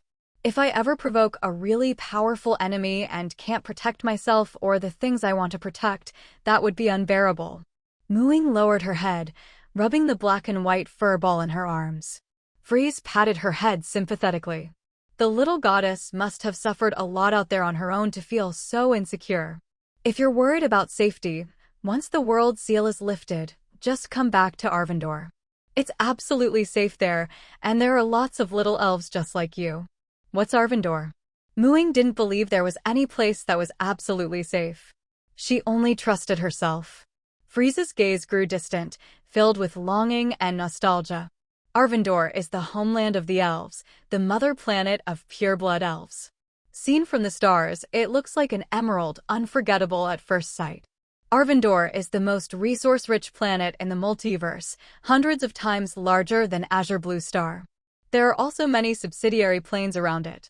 It's the largest gathering place for elves. Most elves are born and grow up there. If you ever visit, you'll definitely fall in love with it. From the look in Freeze's eyes, Ying could tell how important Arvindor was to her. A planet hundreds of times bigger than Azure Blue Star, just how big is that? Ying felt a surge of longing. Once the world seal was lifted, she definitely wanted to visit if she had the chance. But what does that have to do with safety? Why do you say Arvindor is absolutely safe? Freeze replied proudly, because Arvindor is the elves' mother planet, belonging only to pure-blood elves. Lord Corellan's divine kingdom guards Arvindor from outside the world's membrane. No one can invade Arvindor, so it's absolutely safe. When Freeze started talking about the elven homeland, Arvindor, she became unstoppable. Ying also gained a much deeper understanding of this planet and the elven race. Arvindor is a rather secluded planet, only pure-blooded elves are allowed to enter. Elves are a long-lived race, and since most of them have excellent cultivation talent, they can generally live for over 1,000 years. But on the flip side, their ability to reproduce is quite poor, making pure-blood elves extremely rare. All the pure-blood elves living on Arvindor, from the oldest to the youngest, only number in the tens of thousands. With the protective backing of the God King Corellon, the elves are considered one of the most untouchable races in the multiverse. Even though their numbers are small, and they possess the most resource-rich planet, with every elf being fabulously wealthy, hardly anyone dares to covet what they have. There are only a handful of gods with great divine power, and most of them aren't very active. With Corellon around, Avondor, home to only pureblood elves, is truly a safe paradise for elves. No wonder elves are all carefree and do as they please. With wealth, leisure, and a powerful patron, what's there to worry about? But Ying didn't think everything was perfect. In fact, the more she listened, the more she felt that the elves' lack of experience and their closed-off environment, always living in safety, could be a hidden danger. The elves' way of life reminded her of witches in the real world. Adversity breeds strength, comfort breeds weakness. The lessons of Xia Kingdom's history also show that isolationism doesn't work. The elves' greatest protection, allowing them to enjoy resource-rich Avondor, is entirely thanks to the God King Corellon. Freeze, besides Corellon, do the elves have any other high-level powerhouses? Wouldn't closing yourselves off like this make you fall behind others? Freeze replied confidently, with mighty Avondor, how could our elven gods be weak? The elven pantheon is one of the most powerful in the universe. We may be few in number, but we live long and are very talented. Although it takes us a long time to grow, each of us is individually strong. Any one of us would be an elite among other races. Plus, we have many veteran powerhouses who have lived for thousands of years. And the elves have a long history. God King Corellon is very far-sighted. Besides Avondor, there are elven settlements on other life-bearing planets, some occupying very advantageous positions in terms of universal laws. There's no need to worry about falling behind. Although Avondor is closed to outsiders, elves aren't completely cut off from the world. The subsidiary planes around Avondor are open to the outside, like the largest one, Telethyr. The central city of Telethyr, Emerald Cold, is one of the major super-cities of the multiverse. It has teleportation arrays connecting to all the major cities in the multiverse. It's not only a transportation hub, but also home to many races friendly to elves. With countless trading companies coming and going, it's extremely prosperous. Many elves who love lively places choose to settle in these subsidiary planes. After hearing all this, Ying finally felt reassured. The elves truly are powerful, and they're not as isolated as she'd thought. They've simply preserved a pure land for their own people. Most importantly, like the witches, the elves may sometimes be a bit exclusive, but they're very united internally, with hardly any internal strife. When the blockade on Azure Star is lifted, as a daughter of a god, you'll be allowed to establish a teleportation array with Emerald Cold as soon as you reach a mid-sized city. That'll make developing your territory much easier. By then, you'll be able to use the teleportation array to visit Avondor. You even have your own fief there, at least half the size of Azure Star, with all its resources belonging to you. You couldn't use them up in thousands of years, Freeze added. To be honest, hearing this, Ying suddenly felt like she could just lie back and stop working so hard.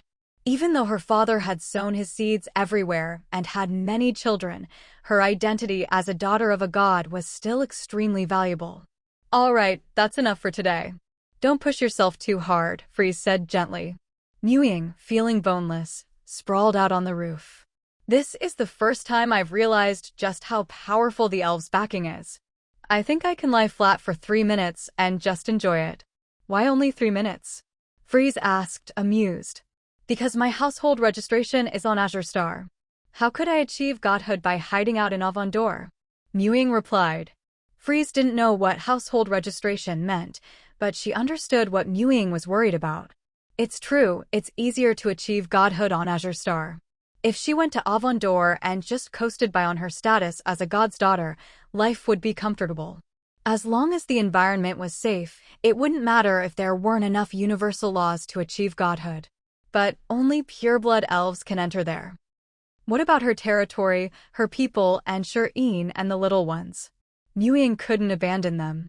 And if she stayed on Azure Star, which is a rare life-bearing planet capable of producing mid-tier gods, she was bound to attract attention. Once the world's blockade was lifted, the hard-won peace on Azure Star would surely be disturbed again. She had to grow stronger and fast. As long as she became the most powerful god on Azure Star, at least on this land, she wouldn't have to worry about safety. Gods gain great power on their home planets, but are weakened on others. A god on their own planet can even fight higher-ranked enemies. If she could become a mid-tier god, then on Azure Star she could even challenge a high-tier god. There are only a handful of active high-tier gods in the universe. With the backing of the elves, she would truly be safe and worry-free. Right now, Azure Star doesn't have a single god. None of the universal laws have a master. Ying currently has a huge advantage in both strength and source power, making her very competitive, but she can't afford to slack off. Until the very end, no one knows if they'll win. What she needs to do is deepen her advantage, not become arrogant and accidentally fall behind. The power of the elves should be one of her strengths, helping her go further, not something to rely on and get complacent about. After lying there for a while, Ying felt even more motivated. Now was the perfect time to expand her advantage and press forward. She jumped up. "Freeze, I'm off to cultivate. I want to reach level 10 as soon as possible." "Go for it," Freeze said, both gratified and helpless, watching her disappear. This little goddess is always so full of energy. Sometimes her drive makes her seem less like an elf and more mature than many adult elves, but she somehow puts everyone around her at ease. With her spirit, she's sure to become the powerful god she dreams of. Ying teleported into the plantation. Using Child of Nature, she carefully looked over all the little cuties in the garden, then cast Create Water, turning water mixed with Spring of Restoration into a misty rain to nourish all the plants. As her level increased, her daily plant care routines became more and more convenient. She finished her tasks in about half an hour. Afterward, she drank 2 bottles of magic potion and teleported to the underwater plantation. She had pretty much finished planting all the ordinary aquatic plants she'd collected from the Emerald World seabed and had already shared the seeds with Lily and the others. Now, the main residents here were magical plants, and she still hadn't finished planting them all. Lately, the things she'd been growing here had become her biggest source of professional experience. Every time she successfully cultivated a plant species not native to Deep Blue Star, nature would reward her with a good chunk of experience. She glanced at her level progress. Profession: Druid LV9, 1980/4500. Most of her current 900+ experience points had come from planting new species. She stayed there until noon before finally finishing up. For lunch, she had fruit again. Back when she was human, she always felt she'd go hungry if she didn't have rice for lunch or dinner. Even after purifying her bloodline and becoming an elf, she hadn't changed this habit. But in reality, her body had completely transformed. Only recently had she started trying to eat fruit as her main meal, and not only did she not feel hungry, she was actually growing faster. In the past few months, she'd visibly gotten taller. Elves were all tall and slender, handsome men and beautiful women. Her height had always held her back a bit. Sister Felice was right when she said Ying was malnourished. But because her experiences as a human in both this life and the last had such a big impact on her, her body could handle eating fruit every day, but her mind and taste buds couldn't. So every evening, she'd still use cooking magic in her magical cottage to make some of her favorite human dishes and have dinner with her little ones. She just ate less of the main course and focused more on savoring the flavors. For breakfast and lunch, she followed elven habits, just fruit. It saved time and was nutritious. After eating a few fruits, she planned to head out on her forest patrol. She cast Stone Skin on herself and left through the main territory's south gate. As soon as she was outside, she nimbly climbed a tree and began running along the branches. This kept her away from dangers and obstacles on the ground, and threats from above were minimal. She could move very quickly this way. Some players gathering in the forest from the south gate saw this and marveled. Druids really are the kings of the forest. Combine spider climb, fleetfoot, and leap, plus forest stride and pass without trace, and they move through the woods even faster than rogues or rangers. Bro, you're out of date, another chimed in. My friend knows Lin Shang, the manager of the public farm. With spider climb, you just walk up the tree, no need to worry about balance. It's like defying Newton's laws. But look at the Lord, she's actually climbing, paying attention to balance with every step. And she's moving so fast, even instant casting leap couldn't keep up. Even with tons of mana, you couldn't sustain that. She's not using magic, it's real skill. Wow! How does she do that? The first player exclaimed. No spells, but she moves like she's mastered Lightfoot techniques. She can even use those thin branches for leverage. Our Lord's hair, eyes, and ears have all changed a lot since before the apocalypse. She must have integrated elven blood. Have you seen the elves from Maple Leaf Town? That's how they walk, so it's no surprise our Lord can do it too. Now that you mention it, I remember once seeing an elf walk along the railing of a sky path. That railing was so thin. Ying raced through the forest at full speed, heading to the area she'd patrolled yesterday. The forest was too vast for her to check every inch each day, so she covered a different section daily. This year, she was also experimenting with using plant growth to nourish the forest soil, so her pace was even slower. When she reached the edge of a new area, Ying finally came down from the tree. Gun wriggled out of her arms, transformed back into its original form, flopped on the ground, and looked at her expectantly. Ying understood instantly and began communing with the power of nature to cast a spell. Not long ago, she'd just learned Polymorph Animal, and both Gun and Ming loved having her use it on them. With this spell, Gun would grow larger and could carry her through the forest, though not as fast as she could move on her own. But for patrolling, that speed was just right. Ming was still too small. Even with Polymorph Animal, it couldn't carry a person in flight yet and needed to grow more. It loved to show off to its little brothers after being transformed. With a flash of magic, Gun doubled in size. Ying climbed onto its back and let it carry her through the woods. Gun was all soft and squishy, making for an especially comfortable ride. She carefully checked the area, gave extra care to any struggling plants, occasionally replanted some, and watered them with Spring of Restoration. Tomorrow, she'd come back and cast plant growth in the center of this area. Patrolling the forest was a joy for her. The power of nature was vibrant. The whole forest seemed to welcome her. Every now and then, she'd get a few points of professional experience, and her guardian's armor grew thicker in the process. In fact, the stone skin she cast before heading out was just a precaution. The wild beasts in the forest had no intention of attacking her. In fact, they were quite friendly. Magical beasts lower level than her couldn't break through her guardian's armor, and higher level ones simply didn't exist in the woods near her territory. She thoroughly inspected every area covered by a single plant growth spell, replanting suitable plants and trees, always choosing valuable species. Sometimes it was ornamental flowers, sometimes fruit-bearing plants, sometimes medicinal herbs, including rare variants and naturally growing magical plants. Just as the merfolk wanted a more vibrant seabed, she hoped for greater plant diversity in her forest. The richer the variety, the stronger the natural aura, and the better the plants would grow. But this was something she had to do herself, little by little. With her rules prohibiting excessive logging and malicious harm to young plants, these new species could grow up safely.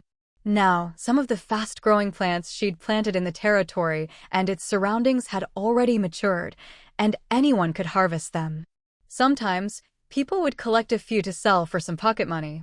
The residents had tasted the benefits, and with the territory's rules in place, they were gradually getting used to protecting saplings. If you cut one, you plant one, and no one would strip an area bare. They now understood the importance of sustainable development. After finishing her patrol of the forest, Ying found it was still early, so she took her time on the way back. Gun carried her as she practiced her spells. Lately, she'd been working on her 9th 5-ring spell, Wind Manipulation. Dingling, the bellflower in her spatial ring chimed. The natural energy she'd just gathered dissipated, and the rustling plants fell silent. Ying sent her mind into the spatial ring and took out the bellflower, its core trembling. The nameplate hanging from it read Edwin. She tapped the flower's core, and an excited voice rang out. "We've got a new member for our Trial Takers trading group. Veronica just arrived in the territory. I went to meet her, and she's very willing to join our organization. Can I add her to the group now? When are we meeting up again?" That was good news. Ying smiled, quickly checked her schedule, and found some free time. "Go ahead and add her.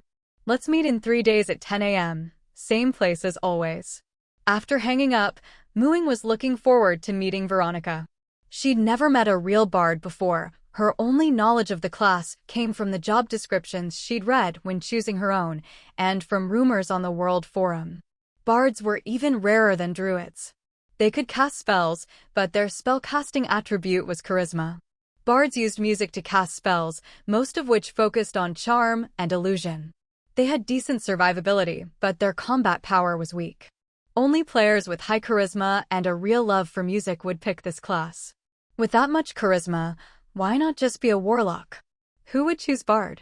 Before the apocalypse, Ying hadn't paid much attention to arts and entertainment, so she'd never seen any videos of Veronica, the famous young singer from Northern Europe. But after the apocalypse, players on the forum called her the succubus kissed by an angel's voice.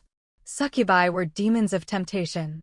To use such contrasting words, angel and succubus, to describe the same person made everyone who hadn't met her, including Ying, curious about her looks. Ying herself was pretty, with hair and eyes no longer quite human, but on the World Forum, the nicknames people gave her had nothing to do with beauty. Some were so bad she never wanted to remember them. But Veronica's nickname was much nicer. You could tell she was a beauty. Ying scrolled through the World Forum and, sure enough, found a post about Veronica arriving in Qingshan City. She'd come from the northwest, traveling a long way before finally reaching the Xia Kingdom's territory, then taking a teleportation array from the Qiusha camp in the northwest straight to Qingshan City. She wasn't alone either. Rumor had it she had a carriage and several followers, and she performed at every camp she passed. As she kept scrolling, Ying spotted a new post that hadn't been bumped yet. Just came out of seclusion, planning to relax in Qingshan City for a few days. Maz. Judging by how quickly the post was gaining traction, it was probably really him. If that was the case, maybe she'd meet another new friend at the gathering in 3 days. Of the 8 trial takers on Azure Star, only the always mysterious Adam and one player whose identity as a trial taker had never been revealed were still unaccounted for. Now that the teleportation network had been up for so long as you had some strength or decent savings, getting to Qingshan City should be easy. As for that trial taker whose name no one even knew, let's set them aside. But could Adam have already come to Qingshan City? The testing room should still be a big draw, right? And now that she'd made the ranking on the testing steel anonymous, he shouldn't have any worries. Once she got back to her territory, she logged onto the internal network and searched the residence database for the name Adam. Sure enough, a record popped up. Name, Adam. Race, human. Class, level 8 rogue. Level 8 rogue, that had to be the real Adam. He really had come. Ying checked his login time for the territory's internal network. Wow, he'd arrived before the new year. Why hadn't she thought to search for him sooner? She could only chalk it up to his presence being so low-key that she'd forgotten all about it. If it hadn't been for Maz's post today, she still wouldn't have remembered. Adam's account on the internal network was spotless, as if it had never been used. No friends added, no posts made, just some purchase and rental records, and a queue number for the testing rooms. The testing rooms were so popular that it would be a while before his turn came up, so he was probably still in the territory. Ying was both pleased and a little conflicted. How could she get him to come to her on his own, without revealing that she'd looked him up in advance? She thought for a moment, then decided to make a post on both the World Forum and the territory's internal network. But before posting, she wanted to let the Trial Takers trading group know. She opened the group chat, which was full of welcome messages for Veronica. Muing sent her own welcome, then got to the main point. Muing, I've come across some important new information today, and I plan to share it with you all at the next gathering. Because of this, I've decided that from now on, all information about the rules of the multiverse trials will be shared freely with group members. When it comes to the trials, it's probably best if we all work together. After hearing Felice talk about becoming a god today, Muing realized that the stronger Azure Star became, the farther its people could go. The strength of divine power was tied to the laws, and the strength of the laws depended not only on their type, but also on the planet itself. If Azure Star was to develop better, source power was the key. And where did source power come from? Of course, from trial takers earning it in the multiverse trials. So, as Azure Star's trial takers, they should work together to do better in the trial worlds and earn more source power for their home planet. If the trial takers didn't do their part, even if the home planet had the potential to birth a mid-level deity, it might never reach that stage. That's why she decided not to keep the information she gathered about the multiverse trials secret anymore. Joining the group meant direct access. Edwin, fully support. I just want to hug my old self who used to trade one question for another. Liluaxia, let me laugh for a bit, haha. Liluaxia, honestly, Muing, you've always progressed the fastest. With your info, we've avoided a lot of detours. Dragon, agreed. I'm willing to share what I know about the multiverse trials too. The info from the last meeting was spot on and helped me a lot. I've already started my second trial world, so let's chat more at the next gathering. Veronica, are the group benefits always this good? Newbie here, please take care of me. Edwin, no problem, no problem. Muing, I saw some news on the World Forum. Maz might be coming to Qingshan City soon. I'm thinking of just making a post to invite all Deep Blue Star trial takers to this gathering. Liluaxia, if we hold the gathering in 3 days, isn't that a bit rushed? Edwin, let's change it to a week from now. That should give the news enough time to spread, and with the teleportation array, it's easy for people to come. Muing, alright. Let's set it for next Saturday at 10 a.m. As for the location, let's move it to Treehouse number 888. From now on, this treehouse can be our regular venue for the trading meetups. Veronica, got it. Liluaxia, got it. Dragon, got it. Edwin, got it. Muing closed the group chat, drafted a post, and published it on both the World Forum and the Territory Forum. Trial takers trading meetup coming soon. Participants can freely trade trial items and share information about the rules of the Myriad Worlds trials, including but not limited to the requirements for entering the second and third trial worlds, and details about the later stages of the Myriad Worlds trials. All trial takers are welcome to join. Time: next Saturday, 10 a.m. Location: Treehouse number 888. How to attend: come directly, or if you're within Qingshan City's territory, log into the internal network and authenticate as a trial taker to teleport here.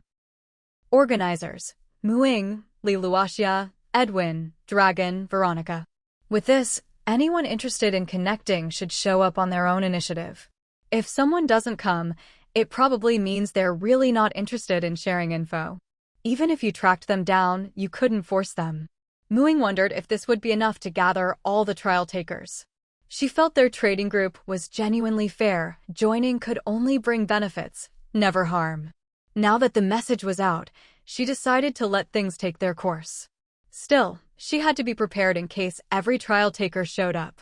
Including herself, that would be 8 people, so she simply set aside a whole treehouse as the regular venue for their trading meetups.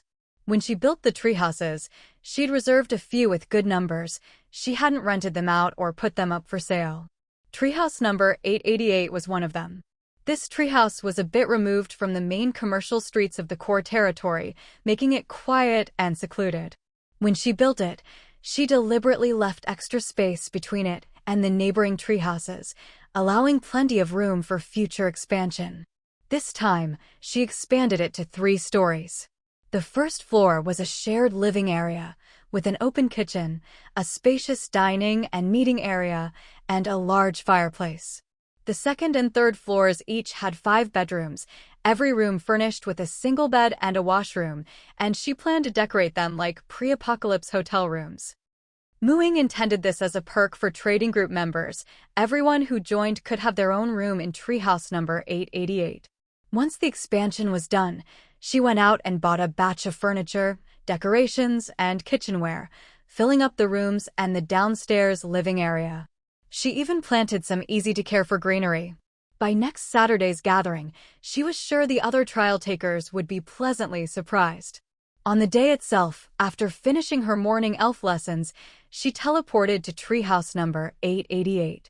She put the prepped ingredients in the kitchen, but wasn't in a rush to cook. The meetup was set for 10 a.m. She'd wait until everyone arrived and had a chat, then use her cooking magic so the meal would be ready just as the conversation wrapped up. She also washed some fruit, snacks, and treats, arranging them neatly on the coffee table by the sofa. It was still a bit chilly, so she lit the fireplace. By the time she finished, it was about 9:30. In the group chat, the other trading group members were asking if they could come early. They couldn't wait. Ying told them to come over and hang out. No sooner had she sent the message than, in the blink of an eye, 4 people appeared in the house. Ying's gaze was naturally drawn to the unfamiliar girl among them. The girl had a unique aura, a mature figure, but a youthful, almost childlike face. Her features were pure and innocent, but her eyes held a hint of slyness. Even as a girl herself, Ying felt a nosebleed coming on from how tall and sexy she was. Her figure was just too good. Next to her, Ying felt like a little kid. She wore a fitted purple satin dress that showed off her curves perfectly. This had to be Veronica. Sure enough, the girl smiled and said, "Nice to meet you all. I'm Veronica. Welcome to our trading group. I'm Ying." Ying reached out and shook her hand warmly. Her palm wasn't soft, there were faint calluses. "You're so pretty. I'm Liluaxia. Great to meet you," Liluaxia said. "Dragon." "Welcome aboard," said Dragon. "No need to introduce myself, we've already met," Edwin added. "It's still early, so everyone have a seat, enjoy some tea, and help yourselves to fruit and snacks," Ying said, pouring everyone a cup of hot tea. Edwin glanced over and saw lots of fresh fruit, at least half of which she didn't recognize. "What are these? I've never seen them before. Some are specialties of the elves, some are magical plant fruits I grew myself. They're all ones I've tried and liked. Give them a try and see what you think," Ying explained. Everyone was curious and eager to sample the new fruits, each picking out something that caught their eye. Ying sat down as well. "I saw the sign for the Trial Takers Trading Group hanging out front yesterday. Is this whole place really just for our meetups?" "It's huge." Liluaxia looked around the first floor. It was bigger than the place her team had stayed in back in Luaxia town. "The first floor is for gatherings, and the second and third floors are bedrooms, a new perk for the group. Every Deep Blue Star trial taker who joins can pick a room here for free," Ying said. "Free?" Edwin's eyes lit up. "Can we go check them out now?" "Of course," Ying nodded. "Once you pick a room, just link it to your account on the internal network and you'll have access." "Hey, let's go take a look. Aren't you still renting a place? You could save money by staying here," Edwin said, slinging an arm around Dragon's shoulders and heading upstairs, then turned to invite Veronica. "You're still at the inn, right? Come check it out too." Veronica nodded. She'd sometimes found it annoying to live so close to her followers, so this quiet place sounded nice. They couldn't get in here, and it was much more peaceful. In the end, everyone went upstairs to have a look.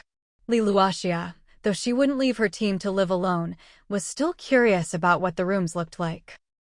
Ying herself had places to stay in the main territory, the elf village, and the plantation, so she didn't need to live here, but since everyone else was going, she went along too. "The conditions are amazing." As Edwin pushed open the door to Lounge 201 and saw the room, he exclaimed in surprise. Veronica nodded. "It really is. It's so much better than a single room at an inn. I'm planning to move in." "Me too." Dragon only needed a glance to make up his mind. "Ying, thank you. The benefits here are so good, I almost feel a bit embarrassed." This way, he could save on rent, pay off his brother's debt sooner, and there were plenty of things in the contribution store he wanted to buy. He needed to save up. Haha, no need to thank me. This is all to make things more convenient for everyone and to help us bond. In the Wanjia trials, as fellow Deep Blue Star trial takers, we're basically a community of shared interests. Muing waved her hand dismissively. Her mindset had changed. At first, she organized the Trial Takers Exchange to gather more information about the Wanjia trials and get special items from other trial worlds to arm herself. She hadn't cared much about how others performed or developed in the trials, so she'd always stuck to fair trade and hadn't given away much. But now, because of the matter of divine power, she hoped all Deep Blue Star trial takers could go further and earn more source energy for their homeworld in the Wanjia trials. With that in mind, offering some perks and conveniences within her ability to help everyone unite was a good thing. Besides, these lounges weren't luxurious, and they weren't very big. Right by the entrance was a small washroom, and further in was a small single room. There was a wardrobe, a single bed, and a small bedside table. Next to the bed was a round woven rug, a single armchair, and a small wooden table.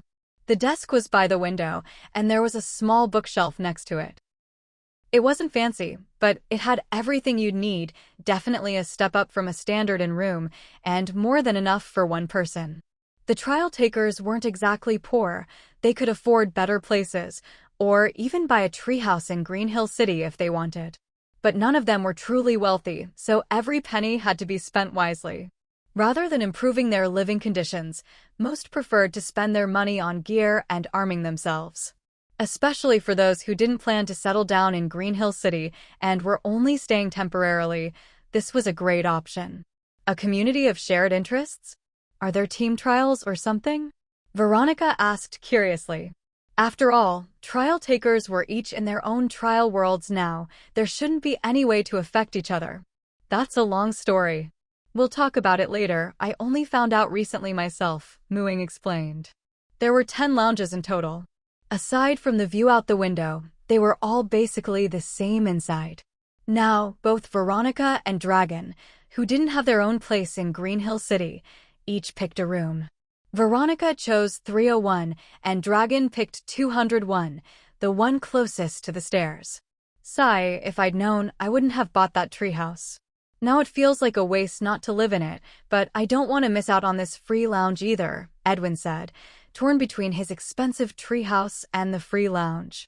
Liluaxia, on the other hand, thought it would be great for the trial takers to live together and bond more. Maybe they'd gain even more from it. But she had her daughter and teammates, so she couldn't move in, which was a bit of a shame. Actually, these lounges were set up with one per person in mind, and there are extras. I've also left enough space around here to expand if we need more in the future. No matter if you plan to stay here long-term or not, you can each pick a room to bind. When we have exchange meetings, you can rest here and it'll be easier to share experiences. No matter where you go in the future, as long as you come to Green Hill City, the Deep Blue Star Trial Takers Exchange will always have a place for you, Muing said. Edwin brightened at that. So even if I already have a place, I can still pick a room? Muing nodded. Go ahead and pick. Didn't you always wish for a house allocation if you had your own territory? Looks like your wish has come true. Hee, then I won't be shy. Edwin immediately bound himself to room 202. In the end, only Liluaxia hadn't picked a room.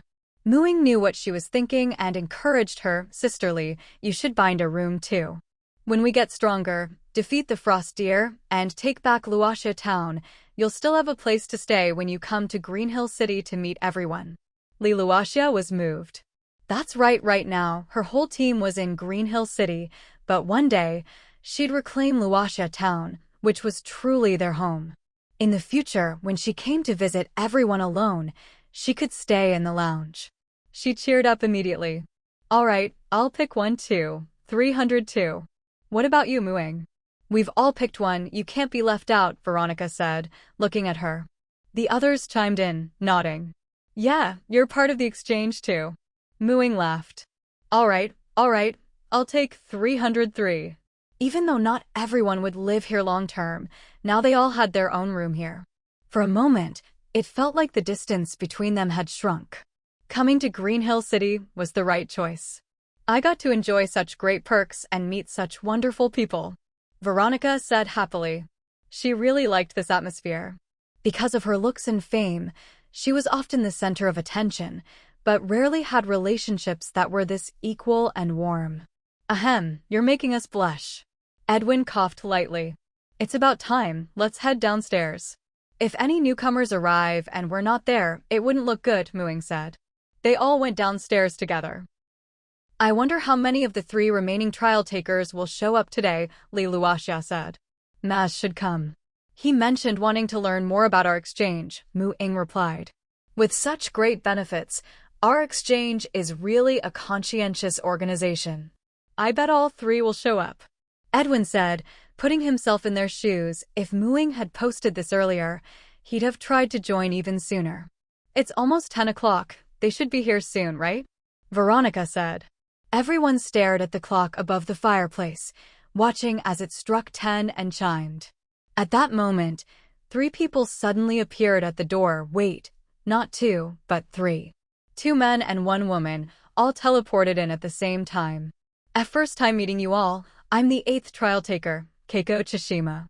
The petite girl in a pink kimono blushed, bowed earnestly, and introduced herself first. Her voice was barely above a whisper, and she seemed a bit nervous. She looked like a girl from Japan, and seemed rather shy by nature. After Keiko Tsushima introduced herself, the tall man beside her also spoke up. I'm Maz. He had curly hair streaked with white, looking rather unkempt and dry, and wore a pair of round glasses without lenses. His skin was pale, and he was dressed in a fine, deep blue satin mage's robe.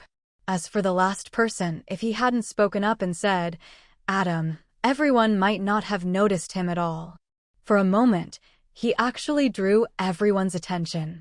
Even Maz and Keiko Tsushima turned to look at him. The more they looked, the stranger it seemed. Adam was of average height and build, not tall or short, not fat or thin.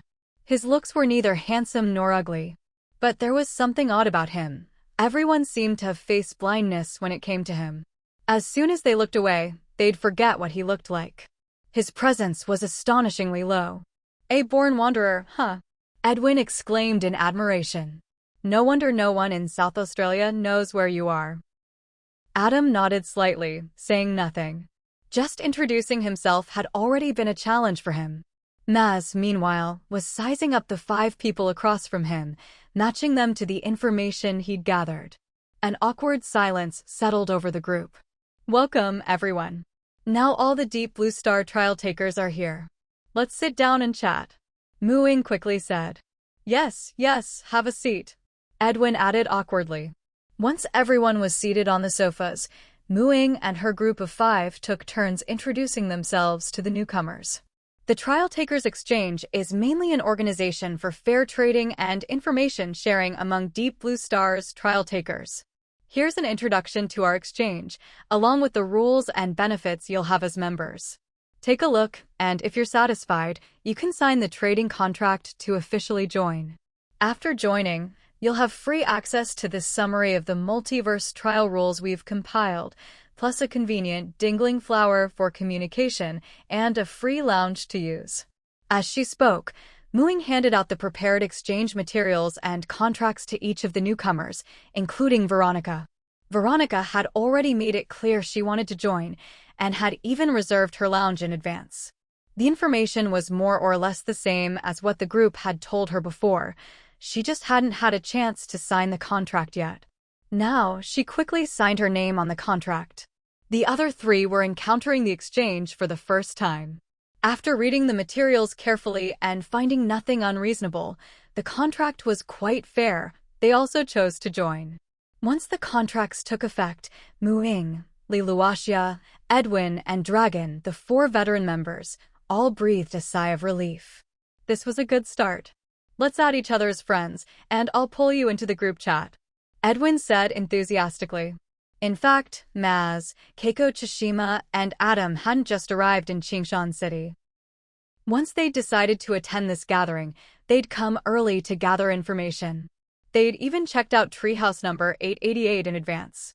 By now, they'd all logged into the internal network of Qingshan City's territory, so adding each other as friends and joining the exchange's group chat was quick and easy. Muing also handed the newcomers the multiverse trial rules document and the dingling flower. You can read it now. If you have any questions, just ask us. The document didn't even fill a single sheet of parchment, but every line was pure gold. It included 2 ways to unlock new trial worlds, the types of trial worlds, and what changes occurred after unlocking 3 trial worlds. Almost all the information had been gathered by Muing herself, since her trial progress far outpaced the others, and her guide, Xiaomu, had always been around to answer her questions. Accumulate 5,000 source energy to unlock a new trial world? Is that just speculation, or has it been verified? Maz couldn't help but ask after reading the first line. This information was very important to him. His first trial world basically couldn't bring him any real-world benefits. After trying it for a while, he'd lost interest, not even using up his free trial time, and had a huge stockpile left. After all, compared to the trial rewards, which were of little use to him, there were all those magical spells in the real world waiting for him to study. He barely had enough time as it was, so he'd gradually given up on the trials. If there was a chance to unlock a second trial world, he'd be willing to give it another go, especially since his first trial world was good for earning source energy. It was speculation before, but now it's confirmed. I unlocked my second trial world using this method, just as Muing described. The second trial world is incredibly realistic, you can't even tell it's virtual. The resources are much richer. The only downside is that the character you get is random, so I'm still exploring, Dragon explained. He didn't go into detail about his second trial world. Muing had already said that only the general rules of the multiverse trials were shared. Details about individual starting worlds could be shared or exchanged at each person's discretion. He planned to talk to Muing later for some mutual verification and advice. She'd said she was open to discussing the specifics and offering suggestions. Maz was also the type who had no idea how to get his trial world's exploration to 100%. Hearing that Dragon had already tried it, he decided to spend some time accumulating source energy to unlock his second trial world. Adam and Keiko Tsushima stayed silent, reading the material carefully. Veronica read onto the section about what happens after the third trial world. Each trial taker only gets 3 starting trial worlds? That's right. These 3 trial worlds are very important for trial takers. If you're not in a rush or not completely lost or hopeless, it's best to max out your exploration before unlocking the next trial world. That way, your trial character will be a better fit, and you'll be able to unlock more value and gain greater rewards. After all, later on, trial takers can trade source energy with each other, and the resources from your starting trial worlds are the foundation for those trades, Muing explained. But that's just too hard. I have no idea where to start. At least the 5,000 source energy method gives me some hope, Keiko Tsushima said. It really is tough. We all plan to just save up 5,000 source energy and unlock the second trial world. The first one is too rigid, not much room to maneuver, Li Luoxia sighed. Who wouldn't want a perfect exploration and a perfect start? Although Muing had never shared the details of her first trial world's exploration, everyone's difficulty level was about the same. She knew just how hard it was. She'd had to proceed with extreme caution, calculating every move multiple times before acting, always afraid of hitting a dead end. My first trial world feels endless. Every time I enter, it refreshes itself. It's decent for earning source energy, but the resources are so limited and basically worthless. Without anything of real value to convert into reality, the trial world will always just be virtual. I really couldn't wait any longer. Now that I've unlocked the second trial world, I finally see hope. Even if it's tough at the start and my character doesn't have a special bloodline like Muing's in her second world, I'm satisfied, Delagon said, full of joy. With such a realistic second trial world, even if he got lost again, he'd be able to live well with the things from the trial world. Maz nodded, feeling his situation was similar. My first trial world only has basic supplies and food, stuff you can get in reality anyway. There's no point converting them, and I have nowhere to spend my source energy. I didn't see any hope of unlocking the second trial world, so I'd basically half given up on the trials. My first trial world is about the same. I can earn source energy, though it's always a small amount, and there's nothing of real value to convert. It's all so rigid, and I can't find a perfect direction to explore, Veronica said, troubled. I think I'll have to choose the path of spending 5,000 source energy to unlock the second trial world too. Same here. I even feel like there's nothing left to explore in my trial world. It's only so big and there's nothing in it. Every time I die and go back in, it just refreshes, Adam said gloomily. The others jumped at the sound of his voice. When he's silent, everyone tends to forget he's there, so when he suddenly speaks, it's a bit startling. But everyone was used to his personality by now, so after the initial shock, they calmed down. How come it's so easy for you all to earn source energy? Edwin was green with envy. He was always short on source energy, so many character cards, so many flashy skills, and he couldn't afford any of them. I've got it the worst. Not only is source energy hard to earn, but I feel like I might not even be able to save up 5,000 before I hit a dead end. My character's health is almost gone, I can't beat any of the monsters left, and there's no more loot to pick up. I have no idea what to do, Liluasha complained, feeling her trial world was the most unfair of all. In the end, out of the 8 trial takers present, except for Ying, the other 7 all wanted to spend 5,000 source energy to unlock the second trial world. Compared to source energy that couldn't be used directly, they seemed to value the ability to convert things into real-world benefits even more. Ying completely understood their thinking. After all, the Myriad Worlds trial was ultimately just a virtual world. Reality was what truly mattered. Without real-world conversion, the Myriad Worlds trial was just a holographic game, and when it comes to choosing between a game and reality, reality always wins. Unlike her, they didn't have a deep understanding of the trial world's background, nor did they have many ideas for exploration. Their thinking was perfectly normal. Even if they described the entire world to her, she could only give them vague hints, not direct guidance or advice they'd fully trust. Their choice was reasonable, but the role of source energy was far greater than they imagined. That was exactly what Ying wanted to tell them today. When you first opened the Myriad Worlds trial page, you all saw that opening scene, right? Ying asked. Yeah, the Myriad Worlds trial connects countless universes and worlds, a huge network. It was amazing, Edwin said. That network you saw is what delivers source energy to each world. That source energy comes from trial takers on every life-bearing planet. Source energy is the fundamental power distributed to each world by the Myriad Worlds trial. The stronger a world's fundamental power, the richer its planetary resources, Ying explained. The others looked puzzled. This had been mentioned during the introduction, so why was Ying bringing it up again? Maz frowned. Are you saying we should earn more source energy for our planet? But after the apocalypse, Deep Blue Star's population dropped sharply and natural resources actually increased. The planet isn't lacking resources.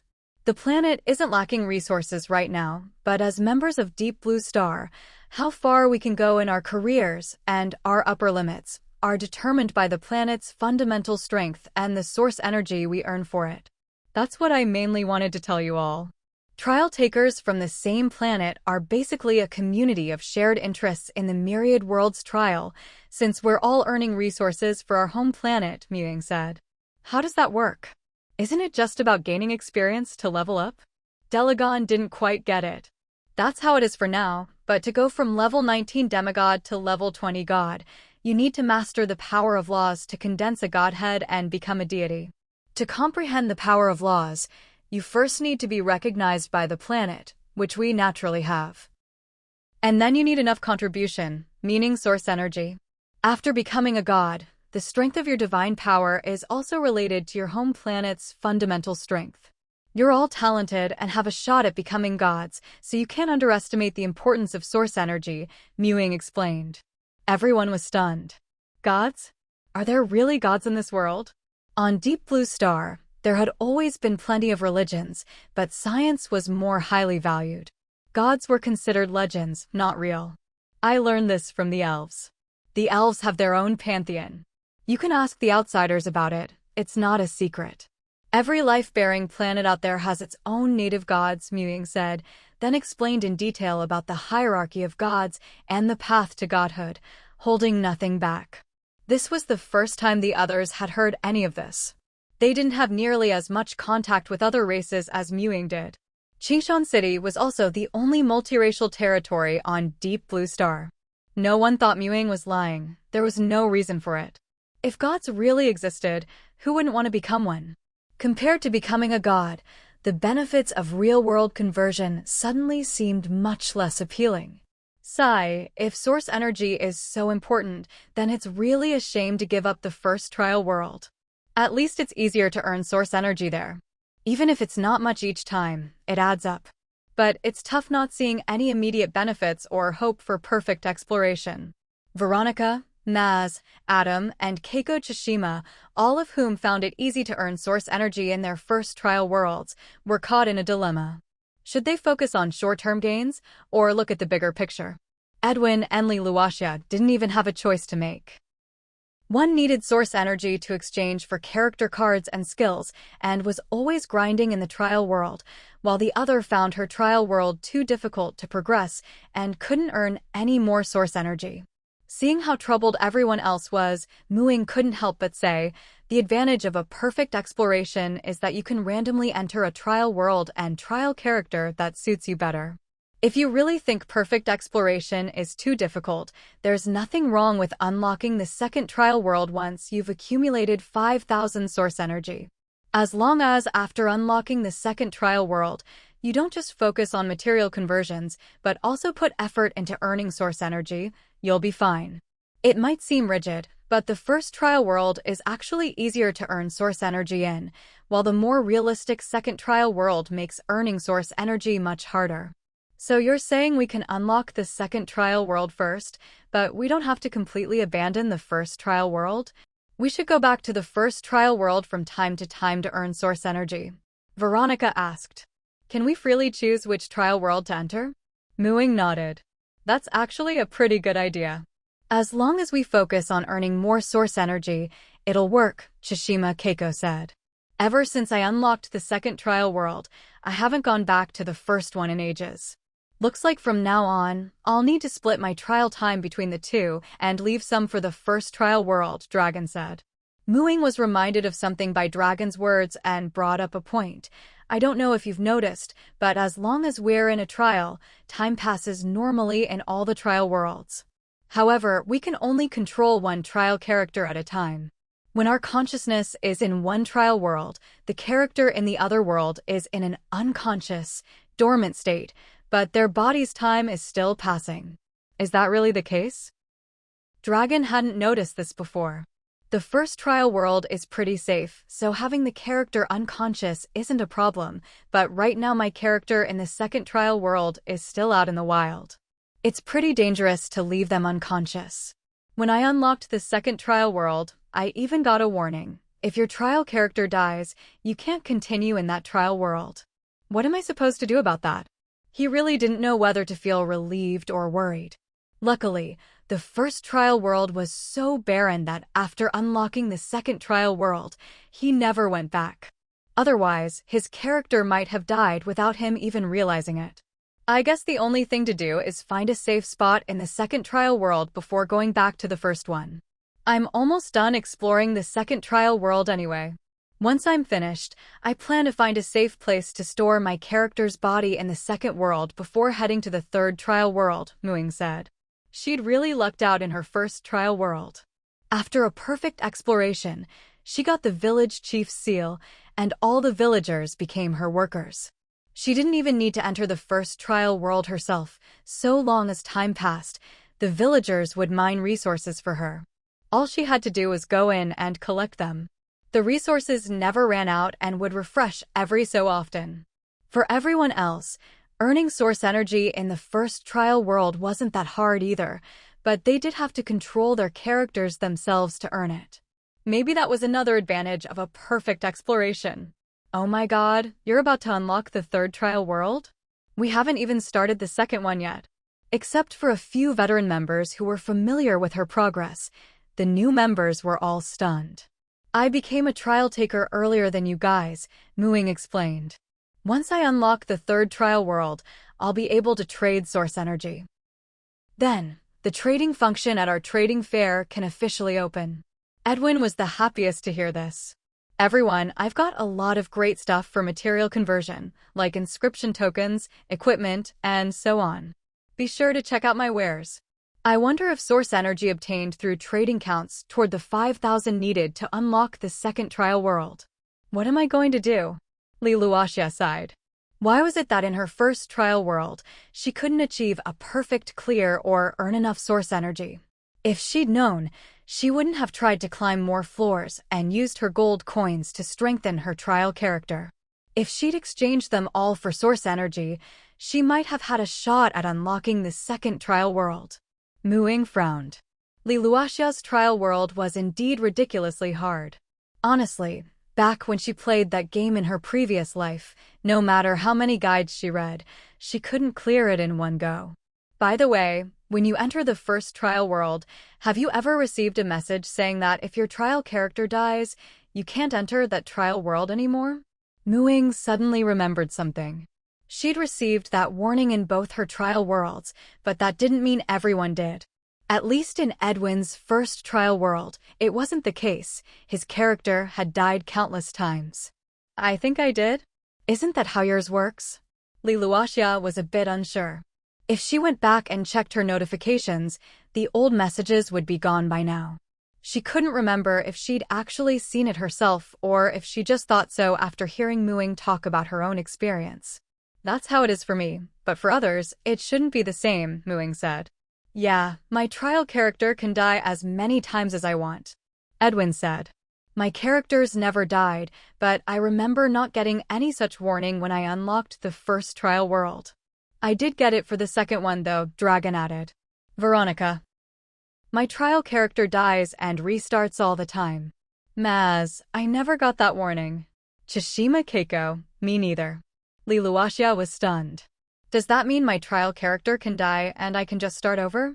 Those who hadn't received the warning all said that every time they died, they'd immediately revive and the trial world would reset to its initial state. Muing thought back carefully. Now that you mention it, when we were first discussing our trial experiences, you never brought this up. I just assumed everyone was like me because I got the warning in both my worlds. Suddenly, Li Luoxia was filled with hope and determination. I'm going to try it right now. She flopped down on the sofa and closed her eyes. After entering the trial world, she exchanged all her gold coins for source energy, then ran straight into a monster. There was a time difference between the trial world and the real world, so to Muing and the others, only a few minutes passed before Li Luoxia opened her eyes, her face beaming. I really can revive. I can start over. The whole tower has reset, but the exchange rate between gold coins and source energy has gone up. Now it takes 2 gold coins for 1 source energy. Also, there are no extra source energy rewards for floors I've already explored. Even though obtaining source energy had become more difficult, Li Luoxia was still very happy. What a twist of fate. Now she didn't have to worry about being stuck in the first trial world. Muing was also happy for her. This is great. Maybe you can actually try to clear it now. Even if you can't, you don't have to be so cautious about materializing items or collecting source energy anymore. Li Luoxia nodded. This time, I plan to focus on accumulating source energy. Once I reach 5,000, I'll go explore the tower again. Here are the 2 gemstones we traded for earlier. Thank you for giving me so much time. She produced 2 gemstones, one red and one blue, each the size of a pigeon egg, sparkling and translucent. Muing took them. They're beautiful. She glanced down at her outfit and changed the style of her belt, adding 2 perfectly sized slots to hold the gemstones. Your clothes, Veronica exclaimed. It's a piece of equipment that can change its appearance, very convenient for everyday wear. I bought it from the pawnshop owner, Muing explained simply, then turned her attention to Li Luoxia's gemstones. But the real highlight is these 2 gems. When worn together, They grant +1 to all attributes. That's extremely rare. She felt herself growing stronger and summoned her player handbook to check her stats.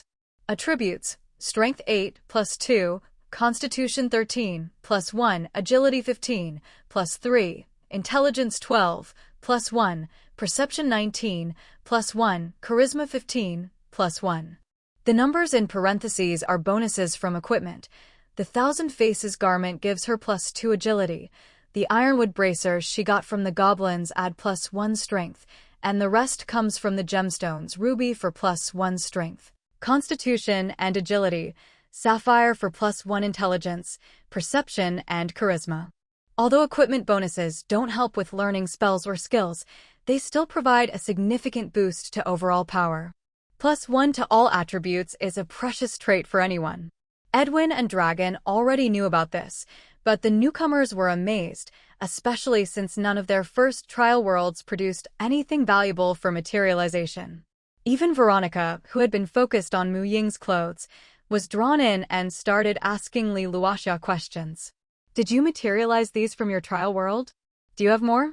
Can we trade for them too? To unlock the second trial world, you just need to accumulate enough source energy, and that energy can be spent. After a character revives, while you still want to avoid dying too quickly, things are much more flexible. Li Luoxia now had the capacity to materialize more items, and she was naturally pleased that her goods were so popular. Yes, according to our trading guild's rules, items are exchanged based on the source energy consumed to materialize them. For me, each gemstone costs 100 source energy to materialize, so the pair is 200 in total. That cheap. For everyone present, 1 or 200 source energy wasn't expensive. It was easy enough to save up that much in their first trial worlds. Edwin and Dragon stayed silent. Newbies really don't know much. If you have items of equal value that I want, we can trade, Li Luoxia added. The newcomers. Would anyone want things they themselves considered worthless? Mu Ying took out a booklet at just the right moment. This is our trading guild's current catalog. It lists the physical items and prices from the trial worlds of our veteran members, including Sister Li's red and blue gemstones. Take a look and add the items from your own trial worlds. Veronica, Keiko Tsushima, Maz, and Adam all crowded around to look. The more they looked, the more they wanted. This item looked good, that one looked even better. Besides the all-attribute +1 gemstones, Li Luoxia also offered red potions for healing and blue potions for restoring mana. Edwin had inscription tokens, various power-boosting runes, and special effect equipment. Mu Ying's items included skill books, enchantment books, various sizes of spatial equipment, bellflowers, magical plants, and all sorts of wondrous potions. She added the spatial equipment after discovering, from the Witch Association's item list, that there were some without magical anti-theft measures. Once materialized, they had no usage restrictions. The 4 newcomers weren't very interested in Dragon's various minerals, the Eternal Mining Lamp, or the Super Rice Balls. These items weren't actually expensive in terms of source energy, they could all afford them. But they hadn't forgotten this was barter. Only if their own items interested others could they make a trade. They racked their brains, but each managed to add something to the catalog. Still, after writing, they all felt dejected. Would anyone really want this stuff? Gold coins, collectible coins, price 1 source energy. Veronica. Gemstone bricks, irregularly shaped gemstone blocks, price 2 source energy. Keiko Tsushima. Ingredients: vegetables, fruits, meats, seasonings, price 1 to 2 source energy. Restaurant tools and furniture, price 3 to 5 source energy. Maz. Snake feed, food for raising snakes, price 1 source energy. Adam. After they finished, the 4 veteran members took a look.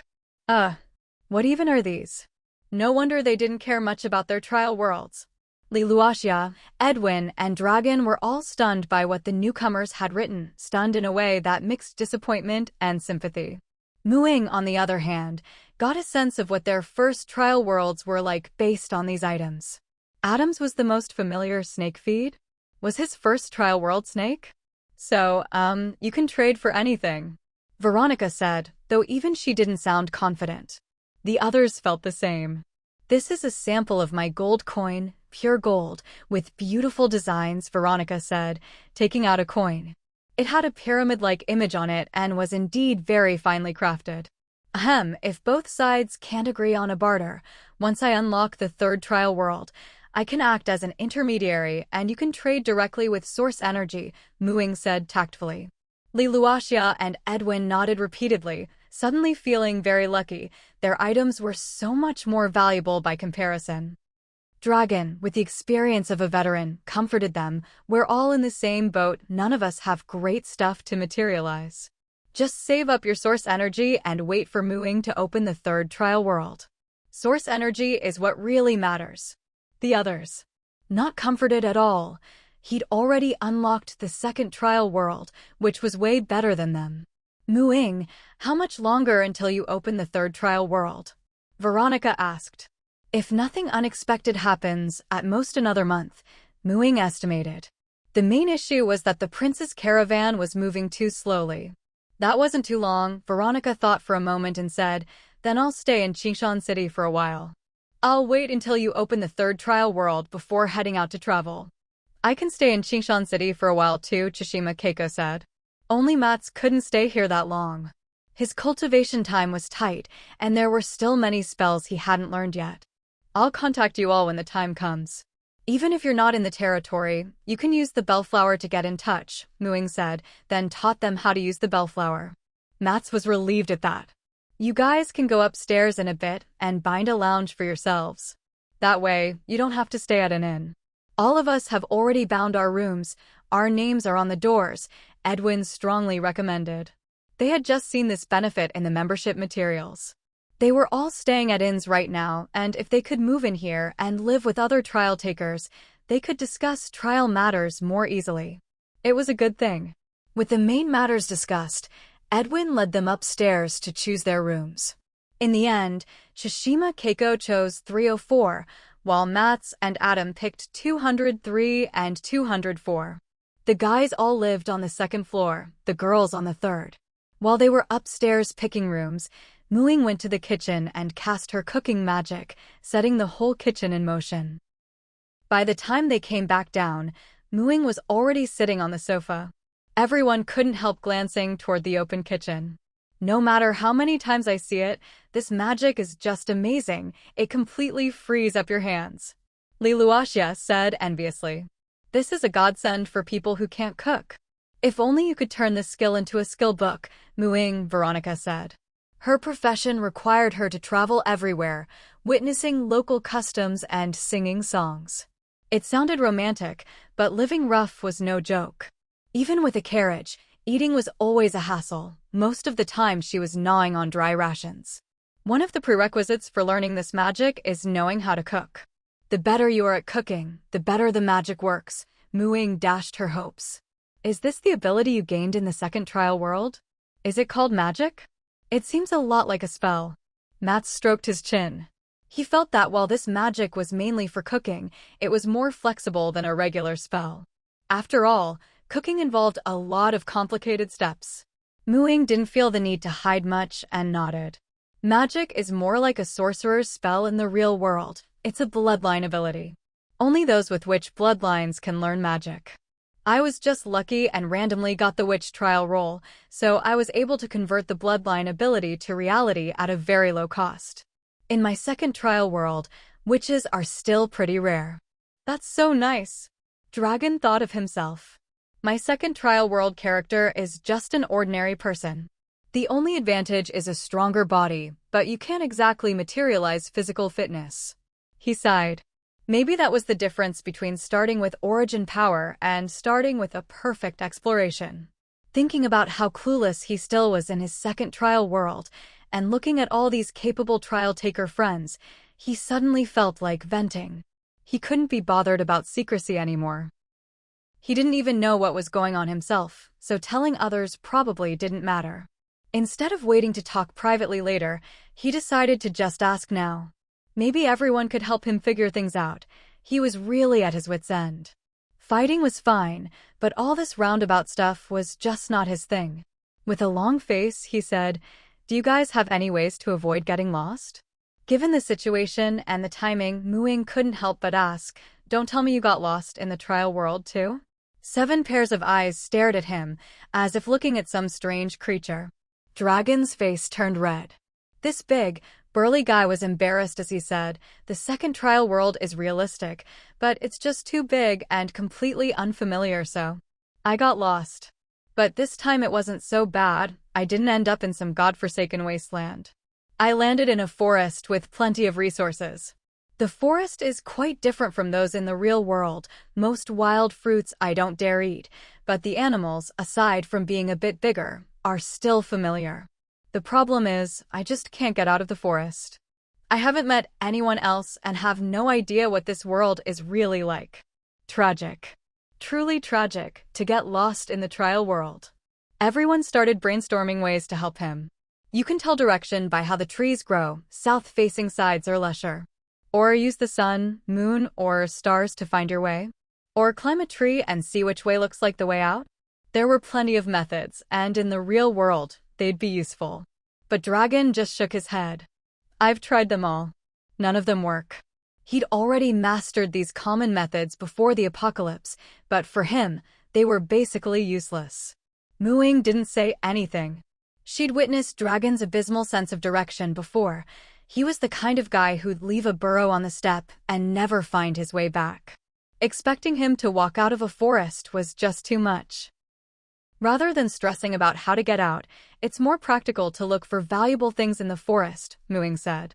Besides, what if your second trial world is just a world of forests? Or maybe the civilization level is low and even the natives don't know much about the world. Instead of rushing to get out, you might as well see what the forest has to offer. Dragon was stunned. He hadn't thought of that possibility.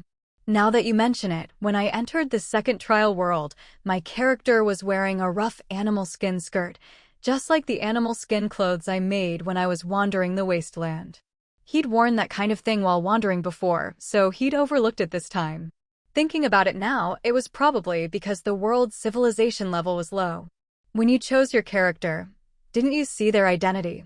Or after getting the character, didn't you receive their memories? Muing remembered that she'd had 3 characters to choose from, each with a clear identity, and after obtaining the character, she'd received their memories. Dragon looked completely confused. No, it was just like the first trial world. I entered directly into the character's body, with no extra information at all. Wait, did you get something different? Muing nodded. I had 3 characters to choose from. There was background info, race, and compatibility listed.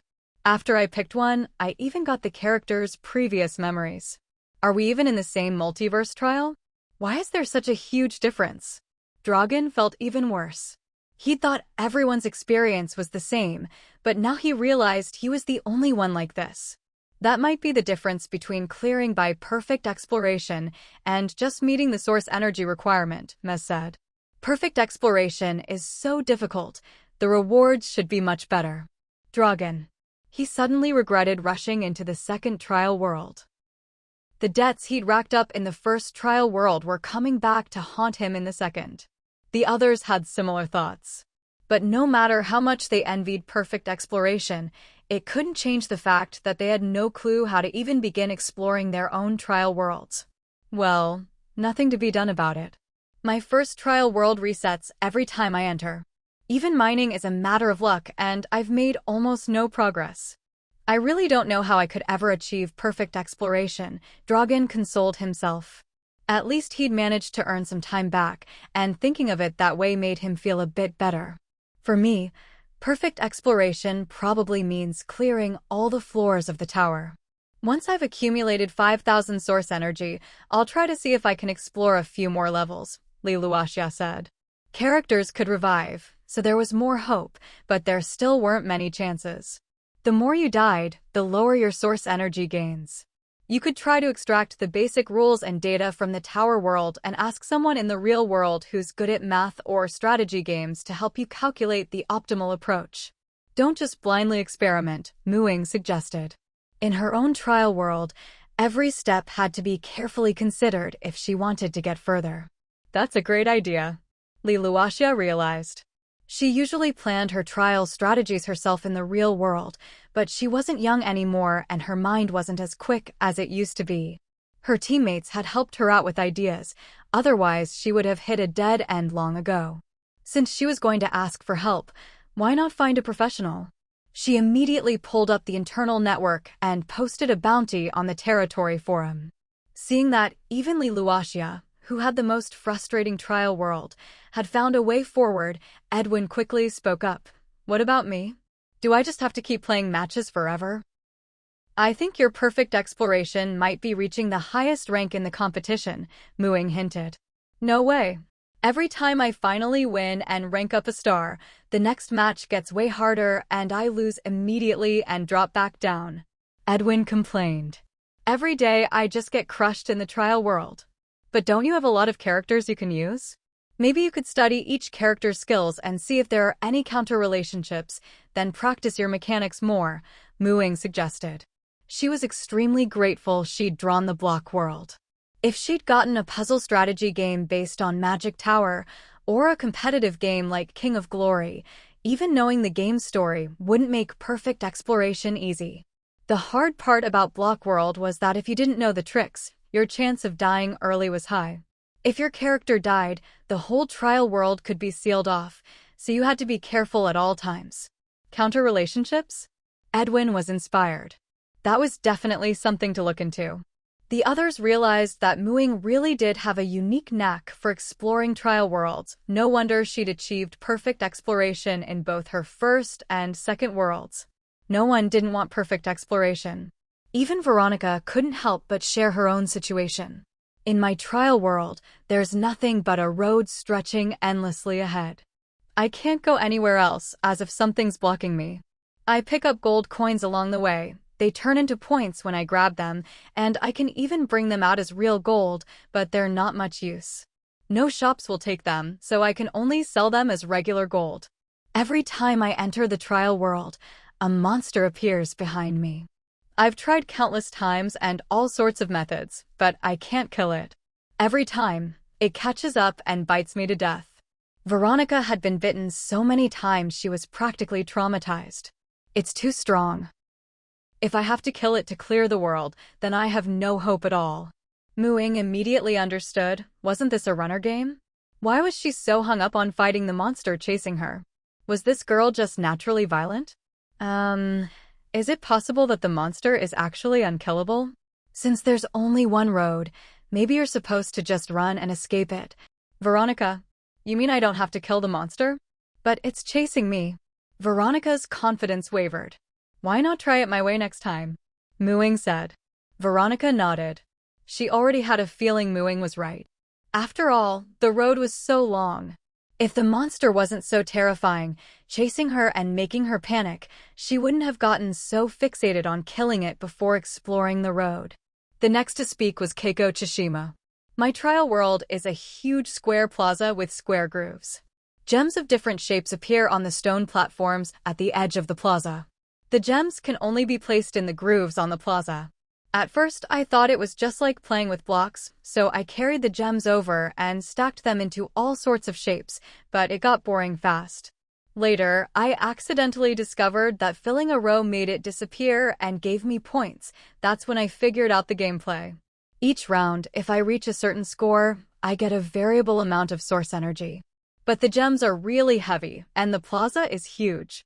Going back and forth is a pain, and each round takes a long time. There's no end in sight. How am I supposed to achieve perfect exploration like this?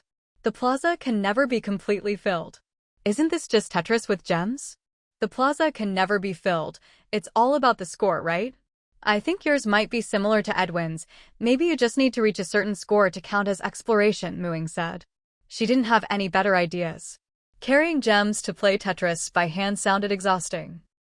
Keiko Tsushima really got the short end of the stick, doing hard labor in the trial world. Keiko Tsushima looked expectantly at Maz and Adam. What about you two? Was anyone worse off than her? She wanted to hear it to feel better about herself. In the end, both Maz and Adam shared about their own trial worlds. Maz's world was like a cooking minigame, where he constantly renovated his restaurant and cooked dishes. His character was both the owner and the chef. The cooking process was very realistic. He had to do everything step by step, not like a real game, and each dish would be rated for its deliciousness. Everything in the restaurant could be physically transformed. Discovering new recipes, unlocking the recipe book, or breaking through a new level of deliciousness would all earn him source energy rewards. Ying felt that he probably needed to research enough new dishes to progress, and suggested he find someone with good cooking skills to help him out. The unluckiest was Adam. Just as Ying had guessed, his trial world was indeed based on Snake. His trial character was a snake. He had already figured out how to play, but he couldn't see the end. Ying felt that for him, too, he needed to rack up more points to increase his exploration progress. Everyone's trial worlds were truly all over the place. There was even one where you didn't play as a human. Looking at it this way, everyone's first trial world was actually very difficult. The only one who seemed to have it easy, like she was cheating, was Ying, but even her trial world wasn't simple. In fact, it had an even lower margin for error than theirs. If their first trial world had been like Ying's, they might not have survived the opening at all. All in all, everyone gained a lot from today's gathering. They got a wealth of precious information, and their trust in the trading group shot up. As the founder of the trading group and the Deep Blue Star player with the fastest progress in the Myriad Worlds trials, Ying's wholehearted help won her everyone's respect and gratitude. She naturally became the undisputed core of the group. Influenced by her, everyone became much more trusting when it came to the trials and were less hesitant to share information. Even their cultivation experiences in real life were discussed back and forth. With the delicious food and drinks Ying had prepared, everyone ate and drank together, making the atmosphere much warmer and more genuine. Seeing everyone becoming more familiar, chatting and laughing, Ying felt very satisfied. She raised her glass and said, "Here's to us all passing our trials smoothly, earning lots of source energy for our home planet, and one day reaching the mid-level divine power tier. Cheers." "I'm going to work hard these days and use up all the unused trial time I've saved up to stockpile as much source energy as I can," said Veronica. She'd just tried out her trial world a bit. It really wasn't about fighting monsters, but racing them. The monsters would get faster and faster, and she had to run for her life while collecting coins. The farther she ran, the higher her final score. "Me too. I want to clear as many gems as possible," said Keiko Chishima. "I'm planning to rent out the house I bought to make some money and move into the lounge myself, haha." Edwin praised his own brilliant idea this way. He wouldn't waste the house he bought and could still use the lounge. "How about you guys?" "I'll go cancel my lease and move over this afternoon," said Dragon. Even Maz, who hadn't planned to stay out for long, changed his mind. "I'm going to use up all my leftover trial time here before I leave." "Great, then all the guys from the second floor will be here," Edwin said happily. Adam. He hadn't even spoken yet, but he was thinking along the same lines. From that day on, Treehouse number 888 became truly lively. Besides their own team, there was Li Luoxia, who had a daughter to look after, and Ying, who had classes and forest patrols every day. Everyone was living there. Sometimes they'd go out together to stroll around the territory, but most of the time, they were grinding away at the trials. After that gathering, they understood the value of the trials and found their direction. Their enthusiasm for the trials was at an all-time high. Now that everyone was living together, seeing each other day in and day out, their daily greetings became, "Did you do your trial today? How long did you trial yesterday? How's your source energy progress?" In this kind of environment, how could anyone slack off on grinding the trials? Maybe they couldn't hope for perfect exploration or catch up to Ying's pace in unlocking the third trial world and the source energy trading function, but they could at least try to save up 5,000 source energy before Ying opened her third trial world. Every evening after dinner, everyone would gather for an hour to discuss their progress and any problems they'd encountered, so they could get timely advice from others. At this time, even Ying and Li Luoxia, who didn't usually stay here, would come over. As the person everyone pinned their hopes for source energy exchange on, Ying's trial progress was the most watched. Every time she came, Everyone would ask, "How long did you trial yesterday? What's your exploration progress? How much more to go?" Eventually, Ying learned to answer first. "I trialed all night yesterday. Still a bit more exploration to go, need to wait a bit. Almost there, almost there." Everyone would burst out laughing. In the trial world, Prince Dumaso's convoy finally approached the capital of the Greenwall Kingdom, Natia, at a leisurely pace. Prince Dumaso brought Princess Shirley to stay at his manor, but now he didn't spend every day with her. Ying kept an eye on him, and sure enough, when he returned, he took out a mirror very similar to the golden mirror she had. "Huh? Has the submirror been moved somewhere else?" Prince Dumaso looked at the darkness in the mirror and wondered aloud. He didn't suspect there was a problem with the submirror. Ying had also planted an ear bean on him, so she could hear everything clearly. Afterwards, he went to the palace to see his mother, the consort. After listening to their secret conversation, Ying finally pieced together the general outline of the whole affair. Prince Dumaso's mother had once been a maid to a princess, the very princess who married into the Rose Kingdom and became the former queen, Shirley's mother. The golden mirror was made by a witch at her request. She deliberately gave the sub-mirror to Shirley's mother, making her believe in its power. The aim was to use the mirror to sow discord among the Rose Kingdom's royals, creating opportunities for her own son. Even if she couldn't succeed in that, at least she could help her son find a powerful in-law. She had once been just an ordinary maid, unable to help her son in the struggle for the throne, so she had to find another way and came up with this plan. Prince Dumaso's previous act of being uninterested in the throne, loving freedom, and wandering about was all for show. He'd actually been staying near the Rose Kingdom's capital, using the main mirror to stir up trouble. The gold mine that the Rose Kingdom's king believed in so deeply had been discovered by a Greenwall Kingdom spy by chance, and Prince Dumaso had taken advantage of it. After all, the mine was on foreign soil, so they couldn't seize it directly. If her son had a chance to take over the neighboring kingdom, the throne would undoubtedly be his. The Greenwall Kingdom was already much stronger than the Rose Kingdom. It was only because the Sunset Forest lay between them, limiting contact and friction, that there hadn't been a pretext for war. Now that he had Sherry, as long as Dumaso married her, he could use the excuse of helping Sherry fight her stepmother to launch a war. For the king of the Greenwall Kingdom, this was a golden opportunity. Back then, Sherry's mother had fallen in love with the then Prince of Roses at first sight, loving him deeply. Unlike the current queen, who always asked the prophetic golden mirror who was the fairest, Sherry's mother's favorite question was, "Who does the king love most?" The answer had always been her until Sherry was born. After that, the answer changed from her to Sherry. At that time, there was no little prince yet, and the king truly doted on his first child, Sherry. This made the queen increasingly believe the golden mirror's prophecies. Under its influence, she grew jealous of her own daughter and even tried to kill the infant Sherry, but was caught by the king. The king killed her for it, telling the world she had died of illness. But in truth, this was all part of a scheme by Prince Dumaso and his mother. A conspiracy that had lasted more than a decade, deceiving everyone. At this point, Ying's collection progress for the final page fragment finally reached 99%. Yet that last 1% remained unmoved. It wasn't until after the grand wedding of Prince Dumaso and Princess Sherry that the final bit of progress budged, finally reaching 100%. Your trial character, Ying, has participated in a major historical event in the Emerald World.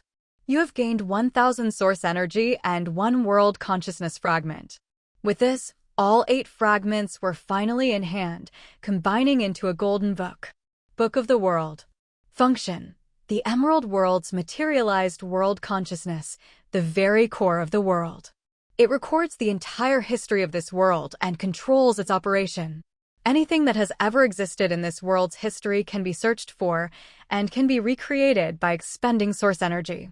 If the world runs smoothly, it will generate source energy. If it runs poorly, it will continually consume source energy, and in severe cases, the world may collapse. Currently, the world is running well, with an annual source energy output of source energy/year. Physical manifestation. Physical effect: blink world consciousness can be bound to a master. Source energy conversion, not convertible. As expected of the ultimate item of this world, just as powerful as the village chief's seal from the block world. With this in hand, even if her character just holed up in the witch forest from now on, she could enjoy all the resources of this world. She could even recreate resources that once existed in history but have since vanished, just by paying some source energy. Perfect exploration really is worth it. This book alone is more than enough. What's more, she could use the Book of the World to control the entire world's operation. She was basically the world's ruler now. This feeling of having everything under her control was dangerously intoxicating. Fortunately, every change required a huge amount of source energy, so being poor kept her grounded. Actually, the Emerald World was running quite well now, generating 10,000 source energy per year. It didn't seem like much, but the time ratio between this world and reality was 7-1. Before, she couldn't find a single way to earn source energy in this world. But then she thought, what if she recklessly changed something and broke the world's positive cycle? If the world started running at a deficit, she wouldn't be able to make up for the loss in source energy, and the world would eventually collapse. That would be a huge sin on her part. Even though this was just a virtual world, every life here felt as real as any in reality, each one vibrant, with its own internal rules. To Ying, this was a real world. She loved it deeply and didn't want anything bad to happen to it, especially to those adorable witches. In the end, she decided, as long as the witches weren't facing some external existential threat, she wouldn't use these functions. She would be the witch's final shield. After carefully studying the Book of the World, Ying discovered many special features. She could use its creation function to fabricate other character bodies for herself, or extend the lifespan of her current witch body, granting herself a much longer life. This was important.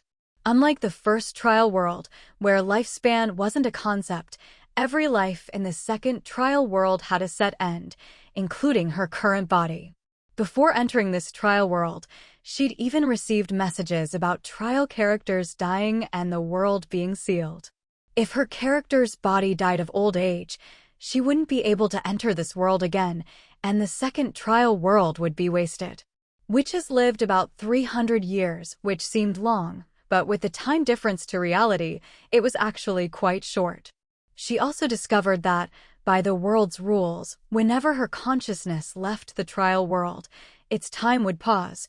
When she entered, time would flow again. This gave her an idea. What if she tweaked this rule a bit, narrowing the trial world scope to just the Emerald World, completely separating it from the other trial worlds? If she did that, she wouldn't have to rush back to the Witch Forest to park her character's body before starting the third trial world. Plus, this change wouldn't really affect the Emerald World's operation. The only downside was that, after this change, when she was in the third trial world, time in the Emerald World would freeze, so its source energy output relative to real time would drop significantly. And if she wanted to come back often, it would cost her trial time. If, under the original rules, the first and second trial worlds kept running while she was in the third, she'd be using one block of trial time but could train in the third world and still collect source energy from the first and second, much more efficient. So now it was a choice between more source energy and living a normal life in this world. Thinking of her witch sisters, Ying ultimately chose the latter. 300 years in this world was about 40 years in reality. She now had a 1,000-year lifespan. Why not spend some of it living a normal life with the friends who had given her so much warmth and happiness? When she no longer had any attachments in the Emerald World, she could always change the rule back.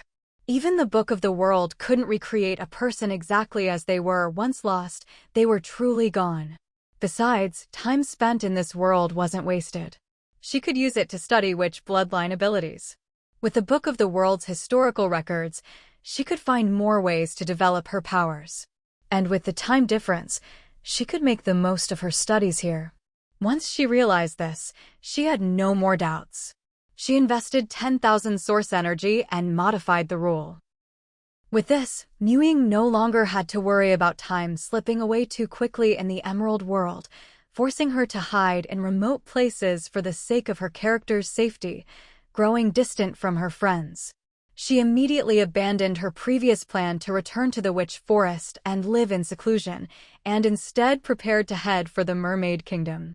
Compared to going back to the Witch Forest, she much preferred running the witch's general store with Windsor and senior sister Rosie, spending her leisure time gathering and drinking with the other witches. Life wasn't too busy, so she could devote herself to studying magic and potions.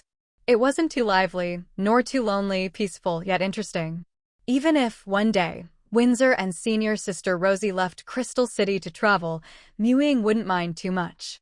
When that time came, she could embark on a real witch's journey herself, not like before, when she had to rush around collecting lost pages, but this time traveling at her own pace, following her own whims. If she liked a place, she could stay for a while, maybe open a little shop, or rent a small house.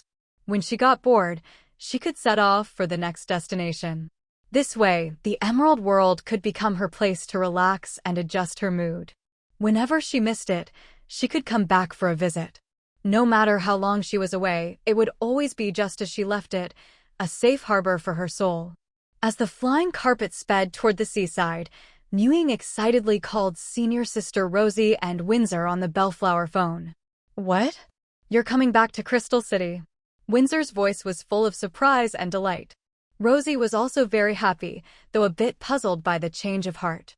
"Didn't you just say a couple of days ago that you preferred the Witch Forest and planned to go back? A witch's interests change every day, don't they?" "After thinking it over, I still find the underwater world livelier," Ying replied, telling a white lie with a straight face.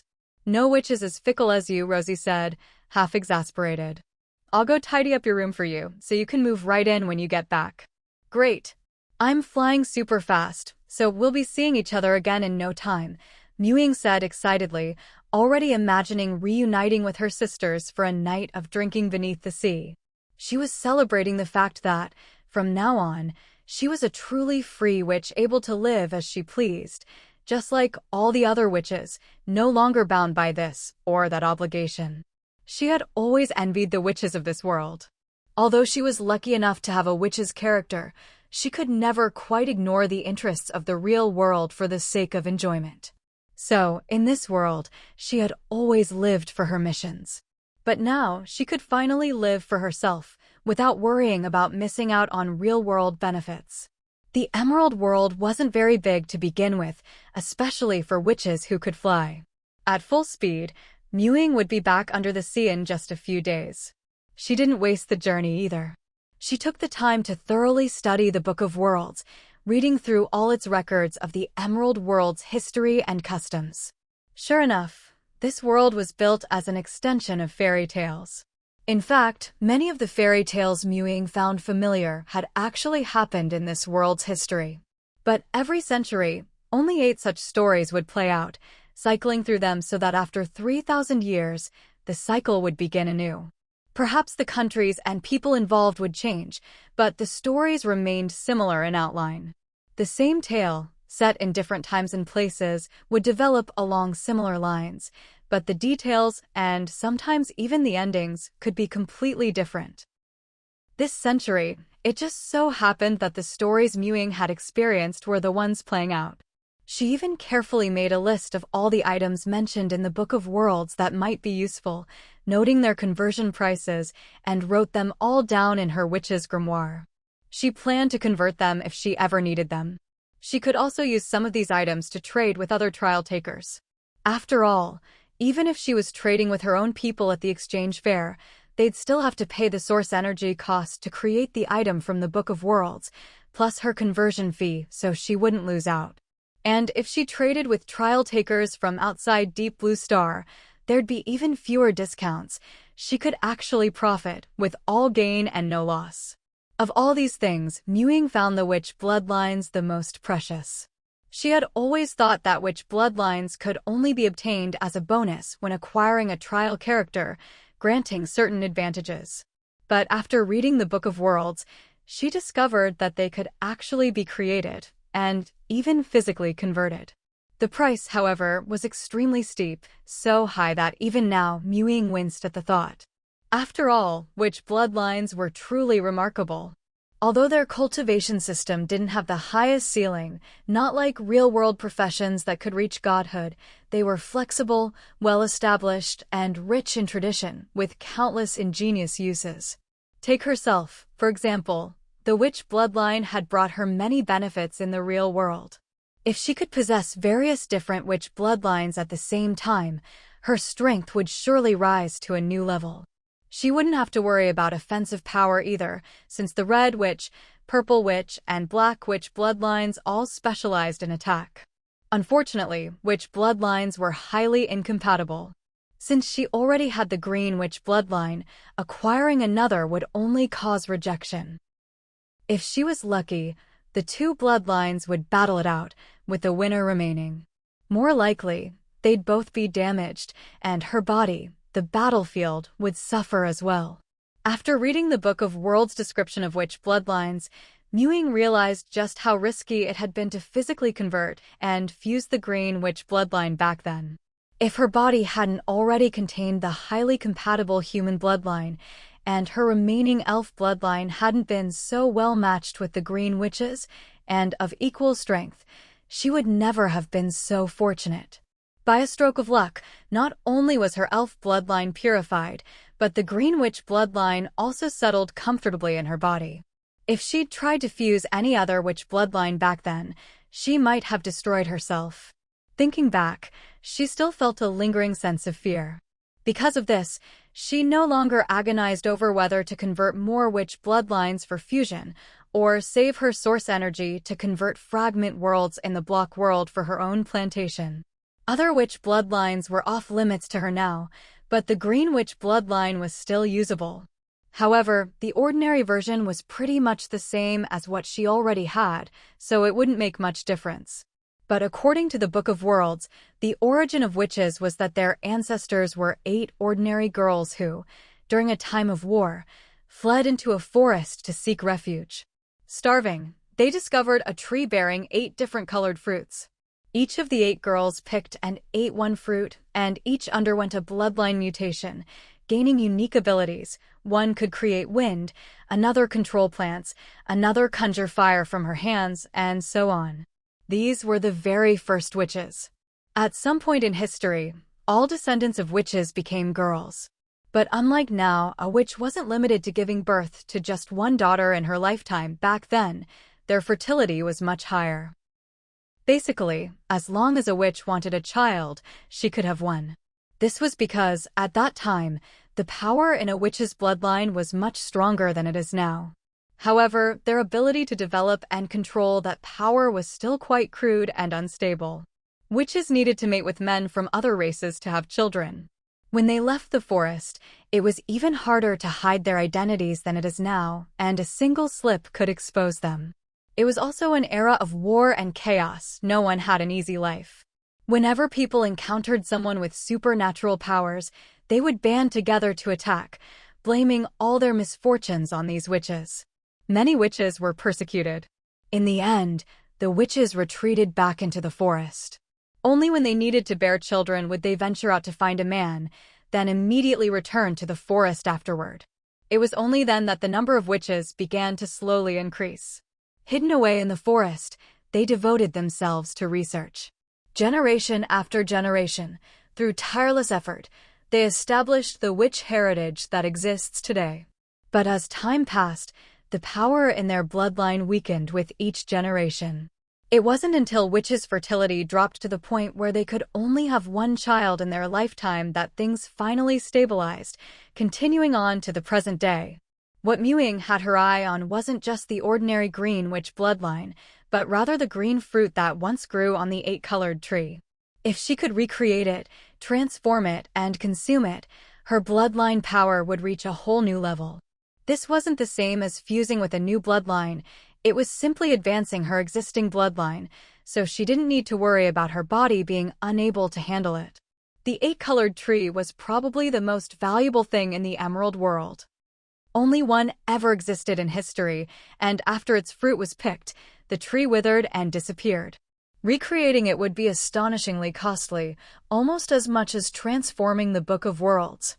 8 million source power, not to mention the additional source power needed to transform it out. Even just creating a single green 8-colored fruit would cost 1 million, and with the cost of materializing it, it would take 2 million source power. It was still extremely expensive, but she could at least consider it. After all, it would be a huge boost to her strength. According to history, after the original witch who ate the green fruit mastered her powers, she could control the life and death of an entire forest with a wave of her hand, a world apart from the current green witches. The Book of Worlds records that the original witch forest was just a small woodland, nowhere near as vast as it is now. The rest of the land was barren. The current witch forest was created by the original witches during the witch hunts, at the cost of their own lifespans, as a natural sanctuary for witches. The forest's rich natural resources were brought by the original witch who ate the green fruit. Unfortunately, those first witches were just daughters of ordinary farmers and couldn't read or write. So, the events of that era were never recorded in writing and passed down. Reading this, Ying felt a surge of emotion. She wished she could copy down this history and send it to the Witch Association or the Magic Academy. There are so few records about witches from before the invention of witch script. She even considered compiling a history of witches, or at least recording the witch heritage from the Book of Worlds to benefit all witches. But this would have to be a gradual project, and some things weren't suitable to share. She felt that with the 270 years of lifespan left in her witch role, she had plenty of work to do. After a small gathering with senior sister Rosie and the others in the crystal city of the Undersea Kingdom, Ying left the Emerald World. On the surface, she seemed to have lingered in the Emerald World for a few more days, but in reality, she'd only spent about half an hour of trial time. It was still midnight in the real world.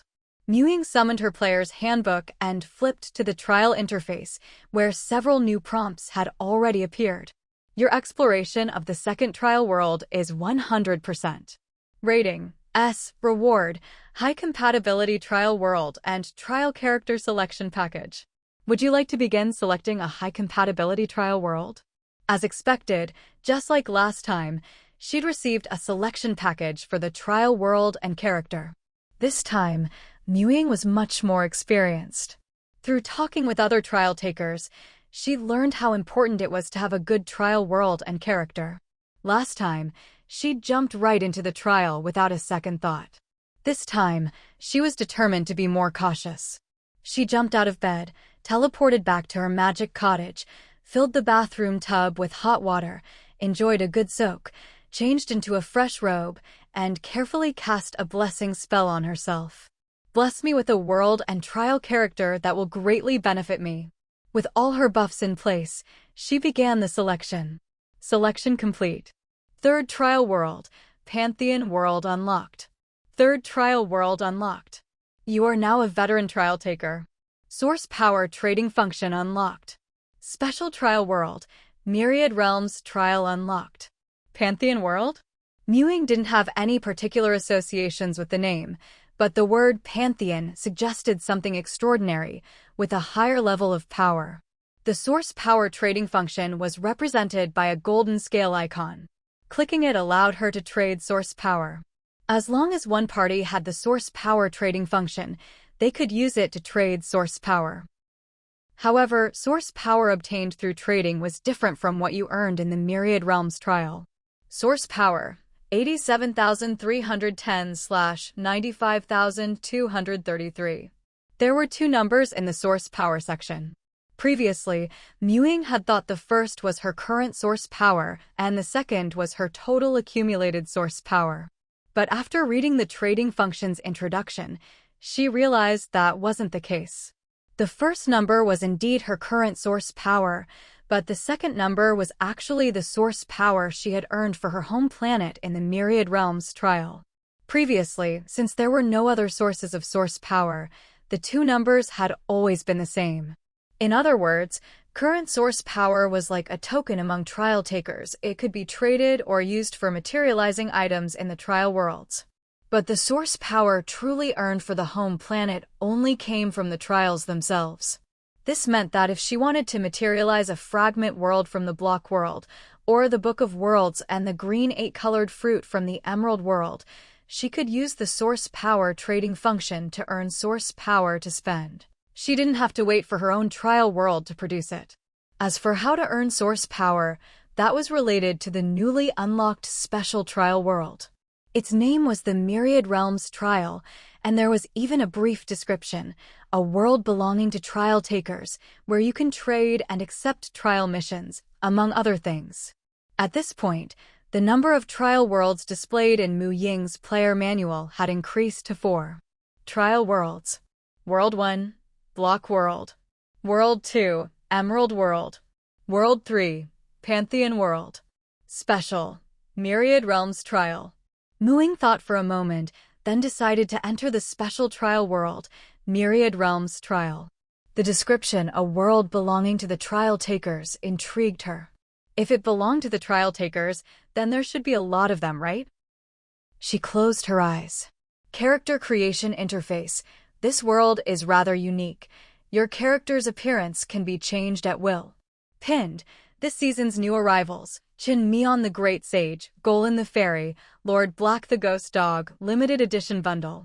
Collect all 3 for a 1% discount. Source Energy. Real Appearance, free/default.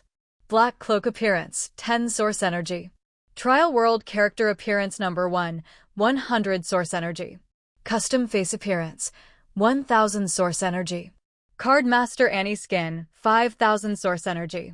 This was by far the world with the most character appearance options Mu Ying had ever seen. The pinned message at the top looked just like a gacha game. She even spotted a familiar name, Chin Mion. In this world, you could change your character's appearance however you liked, as long as you were willing to spend source energy. It was just like buying skins in a game. Only a fool would spend that much source energy on these. Isn't it better to save it up? With 100,000 source energy, she could even create a fragment world. As she was muttering to herself, a red note suddenly appeared after the pinned message, sold out. Well, there really were a lot of rich people. Mu Ying didn't spend a single source energy and chose the first option, real appearance. In a flash, the surroundings suddenly became noisy. The Great Sage Skin Bundle is sold out again. I missed it again. Don't even mention it, I've been camping here for 2 days and still didn't get one. I wonder if anyone in our city managed to grab it. Forget it, I'll wait for next season. I'm heading to the trial hall to see if there's a suitable trial world. I'll come too. Selling a complete set of Sword Immortal Cultivation Manuals from the Immortal Demon World. Not 1,000, only 998. Urgently buying Ocean World trial entry tickets, good price offered. If you drew the Sky Battle World, gather at Ring 7, number 1127. Let's strategize for the trial and fight for our multiverse. Mu Ying was momentarily stunned. Although everyone was speaking the common tongue, there were so many unfamiliar terms that she couldn't quite understand. However, she wasn't surprised by the bizarre outfits and appearances of the people passing by. With a character creation page like that, what people looked like was just a matter of personal preference. Looking around, it seemed like a bustling marketplace. On both sides of the street were neat rows of stalls, with many people hawking their wares. Her gaze landed on a nearby stall, the one selling Sword Immortal Cultivation Manuals. The vendor was still loudly advertising, mentioning things like alchemists, spell cultivators, blacksmiths, and so on. No one stopped at his stall, but Mu Ying was intrigued by the names of these professions. It sounded like a cultivation world. In Mu Ying's understanding, worlds like that did have very high power ceilings. The stall owner looked the part too, immortal-like, wearing Taoist robes, hair in a topknot, white hair, and a youthful face. Xiang-en was enthusiastically hawking his goods, undeterred by the lack of customers. When he noticed a trial taker with a female elf appearance looking his way, he clicked his tongue. That look must have cost a lot of source energy, must be rich. There were plenty of good-looking people here, but who knew if there was a burly man behind that beauty? Meeting her gaze, Xiang-en sensed a hint of naive wealth. Hey, beauty, interested? All my profession manuals go straight to the God tier level. Specialty products from my third trial world, absolutely genuine. You can even read 2 pages for free. Only 998 each. That's a real bargain. Xiang called out eagerly. Muing actually walked over. She was curious. Since she could read a sample for free, why not see if it was what she thought? Huh. 998? Honest business? You just moved to a new spot and scam people again, huh? Don't think I won't recognize you just because you changed your appearance. If we could fight here, I'd have given you a beating by now. A tanned, sharp-featured, short-haired girl suddenly grabbed Muing and started berating Chang'en. Chang'en was instantly annoyed at the tomboy. You again? Haven't you had enough? When have I ever lied? Every word I say is true. Why don't you tell them that without your world's special physique, these are just worthless scraps of paper? The short-haired girl retorted fiercely. I've been patrolling the lowering areas these days. You'd better stop selling, or I'll call you out every time I see you. Don't think you can scam anyone else. Chang'en ground his teeth in frustration. Another deal ruined by this tomboy. Bad luck. Just you wait. With that, he packed up his stall and disappeared. Hey! Muing tried to call after him, but he was already gone. She hadn't even gotten to look at the book. Are you dumb? I told you he's a scammer. Don't tell me you were actually thinking of buying it. In this Myriad Realms trial, 9 out of 10 people selling cultivation manuals are scammers, especially those claiming you can reach God tier for under 1,000 source energy. Every trial world has a different core cultivation system. You can't just cultivate because you have a manual. If you really could, it'd cost at least 100,000 source energy, and even then it's not guaranteed. Cheap stuff is never good. I got scammed myself back then, the short-haired girl explained, seeing Muing still interested in the manual. I just wanted to see what other trial worlds' cultivation systems are like, not to buy, Muing replied helplessly. She knew very well that to take on a new profession, you needed the right qualifications, which were pretty complicated. You couldn't just use any manual you got your hands on. Wasn't it the same with witches? You had to have witch blood. As long as you didn't get scammed. Anyway, even though everyone's working hard for the multiverse in the trials, the source energy you earn in trials and the source energy you can actually use aren't the same. People might unite during trials, but here in Multiverse City, there are plenty of scammers and tricksters. You're new, right? Don't rush into these shady stalls. Follow this road to the trial center in the middle and register first. Take a good look at the introductions here and get a clear understanding before making any deals. With that, the short-haired girl gave her a friendly reminder and left. Multiverse City? Trial Center. Muing felt that this young woman truly seemed warm-hearted and unlikely to be lying. From her words, it sounded like she could find answers at the trial center, so Muing followed her directions and continued straight along the path. The girl called this place Multiverse City, but calling it a city seemed like an understatement. It was enormous.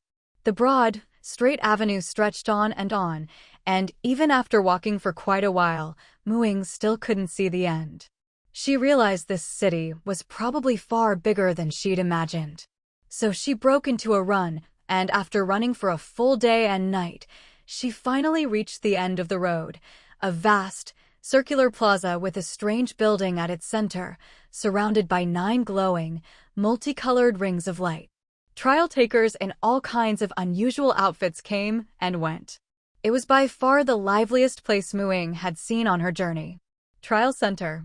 Muing looked up at the 4 dazzling golden characters on the building and knew she'd found the right place. She stepped inside. The bustling hall she'd imagined didn't exist. Instead, she found herself in a private space. The people who had entered before her were nowhere to be seen. She was alone. The whole space was shrouded in a gray mist, empty except for a wall-sized glowing screen directly ahead. Welcome to the Multiverse City Trial Center. Registering trial taker information. Registration complete. You have obtained usage rights for Multiverse City Trial Center Reception Room DY-Cell 1. Here, you may review trial taker information, accept trial world missions, and purchase items from this world. Please explore freely. 2 lines of text appeared on the screen. After they faded, The screen transformed into something like a computer desktop, with only 3 icons remaining: Information, Missions, and Shop.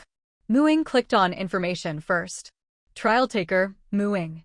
Origin, Deep Blue Star Multiverse. Reception Room Number, DY Cell 1. Available Character Avatars, Real World Appearance. Source Energy / Initial Trial Worlds, Block World, 5-star, Source Energy. Material Type, Emerald World, 9-star, Material. Source Energy Type, Pantheon World, 9-star, Dual High Type. Special Trial World, Multiverse Trial. Trial World Entry Tickets, none. This was similar to the trial interface in the player's handbook, but with more detailed, world-specific information. The second icon, Missions, was where you could accept trial missions. Upon entering, a lucky draw wheel appeared.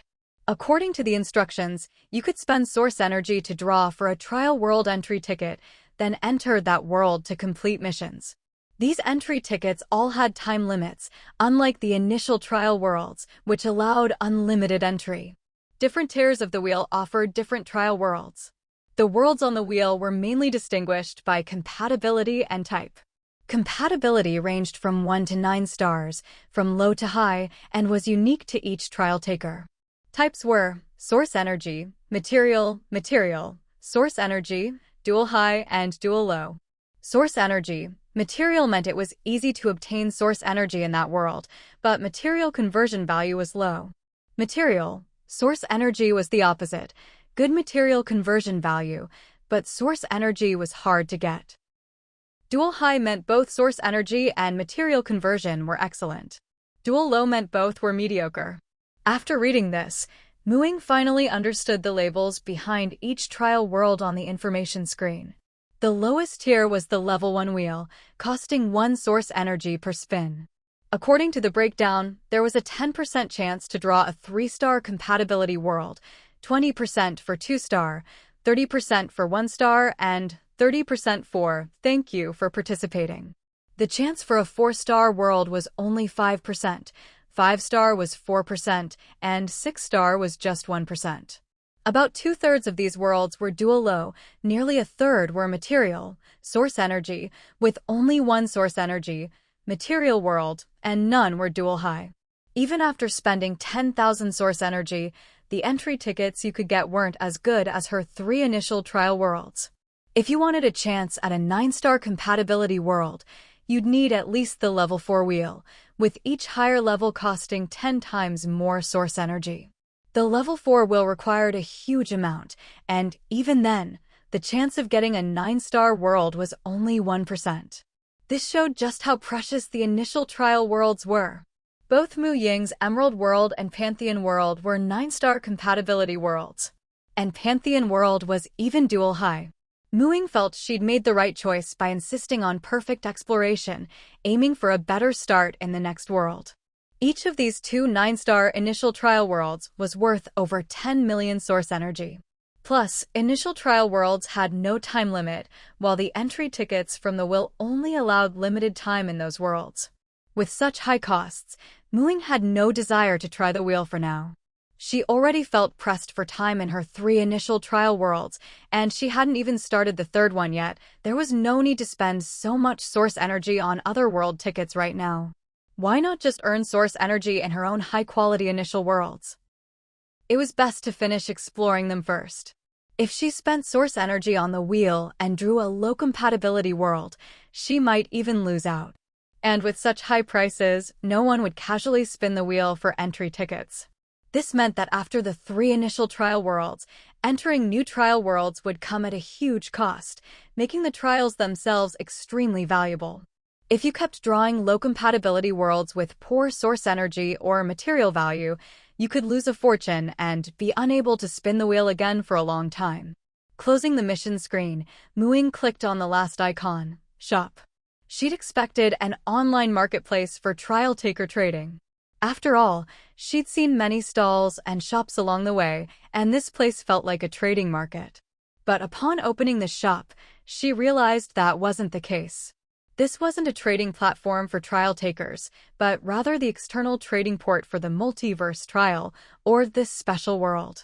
There weren't many categories of items. Actually, it seemed rather sparse. There were only a few types: multiverse trial handbook, city map, stall rental/purchase tokens, shop rental/purchase tokens, trial world entry tickets, and character avatars. Here, the cheapest item is the manual for the Myriad Worlds trial, which only costs 10 source energy. According to the product description, this book contains the basic rules and an introduction to the Myriad Worlds trial. It's considered a must-read for all newcomers and comes highly recommended. There's also a city map available for 100 source energy. This map corresponds to the trial taker's own universe's city and includes paid teleportation portals, making it much easier to get around. The only map she can buy is for the multiverse city she's currently in. No wonder she rarely saw anyone else walking for as long as she did. Most people just appeared and disappeared suddenly. As for the stalls and shop tokens further down, those are what trial takers need to buy if they want to do business here. The price of these tokens depends on the location and size of the stall or shop. The closer to the trial center, the more expensive it gets. The cheapest small stall rents for 1 source energy per hour. Even buying such a stall requires source energy. Shops are even pricier. The cheapest small shop rents for source energy per month, and buying one costs even more. So, only trial takers with a pretty good source energy income can afford to buy stalls or shops. Most people just rent a stall in the outer areas for their transactions. These stalls can be used for regular vending, or you can pay double the rent to activate an automatic selling mode. That way, even if the trial taker isn't present, items can still be sold at preset prices. However, there are no price or quality controls here. Buying things depends entirely on your own judgment. If you get scammed, there's nowhere to complain, you just have to accept it. She would need to wander around outside and get a feel for the market before making any decisions. Otherwise, she might not even make back her rent. As for trial world entry tickets, unlike the lucky spin earlier, these can be bought directly, but they're much more expensive. A ticket for a 1-star compatibility trial world costs 100,000 source energy, which is 10 times the cost of drawing one from the lottery. A ticket for a 9-star compatibility trial world costs a staggering 10 trillion source energy. Physical and dual high source energy tickets are even more expensive. Ying was amazed. She'd thought she was wealthy before, but now she realized that her less than 100,000 source energy was downright pitiful. She couldn't even afford a single entry ticket. No wonder she only just now qualified to enter this special world. Before this, even if she'd come, she wouldn't have had enough source energy to do anything here. Trials really aren't easy. She still had a long way to go. Fortunately, she'd laid a solid foundation for herself. The 3 initial trial worlds were her safety net. As for avatar appearances, they were just like what she'd seen before entering this world. After some thought, she bought the cheapest black cloak avatar, planning to use it later if she needed to hide her identity. It wasn't expensive anyway. If she always used her current appearance, Ying worried she'd expose herself. If she made enemies here, and since everyone was a trial taker from the same universe, her real-life identity could be at risk. For example, the guy selling secret manuals at the stall earlier, Ying was sure he wasn't using his real appearance. This black cloak avatar wasn't a person wearing a cloak, but a cloak itself. The hood stuck up, but inside it was empty, no facial features. Still, you could talk and communicate, and it floated smoothly along, even faster than she could run. All trial takers using this avatar looked exactly the same, even their voices were identical. When Ying first saw one on the road, she thought it was a ghost. After browsing the shop, Ying ended up only buying the Myriad Worlds trial manual and the city map. She bought the city map for the paid teleportation feature. Multiverse City was just too big. Without teleportation, she'd have to rely on her own 2 feet. Even with her high agility and speed, it would be a huge waste of time. Time is source energy. She bought the manual to see if there were any rules she didn't know about, so she could avoid taking unnecessary detours in the future. The city map wasn't a physical object, it was a light screen she could summon at any time in this world. It showed a detailed map of Multiverse City, which could be zoomed in and out, and even allowed her to search for locations and mark favorite teleport points. Each teleport cost 1 source energy. Looking at the map, Multiverse City was circular, with 9 concentric ring roads and 2 wide, main roads crossing in an X, dividing the city into 4 quarters. The intersection was the trial center. She then checked out the Myriad Worlds trial manual, which was also not a physical book and could only be viewed on the light screen in the reception room. She actually found quite a bit of new information. First, about this special trial world. What makes it special is that it was created specifically for trial takers.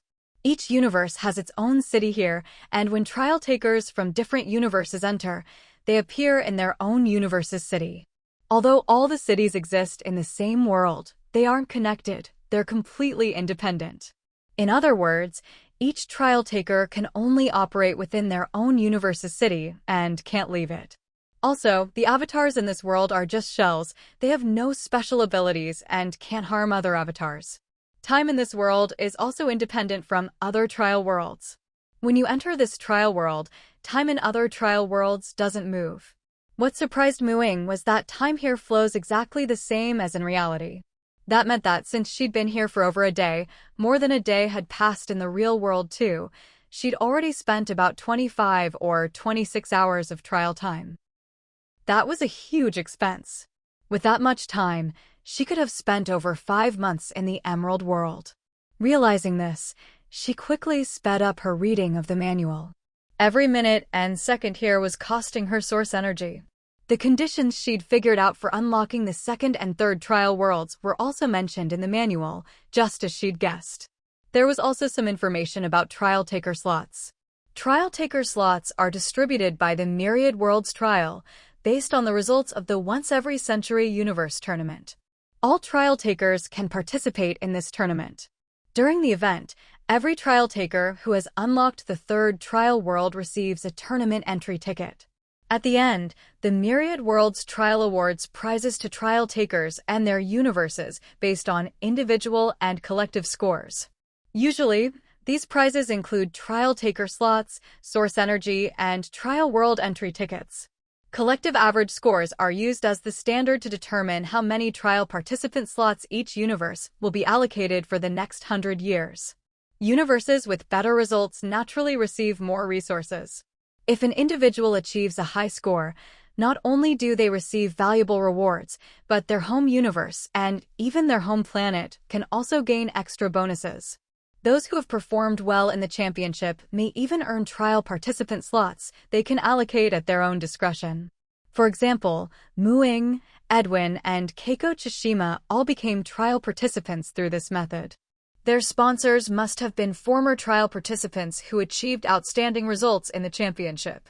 Such individuals are extremely rare.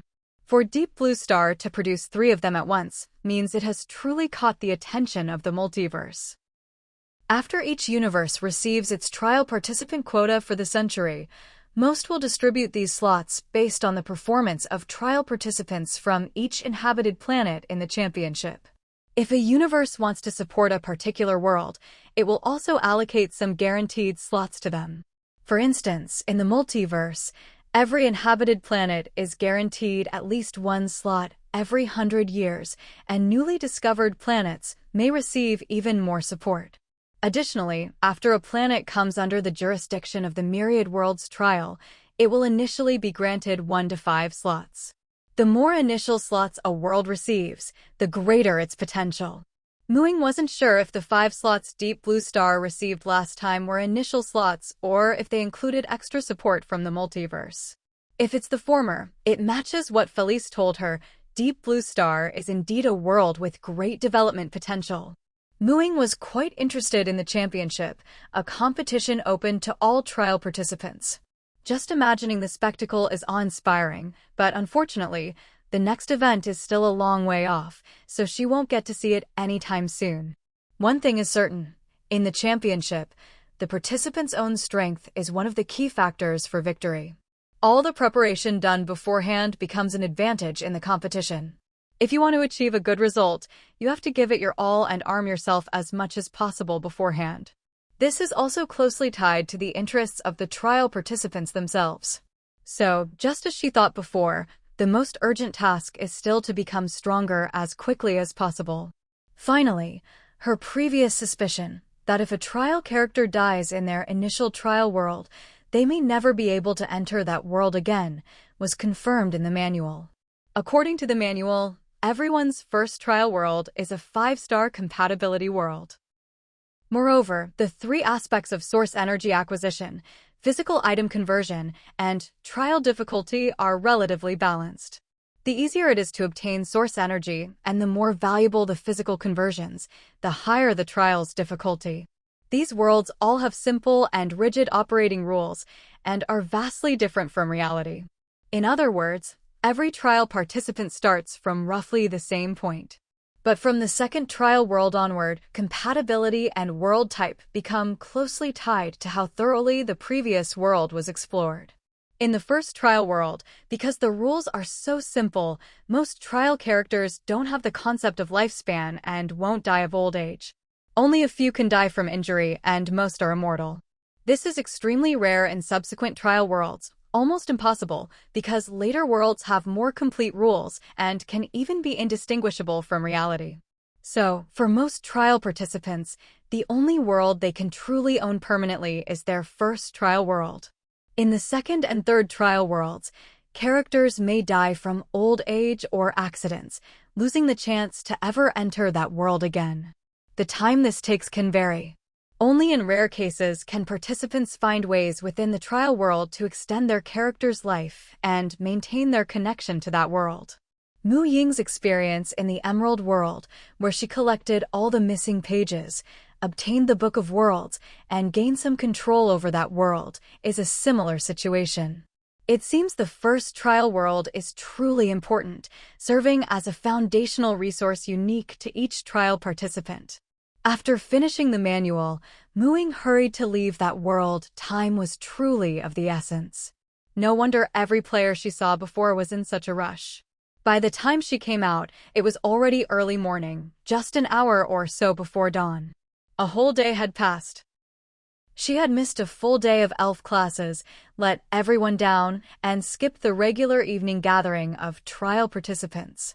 As soon as she logged into the territory's internal network, she found a flood of new messages in both private and group chats. There were messages from Felice and the others, as well as from Li Luo, Xiaowei, and Veronica.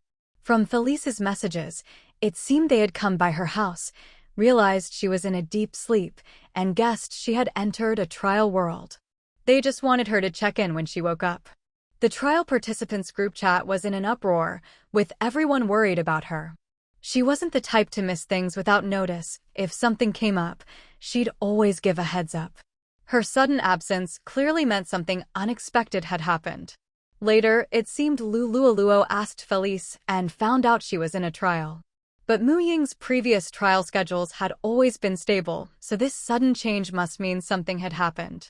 Some guessed she was at a critical moment wrapping up her second trial world, trying to achieve a perfect exploration in one go. Others guessed she had gone to her third trial world for the first time and lost track of time, causing the delay. Their guesses were actually pretty close to the truth. Mu Ying first replied to everyone who had messaged her privately to let them know she was safe, then posted in the trial participants trading group. Mu Ying, I've already started my third trial world. I have some new information to share. Let's meet at 10 a.m. today in the living room of Treehouse number 888. They were probably all resting at this hour, so there were no replies yet. But the elves responded quickly. None of them were asleep. They were having a concert in the forest. Since she had nothing else to do, she messaged Felice privately to say she'd come find her early. Mu Ying planned to ask Felice about the Multiverse City and the Myriad Worlds Trial Universe Championship. The manual's description was rather vague, lacking specific details. Elves are a long-lived race with a long history, so they must have experienced many championships and would surely have more information. She couldn't help but feel that her world was getting bigger and bigger. Beyond Deep Blue Star was the vast multiverse, and beyond that, even more universes with countless civilizations. It made her feel small, but also filled her with curiosity and a desire to explore this boundless world. On the grassy clearing in the forest, Layla was singing while playing her accordion. Ying sat down next to Felice. Multiverse City? The Universe Trial Tournament. Felice was surprised by Ying's question. You've already unlocked the third trial world? She counted on her fingers. Has it even been 2 years since you got your trial qualification? That fast? It's been about 2 years, Ying replied. For elves, 2 years passed in the blink of an eye. Even for short-lived humans, hardly anyone could progress this quickly. Felice hadn't expected that their little priestess would not only far surpass others in the real world, but also advance so much faster than others in the trials. But then again, she'd always known how hard the little priestess worked. She was just worried about one thing. What star rating did you get for the second and third trial worlds? If she'd moved on to the next trial world before thoroughly exploring the previous ones, that would have been a big loss. Felice blamed herself for not thinking of this earlier. She'd assumed Ying wouldn't be progressing this quickly. They're both 9 stars, Ying continued. Felice was so shocked she almost forgot to breathe. 9 stars. Ying nodded. You really are the pride of our elven race.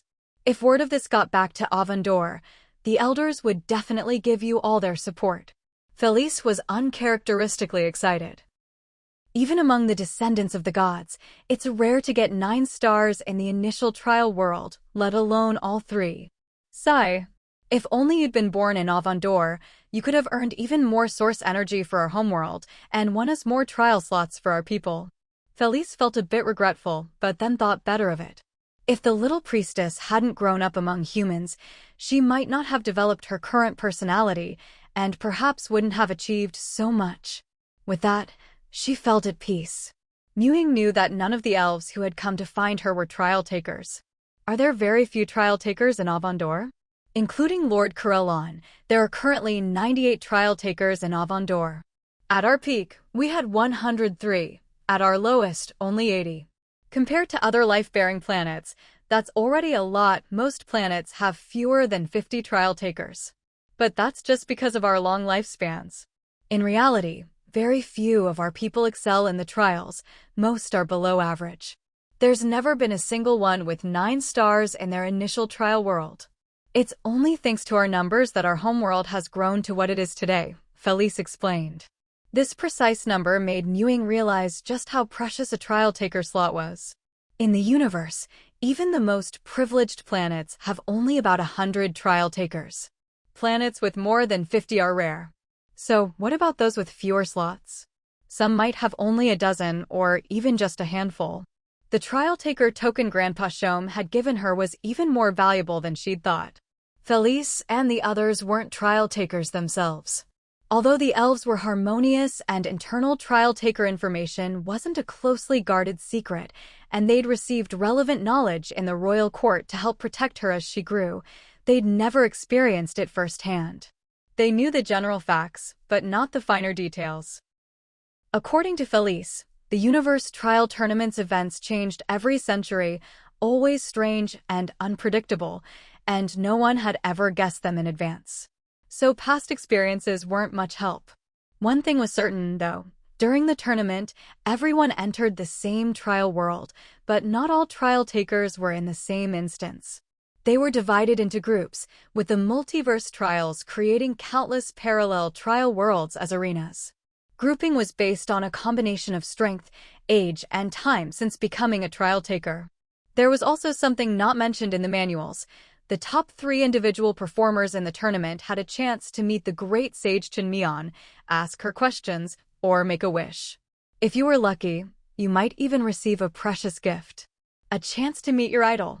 Although it was nearly impossible to place in the top 3 among all trial takers, Ying still wanted to give it a shot. Even though the next universe tournament was still years away, Ying couldn't help but look forward to it. Felice, I might need to take a few more days off. I'll have to pause my elven lessons for a while. I'll continue after I've explored the third trial world a bit, Ying said as she was about to leave, remembering her plans. She intended to visit the third trial world, the Pantheon world, tonight. Since it would be her first time entering, she might lose track of time again like yesterday, so to avoid worrying Felice and the others, she decided to ask for leave directly. No problem, there's no rush. Take a break for a few months or even a few years if you need to. Just contact me when you want to resume lessons, Felice replied. To be honest, teaching the little priestess had been the busiest period of Felice's life. Even though it was only one class a day, she'd never experienced what it was like to do the same thing at a fixed time every day. Ying got the feeling that Felice was actually quite happy about her asking for leave and left, puzzled. She took a walk around the plantation, and at 9:30, she teleported into Treehouse number 888. As soon as she entered, she saw the sofa packed with people. 7 heads turned to look at her in unison. You're finally here. We've been waiting all morning, Edwin said excitedly. For a moment, Ying thought she was late. She checked the time, 9:30, half an hour before their agreed meeting. Why are you all here so early? Ying asked. After seeing your message, who could focus on anything else? We all gathered here first thing in the morning, even ordered breakfast in. Did you eat? We saved you some. Edwin urged her to sit down. I already ate, but I can still have a bit more. Since you're all here early, why didn't you message me? Ying asked, noticing no one had at her in the group chat. You'd been offline for a whole day and night. We were worried you'd be exhausted from the trial, so we didn't want to disturb your rest, Veronica said. Even though your body slept during the trial, the mental exhaustion was real. Long trials could be mentally draining. Ying nodded, picked up the buns and soy milk they'd saved for her, and said as she ate, there's a lot to explain about what I discovered this time. I'll just copy down the information for you all. With that, she took out a stack of parchment and a quill, cast a copying spell, and had it write down everything she wanted to share with the others. The quill pen danced across the page in bold strokes. Ying sat some distance away, munching on a bun, while the others crowded around the paper, reading the newly written information. Source energy trading scales? Special trial worlds? Multiverse city? Trial center? Lucky spin? Types of trial worlds? Multiverse trial competition? Trialer quotas? The sheer amount of information on the paper was overwhelming. Every new term sparked their curiosity, as if a vast, unknown world was slowly revealing itself before them. Ying didn't hold anything back. She shared almost all the information she'd just obtained. Her goal was to become a higher-ranked deity, and everything depended on their home planet. The extent to which their home planet could grow was directly tied to the source energy they, as trialers, could earn in the multiverse trials. That's why she genuinely hoped all the trialers from Deep Blue Star could develop further. The others knew far less about the world beyond Deep Blue Star than Ying did, so their shock at encountering all this for the first time was even greater. Ying spent over a day just running from the outermost district of Multiverse City to the central trial center. How big must that city be? If Multiverse City is that huge, how many trialers have opened the 3rd trial world? In the entire multiverse, even on the life planet with the most trialers, there are fewer than 100 currently active. On most planets, there are barely more than 50, and some haven't even entered Multiverse City yet. If you do the math, just how vast is this multiverse? How many life planets like Deep Blue Star are there? How many dazzling civilizations? And outside the multiverse, how many other universes are there under the multiverse trials? And beyond the multiverse trials, are there even more unexplored places? These questions lingered in everyone's minds. Li Luoxia sighed. I used to think that, as a divorced woman in her 30s raising a child in the apocalypse, getting 6th place on the global ranking was already a huge accomplishment. Even though my territory is currently buried under snow and out of commission, I thought I had both strength and luck. But now it turns out Deep Blue Star is just a drop in the ocean, and we're not that special after all. The world is so big, are there even more threats out there, like Hanlu, that we'll just have to avoid for now? Suddenly, I feel so small, even smaller than I did before the apocalypse, when I was just one of the countless ordinary, even somewhat failed, people. The others couldn't help but sigh as well. Their earlier excitement faded, replaced by a sense of confusion. At first, when they saw this information, they'd been curious and eager to try. But after reading it all and reflecting on what it really meant, their feelings changed completely. It was like falling from the clouds, not quite to the bottom, but certainly into a low place. Everyone present, while not arrogant, had felt a sense of superiority since the apocalypse began. They could handle crises with ease, and even when faced with difficulties, they believed that with enough effort, they could achieve anything they wanted. Even Edwin and Shishima Keiko, who ranked lower on the global leaderboard, had their own lucky encounters and had become trialers, already different from ordinary people. In an online novel, each of them would be the protagonist. But now, they realized they didn't even measure up to the countless trialers in Multiverse City. There's always someone better, always a higher mountain. But right now, it felt like there were seas of people better than them, and mountains upon mountains beyond their reach. They weren't protagonists, just ordinary members of the masses. The confidence they'd had in overcoming any obstacle was suddenly shaken. Seeing their dejected expressions, Ying couldn't help but laugh. Seeing you all like this makes me feel better. Looks like I'm not the only one who felt a bit down when I first learned about all this. Truly, nothing is more comforting than seeing others worse off than yourself. The others. With 7 pairs of resentful eyes fixed on her, Ying awkwardly rubbed her nose. You don't need to worry too much. No matter how far we ultimately go, what matters is focusing on the path ahead, steadily moving forward, one step at a time. Even if we can't reach the very top, every step higher gives us a better view, doesn't it? Maz sighed. That's true, but you've been sitting in the top spot for so long, haven't you ever thought, if there's a strongest person, why can't it be you? He was deeply driven by the pursuit of personal power. Ever since he started his career, he'd been determined to see what lay at the end of the mage's path, even delegating authority over his territory to make more time for cultivation. Ying, on her path as a druid, must have similar ambitions. To get this far, you need talent, passion, and hard work. I've thought about it. I used to want to be #1 in the world. Then I wanted to be #1 in the universe. Later, I just wanted to become a mid-level deity. My goals kept getting lower and lower. It's like when you're a kid and you get first place in class, people praise you for being smart, and you confidently say you'll get into Tsinghua or Peking University. But as you grow up, you don't dare say that anymore. My earlier confidence was just because I didn't really understand the world. Once you see the bigger picture, it's not that you lose confidence, it's that you have a clearer grasp of your own abilities. There's nothing wrong with that. We need the courage and confidence to aim for the top, but also the determination to keep moving forward when we're not the best. Besides, sometimes it's not that we're not strong enough, it's that circumstances make heroes. There are many external factors. It's hard to become a high-ranked deity in the current environment.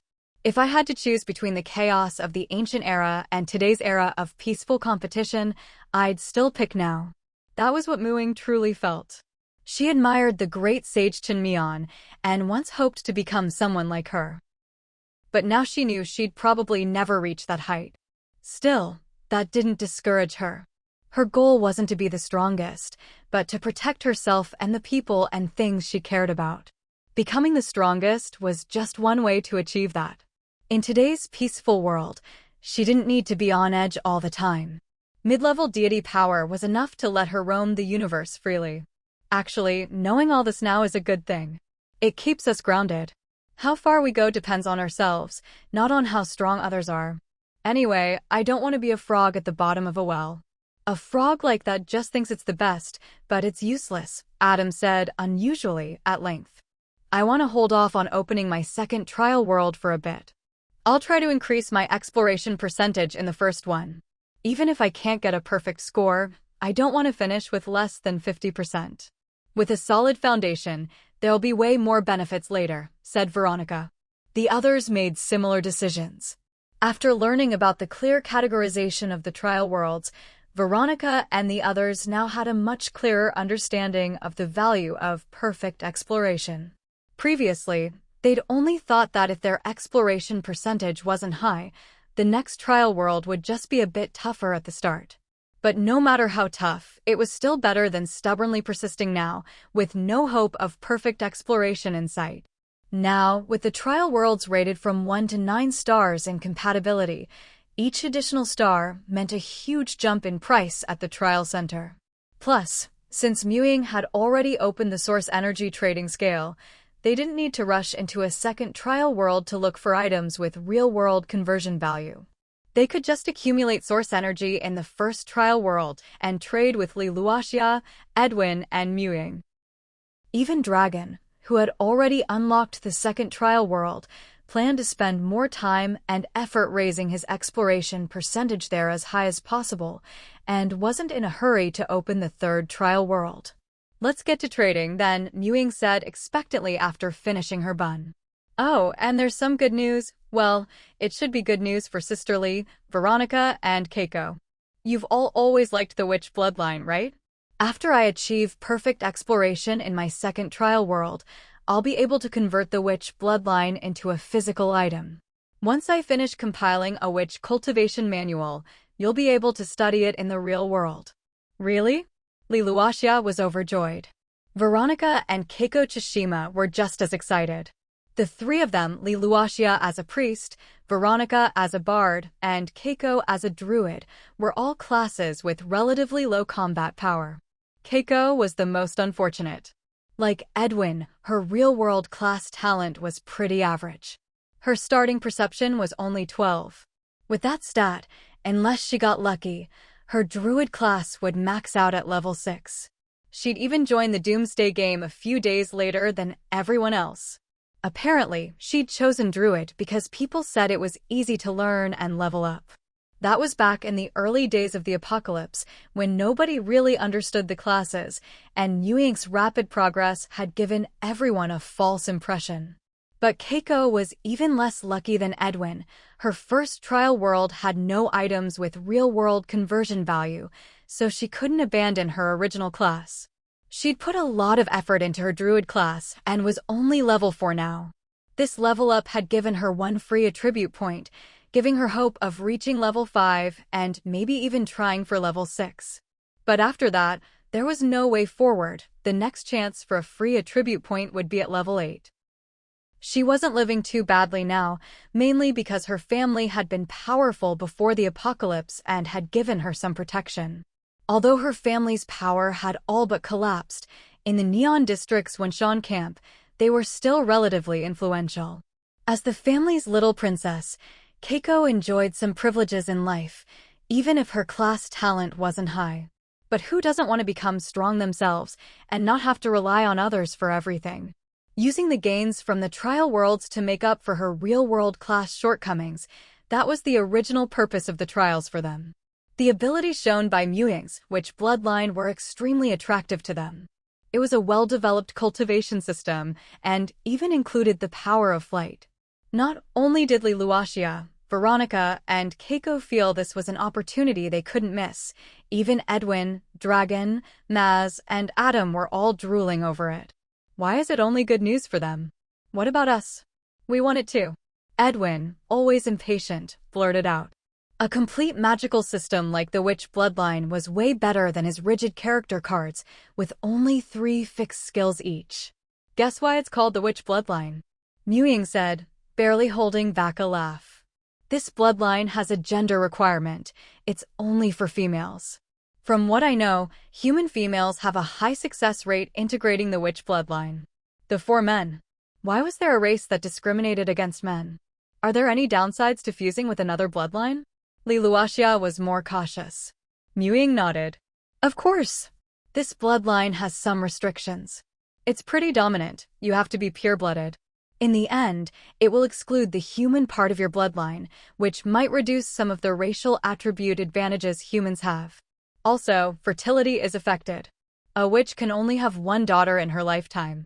The witch bloodline can be inherited, but not the abilities from the father's side. But there aren't many real-world examples, so this might not be entirely accurate.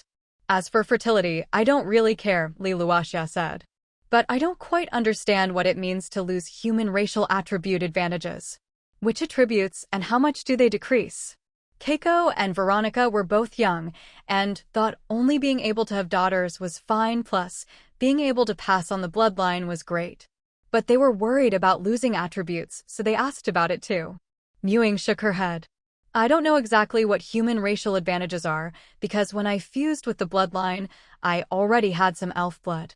What she didn't say was that she'd never been pure human.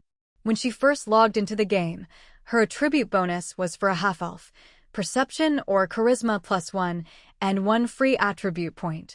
So she didn't know what the human attribute bonus was. At this point, Maz spoke up, I know this one. When I first logged in, there was a prompt, based on your race, human, your strength, constitution, agility, and intelligence +1. I think that's the attribute bonus. For attribute points. Veronica hesitated. As a bard, she often needed to travel and adventure, and those attributes were important to her. This was the first time Ying had heard this. So pure humans actually got 2 more attribute points than half-elves. No wonder most players chose warriors. The racial bonus was strength, constitution, and agility +1. Even if you weren't a caster, those attributes were always useful. Does the witch bloodline have an attribute bonus? Keiko asked. Yes, witches are considered a race too. Charisma +3, Ying replied. Veronica, who had been hesitant, immediately brightened. Really? As a bard, charisma was her key casting attribute. Strength, constitution, agility, and intelligence were important, but not as much as charisma. Trading 4 points for 3 in charisma was a pleasant surprise for her. Ying nodded. I'm sure about this. Ying was definitely looking at her own attribute panel as she spoke. Attributes: Strength 8 +2, Constitution 13 +1, Agility 15 +3, Intelligence 12 +1, Perception 19 +1, Charisma 15 +1. Her initial attributes were Strength 8, Constitution 10, Agility 11, Intelligence 12, Perception 14, Charisma 11. Among these, charisma was by far the least important attribute for her. If she had any other choice, she would never prioritize increasing charisma. Previously, when she had the option to boost charisma with the half-elf and later the pureblood elf bloodlines, she always chose to enhance other attributes instead. But now, her charisma boost was almost on par with her second highest attribute, agility, and most of that was thanks to the Green Witch bloodline. At this point, Veronica made up her mind completely. I want to trade with you for the witch bloodline and the cultivation manual. How much source energy would that cost? The price for one type of witch bloodline is 400,000 source energy. The full set of magic cultivation manuals, along with the essential witch's grimoire, staff material, and broom grass, is 100,000 source energy. So, altogether, it's 500,000 source energy, Ying replied. Veronica, who hadn't even saved up 5,000 source energy yet, gasped. That's so expensive. It's mainly because it costs me a lot of source energy to obtain a witch bloodline in the trial world. Plus, there's the cost of conversion, so it's basically double. That's why it's pricey. As for the other cultivation materials, although there are a lot of them, the main cost is the money I spend in the trial world and the time I spend acquiring them. When you add it all up, that's the price, Ying explained. She felt her pricing was already very fair. Selling a witch bloodline for 400,000 meant she wasn't making any profit on the source energy. She only made a tiny bit on the cultivation manuals, grimoire, staff material, and broom grass, but not much, almost negligible. This price is only for our internal trading group members, and only if it's for your own use. You only get one chance to buy. If you're buying it for someone else, the price on my end is at least 1 million source energy, she added. After all, she couldn't always sell her trial world resources at 0 profit. She needed to earn source energy through trading too, otherwise, how would she get enough to exchange for the things she wanted from the trial world? Was she supposed to wait decades or centuries for the villagers in the block world to mine enough for her? I'll reserve a witch bloodline for now.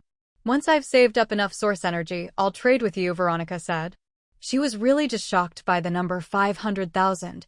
Not that she thought the price was too high, in fact, she felt it was a bargain. Ying agreed. It's the same for all of you. Trading at cost price in source energy is an internal benefit of our trading group, but we can't always forego the profit. Everyone's unique initial trial world is a valuable resource in itself, so there's a discount for direct personal purchases. For proxy purchases, just set your own price. Everyone nodded in agreement. It was indeed fair. Especially Edwin. Even though he could exchange source energy through mooing, the trading group's rules meant pricing was based on the conversion cost of the actual items, with maybe a little extra for collection effort. But that left him with almost no profit.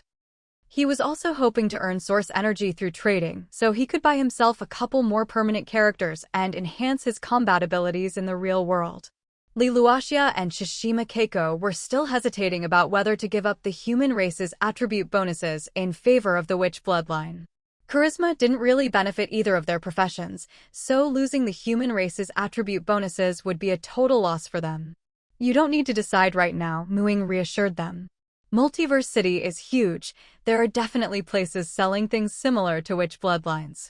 If this isn't the perfect fit, there will be something better. If I see anything, I'll let you know. For now, just focus on exploring your initial trial worlds and saving up source energy. Later, you'll be able to buy whatever you want. Even if you haven't unlocked your third trial world yet, I can help you purchase things. Oh, right? Shishima Keiko suddenly realized they weren't limited to just this option. Besides, first they needed to save up 500,000 source energy. Anywhere else would only be more expensive than the internal group price. With enough source energy, anything was possible. It wasn't like before, when you had source energy but nowhere to spend it. I used to think grinding in the trial world was pointless, but now I suddenly feel like it's actually pretty good. I'm not grinding for bricks, I'm grinding for money. Shishima Keiko suddenly felt a new appreciation for her rather simple and straightforward trial world. Liluaxia had a new worry. Sigh. I don't even dare to go all out earning source energy in my first trial world. Even if my character can resurrect, it's not without a price. The more times you die, the harder it gets to earn source energy. Look at it another way, Veronica said. You can use the source energy you earn from trading to offset the increased difficulty after each death. As long as you can save up enough source energy in your own trial world to unlock all 3 trial worlds, you don't need to worry too much. Exactly. If you want true source energy freedom, you can't just rely on your own trial world's output. Trading is a much better way to earn. I saw in the notes that there are stalls and shops you can rent or even buy in Multiverse City. Do you think we could pull the specialties from our trial worlds and mooing, you could sell them at a stall for us? We could split the rent and save a lot. Edwin suggested, still focused on earning source energy to buy permanent characters. That's actually a good idea, and it would save source energy. But to do that, you'll all need to unlock your third trial world first. Multiverse City itself is a virtual trial world. Real-world items can't be brought in. Only virtual items from the myriad worlds trials can be traded there. Once a transaction is complete, the item will be automatically converted into a real object and appear in the real world, Mooing explained. The myriad worlds trials could only convert items from the trial worlds into real-world objects that fit the laws of reality. The process couldn't be reversed. So, she couldn't sell things on their behalf. Only once everyone was in Multiverse City could they rent a stall together and put their items up for sale. Edwin was a bit disappointed. His path to earning source energy seemed even longer now. After that, they traded among themselves according to their needs. Mooing bought an inscription plaque and a set of 30 level 1 inscriptions from Edwin, equipping them to further boost her combat power. She spent a total of 3,500 source energy, transferring it directly to him.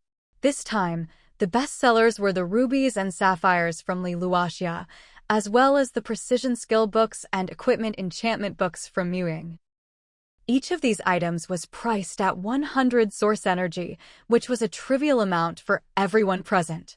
Moreover, these items required little source energy to convert, but their effects were excellent, making them highly cost-effective. I have one more thing I'd like your help with, Ying said after the transactions were complete. What is it? You've shared so much important information with us for free. If there's anything we can help with, just say the word, said Delagon. He was truly grateful to her.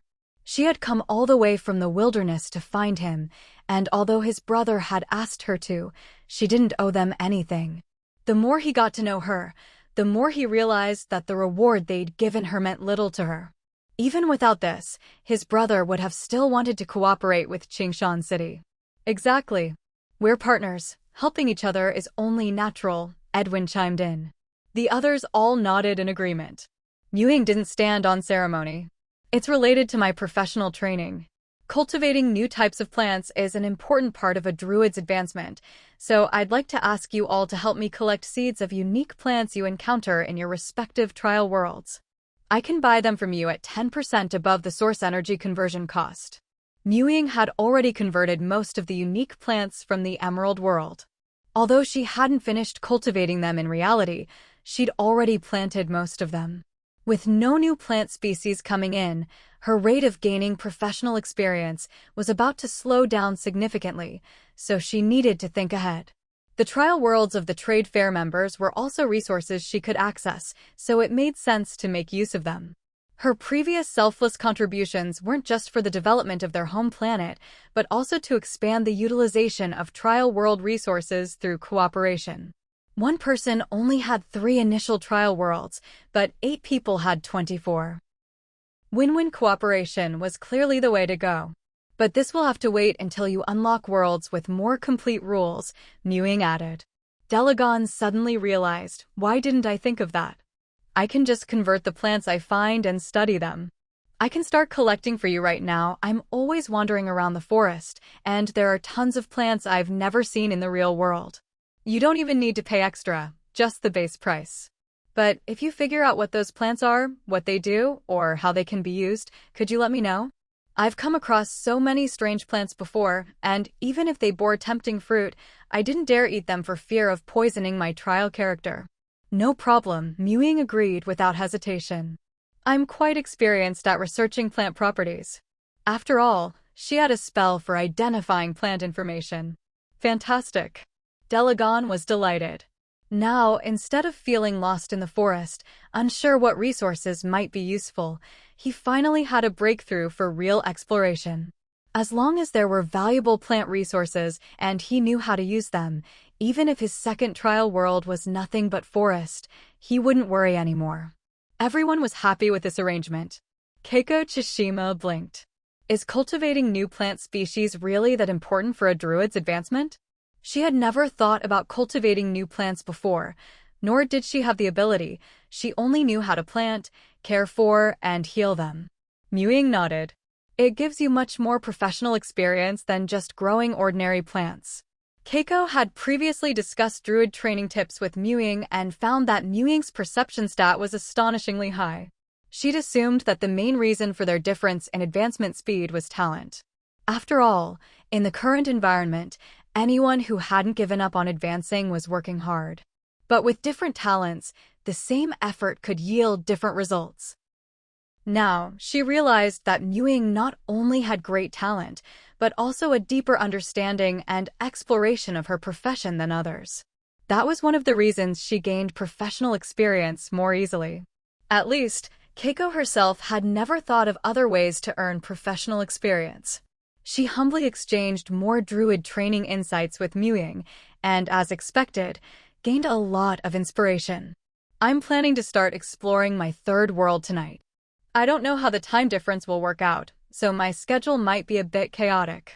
I might not be able to make it to our little gatherings for the next few days, Ying said as the meeting was about to end. Best of luck, Liluaxia said.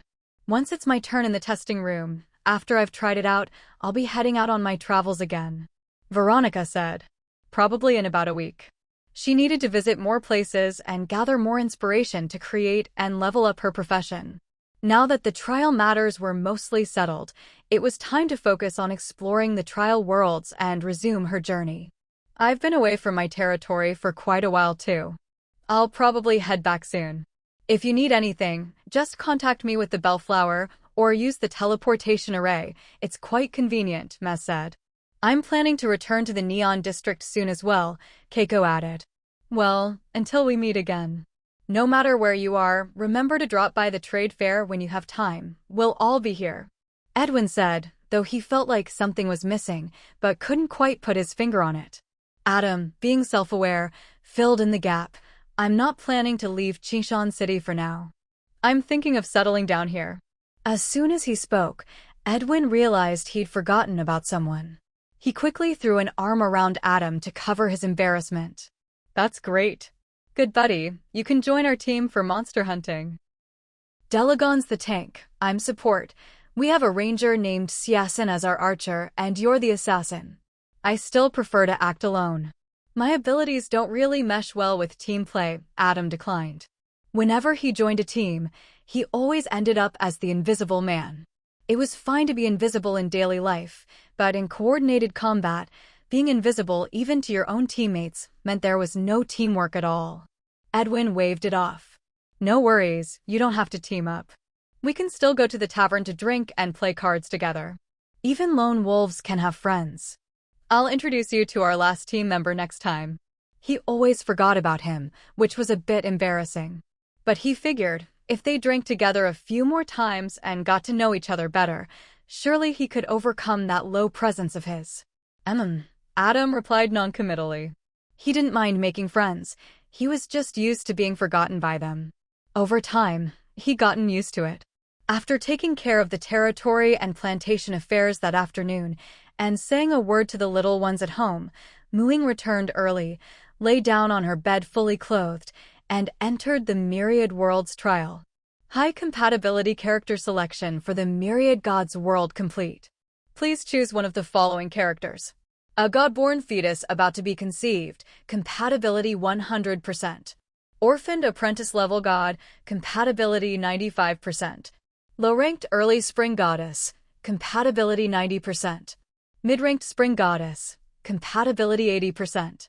Note: high compatibility character selection takes priority over birthplace and identity adjustment functions.